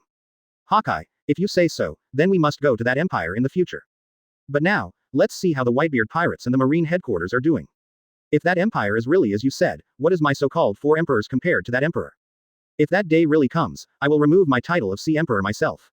Shanks drank too much and spoke his mind to Hawkeye, Mifki and Roger, the 2 supreme fighters of the empire. He could never have imagined that the 2 people in front of him were visitors from the empire. Roger looked at the red-haired Jax in this world, nodded slightly, and felt very relieved. Although they grew up in different environments, the character of Jax in this world is the type that His Majesty and I admire. It feels good not to have to kill Jax in this world with my own hands. Fortunately, I came here on my own initiative, otherwise I might have to fight him one day. When there is a chance, let Jax meet Shanks in this world. They must have a lot in common. Just when Roger was thinking with relief, the door of the room was knocked. Mahawk, are you in the room? I am Marshal Sengoku. Sengoku and others stood at the door. The room was well soundproofed, and they did not hear the conversation in the room. Marshal, 4 Emperor's red-haired Shanks is drinking with Hawkeye inside. A marine sergeant who was responsible for delivering snacks saluted and reported. Well, I know, put the things down, and you can go and get busy. Sengoku took the snacks from the sergeant's hand. Sengoku is here. Hearing Sengoku's voice, Roger immediately perked up. Beckman, who was in the red 160 group, opened the door of the room and saw Sengoku carrying some snacks. You guys are in a good mood, and you didn't even ask for drinks. Sengoku smiled and walked into the room, followed by Garp and Momoshiki. Among the pirates on the sea, the one Sengoku recognized more was the red-haired Shanks. Shanks, who was already a little dizzy after entering the room, carried 3 bottles of freshly opened wine and threw them directly to Sengoku and his friends. We are pirates, how dare we drink with the Marine Marshal? But you are not kind, Marshal Sengoku, you know we are drinking, but you don't take out your treasured wine. It's really boring. Shanks was originally unruly, and after getting drunk, he could call anyone a brother and put his arm around their shoulders. Before Sengoku and Garp started drinking, the dizzy Shanks walked over and wanted to hug them. But he found out awkwardly that he was not tall enough, only reaching the chest of Sengoku and Garp, so he could only laugh awkwardly. Shanks is 1.99 meters tall, Garp is 2.87 meters tall, and Sengoku is 2.78 meters tall, which is quite a difference. Fankings can hardly reach the shoulders of the 2 even if he stands on tiptoe. Sengoku didn't care, and turned to the marine at the door and said, "Go to the marshal's office and bring all the wine in my cabinet. Since Shanks has said so, how can I be stingy?" With that, Sengoku and his friends sat directly opposite Shanks and his friends. Garp felt that the figure next to Hawkeye was familiar, and he kept staring at him. After sitting down and drinking 2 sips of wine, Sengoku looked at Hawkeye and said, Mahawk, I didn't expect you to come to Marineford so early. You have fought with the people of the Empire. You should know how dangerous they are. In order to resist the invasion of the Empire, as the Marine Marshal, I sincerely invite you to join us in Marine to resist the invasion of the Empire. You can ask for anything. Sengoku really worried about resisting the invasion of the Empire. He had just agreed to the conditions of Kaido and Big Mom, and now he lowered his posture and came to talk to Hawkeye in person. Hearing Sengoku's words, Hawkeye, Mifik and Roger beside him looked at each other and smiled at each other. It was really strange to be treated as an ally in front of the enemy's supreme commander. Hawkeye and Roger did not choose to reveal their identities at this time. They also wanted to get information about Marine from Sengoku. After making up his mind, Hawkeye looked up at Sengoku and said with a smile. Since I'm here to fight the strong men of the Empire. But Marshal Sengoku, as far as I know, that Empire is very powerful. Do you Marines really have the ability to resist them? You know, it's not the invasion of the Empire that's imminent, but the Whitebeard pirates. After you Marines defeat the Whitebeard pirates, will you still have the energy to deal with that Empire? Or does Marine have other arrangements that I don't know about? Sengoku was silent for a while, and drank several sips of wine in a depressed state, and then he said. The Marine conscription has been completed, and many monsters from the people have been recruited. The combat power of Marine has also been greatly supplemented. Among the Shichibukai, except you, everyone else must obey the orders of Marine. Of course, you should understand that this is because you are strong enough and are good friends with 4 Emperors Shanks. So, I will treat you as the same as the New World Emperor. Quote. In addition to Kaido of the Beasts and Big Mom, who have already been negotiated. Quote. Advertisement. Although Marine agreed to their conditions, they both need to pay a lot. In addition to themselves, the pirate groups under their command must also resist the invasion of the Empire. Besides, the world government has also made arrangements. Ancient weapon Pluton is already being manufactured in an expedited manner. And the world government has also found the existence of Poseidon. It is our Marine who is responsible for contacting Poseidon at the Fishman Island. As for whether Uranus and the 5 elders will take action, I don't know. Hawkeye Mifok listened to Sengoku's words and asked curiously. You told me all this, aren't you afraid that I will defect to the Empire? Or leak the information? Sengoku smiled nonchalantly. Let's not talk about you, Hawkeye, as a famous hero on the sea, you don't do such a tasteless thing. Take a step back, even if the information is leaked, it's actually nothing. After all, these are not secrets. With the power of the Empire, they can investigate everything except Poseidon. Our war with the Empire is a real fight, and strength is supreme. All conspiracies and tricks are pale in the face of strength. Quote. Besides, I didn't tell you who Poseidon is, and I didn't tell you where Pluton was built, did I? Hawkeye Mifik and Roger were quite disappointed. They thought they could take this opportunity to find out a lot of useful information. That's it. What if I find Poseidon for you? It's not like Poseidon doesn't exist in the Empire. What if Pluton is built? The Empire has more Pluton warships than you can count with 2 hands. Even if Uranus takes action, Hawkeye and Roger think it won't work. They know very well that the world government used Uranus to kill Emperor Aiel. What's the result? The so-called Uranus was torn into pieces by Aier's pure personal strength. It sounds like an amazing strength. Quote. Roger teased. Hearing Roger's voice, Sengoku and Garp frowned instantly. Although they haven't heard Roger's voice for decades. But this voice and accent that belong to Roger are too familiar to them. It can be said that they will never forget it in this life. Sengoku and Garp looked directly at the person who brought back their memories. Quote. Quote. Roger felt that it was time to reveal his true identity. Mifik the Hawkeye remained silent, watching Roger perform. Ha ha ha, Garp, Sengoku, you two don't recognize me, do you? Roger laughed and said, how is it possible? Sengoku's face suddenly changed, and he felt a chill rushing to his head, his scalp began to numb, and his face was full of disbelief. Garp had been staring at Roger, whose identity was not marked. The bottle in his hand fell to the ground and broke, and the whole person stood up instantly, looking at Roger in front of him with an unbelievable look. It can't be wrong. I definitely didn't remember this voice wrong. One Piece. Gall D. Roger. Even if I turn into ashes, I will never forget your voice and figure. How can you still be alive? Garp's aura suddenly surged, and his iron fists were covered with rich armament Haki. As soon as I came in, I felt that you were familiar. But I couldn't believe it, and I was waiting for you to speak. I didn't expect it to be you. Sengoku next to him looked at Roger in shock, with golden light shining all over his body, and he had entered the state of a great Buddha. Roger, how could you still be alive? I saw you being executed with my own eyes. Garp looked at Roger beside Hawkeye, and was furious to the ultimate. Since you are still alive, why didn't you come out earlier? Why didn't you tell me? Have you forgotten what you said to me in Impel Down? Do you know that because of you, Rouge insisted on being pregnant for 20 months before giving birth to Ace? Since you are still alive, why don't you take good care of Rouge and Ace? Roger looked at Garp, who was furious to the ultimate, and was a little puzzled. What do you mean? What does Ace have to do with you? Advertisement. Garp was about to open his mouth and suddenly realized that the person in front of him should not be Roger in this world, but Roger in another world. So that's it. I didn't expect that in another world, you, Roger, are really still alive. I didn't expect that I could become your enemy in my lifetime. Roger slowly revealed his true face at this time, revealing the face that was only in his 40s. Garp looked at Roger's overly young face, with both nostalgia and hostility in his expression. He and Roger and Garp are both enemies and friends. The two have established a deep friendship in the battles. Otherwise, Roger would not have given his wife and children to Garp to take care of before he died. It is precisely because of this that Garp's feelings for Roger are very complicated. Garp, what do you mean by what you just said? What do you mean I don't care about Rouge and Ace? What do you mean Rouge was pregnant for 20 months before giving birth to Ace? Also, what is your relationship with Ace? Why do I feel that your face is very wrong when you mention Ace? Quote. Roger finally heard the news about Rouge in this world from Garp. Garp shook his head and said, since you are not the real Pirate King Roger, what is the point of me telling you this? Roger said seriously, of course it is related. I in this world was killed by you, so I naturally want to know about Pirate King Roger. Or do you want to fight me now? Roger looked directly at Garp, and his body exuded a violent and ultimate momentum. It was just an outburst of momentum, and before the Conqueror's Haki, Roger's momentum was like a rushing sea current, breaking through the roof and reaching the sky. Before I get angry, Garp, you'd better speak clearly. Otherwise, I will destroy your marine headquarters with my own hands. Garp, you should understand that I have this strength. Besides, you are old, and you are no longer the you who could chase me around. Now you, plus Sengoku, are not my opponent. Garp and Sengoku looked at Roger's overly young face, could not hide the shock in his heart. Roger, why are you so young? I am already 78 years old. Seeing Garp and Sengoku's shocked expressions, Roger said proudly. Of course it was a gift from our great emperor. Now I give you a choice, do you want to start a war directly, or tell me about Rouge first? Sengoku and Garp both knew that the marine headquarters would not be good today. Both of them had very strong observation Haki, so they naturally felt how fishy Roger was in this empire in front of them. Even the two of them felt a sense of fear. I'll give you time, send someone to mobilize your marine's combat power. Roger put his hand on the supreme sword ace at his waist, and gave Sengoku Garp an ultimatum with his incomparable Haki. You can let the Imperial concubine Gion transform in this world and notify all the marines. I'll wait here. Momosuke was a little confused. Empress. Roger looked at Momosuke, glanced at him and nodded kindly, you in another world are His Majesty's woman. If you are not a concubine, what are you? 3.6. It was difficult for Momosuke to imagine what she would look like in another world. But now was obviously not the time for her to think about that.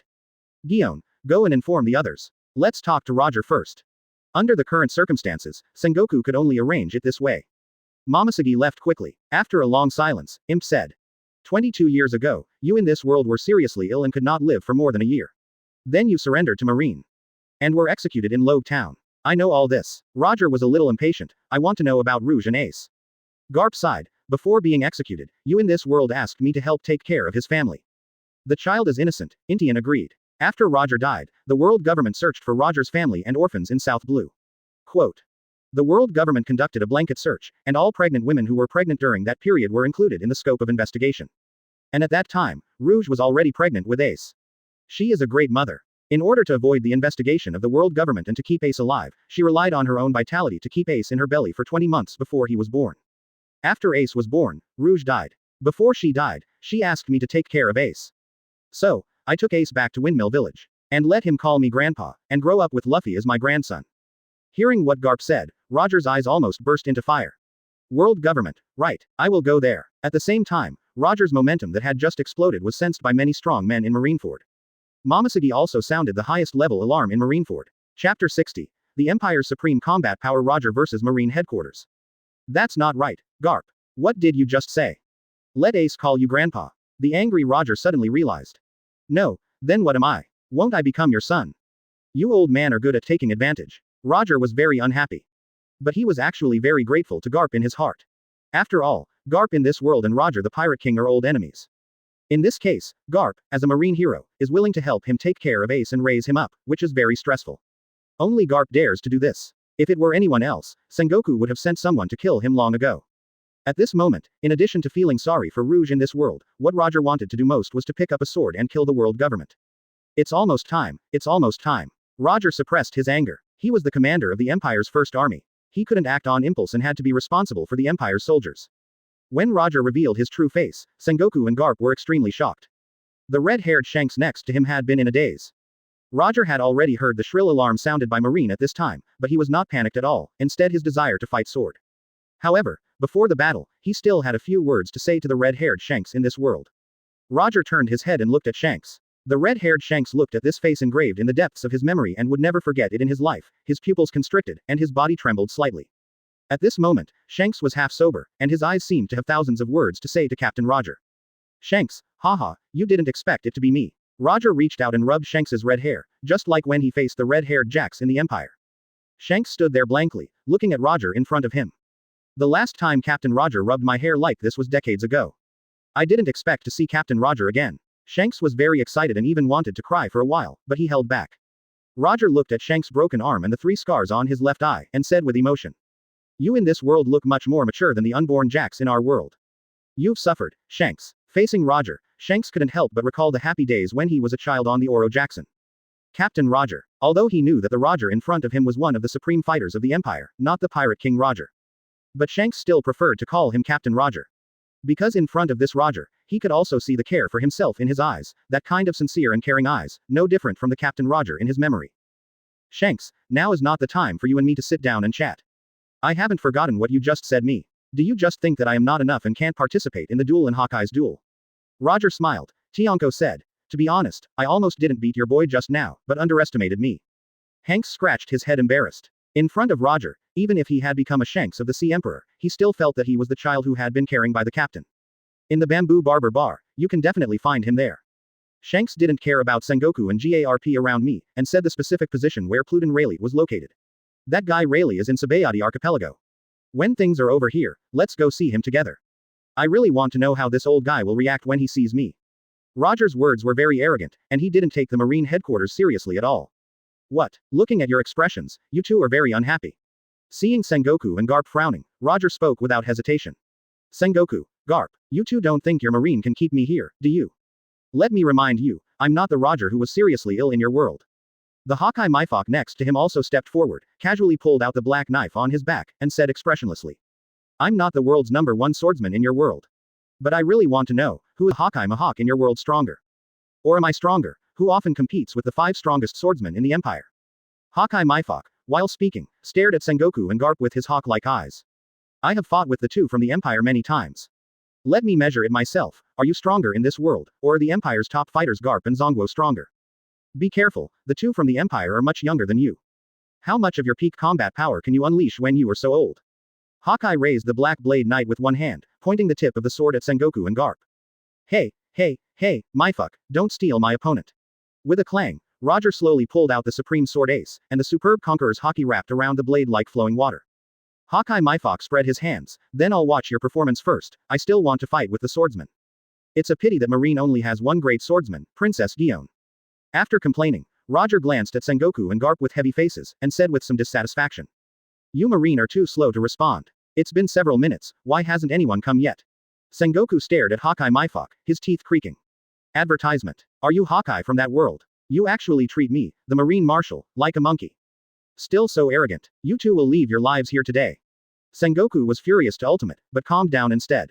Want to keep us? Don't say such big words. You Marines are great if you can let us have fun today. Roger replied casually, then looked at Shanks and said. Shanks, what do you say? Do you want me to test your strength in this world? I don't know if the Pirate King Roger in this world has taught you my moves. Shanks shook his head slowly, looked at Sengoku and Garp, and slowly pulled out the supreme sword griffin from his waist with one hand. I won't attack the captain. Of course I have learned the captain's moves.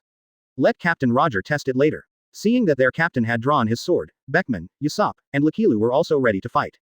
At the same time, the piercing alarm sounded throughout the city of Marineford. Almost all the top Marine fighters were startled after hearing the alarm. Black Arm Zephyr looked serious and said in disbelief. Whitebeard pirates are attacking. Are they crazy? Fire Fist Ace hasn't arrived at Marineford yet, what are they trying to do so early? Are they in such a hurry to die? Kuzan, who was sleeping with a blindfold on, woke up drowsily and said in confusion. What happened? Borsalino, who was carefully trimming his fingernails, sighed, stood up, and said helplessly. It's so scary, Whitebeard pirates. You're here so soon. Kuzan, let's go to the gathering point immediately. Although Akainu Sakazuki was very dissatisfied with Sengoku who agreed to join forces with the pirates, he was already thinking about quitting Marine. But he was a soldier after all, and he would obey orders until he quit Marine. Sakazuki looked indifferent, put on Marine's hat, put on the justice cloak that was thrown aside, and stepped on moonwalk to rush to the gathering point quickly. Chat on Cake, Green Bull Aramaki, Fujitora Yishao, Dark Horse Tensai, and other top marine fighters all rushed to the gathering place quickly. Kaido of the Beasts and Ant also heard the alarm. As Old Man Whitebeard here. Woo woo woo woo. Kaido carried a mace, full of violent fighting spirit, and broke through the roof directly, and rushed to the gathering place of marine. Katakuri, let's go. Big Mom, riding Zeus, wearing Prometheus on her head, holding Napoleon's giant sword in her hand, shouted. Yes, Mom. All the top fighters in Marineford quickly rushed to the assembly point. After arriving, looking at the calm sea, she was a little confused. Where are the Whitebeard pirates? Who sounded the alarm? Black Arm Zephyr frowned and was about to scold when he found Momoshiki, who was sweating profusely. Momoshiki was sweating profusely, not because of tiredness, but because of shock. I sounded the alarm. Everyone, something big happened. Be prepared to die in battle. Momoshiki's famous sword Kinpira had already been unsheathed, and until now, she was still a little frightened. The look Roger gave her before also made her see Roger's young face clearly. She couldn't imagine how terrifying Roger's strength at his peak would be. Gion. Zephyr looked at Momoshiki's frightened appearance, had a premonition that something was wrong, and immediately asked. What happened? You were so panicked. Even the Whitebeard pirates wouldn't let you react like this. All the marines present, as well as Kaido and Big Mom, looked at Momoshiki. Quote. Look for yourself. Momoshiki looked in the direction of Roger and others. Following Momoshiki's gaze, everyone present also looked over. Just at this moment, boom, a deafening explosion sounded instantly. Roger in the room burst out with unlimited momentum. Under the majestic momentum, the houses within a radius of a kilometer seemed to be hit by a tsunami, directly shattered and flew into the air.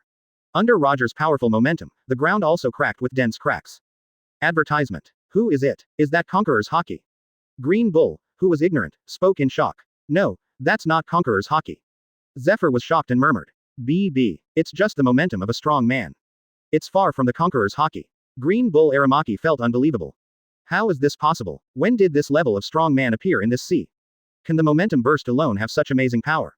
Even Whitebeard can't do this. Zephyr nodded with a heavy heart. As a marine instructor, he understood better than anyone how terrifying such aura was. Who is it? Just when he was about to use observation Haki to check the situation, Zephyr's face suddenly changed. Kaido of the Beasts and Big Mom frowned, looking at the violent aura that was like a stormy wave 2 or 3 kilometers away. Katakuri was about to use observation Haki, which could foresee the future, to check, but the next second, he found that his observation Haki was completely useless. In addition to Katakuri, many observation Haki masters present all changed their faces. Fujitora smiled, and for the first time, a slightly panicked look appeared on his face. In terms of the power of observation Haki, the blind Fujitora smiled and was definitely number one. But at this time, no matter how he extended observation Haki, he could not find the person who was exploding aura thousands of meters away. In Fujitora's observation Haki perception area, the place where the momentum burst out was empty. It seems that today a great hero has come. Fujitora held the sword upright in front of him and slowly pulled it out, ready to go all out. Since he became blind, he has never met a strong man of this level. Black Arm Zephyr was about to order everyone to rush over immediately, but he suddenly thought of an extremely terrifying possibility. Quote. Observation. Kill. But how is this possible? Many people present who had never heard of this ability showed puzzled expressions on their faces. Observation kill. There is such an ability. Even the old Admiral Akainu, Kizaru, Aokiji had only heard of it, but had never seen it. Kaido of the Beasts and the Ant frowned tightly. Seeing this terrifying range of sight and kill, Kaido's fighting spirit dissipated a lot, and he became a teacher again, explaining. In my life, I have only seen 3 people with this ability. The first one is the captain of the Rocks pirate, Rocks D. Zebek. The second one is the pirate King Roger. The third one, you have all seen it, is 4 Emperor's red-haired Shanks. Besides, I have never seen anyone else with this ability. Old woman, do you know anyone else? The old lady looked heavy and shook her head slowly. Could it be that red-haired Shanks fought with someone? Chaton Kaji felt a little strange. It's not him. Teacher Kaido continued, Lousy has fought with red hair before, he can use observation kill, but not to this extent. The range is far from this large. Moreover, the ability of observation kill is a high-level ability that Conqueror's Haki can only master after practicing to ultimate. When Lousy fought with red hair before, he had to use Conquerors if he wanted to use this ability. But this person now, just by bursting out his aura, can have such a range of observation kill. His Conquerors has reached a point that I can't even imagine. From now on, the strongest man in Conquerors on the sea is no longer red hair Shanks, but this man. Until this time, Momoshiki finally calmed down. Momoshiki said hurriedly. Teacher Zephyr, quickly support Garp and Marshal Sengoku. It's the Pirate King. This person is the Pirate King Gal D. Roger. I saw it with my own eyes. It can't be wrong. Everyone present was shocked when they heard Momoshiki's words. What? The Pirate King Gal D. Roger? This is absolutely impossible. You must be kidding. At this moment, the battle between Roger and Sengoku Garp has just begun. Chapter 61 Roger is the strongest in the Empire. No, Your Majesty is.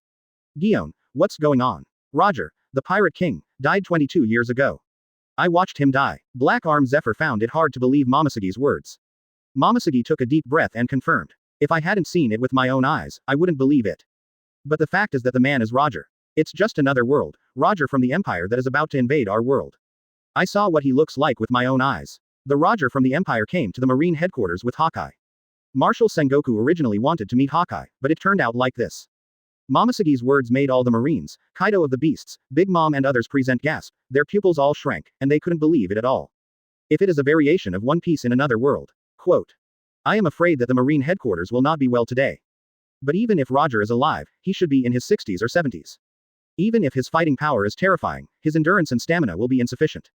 No matter how strong he is, we have so many top fighters, we can drag him to death. It's not that scary. Momosegi shook her head with difficulty, and said in a hoarse voice.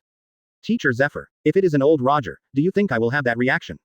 What do you mean? Not only Zephyr was curious, but everyone else present was also curious about what Momosegi meant by this. Roger from that empire is. Roger at the peak. He is very young, and looks no more than 40 years old. Teacher Zephyr, you should understand what kind of existence Roger in his 40s is. Momosegi's words were like a boulder hitting the calm water, causing a huge wave among the people present.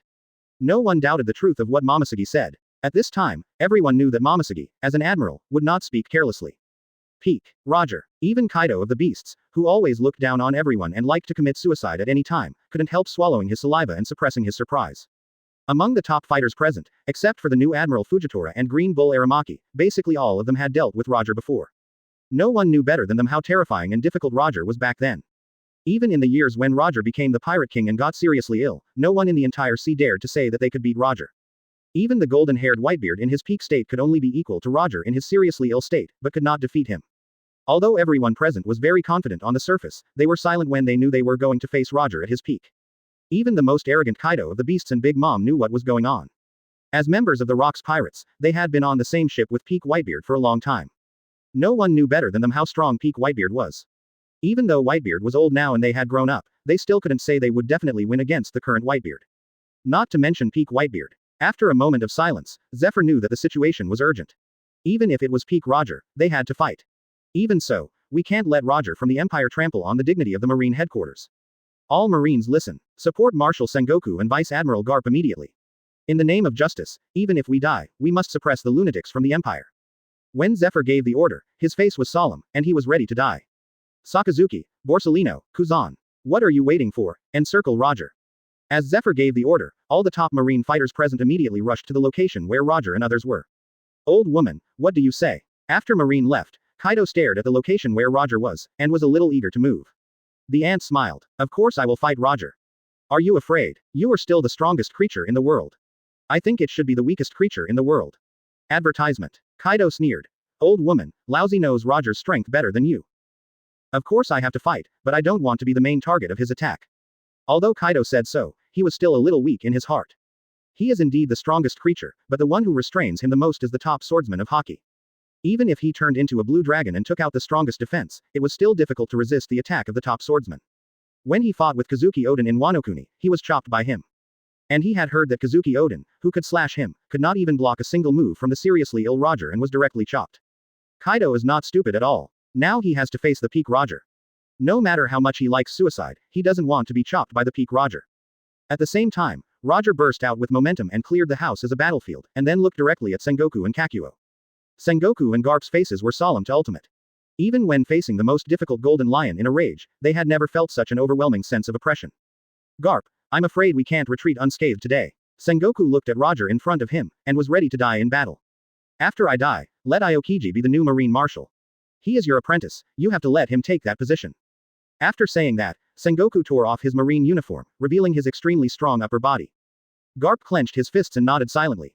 Big Buddha shock wave. Seeing that a large number of top Marine fighters had already rushed over, Sengoku transformed into a big Buddha and took the lead. Fist bone. Garp followed closely behind and attacked with all his strength as soon as he came up. Both of them have rich combat experience, and they want to try whether they can use their full strength to make Roger drown by their continuous offensive, thereby creating a good opportunity for the many top Marine fighters who came later to attack. Come on. Roger grabbed the supreme sword ace with one hand, and without thinking, he swung out a scarlet slash. This crescent-shaped slash, in the moment it was swung out, turned into a mountain-like eye-shaped slash wave that was hundreds of meters high. The whole sky was reflected in scarlet by this scarlet slash wave. It was like a sunset glow hanging in the sky. The blade light was like a red river hanging upside down, instantly cutting through the air, bringing up a terrifying wind pressure, and slashing towards Sengoku and Garp. This terrifying slash wave, before it touched any entity, drew a bottomless gully on the ground. Garp and Sengoku's faces changed drastically. They didn't expect that Roger in front of them had reached this level of strength. Facing Roger, who could change the color of the world with a casual blow, the two could only do their best to resist. Boom. The Buddha shock wave and the fist bone shock collided with the blade light swung by Roger. The whole world was silent for 5 seconds, and then there was a thunderous explosion. Roger stood there motionless, with an unhappy expression on his face. Garp and Sengoku, who tried their best to resist this move, flew backwards for hundreds of meters like ordinary people being hit head-on by a high-speed train at a speed of hundreds of kilometers per hour. All the buildings along the way were smashed by the two people like tofu. It was not until the arrival of Black Arm Zephyr that they stopped their retreat. But even so, Zephyr, who only caught the two, felt chest tightness. The Marines who saw the state of Sengoku and Garp at this time felt a chill rising from the soles of their feet and rushing straight to their heads. Sengoku and Garp, who chose to take Roger's slashing wave, had blood flowing from their forearms. A terrifying knife wound deep enough to see the bone directly shattered their top-level armament Haki defense.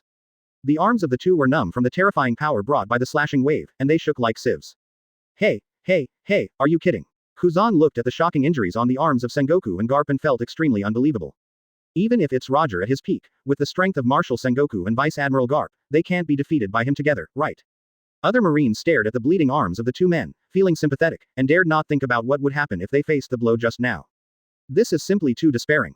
Too terrible. Although Borsellino still had that weird tone, his face was very serious. Green Bull Aramaki had already begun to back off. He chose to be a Marine to enjoy all kinds of privileges and a life of superiority, not to die. But with so many people present, he could only force himself not to run away. Akainu didn't react much, still keeping his ugly face. Red-haired Shanks and others who had been watching the game were also a little surprised. Captain Roger's strength is far beyond my expectation. I thought I was close to Captain Roger back then.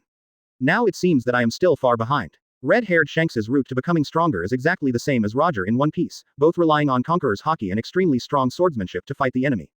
Captain Roger's move just now seemed to be just a normal slash wave. He didn't even use the move of God Avoidance. Captain Roger back then liked to use God Avoidance right at the beginning. I was thinking about helping Captain Roger, but now it seems that I thought too much. Alas, I thought this person was not strong enough before, but now I think about it, it's really embarrassing. Captain Roger is really invincible. Shanks has now become Roger's little fan. He feels like he is back on the Oro Jackson, watching Roger fight and cheering him up. I don't know if I am so strong in another world. Seeing Captain Roger's move, I understand. Quote. Advertisement. The people in the Empire are basically all a level stronger than those in our world. No wonder Sengoku risked the Marines' reputation and joined forces with us, the Sea Emperors. With the combat power of Captain Roger, I'm afraid that even if we join forces, we can't defeat the Empire at all. Thinking of this, Shanks suddenly asked Hawkeye Mifki next to him curiously. Hawkeye, is Captain Roger the strongest in the Empire? No, Captain Roger is definitely the strongest in the Empire. What I want to ask is there any top-level fighter comparable to Captain Roger in your Empire? Hawkeye Mifok looked at Shanks like a fool and laughed. Who told you that Roger is the strongest in the Empire? If he is really the strongest, do you think that with Roger's original character, he would be willing to submit to the Empire and to your Majesty? Your Majesty once said something very good, which is called a hero breaking the law with force. But your Majesty is the strongest force. In the Empire, no one knows how strong your Majesty is. Even if Rox, Newgate, and the 5 elders of the world government were all together, they are no match for His Majesty. Shanks showed an unbelievable look. He simply couldn't imagine what kind of existence the His Majesty mentioned by Hawkeye was. There is one thing I don't understand. Shanks asked the question he had always wanted to ask. Why do people like Captain Roger and you submit to your Majesty? Because of strength. That's absolutely impossible. Neither Captain Roger nor you can submit to power. Even if we die, we will not submit to a stronger power. Hawkeye guessed what Shanks wanted to ask, and thought of the Majesty, and said respectfully. Shanks, you are right. People like us, under normal circumstances, will never submit to anyone even if we die. But you have to know that I grew up listening to the great deeds of the Majesty in the Empire. Personally, I first submitted to the Majesty's great talent and strategy, and then was convinced by the Majesty's terrifying strength. As for the older generation such as Roger, Newgate, and Golden Lion, they were first conquered by the Majesty, first by the Majesty's powerful personal strength, and then gradually by the Majesty's personal charm in the process of being forced to follow the Majesty to build the Empire. Because they all understand one thing. Quote. The strength of the Empire cannot be achieved by us alone. If we rely on us alone, it will only be a mess. Only your Majesty can lead the Empire to become the strongest. So, you understand, in the Empire, your Majesty is the only one, a godlike existence. Looking at Hawkeye, who was full of respect for the Emperor, Shanks felt his throat dry and at the same time had infinite expectations for the Empire King Zhao in his heart. If there is a chance, I really want to meet your great Majesty. I also want to see what the Empire looks like under the rule of your Majesty. It can make you top heroes on the sea willing to surrender. Hawkeye smiled mysteriously. There will be a chance, and this opportunity will come soon. After that, the two looked up and continued to look at the battle between Roger and Marine. After the strike just now, Roger's face was not red and his heart was not beating, as if the strike just now was just a casual press of A3. He leapt directly in front of Sengoku and Garp, glanced at the injuries on their arms, and said very unhappily. It's so boring. Sengoku, Garp, you two are really old. Not only did you fail to put pressure on me when you joined forces, Dongshi was slashed by me 10 times. You know, when you two joined forces, I turned around and ran away. Time makes people old, it's so boring. What a pity, I thought I could have a good time, it's so boring. I didn't expect that you two can't let me use my full strength now. Sengoku and Garp wanted to say, you guys have been in peak condition, like immortality, who really thinks you can't age? But now even if I say these, what's the use? Garp stood up forcefully, using the ability to control every muscle in his body in the return of life to force the wound to heal and instantly cover it with armament Haki. I'm really sorry that I couldn't let you use your full strength, Roger. Sengoku, like Garp, also controlled his muscles to force the wound to heal, stood up, and looked at the large number of top marine fighters standing behind him. But not now. Oh, really? Roger said disdainfully, you two can't do it, don't you think they can do it? As he said, Roger turned his eyes to the large number of marine fighters who came, yawned and said. I hope you guys can make me have more fun. Chapter 62 Fujitora quits Marine. Roger's killing intention. I hope you guys can give me a good time. The Marines in your world are really boring. In our empire, there are at least Marines who can give me a good time. But what about you? You guys want to execute Ace. Hearing Roger's words, the Marines present all looked very unhappy, but they didn't know how to fight back. If you are not as strong as others, you can only be stepped on and ridiculed. What made these Marines even more difficult to accept was what Roger said, that there are still people as strong as him in the Empire. Many Marines who were not very firm in justice felt desperate. Roger alone made them feel extremely difficult, and there are actually people as strong as him in the Empire. The existence of the Empire is like a terrifying sky curtain, covering the hope of Marine's heart and hand. Roger put the knife into the sheath, glanced at the Marines present, as well as Kaido and Ant who had just arrived, and sneered. When I see your faces, I will think of you in our Empire. Quote. It's a pity that you are far inferior to the Empire. You are like this, and you still want to unite to resist the Empire. What a nonsense. Roger came to the Marine headquarters this time with extremely strong expectations. He hopes to see the excellence of the Marine in this world. After all, neither he nor the Emperor is a bloodthirsty person. But it is obvious that the Marine in this world can hardly satisfy him. Hearing Roger's sneer and sarcasm, Sengoku stood up and said coldly. Roger, no matter how much you say, it can't change the fact that your empire is an invader. What hatred does our world have with your world? You took the initiative to invade. As an invader, what is there to be proud of? Hearing the word invader, Jijia was a little angry. Sengoku, you are wrong. It is better to say that our empire is the savior and liberator of this world than to say that we are invaders. Don't think I don't know the nature of the world government and celestial dragons in your world. Quote. You know what kind of destruction the world government and celestial dragons rule has brought to the people on the sea, right? When mentioning the world government, Roger thought of Rouge who was forced to death, which aroused his anger and sneered. Sengoku, although I am not a pirate, I have been to Raftel with His Majesty. When His Majesty completely destroyed the world government, he also knew the history of the blank 100 years. What do you think would happen if I exposed the blank 100-year history directly in this world? Also, what do you think would happen if I, in 537, told the world what happened in the Valley of the Gods? You Marines, you keep claiming to be righteous, but in fact, you are just dogs raised by celestial dragons. I'm really curious. Roger stared at Sengoku's face. Where is the justice of you Marines? Is it the justice of forcing allied countries to pay heavenly gold? Or is it the justice of being dogs for celestial dragons at their command? Or is it the justice of helping celestial dragons capture people of various races as their slaves? Or is it the justice of Marines helping celestial dragons massacre people of various countries every 3 years?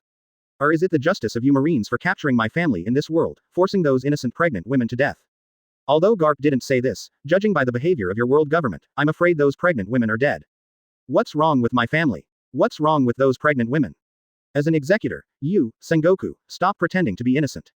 Roger, shut up. Hearing these facts, Sengoku was furious. He couldn't let these things be exposed at all costs. In order to slander our Marine, your empire is really good at flattering itself. Marine justice will never allow your empire to be so rampant. Roger was full of disdain. Your justice is really disgusting. Sengoku, I know more than you think. You like to put yourself in the position of a victim, then don't blame me for continuing. If you want to fight, just fight, why pretend to be innocent? It's disgusting. Roger's words made many Marines present silent. Some knew these things, and some didn't know at all.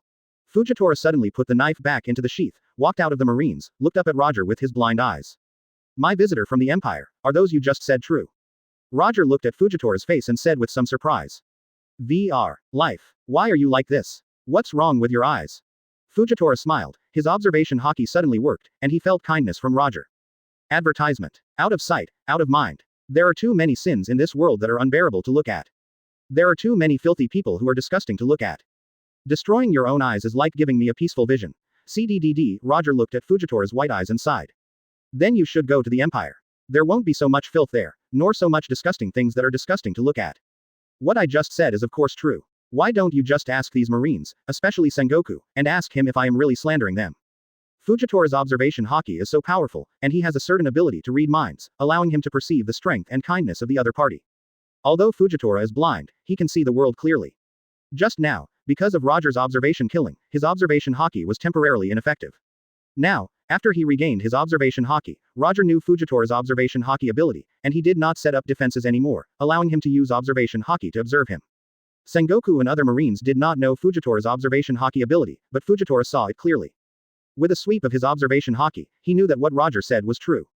No need to ask, I already know the answer. Fujitora suddenly put down the knife in his hand, and slowly took off the Marine Justice cloak and Marine uniform on his body. It seems that Marine is not the final destination for this old man. After a sigh, Fujitora folded the clothes and put them next to Sengoku, turned his head to look at where Roger was, and said. Until I see the true intentions of the Empire, I will not attack anyone in the Empire. Quote. You are a kind person, Roger from the Empire. I hope the Empire can bring true light to this world. After saying this, Yisheng was no longer Marine Admiral Fujitora, and turned and left silently. Fujitora. Sengoku's eyes were red with anger. Are you going to desert? Marshal Sengoku, I am no longer a Marine, so why should I desert? I thought being a Marine could bring some possibilities to this world. But now, I already know why Marine exists, so there is no need to waste time here. I'm going to Alabasta to see. I heard that people from the Empire are there. I will personally contact and understand the invaders you mentioned. I will come up with the answer myself. After the words fell, Yisheng Ce rode on a stone, activated the power of the gravity fruit, and quickly left Marineford. Many new Marines also had the idea of retreating because of Fujitora's unhesitating departure. Among these Marines, one person was very angry. In the crowd, Green Bull looked at Fujitora who was leaving and mocked him without hesitation. Ridiculous coward. Boring benevolence. I'll tell you, Yisheng. The human beings in this world survive by stepping on lower beings. For the peace of the majority, it is necessary to sacrifice a few people. Those sins that you can't bear to see are necessary sacrifices for world peace. It is necessary to step on those people so that others can survive. Differences can make people feel at ease. This is how the world is. Even if more people have to be killed, as long as they are needed by the world government and celestial dragons, they will die for what they deserve. For world peace, they should sacrifice their lives. If they don't resist and are willing to submit to the world government and celestial dragons, how can there be so-called filth? But unfortunately, the words of Green Bull were not heard by Yisheng, who had already gone away. Moreover, the appearance of Green Bull Aramaki made Roger want to kill. Sengoku and Garp cheered up again and said coldly. Roger, Fujitora's departure will not make you think that we have defeated our Marine just like that, right? Even without Fujitora, the Marine headquarters is not something you can mock at will. From now on, it's not just Garp and I who are attacking. All Marines, come together. Kill Roger from the Empire as quickly as possible. Don't let him leave Marineford alive. Marine's justice cannot be trampled on. With Sengoku's order, more than a dozen top Marine fighters surrounded Roger from different directions. At this moment, Hawkeye Mifok drew out the Black Knife Knight, pointed at Momoshiki from a distance, and said with interest. Other Marines can take action, but you can't. With the face of the Princess of Gion, if you take action against our Empire, His Majesty will be unhappy. Momoshiki's expression froze, and he raised his hand and pointed at Hawkeye with the tip of Kinpira's sword. I just want to try the weight of Hawkeye from the Empire. The two quickly fought together. Advertisement. Roger, who was standing aside, finally got excited when facing the siege of more than 10 top Marines. Ha ha ha, Sengoku, you should have done this a long time ago. Roger laughed loudly while leisurely dodging the dense attacks. His observation Haki has reached the point where he can predict the future for nearly 2 minutes. None of these Marines can use observation to kill, and no one can limit Roger's terrifying observation Haki. More than 10 top Marines seemed to be determined to kill Roger. But their attacks could not hit Roger at all. Facing the attacks of the Marines, Roger felt like he was taking a walk in his own garden and did not feel any pressure. After a while, the Marines looked ugly. Roger said boredly, It's boring. Sure enough, using observation Haki is too bullying to you. Then give you guys a chance. From now on, I will no longer predict the future. Let's see how strong you are. After the voice fell, Roger took the famous sword ace in one hand and became completely serious.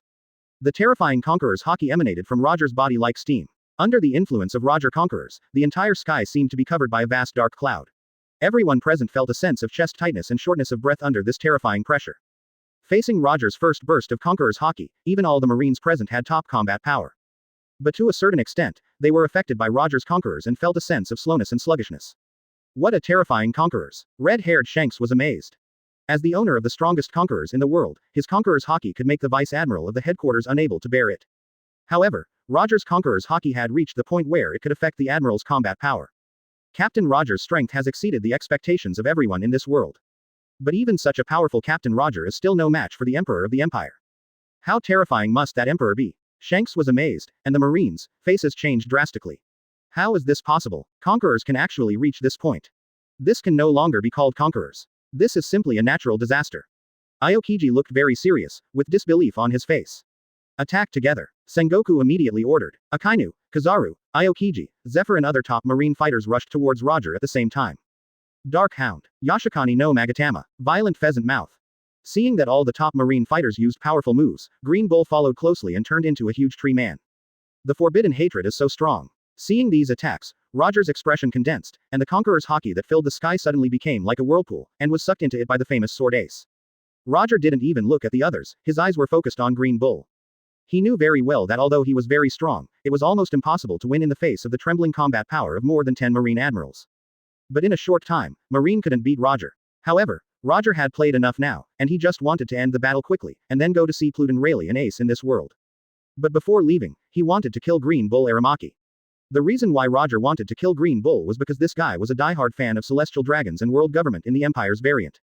In the protracted war to eliminate the world government, Aramaki pretended to surrender, causing great losses to the Empire's army. At that time, El was fighting with Uranus and Im fought for several months, and they didn't know that Aramaki, who had been hiding among the people, would surrender. Because Aramaki's sensen fruit has the power of life, he was arranged to treat some of the wounded. Aramaki, who got the chance, killed a large number of wounded. When Roger and the others found out, although they killed Aramaki, it was too late. In the Empire, Aramaki's actions were also written into history books. Therefore, after Roger saw the Green Bull Aramaki in this world, he couldn't suppress his killing intent at all. In the sky, Nami, Lufei, and Zoro showed up. Garp, who was about to attack, saw Lufei in the sky, his expression suddenly froze, stood in place, looked at Lufei, and said with a little anger. Lufei, are you going to attack me? Lufei did not attack, but said. You are the grandfather of my world, you are not the kind of marine covered in filth, why do you have to be an enemy of the Empire? Garp sighed slightly, shook his head, and just stared at Roger did not attack again. He did not know whether he was right to do so. He just felt very confused now, and his mind was full of the atrocities of the celestial dragons, all the people who were slaughtered in the gods back then. When he thought of this, Garp's fist could not be hardened. Roger pointed the knife at Green Bull. In the sky, Nami also looked at Green Bull. The famous sword ace absorbed Conqueror's Haki, and the whole body was shining with dazzling black and red. God avoid. Chapter 63 Lightning walks with me, storms obey my command. Admiral Green Bull, die. God of evasion. Roger didn't care about the attacks of other top marines. All his attention was focused on Green Bull. In order to stand out in the Marines, Green Bull rushed very fast after turning into a tree man. As Roger's voice fell, a black and red blade light that had condensed to ultimate broke through the air. This slash that combined high-level Conqueror's Haki and high-level armament Haki was extremely shining, and did not create a mountain-sized slash wave like the previous one. All the attack power was concentrated to ultimate. Aramaki, get out of the way. Sengoku's face changed drastically when he saw this familiar move, and he immediately shouted.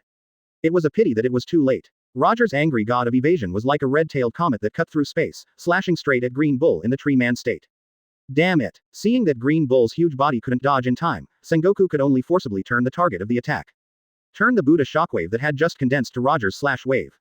Sengoku couldn't lose another admiral at all costs. Fujitora had already left. If Green Bull was hit by this move, he would be seriously injured if not dead.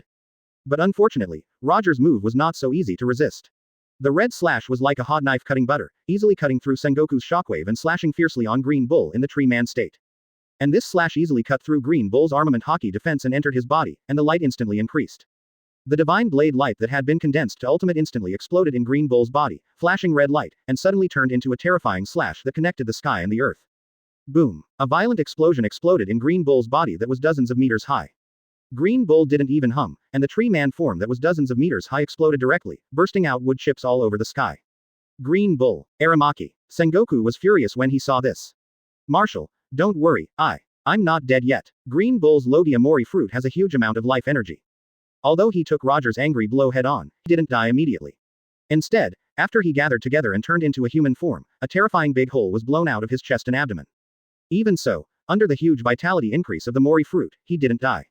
Just when Roger was about to rush forward and cut off Green Bull's head with another knife, the other Marines rushed up in anger and besieged Roger. Roger saw that Green Bull was about to be sent away by Sengoku, and he was entangled again, and shouted. Nami, Hawkeye, kill him. Hearing Roger's voice, Hawkeye was about to draw his knife, but was blocked by Momoshiki. I'll do it. In the sky, Nami's voice sounded, and she had already begun to condense her moves. Before coming to this world, L once said that if he saw Green Bull and Momonosuke, he would kill them directly. The names of these two people are deeply engraved in the minds of all the Imperial people who came to this world.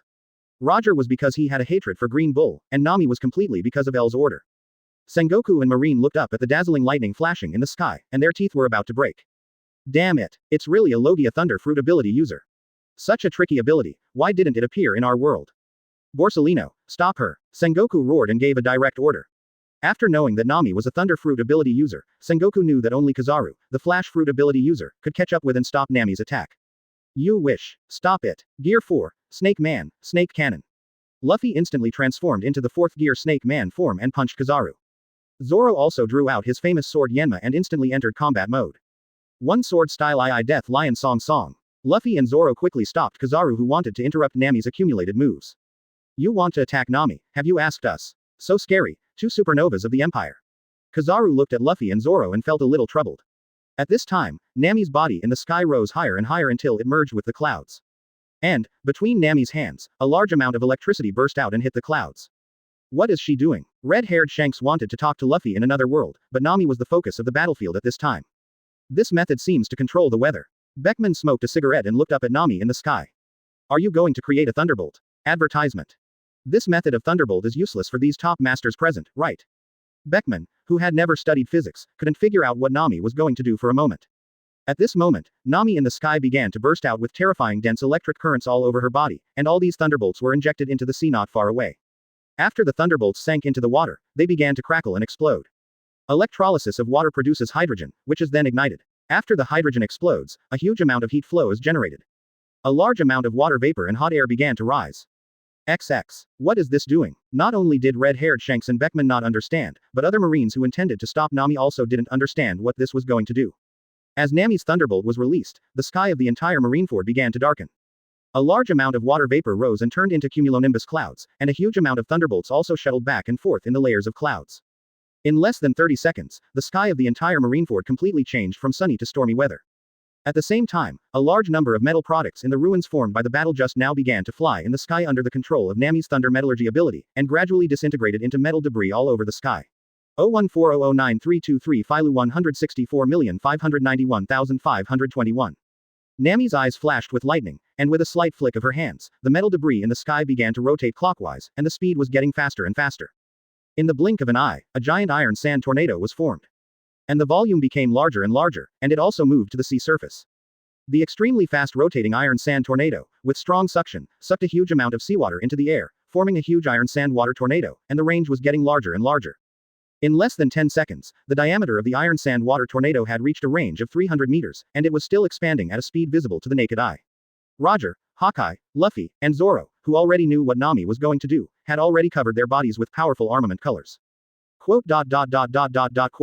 This is too exaggerated. I think she is not just going to kill Green Bull, she is going to destroy the Marine headquarters. She is manually creating a giant storm. This girl is simply a war machine. With this ability, she can easily destroy a country. Red-haired Shanks, Beckman, and Lakiru were really shocked by Nami, who was like a thunder goddess. Although they are also very strong, it is impossible for them to achieve this level. Due to the storm condensed by Nami, Hawkeye no longer fought with Momoshiki. He stood beside the red-haired people and smiled. Captain Nami, in our empire, was praised by His Majesty as an air-to-ground destroyer. This is because the time is short. Otherwise, in this sea, she can exert a destructive power that can exceed the full power of Whitebeard shock fruit. Whitebeard can create tsunamis and earthquakes. And Captain Nami can easily create heavy rain, blizzards, hail, hurricanes, tsunamis, thunderstorms and other extreme destructive weather. Moreover, under the guidance of His Majesty, she can also control magnetism and metal. The larger the war, the stronger she is. It is a destructive machine that all enemies of the Empire are terrified of. Red-haired Shanks exclaimed. Thunder fruit is indeed one of the strongest devil fruits. No, Hawkeye shook his head, it's not thunder fruit that is strong, it's Nami. Without her top-notch navigator talent, even if she ate thunder fruit, she wouldn't be able to reach this point. Controlling the weather is not the ability of thunder fruit, but Nami's own ability. When Hawkeye and the red-haired people were talking, all the Marines, including Sengoku, stopped. Almost all the Marines present stared blankly at the Iron Sand Water Dragon storm sweeping towards the Marine headquarters. The Iron Sand Water Dragon storm expanded to a diameter of 400 meters, and there was no need to stop it. Because a storm of this scale, even if all of the Marines came together, they couldn't stop it. Why is this happening? Sengoku muttered with his eyes blank. He thought that the two people who would bring harm to the Marine headquarters would be Roger and Hawkeye. But unexpectedly, it would be Nami who had been seen in the video before. Looking at the giant iron sand waterspout that could destroy the entire Marine headquarters, Aokiji said in a deep voice. If she doesn't mix seawater in it, I can't do anything. But now, I can try to freeze the waterspout circle. Sengoku roared. Then hurry up, speed up. Ice Age. Aokiji was shivering all over and released the strongest freezing trick. Nami in the sky had a blank expression and snorted coldly. Frozen fruit. Do you think I didn't see your ability? As she said that, Nami's body shape began to change, and she slowly said. 200 million volts. Thor. Nami's Thor form is different from Enel's. Enel's Thor is to become a giant. And Nami's Thor form is to increase the power of lightning, and can catch the attracted thunderstorm in his hand as a weapon. Aokiji just froze a small part of the moving waterspout. Nami grabbed a thunderstorm that struck from the sky and threw it at the iron sand water tornado. This move made the iron sand water tornado instantly conductive. The temperature range of lightning is between 17,000 degrees Celsius and 28,000 degrees Celsius. Advertisement. Asterisk asterisk asterisk. This temperature range is equivalent to 3 to 5 times the temperature of the surface of the sun. In this extremely high temperature of lightning, all ice cubes evaporated instantly. And Nami continued to inject thunderstorms into it, and the iron sand water tornado, which had a diameter of more than 400 meters, was conductive throughout, turning into a more terrifying thunderstorm iron sand water tornado. Under the blessing of thunder and lightning, everything was destroyed wherever the thunderstorm dragon circle went. Nothing can withstand this level of destructive weather. Nami came to the Marine headquarters this time just to see the excitement. But now, she doesn't want to miss such a good opportunity to destroy the Marine headquarters. Under Nami's control, the giant thunderstorm tornado rushed towards the Green Bull whose chest was cut by Roger at a speed of hundreds of meters per second. Roger and Hawkeye, who had already been fully armed, stopped Sengoku and his men who wanted to rescue Green Bull. Do you still have time to save him? If you don't find a way to stop Nami's thunderstorm tornado, your Marine headquarters will really be gone. Green Bull Aramaki was really panicking at this time. He didn't think he would die. The powerful vitality of the Mori Mori fruit allowed him to withstand very terrible injuries. But facing such a thunderstorm tornado that could turn everything into dust, he didn't think he could withstand it now. Even if he was in a state of complete victory, he couldn't withstand such extreme destructive weather. With just a blink of an eye, Roger stepped forward and kicked Green Bull into the thunderstorm tornado. With the dual blessing of nature and Nami, the moment Green Bull touched the thunderstorm tornado, he was ground into powder and then burned to ashes by the thunderstorm. Not to mention the corpse, not even a bit of ashes was left. Marine Admiral Green Bull Aramaki died completely within less than a week after joining Marine. However, under the terrifying expansion speed of the thunderstorm tornado, even if an admiral died, Sengoku had to solve this terrifying extreme weather first. Otherwise, the losses will only get bigger and bigger. Marshal, that woman must be dealt with. Kuzan has seen that if Nami did not continue to inject lightning, he could have formed this giant tornado. But as long as Nami continued to inject lightning, he had no way to deal with the terrifying high temperature. It must be quick, otherwise, the seawater will be evaporated, and I really have no way to deal with this level of hurricane. There was no time to mourn the death of Marine Admiral Green Bull. The next thing to do was to attack Nami in the sky. At this time, Sengoku no longer needed to give orders. All the Marines attacked Nami with red eyes. Want to deal with Nami? Have you asked us? Roger, Hawkeye, Zoro, and Lufei stood in front of all the Marines. At this time, Sengoku screamed at Baizung Kaido and Charlotte Linlin who had not made a move.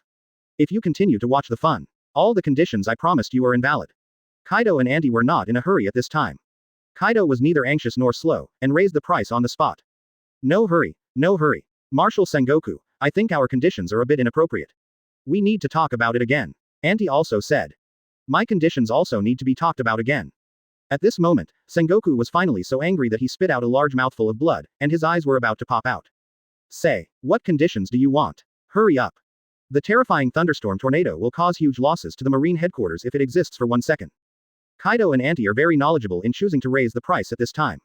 My condition is very simple. I don't want Vegapunk either. I want you Marines to double the price of the arms you buy from me from now on. Plus 10 top-grade Zone Devil fruits. Of course, if you default on your debt, don't blame Lousy and that Empire for besieging your Marines. Think about it. Lousy is not in a hurry anyway. Kaido crossed his arms and looked up at Nami, that little girl Thor. I don't think these Marines are in a hurry. Try harder, it's not enough. The Auntie was even more outrageous. She waved her hand and let Zeus fly into the sky, continuously injecting lightning into the thunderstorm tornado. Haha, I know some of you Marines still want to sneak attack that little girl. Quote. Then I'll let Zeus take her place. That little girl, you can go first. Now I'll help you keep injecting lightning. The ant was very happy at this time. She even thought about letting Zeus control the thunderstorm tornado to negotiate more conditions with the world government. However, it is obvious that Zeus will not be sold for long. Seeing the ant being so outrageous, Nami was also relieved and let go of control. Roger laughed and saw that it was almost time, and laughed directly. Haha, today is really a great day. Let's go. Go to the world government to collect some interest. Chapter 64. Sengoku is fired. New Marine Marshal takes office. Go to the world government to collect some interest. It's time, we should go. While Big Mom was using Zeus to control the thunderstorm tornado, the group quickly left Marineford. Nami actually wanted to destroy the Marine headquarters this time. But unfortunately, it was actually impossible. Although the Marine Admiral Green Bull was killed, there were still a dozen top Marine warriors left. If the Marines desperately fight Nami, Roger and Hawkeye can't stop them. Luffy and Zoro's strength has not yet reached the Admiral combat power, so they can only delay temporarily. Roger and his group came to the Marine headquarters this time to do something, and they didn't expect to achieve such a big result. This time, my Empire's combat power has not been gathered yet, so let's do it this way. When we come next time, it will be the time to destroy the Marine headquarters. Before leaving, Nami glanced at the Marines present and said. All the Marines present, looking at least a quarter of the Marine headquarters destroyed by the thunderstorm tornado, were furious. But now, no matter how angry they are, it's useless. After all, the thunderstorm tornado is now under the control of Big Mom. If they don't negotiate with Big Mom, the thunderstorm tornado will be completely out of control, and it will be a huge disaster. As for what excessive conditions Big Mom will put forward, that is not what Roger and his friends care about. They have already turned on the flight mode of their combat suits and are far away from Marineford. Nami, well done. Bringing you along this time is really the wisest decision. Roger looked back at the Marine headquarters, which was billowing with thick smoke, more than 10 miles away. It's very difficult for me and Myfic to achieve this level alone. Nami had just used a big move, feeling refreshed, and smiled. It's all because of your Majesty's teaching. If your Majesty hadn't taught me that thing called physics, I wouldn't have known that the 917 thunder fruit could be used like this. I didn't even know that I could create a large storm by electrolyzing water. This is all thanks to your Majesty. Nami had used this move before when she was in the Empire, but it wasn't as good as this time. After hearing what Nami said, Roger ate trigrams, heart burst. Captain Nami, speaking of you and your Majesty. No wonder Roger is curious. In the Empire, the dream lover of countless young girls is the Emperor. Roger has lived for so many years, and he has never seen a man who is more handsome and more charming than Emperor Al. Nami, the lightning goddess who just destroyed a quarter of the Marine headquarters, is a little shy at this time. Your Majesty has promised me, but he said he would wait until I turn 18. Quote. After my 18th birthday, I will be like Sister Robin, both a royal consort and holding other positions in the Empire. When Nami said this, there was infinite expectation in her beautiful eyes. Roger said with a smile on her face. Haha, then I have to congratulate Captain Nami in advance on the day she becomes the royal consort. Congratulations indeed. Hawkeye was also happy for Nami. Zoro and Lufei also spoke up to congratulate. In just over a month, it will be my 18th birthday. Nami blushed, wishing time would pass faster. Then let's celebrate Captain Nami's birthday together. Roger said with a smile. Are we going directly to Sabayati Archipelago now? Nami didn't say more on this topic and asked. Let's go directly. Roger had already planned it. Before the news reports about what we did at the Marine headquarters, and before Rayleigh knows about it, let's go there directly. Marineford was not far from the Sabayati Archipelago, and the few people flew very fast, and they arrived there in no time. After the few people left, Sengoku had to swallow his anger in the face of the harsh conditions proposed by the ant. Although the thunderstorm tornado had a large range, Zeus could still control it for a few minutes with all his strength. At the current Marine headquarters, let alone a few minutes, they didn't want to see this terrifying thunderstorm tornado for even a second. If the thunderstorm tornado gets out of control, it will be the end. The Marines present saw Marshal Sengoku humiliatingly signing various rights-depriving treaties with Big Mom. The Marines present felt as if their hearts were being clenched by hands, uncomfortable and aggrieved. Akainu Sakazuki clenched his fists, his anger had reached the extreme, and thick volcanic black smoke was coming out of his body. Marshal Sengoku, this time, you just wait for the world government to hold you accountable. After a cold snort, Sakazuki turned around and left with a dark face. Sengoku's face was gloomy. He had never expected that things would develop to this point. He sat there in silence for a long time before looking up at Garp and Aokiji. Garp, do you remember what I told you before? Kuzan, I am to blame for this incident. My term as Marine Marshal is basically over. I will take the initiative to resign from the position of Marine Marshal to the world government. And, I will recommend you to the 5 elders as the new Marine Marshal. You, get ready. After saying this, Sengoku seemed to be even older at this moment. He hunched over, wearing a tattered cloak of justice, and left in a depressed state. Kuzan, get ready. Garp certainly knew what Sengoku meant by what he said just now. In the battle with Roger, Sengoku was ready to die, and he said at that time that he would let Kuzan become the new Marine Marshal after he died in the battle. What Sengoku meant just now was to let Garp be one of the recommenders of Kuzan. Advertisement. The world government will seriously consider the recommendation of a former Marine Marshal and a Marine hero. The rescue work at the Marine headquarters was carried out anxiously. Every Marine had lost their former pride and looked sad. Nami's attack had caused far more damage to the Marine headquarters than Marine could imagine. At the same time, the Holy Land Marijoy and the power of Pangu City. 5 elders. Something bad is happening. Something bad is happening. The CP agency of the world government has permanent staff at the Marine headquarters. As soon as Roger and others left, they immediately reported to the 5 elders as quickly as possible. The 5 elders, who were planning how to invade the Empire, frowned instantly. What happened? What's there to panic about? Did the Whitebeard pirates go to war with the Marine headquarters? Go and get your punishment after reporting. Satan's face darkened and he started to scold directly. CP personnel panted. Master 5 elders, it's not the Whitebeard pirates. It's Roger. Roger went to the Marine headquarters and a war broke out. 5 elders. If you only have this kind of nonsense to report, you don't have to live today. Satan was ready to take action to directly deal with this nonsense CP agent. It's true, it's Roger from that Empire, not only him, but also Haki from the Empire. The 2 supernovas of the Empire, and the Legion Commander Nami, are all in the Marine headquarters.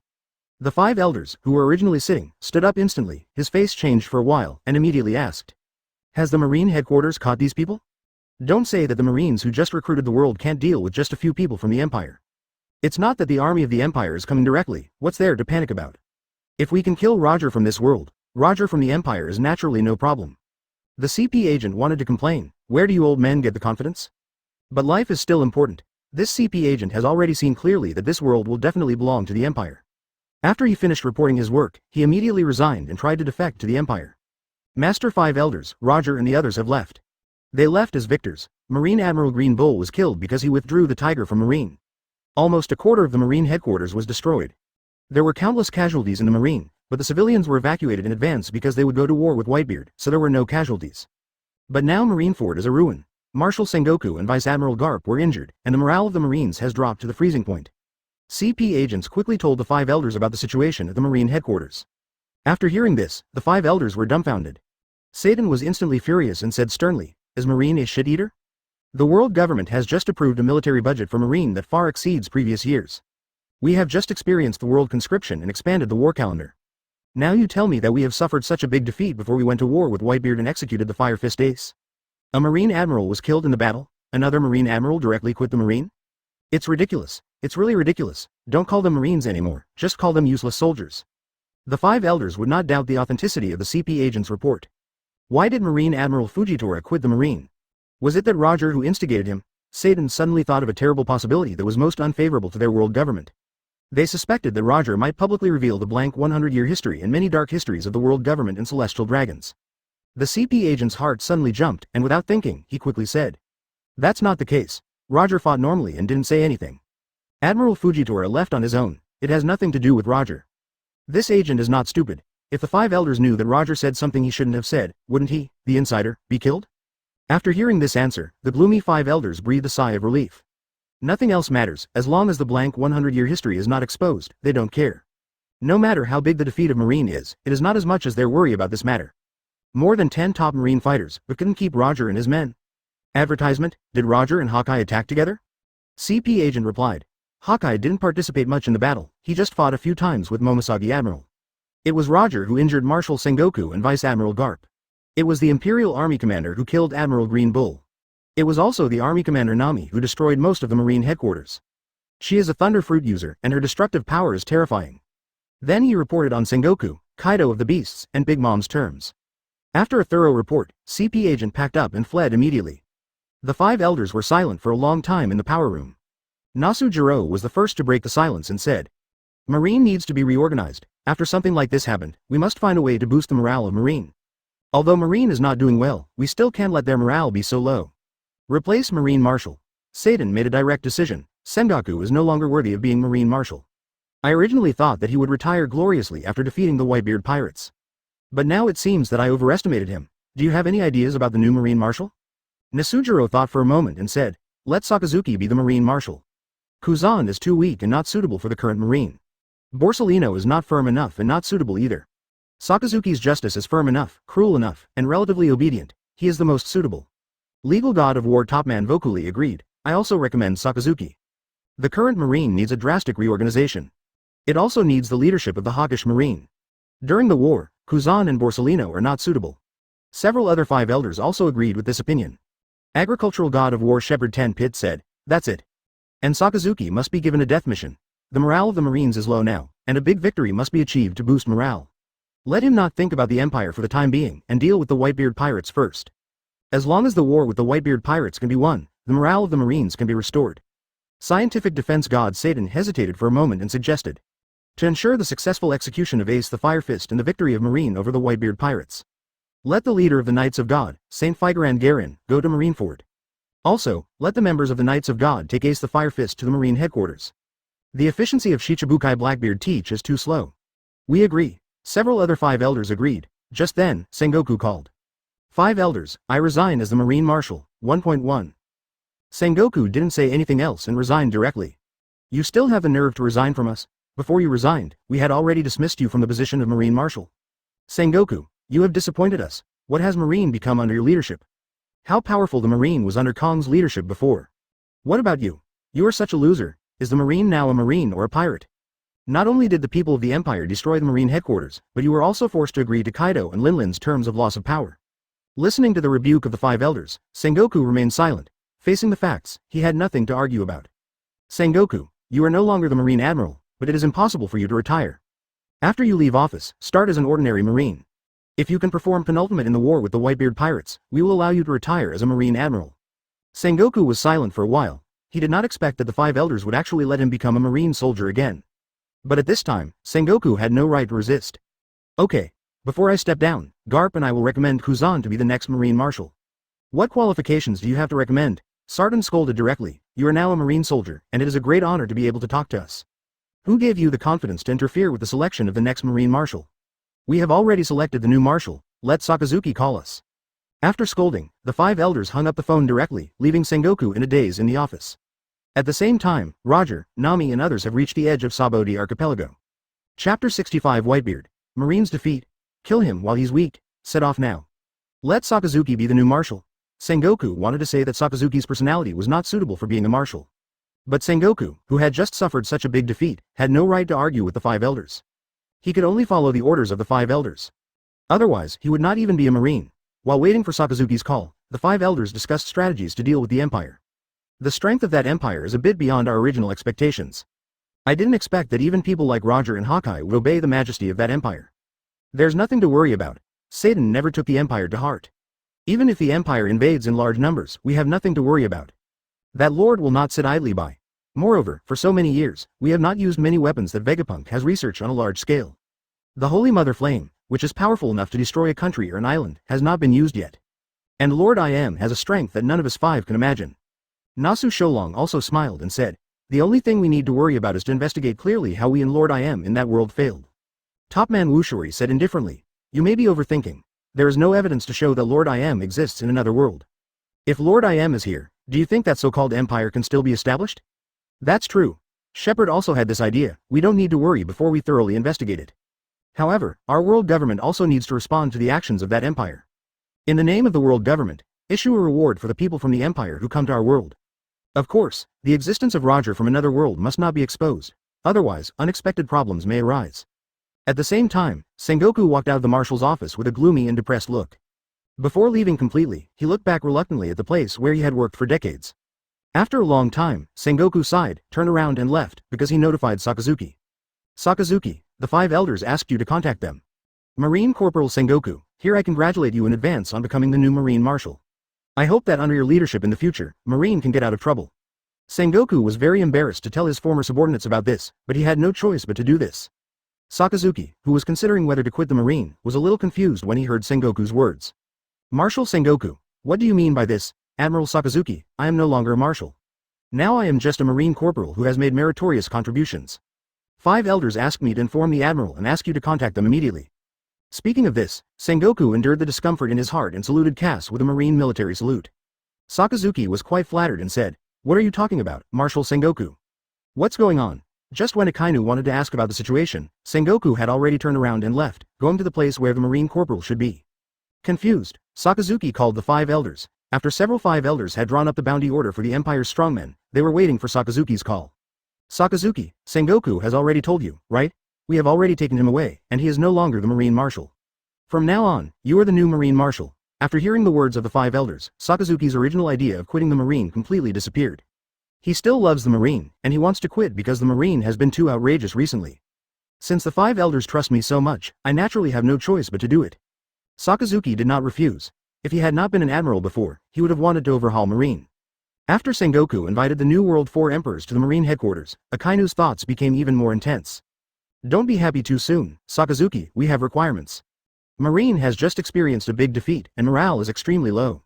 You must defeat the Whitebeard pirates as quickly as possible, execute Ace of Fire Fist, and boost morale. If you fail again, don't blame us for airdropping a new marine marshal. Give marine a major blood transfusion, Sakazuki immediately spoke up and promised.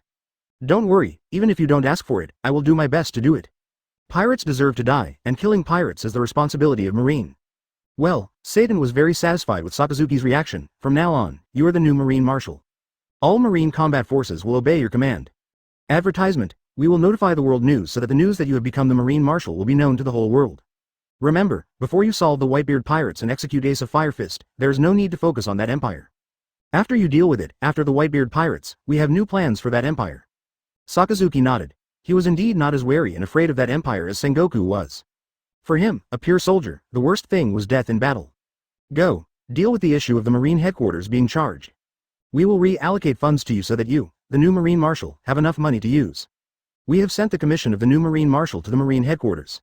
After you get it, you will be the real marine marshal. We will let people notify all the senior marine generals. I hope you won't let us down. After that, he hung up the phone. Sakazuki was full of energy and began to make plans. The first thing was to abolish the Treaty of Loss of Rights that Sengoku, Kaido of the Beasts, and Big Mom had negotiated. And drive the 4 emperors in the headquarters out of the marine headquarters to deal with the Whitebeard pirates with all their strength. While Sakazuki was waiting for the letter of appointment and making plans for the new official to start his new post, Roger, Nami, Zoro and others had already arrived at Sabaody Archipelago. The Sabaody Archipelago in this world is not much different from the one in the Empire. It's still as beautiful as ever. Hawkeye sighed as he looked at the Sabaody Archipelago full of bubbles. Roger couldn't wait to meet Pluton Rayleigh in this world. Garp seemed to have said before that if you want to find Rayleigh, you have to go to Shaki's rip-off bar on island number 13. Let's go straight there, Hawkeye thought for a moment and said. Roger, you guys go, I won't go. Marine has already issued a mandatory summons for Shichibukai.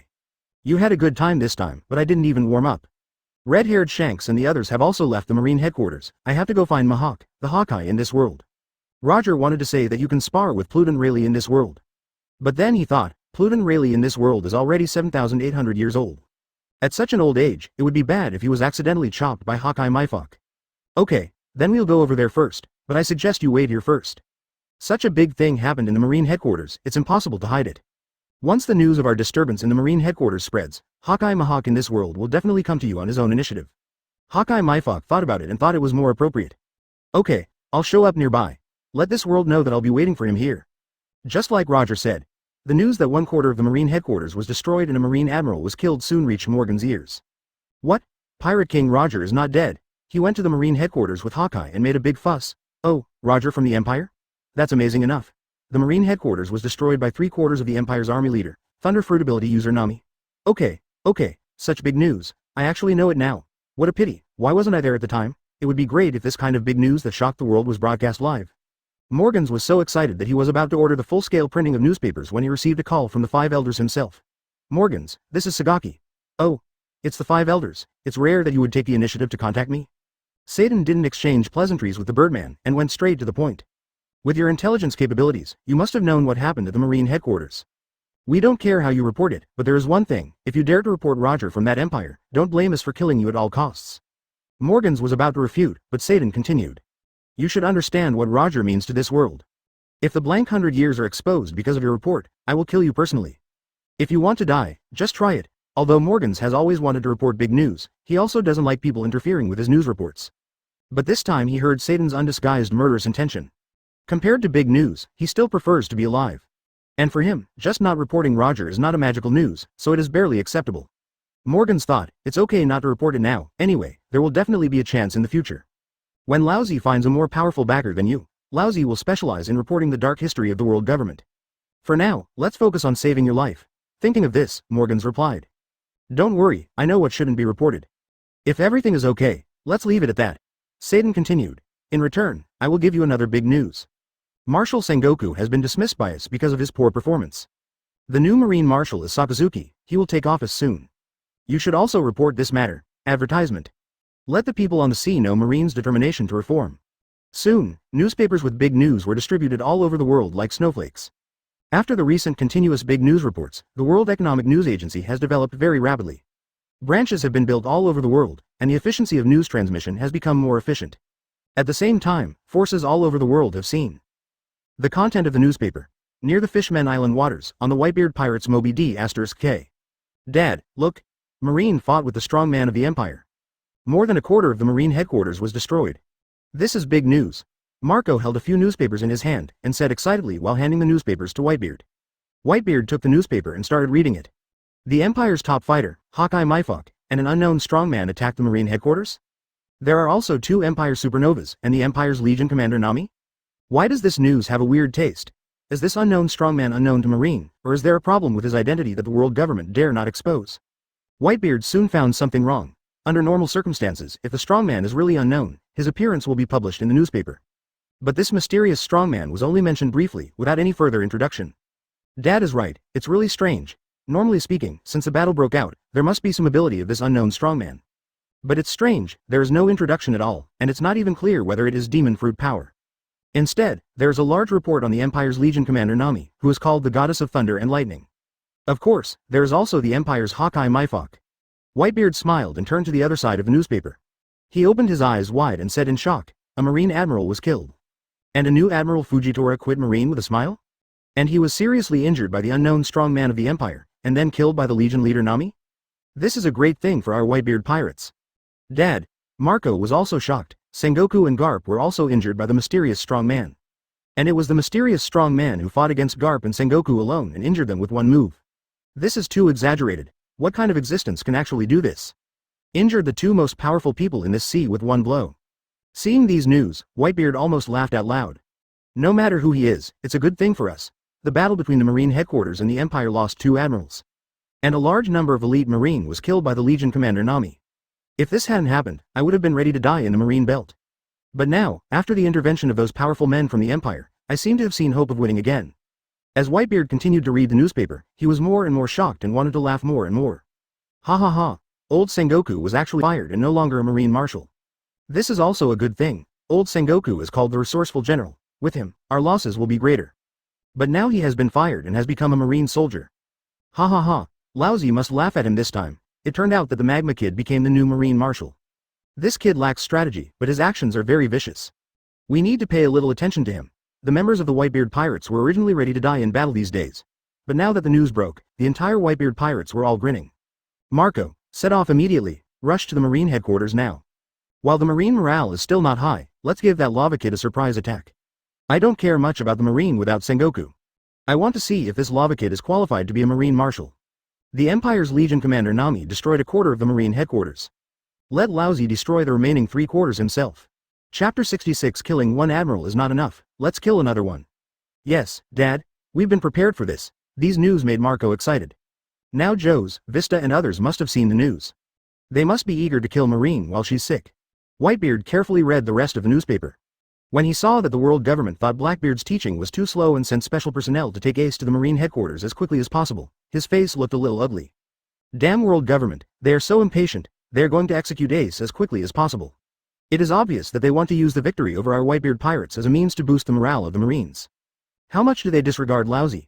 If it was the previous Marine, with Sengoku as the Marshal, then Laozi would really have to think about it.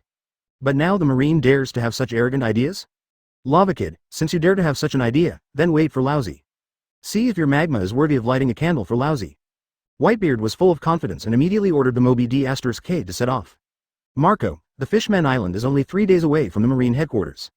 According to the content of the newspaper, Ace will be sent to the Marine headquarters in 3 days at most. In 3 days, Marine must still be immersed in this great failure. Marineford, which has become a large ruin, cannot be completely repaired. This is the best time. Whitebeard stood on the bow of the Moby D*K and shouted. Sons, set off immediately, destroy the Marine headquarters, and rescue Ace. Let's go. With an order, the Whitebeard pirates' large fleet set off towards the Marine headquarters. At the same time, Mihawk, who was about to reach the Saboti archipelago, also saw the content in the news. The Empire's Hawkeye has actually come to this world. Hawkeye, while talking to himself, he became excited. I didn't expect to know this news so soon. I guess the Empire is either looking for me or waiting for me to come. The newspaper said that after leaving the Marine headquarters, the Empire's people went to Saboti archipelago. Soon. Hawkeye looked up in the direction of Saboti archipelago, feeling extremely excited and eager to fight. But why is there something wrong with this news? You are trying so hard to hide the supreme combat power of another empire? What is world government doing? No, Hawkeye turned the newspaper over, staring at the photo in the newspaper with his hawk-like eyes. The photo showed the destruction of the Marine headquarters. But in the ruins, there were 2 very obvious traces of slashing waves. Ordinary people may not be able to see it, but Hawkeye, as the world's #1 swordsman, how could he not see it? This kind of mark, this is not the one left by Blackblade Knight. It doesn't look like my tricks can make it. This is a bit like Red Hair's trick of god avoidance. Hawkeye stared at the ruins photo in the newspaper, trying to infer more information from it. This shouldn't be Red Hair Shanks's slash. I am very familiar with his attacks. And this kind of mark means that the person who made the move has reached the ultimate state of kendo and Haki strength. It is suspected to be stronger than Red Hair. There are only 2 possibilities. Hawkeye became more excited. Either the me in another world is so strong, or it is another one of the strongest swordsmen in the Empire. No matter which possibility it is enough to make me unable to suppress the surging desire to fight. After Hawkeye finished his inference, he quickly took out Blackblade Knight and started rowing frantically. Now he just wants to fight with the great swordsman of the Empire as quickly as possible. On the other side, in the kingdom of Lululusha, the leader of the Revolutionary Army, Long, the chief of staff Sabo, the captain of the Western Army, Jasmine, the captain of the Eastern Army, Betty, the captain of the Northern Army, Crow, and the captain of the Southern Army, Lindbergh, all gathered together. Long held the newspaper he had read in his hand. The Empire has already taken action. The Marine headquarters suffered a huge loss, and they lost 2 admirals at once. One was killed, and one left the Marine. This is good news. We must also take action. Sabo and several army commanders had already made preparations. Eastern Army Captain Bello Betty was shocked and said, "This Legion Commander Nami from the Empire is a little beyond imagination. Her ability is too suitable for large-scale wars. It's a pity that our Revolutionary Army does not have such combat power." Long looked at Betty and said speechlessly, "Betty, when you said this, did you consider my existence? In terms of creating hurricanes, I am the strongest." Sabo kept staring at the face of the Empire's supernova Lufei and was a little dazed. Lufei? In the sea hundreds of miles away from the Marine headquarters? Going Merry was sailing at the fastest speed. Advertisement. After leaving Guy Island, the Straw Hat Pirates never stopped to rest. At this time, the Straw Hat Pirates gathered on the deck, looking at the newspapers dropped by the poster bird. "Nami, you are wanted." "Oh no, it's Nami from the Empire." Lufei looked at the wanted order specially issued by the world government, counting the zeros one by one. Nami looked at the wanted order for Nami published in the newspaper. Lightning Goddess Nami, bounty of 4.198 billion. As expected of the woman who controlled the lightning storm to kill the Marine Admiral and destroyed the Marine headquarters. Too strong. Alas, when can I be as strong as Nami? Nami looked at Nami in the newspaper and suddenly missed the days with Nami. Lufei, when this matter is over, I want Nami to take us to the Empire to have a look. Sure, of course. Lufei jumped up directly. I've wanted to go there for a long time. But Lufei, Zoro, and Nami are busy, so I took the risk. Lufei, who had been worried about Ace, was suddenly not so worried after seeing the loss of 2 admirals and the destruction of a large number of buildings in the Marine headquarters. When Ace is fine, we will go back to Alabasta. Go to the Empire with Nami and the others. Now, let's go to the Marine headquarters first. Didn't the newspaper say that the execution will start in 3 days? At the same time, island number 13 of the Saboti archipelago. After some inquiries by Roger and his friends, they finally found Shaki's extortion bar. What a weird name. Will anyone really come to drink in a bar with such a name? Lufei said with a feeling of strangeness. Roger wore a mask and rushed directly to the bar. "Hello, guest." Shaki lay on the bar, looking at Roger, Nami and the others with interest. When he saw Nami, Yuan Xian's eyes were a little surprised. It turns out that she is the thunder goddess whose reputation spread all over the sea. How can a big shot from the Empire have time to come to a small shop like mine? Nami and the others read the news that was distributed everywhere. She said casually, come here to find someone. Who to find? Shaki's expression became serious. Roger said directly, Pluton Rayleigh, I heard he was here, why didn't I see him? As he said that, Roger's eyes suddenly found a very familiar object. Roger stared at the ace, the supreme sword that belonged to Roger, the Pirate King, hanging on the wall. The moment he saw the sword, Roger was sure that Pluton Rayleigh must be here. Because he knew very well that if he was going to die, he would give ace to Pluton Rayleigh before he died. Shaki was very alert and denied it directly. How could such a big man be here? Nami said directly. It was red-haired Shanks who asked us to come here to find Pluton Rayleigh. We met him at the Marine headquarters. When he heard Shanks' name, Shaki was relieved. Since Shanks introduced it, there will be no problem. But if you want to find Rayleigh, it may not be possible now. This guy went out to make extra money. Speaking of making extra money, Shaki's face was a little weird. Did he go to Coat? Roger asked. It seems you know a lot. Shaki poured a glass of wine for them, but Rayleigh didn't go to the coating. If you want to find him, you can go to the employment agency. Roger was a little curious. Employment agency? What is that place? A place that introduces jobs? Does Pluton Rayleigh need to find a job? Shaki smiled and said, it's a slave auction house. World government and Marine call it an employment agency.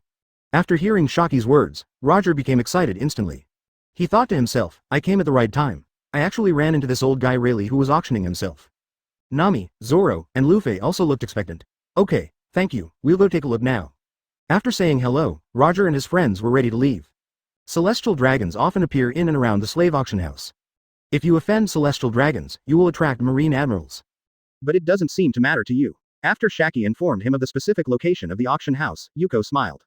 Celestial dragons. Can it attract marine admirals? In addition to Roger, Nami, Zoro, and Lufei were very curious. Advertisement. In the Empire, when the three of them were born, celestial dragons had long ceased to exist. Interesting, I haven't seen celestial dragons before. It would be best if I could see what these things look like. Can offending them attract marine admirals? That would be great. We just killed a marine admiral at the marine headquarters, and that's not enough. Nami clenched her fists and spoke excitedly. But the three of us are too conspicuous. Hide a little, otherwise those marines will be scared and dare not come over. I really want to know which marine admiral can be attracted. Shaki smiled slightly. She was actually quite curious about what these powerful empires in front of her would do in Baratti. Roger and his friends left the bar and rode their bubble bikes towards Island No. 28. Half an hour later, they arrived at the more prosperous area of Baratti. The closer to the celestial dragons in Baratti archipelago, the more prosperous it will be. Not long after walking, they found that there were bursts of noisy sounds in front of them, and a large number of people were kneeling on the ground with their heads down not far away. Hey, you guys, why don't you get off the car and kneel down honestly? An old man who lived on the island saw Roger and his friends riding their bikes as if no one was around, and hurriedly stopped them and reminded them in a low voice. Kneel down. Why? Nami asked curiously. Don't you know? Some world noble celestial dragons are coming up ahead. Wherever they appear, everyone must kneel down and take them, otherwise they will either be killed or captured and tortured as slaves. The old man knelt on the ground from a distance, not daring to raise his head, and spoke in a low and fast voice. Celestial dragons. I was just looking for them, and they are here now. Nami, Lufei, and Zoro all showed interested expressions on their faces. Roger had seen celestial dragons before, and when he thought of those things, his face was full of disgust. The few people did not get off the car and continued to ride forward. They had just walked less than 100 meters when they heard crying and shouting from the front. Please, Lord Celestial Dragons, let my daughter go. A man and a woman knelt in front, crying and shouting. Nami and the others looked up and frowned instantly. A celestial dragon was riding on a slightly sturdy woman, with a collar around her neck and a dog chain extending from it, the end of which was held in the celestial dragon's hand. The celestial dragon had an extremely arrogant look on his face, holding the chain in his hand, strangling the woman riding under him so hard that she rolled her eyes.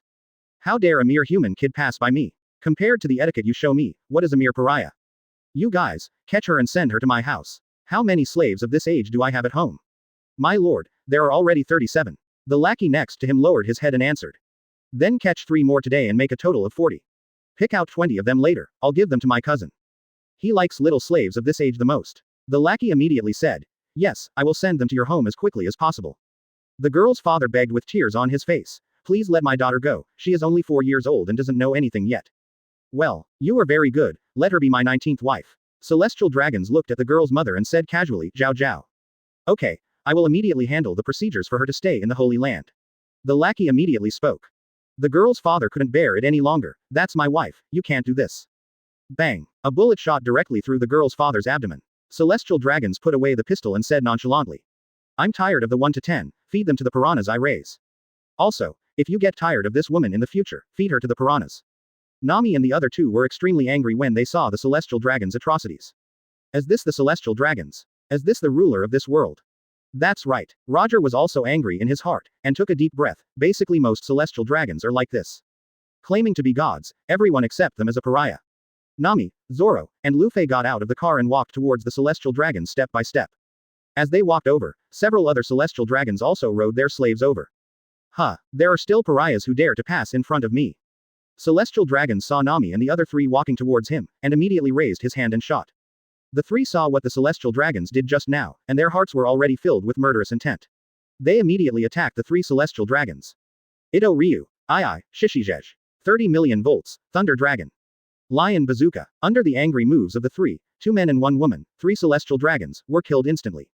The celestial dragon who just clamored to take the little girl away was directly split into 2 from head to toe by Zoro's sword. The female celestial dragon was directly penetrated by Lufei's lion bazooka covered with armament Haki, and 2 large holes were directly punched in her chest. Nami's thunder dragon move directly electrocuted the last celestial dragon into powder. After Roger chopped all the lackeys of the celestial dragons to death with a sword. He spoke with interest. Which admiral will come to protect these celestial dragons? I'm really interested. Killing celestial dragons is not as satisfying as killing admirals. Chapter 67 Roger. How does Pluton really serve a rich woman? Killing these pig-like celestial dragons is not as satisfying as killing the admiral. Roger sheathed the knife and snorted coldly. When he was in the Empire, the reason he went to sea was because the celestial dragon's heavenly gold forced his family to break up. When he was in the Empire, he killed many celestial dragons. However, after seeing these disgusting celestial dragons in this world, he still couldn't stop the killing intent in his heart. The 4 people attacked very quickly, and before the people around could react, the celestial dragons and their lackeys were all dead. Those who were kneeling on the ground stared blankly at the celestial dragons that were broken into pieces on the ground and the lackeys that were cut in half. After more than 10 seconds, there were bursts of panicked escape sounds. It's over, it's over. Something terrible has happened. The celestial dragons were killed. Usually, even if they offend the celestial dragons, the Marine Admiral will come to protect them. Now these celestial dragons have been killed, and the Marine Admiral will come to avenge them soon. Run away. Don't stay here. Nami, Zoro, and Lufei looked at these people who were oppressed to the ultimate by the celestial dragons and had never thought of resisting. Until the celestial dragons were killed, they were still immersed in the fear brought by the celestial dragons. They only dared to flee in panic, and didn't even have the courage to spit. At this point, these people don't dare to have the slightest resistance. Nami and the others were very disappointed. Roger understands these people who run away. Nami, it's useless. Celestial dragons have existed for 800 years. After such a long time, ordinary people have been terrified of celestial dragons to the extreme. They are just ordinary people who just want to live in peace. If they dare to offend the celestial pigs here today, or stay here for 1 more minute, they will be greeted with inhumane torture and death after we leave. No, not just that. The old man who just reminded them came over. All those who saw the death of celestial dragons today, no one can survive. You are strong and can escape. We are just ordinary people. Even if celestial dragons are only offended, those who see them being offended will not have a good end. Run away quickly. Although these people present today have no future, they will not hate you, but thank you instead. No one doesn't want to kill celestial dragons like you do. But over the years, those who dared to resist have been tortured to the extreme. People have long hidden their hatred for celestial dragons in ultimate point 680 inches. Let's go. The Marine Admiral will be here soon. After the old man finished speaking, he turned around and prepared to leave silently. Old man, Nami called the old man, if you know the people present today, tell them to go to Alabasta. When they get there, the Empire will come to protect them. Even the Marine Admiral can't deal with them. The old man looked at Nami and the others deeply, nodded silently, and turned away. Thank you. After seeing everyone leave, the little girl who had just been rescued and her family quietly walked out, knelt on the ground and kowtowed to thank them. Thank you, brother and sister. The little girl lay on the ground with a baby voice, and also wanted to kowtow. Everyone, get up. Did you hear what we just said? Go to Alabasta, the Empire will protect you. The little girl and her family quickly went home to pack up their things, leaving the house behind.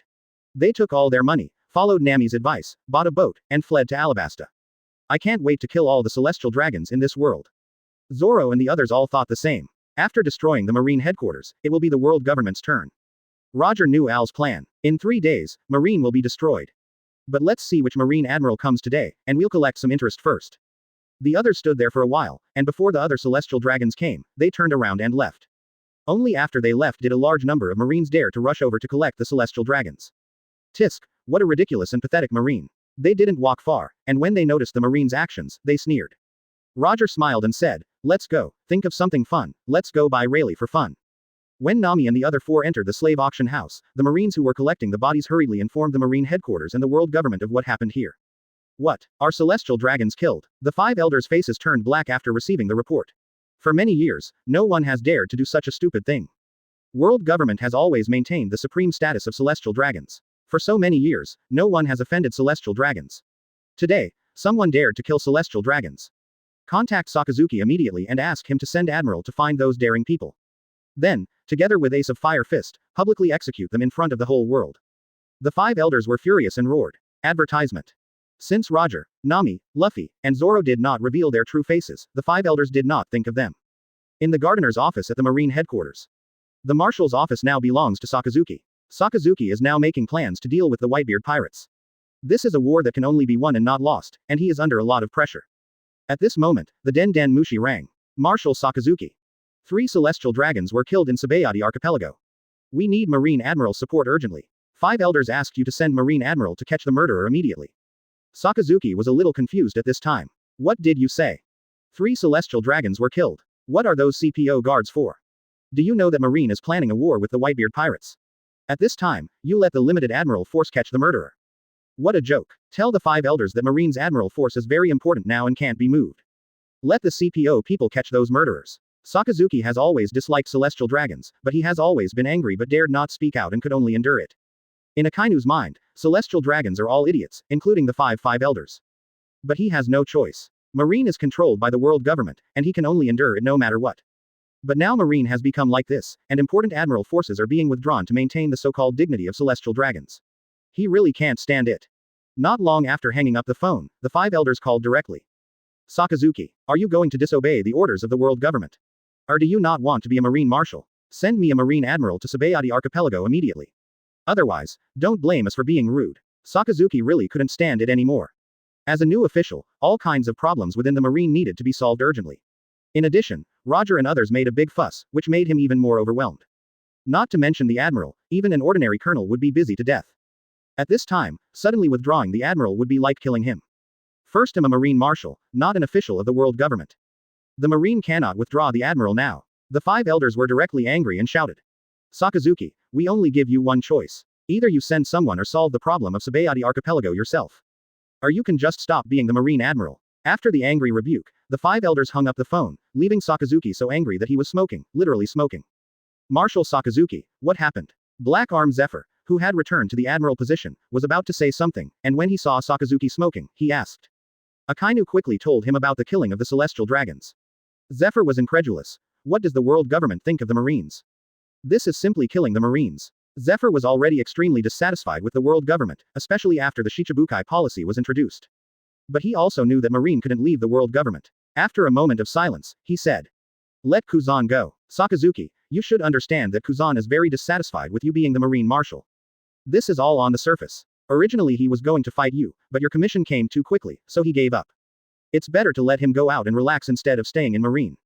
Maybe those who killed celestial dragons are just 10 groups of brainless waste pirates. Kuzan's strength will not be a problem as long as he doesn't meet those people from the Empire, especially Roger. Sakazuki pondered for a while, he knew that what Zephyr said was true. Then let Kuzan go. Quote, tell him that if he is defeated, he should immediately ask for help and flee. Marine cannot accept losing another Marine Admiral. Zephyr nodded and turned to inform Kuzan. Sabayati Archipelago, Island 28, in the prison of the slave auction house.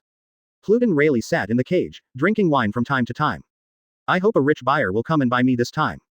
I am leaving Sabayati Archipelago, and I don't want to be a pirate who robs and plunders houses. I must get enough money from these rich nobles. Otherwise, the future will be difficult. Advertisement. Rayleigh was bored and waiting for his turn to go on stage. This time, Rayleigh spent a lot of time dressing himself up. The originally unkempt face, after trimming, looks very charming like an old man. It's a pity that the rich woman was a little too crazy last time, otherwise I could have stayed for a few more days. Just when Rayleigh was waiting for himself to be auctioned.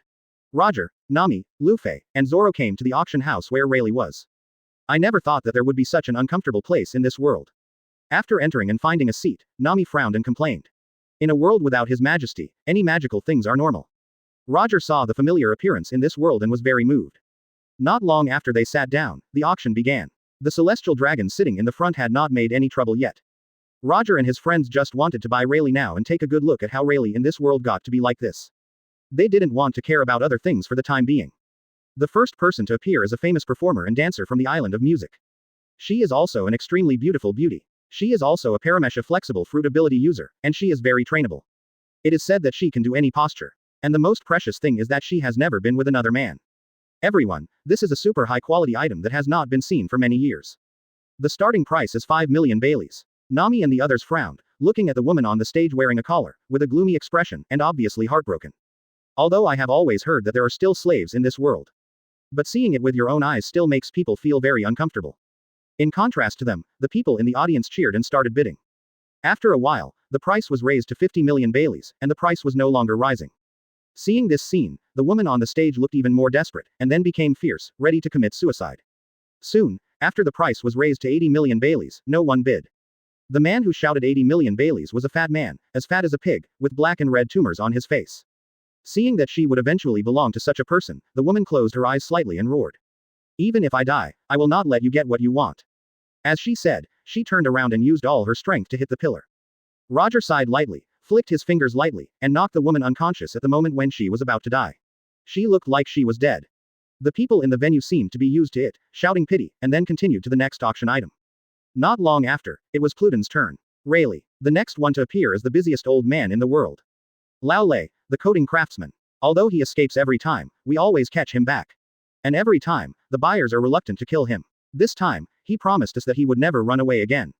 He wanted to find the richest buyer to spend the rest of his life with. After the auctioneer introduced him loudly, he let Rayleigh walk onto the stage. Rayleigh spent a lot of money this time to get a lot of money.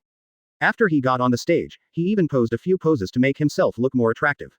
He also flirted with the old rich ladies who had bought from him several times and stretched out his fingers to seduce them. He was so coquettish. Not to mention, with the charm of an old man like Rayleigh, many rich men would really fall for it. Many rich ladies in the audience were so fascinated by such a charming and unruly old man that they wanted to grab Rayleigh's little bell right now, take him home and love him hard. Even those rich ladies who had bought Rayleigh and were run away by him now let bygones be bygones and went crazy towards him. Rayleigh blew a kiss. Puff. Listening to the auctioneer's introduction, watching Rayleigh dressed up on the stage and posing in various poses in a very coquettish manner, Roger couldn't hold back any longer. The way the rich ladies in the audience blew kisses to Rayleigh crazily made Roger even more unable to hold back. Quick, quick, quick. Nami, record it. Don't miss a second. This is the peak of Pluton Rayleigh's life. You must record it and bring it back to show him every day. I'll eat him up for the rest of my life. Roger wasn't so anxious when he was fighting with Marine, but now he was almost dying of anxiety, fearing that he didn't record it. Quote. Is this the Pluton Rayleigh of this world? You're so old, why are you still so coquettish? No, it's too hot for my eyes. I can't stand it. Ox. Roger urged Nami while resisting the urge to vomit. Nami and Zoro were both stunned. I suddenly remembered something very important. Pluton Rayleigh is so popular with those old women, we may not have enough money. Roger heard that this was not going to work, and immediately took off the supreme sword ace from his waist, and urged. Zoro, give me your sword, quickly. Sell the sword for money first, and then take it back later. Today, I must buy this showy Rayleigh legitimately. I want to ask how he serves those rich women. Chapter 68 Pluton Rayleigh. I was bought by Roger. Roger's eagerness made Zoro a little confused. Commander Roger, do you want to hear what you are saying? You are selling my 3 famous swords and your supreme sword. Zoro loved swords like his life, and he didn't want to agree to Roger's proposal at all. Seeing that Rayleigh was about to start bidding, Roger was so anxious that he immediately said to Zoro. Zoro, this is my lifelong request. If you agree to me, I will teach you how to avoid the gods and all the swordsmanship I know when I go back this time. And you can also come to me for a sparring match every 3 months. I will also bring Pluton Rayleigh from 2 worlds together, you can spar with anyone you want. And the old guy Golden Lion, he is a rare double sword master, I can also let him spar with you. What do you think? Anyway, we have to take back the famous swords that have been sold later. Quote. Roger and Rayleigh are lifelong good brothers, but also lifelong bad friends. It's so hard to see his good brother laugh. As long as this thing is done, he can win every time he quarrels with his good brother. He really can't stand this temptation. Zoro was really tempted when he heard Roger's proposal. Being able to compete with the 5 strongest swordsmen of the Empire every 3 months is something that many Empire swordsmen dare not dream of. After hesitating for a while, Zoro gritted his teeth and said. Then it's settled. Anyway, your own sword will be sold together, I promise you. Zoro reluctantly handed over the Yama, Tianyu Yuzan, and Heidao Chushui on his waist to Roger. Roger immediately took off his supreme sword ace. I don't believe it. 4 of the top swords on the sea are not enough to buy Rayleigh. As he said, Roger quickly called the staff of the auction house. After whispering, the staff left with 4 swords in shock. Lufei and Nami were both stunned. Roger's unruly nature has a new understanding. At this time, the auction of Pluton Rayleigh also began. The rich women in the auction hall were very crazy. Old Ray, old Ray. Many rich women even stood up and cheered for Rayleigh on the stage. The auctioneer was quite excited when he saw such a hot scene. This handsome old man who has been auctioned many times is so popular every time. Now, let's start the auction of the most handsome old man in the world. Quote. In view of your support, the starting price of 8 million will be reduced to 5 million. The bidding will begin now. As the auctioneer finished speaking, not only the rich ladies were bidding frantically. Even many young ladies who still had charm stared at the elegant Pluton Rayleigh with their beautiful eyes. Especially those single and wealthy widows, without any hesitation, also joined the bidding. I'll bid 50 million, 80 million, I'll bid 100 million Baileys. In just less than 30 seconds, the price was raised to 100 million Baileys. Pluton Rayleigh on the stage smiled, thinking that this time it was stable and he could make more money. Just then, the staff with 4 famous knives whispered a few words to the auctioneer. The auctioneer's eyes lit up, and he knocked the hammer hurriedly, and said excitedly. Please pause for a moment, a customer wants to auction the famous knife, and then use the money to buy the coding craftsman Lao Lei. Quote. Don't be angry, these 4 swords are of great origin. I will definitely not let you down. Hearing that there are 4 swords, many noble men in the auction house showed great interest. Because time is tight, I won't keep you in suspense. 3 of these 4 swords are from Wano Kuni, Yanma and Tianyuhazan, both of which are the 21st great swords.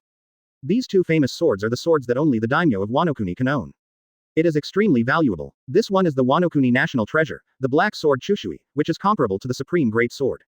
The sword of Wano Kuni dragon slayer Haolongma. The employer wants to sell these 3 swords to the same customer and does not want them to be separated. After the auctioneer finished speaking, everyone in the venue quickly started bidding. I bid 3 billion. One of the celestial dragon's old men sitting in the front row shouted without thinking. When the price of 3 billion was announced, the whole venue was silent. This celestial dragon is not a waste of air, but a member of the 5 elders of Zambran v. Nasujuro family. He knows that the 5 elders in the family likes all kinds of famous swords very much. Now that he had such an opportunity, he naturally couldn't miss it. He would buy it and present it to Nasu Sholang no matter what. After paying 3 billion berries on the spot, the celestial dragons carefully put away Yanmo, Tianyu Yuzan, and Kuro no Chu Shui. Advertisement. Then he looked up and asked, what is the other famous sword? The auctioneer took a deep breath and held the last famous sword in both hands. Even he, who didn't know much about famous swords, couldn't let it go. Pluton Rayleigh, who had been standing next to him, saw the sword and his face changed instantly. No one was more familiar with this sword than him. Even Roger, the pirate king, didn't carry this sword as long as he did. What happened? Isn't this ace in Shaki's bar? Why is it here? Did something happen to Shaki? Just when Rayleigh was about to show his strength and snatch the famous sword ace back, he suddenly found something wrong. What's going on? This is indeed Roger's famous sword ace, but the position of the mark on the handle is different. It's not the one in Shaki bar. There are 2 famous swords ace in this sea. Pluton Rayleigh was a little confused at this time. He soon discovered that not only the position of the mark on the handle was different, but also the color of the cloth wrapped around the handle was different. Could it be that? Rayleigh thought of an unbelievable possibility. No one noticed Pluton Rayleigh's reaction, and the auctioneer said meaningfully. This last famous sword will really be earth-shattering. The supreme sword is called Ace. Speaking of the name, you may not be familiar with it. But his previous owner is really well known. This sword is the sword of the pirate king Gal D. Roger. Not to mention that this sword itself is the supreme sword, the meaning it symbolizes is also extraordinary. As soon as these words came out, the whole audience was boiling. Before anyone started bidding, the celestial dragons shouted loudly. I'll offer 5.5648 billion. Since it is the sword of the pirate king Roger, I will buy this sword with his bounty before his death. Once celestial dragons made a move, naturally no one dared to compete with him. In less than 3 minutes, all 4 knives were bought by celestial dragons. The total amount sold was an astonishing 8.5648 billion. Follow this celestial dragon later. It happens that all 4 knives were bought by him alone. We will take them back in a while. Roger and Zoro both remembered the appearance of this celestial dragon. Nami smiled and said, don't worry, I have attached magnetism to your knives. If you want to take them, you can take them back now. Even if that celestial dragon goes back to Mariajoy, I can easily find it. Zoro and Roger nodded and said nothing. Pluton Rayleigh on the stage was thinking about the appearance of the knife just now. However, his pensive and melancholy look made those rich women like him more. Roger didn't want to cause any more trouble, so he said directly. 1 billion. When the price of 1 billion was announced, all the rich women in the venue fell silent. Pluton Rayleigh was also numb. He really didn't expect that a man would buy him. Could it be that this man has that kind of fetish? Rayleigh was already a little physically uncomfortable. Is there a higher price? The auctioneer's voice was hoarse. If not, the most handsome old man in the world will belong to this distinguished customer. Rayleigh, now you belong to me, haha. Roger stood up and used his original voice again. When the others heard this voice, they didn't hear anything. But Rayleigh on the stage was struck by lightning and was stunned on the spot. Who are you? Rayleigh looked straight at the position where Roger was. He was so familiar with this figure. As the first deputy captain to follow Roger to sea, no one knew Roger better than him. Roger looked at the white-haired Pluden Rayleigh, slowly revealing his true face. When he saw Roger's true face, Pluden Rayleigh could no longer control himself, trembling violently, and tears appeared faintly in his eyes. Quote. Rayleigh instantly broke free from the chains tied to his hands and crushed the explosive collar on his neck. When the slave hunting team in the auction venue was about to make a move, Rayleigh's eyes condensed slightly, and instantly burst out with a strong Conqueror's Haki. After one move, no one in the entire venue was awake except Roger and his friends. Nami stretched out her hand and directly took back the 4 famous swords in the hands of celestial dragons. Are you really Roger? Rayleigh's voice was a little trembling. Although he and Shaki knew the existence of another world, they did not know that there were people like this world in the world. Rayleigh, you are old. Roger sighed as he looked at Rayleigh, who had white hair and a white beard in this world. Roger, are you really not dead? Advertisement. Rayleigh hugged Roger tightly, letting the tears slide down his cheeks. Rayleigh, I am Roger, Roger from another world. Not the Pirate King Roger you know. But I can understand your feelings. In the Empire, we are both good brothers who live and die together. Rayleigh was stunned, but soon said with relief. Seeing you look so young, I expected it in my heart. But I am still very happy to see you alive again. After the two sighed, Roger suddenly said in a joking tone. You seem to be my slave now, right? No, I have to take you back to Alabasta and let Pluden Rayleigh of our empire take a good look at you. Ha ha ha ha. Rayleigh's face stagnated, his breathing became rapid, his old face flushed, and he wanted to find a crack in the ground to hide in embarrassment. He could be seen by anyone doing this, but he didn't want to be seen by Roger New. He didn't want his other self to know. That would be too embarrassing. Up pointing arrow. I'm so old, can't you be flexible? You didn't pay anyway. Rayleigh stuttered. What you said is wrong, Rayleigh. It's not that we don't pay, it's that these people don't come to us for money. So, you better come back to Alabasta with us. We'll take you to the Empire when the time comes. Rayleigh knew Roger was joking and said with a smile. Of course, we don't want to stay in Baratti Archipelago anyway. I'm just worried about where to go. Just as Roger and the others were talking to Rayleigh. At the Marine headquarters, Kuzan sat in a chair in the marshal's office, looking at Sakazuki, who had become a marshal. Zero. Kuzan, we have never gotten along well. But I know that we are all for marine injustice. I also know your dissatisfaction. Wait until you have dealt with the killing of the celestial dragons in Baratti Archipelago, and then let's have a fight. If I lose, you will be the new marine master. If you lose, how about serving the current marine well? Kuzan was silent for a while, then said. After we have dealt with the Baratti Archipelago, I will fight you. If I lose, I may choose to temporarily withdraw from marine and go and see the world. Seeing Kuzan's firm attitude, Sakazuki did not dissuade him, but agreed directly. Well, I will go to Baratti Archipelago first. This should be the last time I clean up the mess for the ridiculous celestial dragons. After saying that, Kuzan turned and left, riding his bicycle, heading to Baratti Archipelago in a straight line from the sea. In the slave auction house, Roger chopped the celestial dragons to death with a few casual slashes.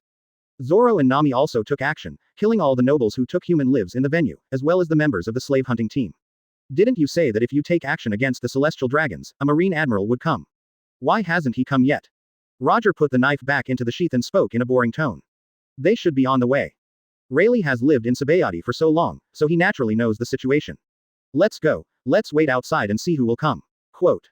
As soon as they walked out of the slave auction house, they found that they were surrounded by a large number of marines. Damn pirates, how dare you attack the world's nobles?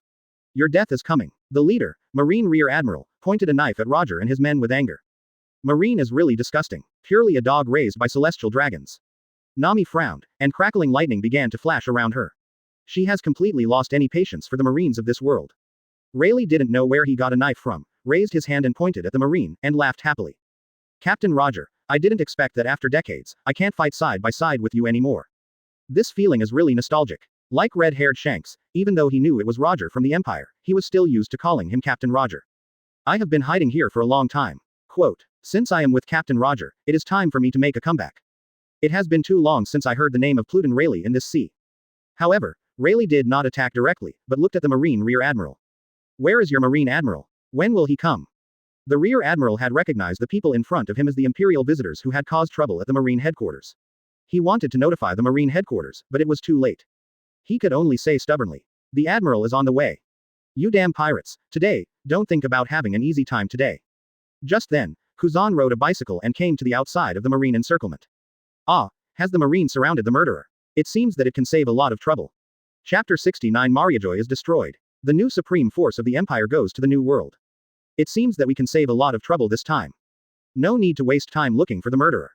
Kuzan parked his bicycle aside, yawned lazily, and walked to the center of the marine blockade. Aokiji Admiral is coming. Admiral is coming. You damn pirates, tremble. The marine soldiers who had never seen Roger and his men saw Aokiji and immediately cheered. Oh, it turned out to be Kuzan's variant in this world. Roger and his men frowned. It's not that they feel it's tricky, but they have understood Aokiji in this world and know that he is not as damnable as other marines. Kuzan, did you defeat Captain Nami's thunderstorm tornado so quickly?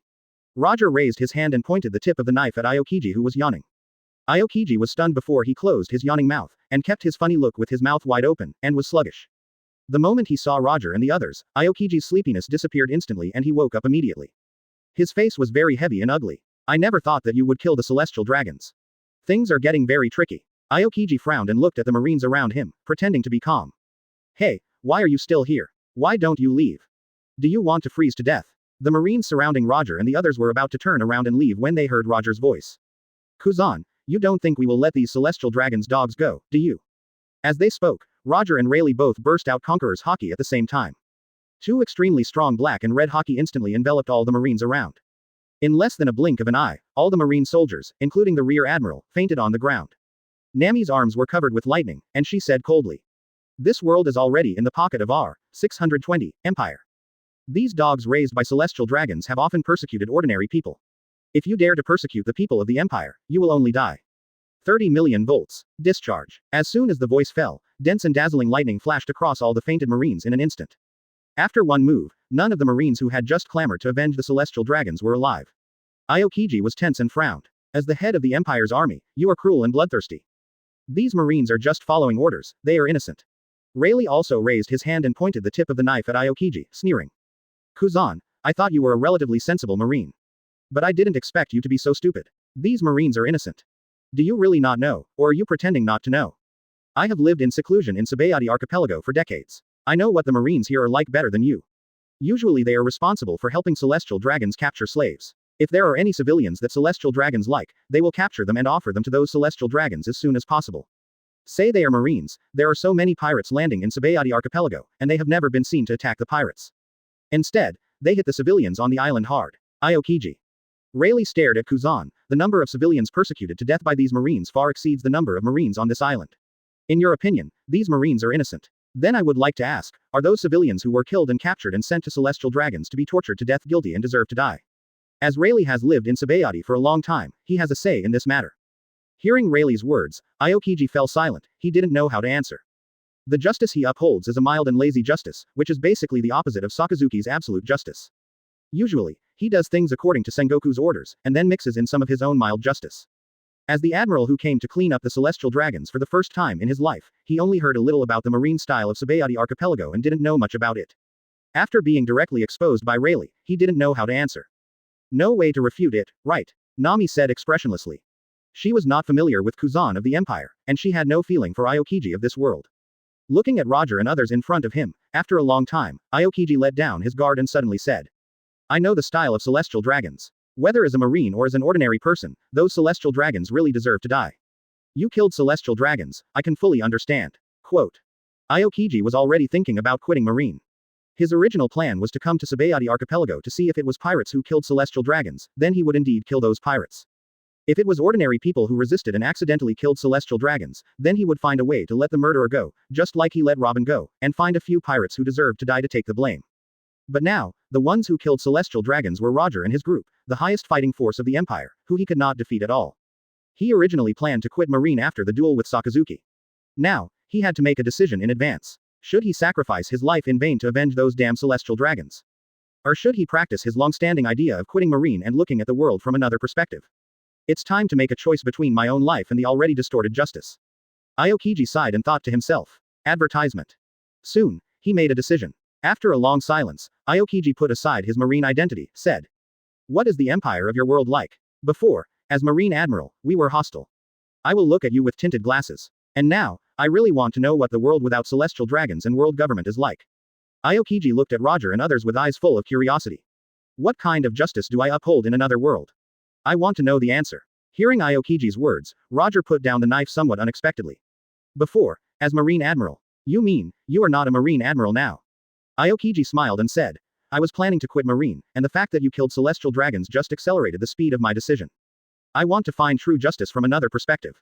Roger nodded slightly, and said with a little regret. What a pity, we originally wanted to kill another admiral.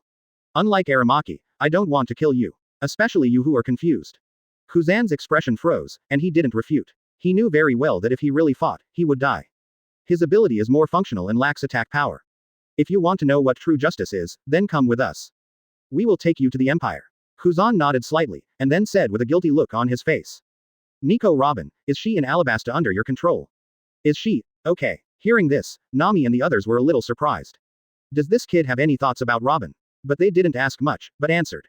Not only is Robin in this world in Alabasta, but our Empire's director Robin is also there. Although I don't know why you look so guilty, I'll tell you when you go there. Quote. Kuzan slowly took off his marine uniform, took the cloak of justice that he had worn for a long time in his hand, looked at it for a long time, and then threw it on the ground. Let's go, I'll go with you. Kuzan made a decision. Leave. Roger sneered, you can't leave now. World government forced Rouge to death in this world, and I haven't settled accounts with them for this matter. I said before that I would ask them for some interest first. Now is the time. I have asked His Majesty for instructions, and His Majesty told me to do it. After that, Roger turned his head to look at where Mariajoy was, and slowly drew out the famous sword ace. Nami's eyes flashed with lightning, and slowly rose into the air. Zoro's 3 swords were also unsheathed. Lufei turned on the 4th gear Snakeman state. Several people quickly took off and approached Mariajoy from a height of thousands of meters. Kuzan was about to say something, but then he thought that he was not a marine anymore, so he could not stop her and dared not watch the fun. Rayleigh had to go back to Shaki first and take her to Alabasta. At the same time, in Mariajoy, various celestial dragons brought their slaves to play in Mariajoy. At the bottom of Mariajoy, large numbers of slaves were playing for the moving walkway in Mariajoy contributed life. In the sky, Roger looked at the dirty holy land 1,000 meters away and said. After one strike, we will return to Alabasta. Then welcome the arrival of the next batch of the Empire's supreme combat power and the army. The day after tomorrow, I will lead the army to destroy the Marine headquarters. After destroying the Marine headquarters, there are still many things to do. Your Majesty's great cause of unification must also be realized in this world. After that, Roger and his men began to condense their strongest attack. Ghost Chi 9 swords flow, Ashura draws the sword. 9 mountains and 8 seas, for 1 world. Gathering these 1,000 worlds will form a small 1,000 worlds. This world multiplied by 9. Those who have no self and are endless. The secret of the 9 swords flow. 3 great 9,000. Great 1,000 worlds. Zoro was the first to condense the strongest move when fighting Hawkeye at that time. Extreme God Avoidance. Roger condensed his own Conqueror's Haki and Armament Haki to ultimate. Thunder. Mariajoy was too high to condense a Thunderstorm Tornado, so Nami used the ultimate move of Thunder Fruit. Rubber Snake Cannon. Lufei also condensed Conqueror's and Armament Haki. Advertisement. The 4 attacked at the same time in an instant. On the Void Throne in Mariajoy, Im suddenly opened his eyes and was about to raise his hand to do something. In between the powers, the observation Haki of the 5 elders also sensed a strong sense of danger. But it was too late for them to stop it. Boom. The attacks of the 4 instantly passed a distance of more than 1,000 meters and hit the center of Mariajoy in the red line. Bang. 2 scarlet, terrifying slashing waves that were more than 1,000 meters high first slashed on Mariajoy. The entire building of Mariajoy was about to be split into 3 petals by the 2 slashes, but was stopped by Im and the 5 elders. But even if they could stop the 2 slashing waves, they couldn't stop Nami's lightning. A huge thunder ball that covered the entire Mariajoy suddenly appeared in the sky. Boom. Boom. Countless terrifying lightning bolts like mountains roared and bombarded Mariajoy. The lightning was so fast that even if the 5 elders and Yim attacked at the same time, they couldn't stop the entire Mariajoy from being destroyed. Lufei's attack followed closely, hitting the foundation of Mariajoy. Under the joint attack of the 4 people, the holy land of Mariajoy was reduced to a ruin. The countless celestial dragons living in it suffered heavy casualties. Most of those who were not killed by the slashing wave died under Nami's lightning strike.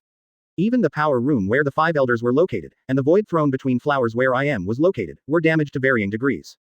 Damn it. What on earth are you 5 doing? Is this the empire you said is not threatening? The 5 elders were in a mess and knelt in front of Im in fear. You said that those people in the empire are in Alabasta, right? Activate the Holy Mother Flame. The weapon that destroyed the kingdom of Lulusia. Destroy the entire Alabasta. Let all the people in Alabasta be buried with the people of that empire. Im was so angry. Since she became the king of the world, in the 800 years, Mariajoy has never suffered such terrible damage. Yes, sir. The 5 elders knelt on the ground with dark faces, and waited until Yim disappeared before they dared to stand up. The eyes of the 5 people were all flashing with extreme anger. Start the Holy Mother Flame immediately. After Roger and his men succeeded in the attack, they turned around and left calmly. This time, just consider it as collecting interest. You will die in 2 days. Several people took Rayleigh and Kuzan to Alabasta. Just as they left, Hawkeye Mifok, who had been waiting impatiently in Sabayati Archipelago, noticed that the four people attacked Mariajoy together. Tisk, you guys are not kind. Attack world government without asking me. As he said, Mifok's hawk-like eyes looked at the 5.7 Mariajoy flashing with a strange light, slowly pulled out the black knife, and gathered all the conquerors and armament Haki around him. After condensing to ultimate, an extremely terrifying black slashing wave broke through the air and attacked Mariajoy, which was already mostly in ruins. This is much more enjoyable. Hawkeye Mifok put away the black knife and stood there waiting. Mariajoy, who was activating the Holy Mother Flame, had never expected that there would be such a terrifying attack. The island-destroying attack that was just about to be launched was destroyed by Hawkeye's terrifying slashing wave. No, the attack just now was too strong, and the starter is broken. Go to Egg Point Island and ask Vegapunk to come over and repair it as quickly as possible. Five elders' lungs were about to explode. At this moment, Hawkeye Mihawk, the world's #1 swordsman, who was less than 3 miles away from Sabayati Archipelago, suddenly raised his head and looked in the direction of Mariajoy. 3 extremely powerful slashes. One of them is obviously Zoro's slash. The other 2 are much stronger than him. It seems that 2 of the 5 strongest swordsmen in the Empire are in Sabayati Archipelago. And one of them is me from another world. Hawkeye quickly rushed to Sabayati Archipelago. While Roger and his 4 men attacked Mariajoy, Fire Fist Ace and Marshall were less than 30 nautical miles away from the Marine headquarters. The Whitebeard pirates were less than 40 nautical miles away from Marineford. Except Hawkeye, the Shichibukai have arrived at the Marine headquarters one after another. A war to destroy the Marine headquarters is about to begin.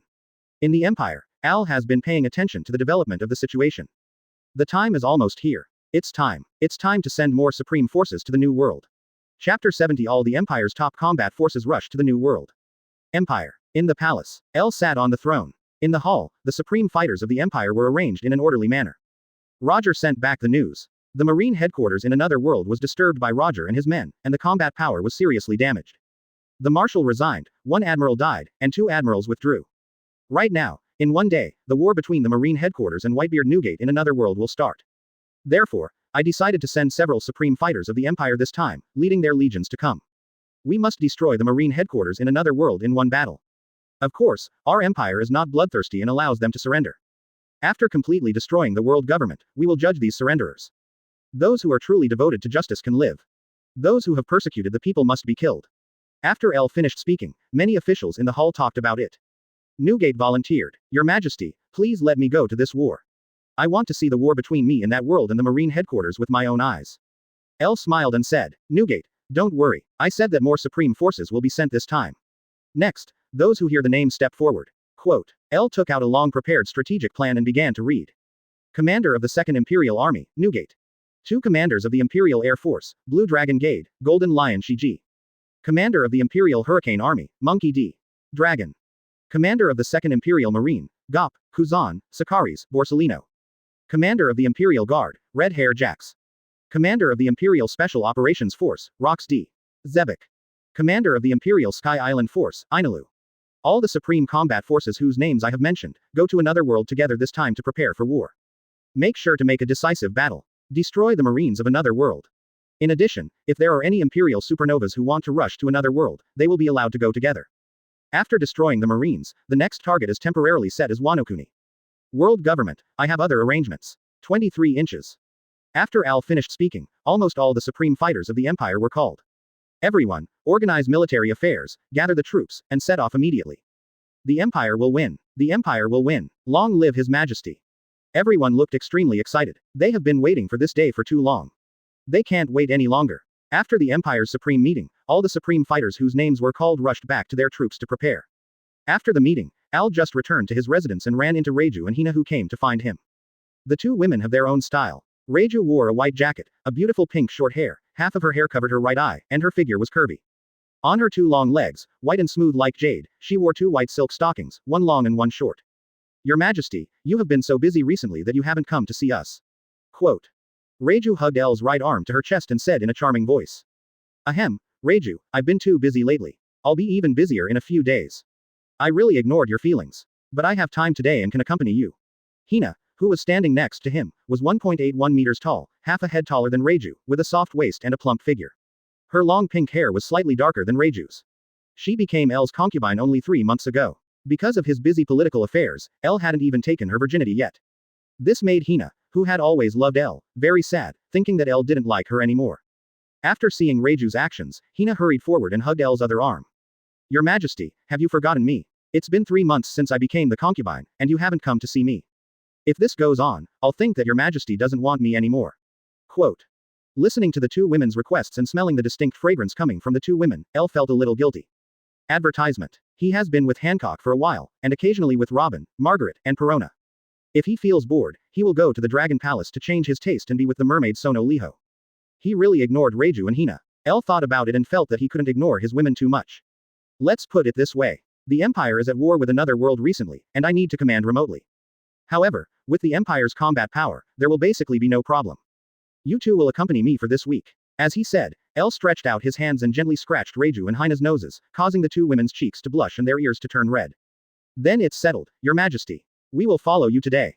Your Majesty doesn't have too much government affairs to do today, so you can accompany us. Reiju and Hina almost stuck to Al, making Al feel very happy. Alas, fortunately, I am strong enough, otherwise I would be really short of money facing so many women. While thinking, Al took the two women to the back garden. These days, he has been busy with the government affairs of the Empire, and Robin occasionally comes back to the Empire to accompany him. Today, I have time, and I see the two women's resentful look, so I naturally want to take them out for a walk. While Al was staying with the two women, Roger, Nami, Zoro, Lufei and others took Kuzan, Rayleigh and others back to Allenstein. Eagle Eye Myfok is still in Sabayati Archipelago. Welcome back, Commander Roger. T1 Bureau Director Robin, with Crocodile, Pluton Riley, Ace and his brother, and Rouge came over. This time the results are quite fruitful. This time, you not only made Marine lose 3 Admiral forces at once, but also destroyed Mariajoy. His Majesty was very happy when he knew it. Mengbin didn't know that Her Majesty was having more fun at this time. Elle took Hina and Reiju to every beautiful place in the garden. Whether it was this world or the world of the Empire, the people were all the same. Fighting with the one you love, it was really dark and chaotic. Roger smiled. At first we didn't expect such a good result. Who made the Marine in this world so weak? To be honest, Hawkeye Myfok and I didn't have enough fun. Captain Nami played a wave fiercely. Quote. Nami was in a good mood. She received a greeting message from Al, saying that he was going to celebrate her birthday in person. For the Empire, for His Majesty, this is what I should do. After a few greetings, Roger went to talk to his wife Rouge about his experiences in this world. The two Rayleighs next to him looked at each other, and they were all in disbelief. Are you Pluton? Are you me from another world? The two asked each other in unison. Ahem, Riley, be careful, that's my exclusive slave that I spent 1 billion to buy. When Roger saw the two people make eye contact, he directly took out the video that Nami gave him at the time. Hearing Roger's words, the two Plutons were stunned. Hey, Captain Roger, didn't you agree not to mention this matter? Rayleigh was really embarrassed and anxious. He really couldn't imagine how embarrassing it would be if his appearance at the auction was known by his other world. What's the matter? While everyone is here, let it out to make everyone happy. You old man played so much, and you didn't let anyone know. Roger liked to watch it too much, and wanted to see his good brother make a fool of himself too much. Pluton Riley of the Empire looked at Rayleigh in confusion and said.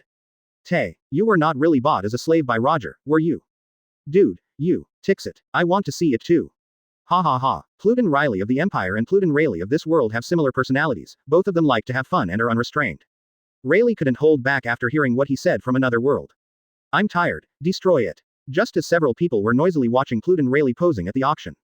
Kuzan stared at Robin, the director of the T1 Investigation Bureau, in a trance, not knowing what he was thinking. Roger, who noticed something was wrong, frowned and looked at Kuzan. Hey, it's very rude to stare at the Princess Mengbin like this. Don't you have any evil thoughts? Advertisement. This is the garrison of the Empire. Kuzan saw that the other people were also looking at him, and realized that he was a little rude, and apologized quickly. Sorry, I'm really sorry. It's not what you think. But I'm relieved to see that Nico Robin in another world is living well. Robin frowned slightly. Although she has been staying with Robin in this world for a while, Robin didn't tell her anything. As the director of the Imperial Investigation Bureau, Robin can see it at a glance. Robin in this world is the kind of person who often wanders in the dark and will never trust anyone easily. Even if it's the self in another world, he won't believe it. What do you mean? Robin asked. I don't know about me in this world. You look like you know a lot. Kuzan sighed and said helplessly. Since she didn't tell you, I won't say anything. But with your Empire's intelligence capabilities, you should know about Ohara in this world, right? Robin said. I went back to the Empire to accompany His Majesty during the days when Commander Roger was away. I didn't really go to find out about it, because I was waiting for Robin in this world to tell me in person. Just then, Robin heard Kuzan's voice and felt a little strange, so she walked out of the room. The moment she saw Kuzan, Robin's pupils shrank and her whole body trembled violently. If she didn't know that the people in the surrounding empires were all good people and had enough fighting power, she would even panic and fall to the ground. When the few people saw Robin's reaction, they immediately knew that there must be something between Robin and Kuzan. Marine Admiral, Aokiji, why are you here? Are you here to kill me? At this time, Robin would have a stress reaction when she saw Aokiji's face. She directly used her strongest attack move, using the ability of flower fruit to grow many hands on Aokiji. Ah, are you going to kill me? If I remember correctly, there should be no hatred between us. Instead, I let you escape because I couldn't bear it. When Ohara was mentioned, Robin was even more furious, and she broke Kuzan directly, breaking him into ice cubes on the ground. But soon, Kuzan returned to his original state, looked at Robin, and said, Nico Robin, I'm not Marine anymore. I came here to find the true justice in my heart. You have become like this now, is it what Saul wants to see? There is one more thing, there is no need to hide it from you now. I'll tell you, Saul is not dead. Quote, he is a righteous man that I recognize, how could I really kill him? When Robin heard that Saul was not dead, his eyes revealed excitement and tenderness for the first time. FS3. Where is he? Kuzan shook his head and continued. Not only is Saul not dead, but those books of Ohara were also taken away by Saul. Quote. Those books, those knowledge belonging to Ohara, have not disappeared. Ohara's will and heritage are still there. That's you, Nico Robin. After hearing what Kuzan said, Robin could no longer control his emotions and broke down crying. What happened? The Empire's director Robin and others heard this conversation and felt that something was wrong. After a long while, after Robin's emotions stabilized, he held back his sobs and looked at Kuzan and said, Kuzan, you are the person involved in the destruction of Ohara. You are the culprit of the destruction of Ohara again, you tell me. Seeing that the others turned their eyes to him, Kuzan began to talk about what happened that year.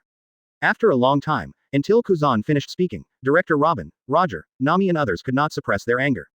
You mean, quote, just because Ohara studied history and came into contact with the true situation of the blank 100 years, he was completely destroyed by the world government and the Marines. It's simply horrifying. We have long known about the cruelty of the celestial dragons, but we didn't expect that you Marines who are dressed in the guise of justice could do such a cruel thing. Buster Call, who is the monster? In my opinion, the world government and celestial dragons are the sisters. After hearing the truth about Ohara, everyone in the Empire stood up for Robin. In other words, it was Kuzan who let Robin go because he couldn't bear it.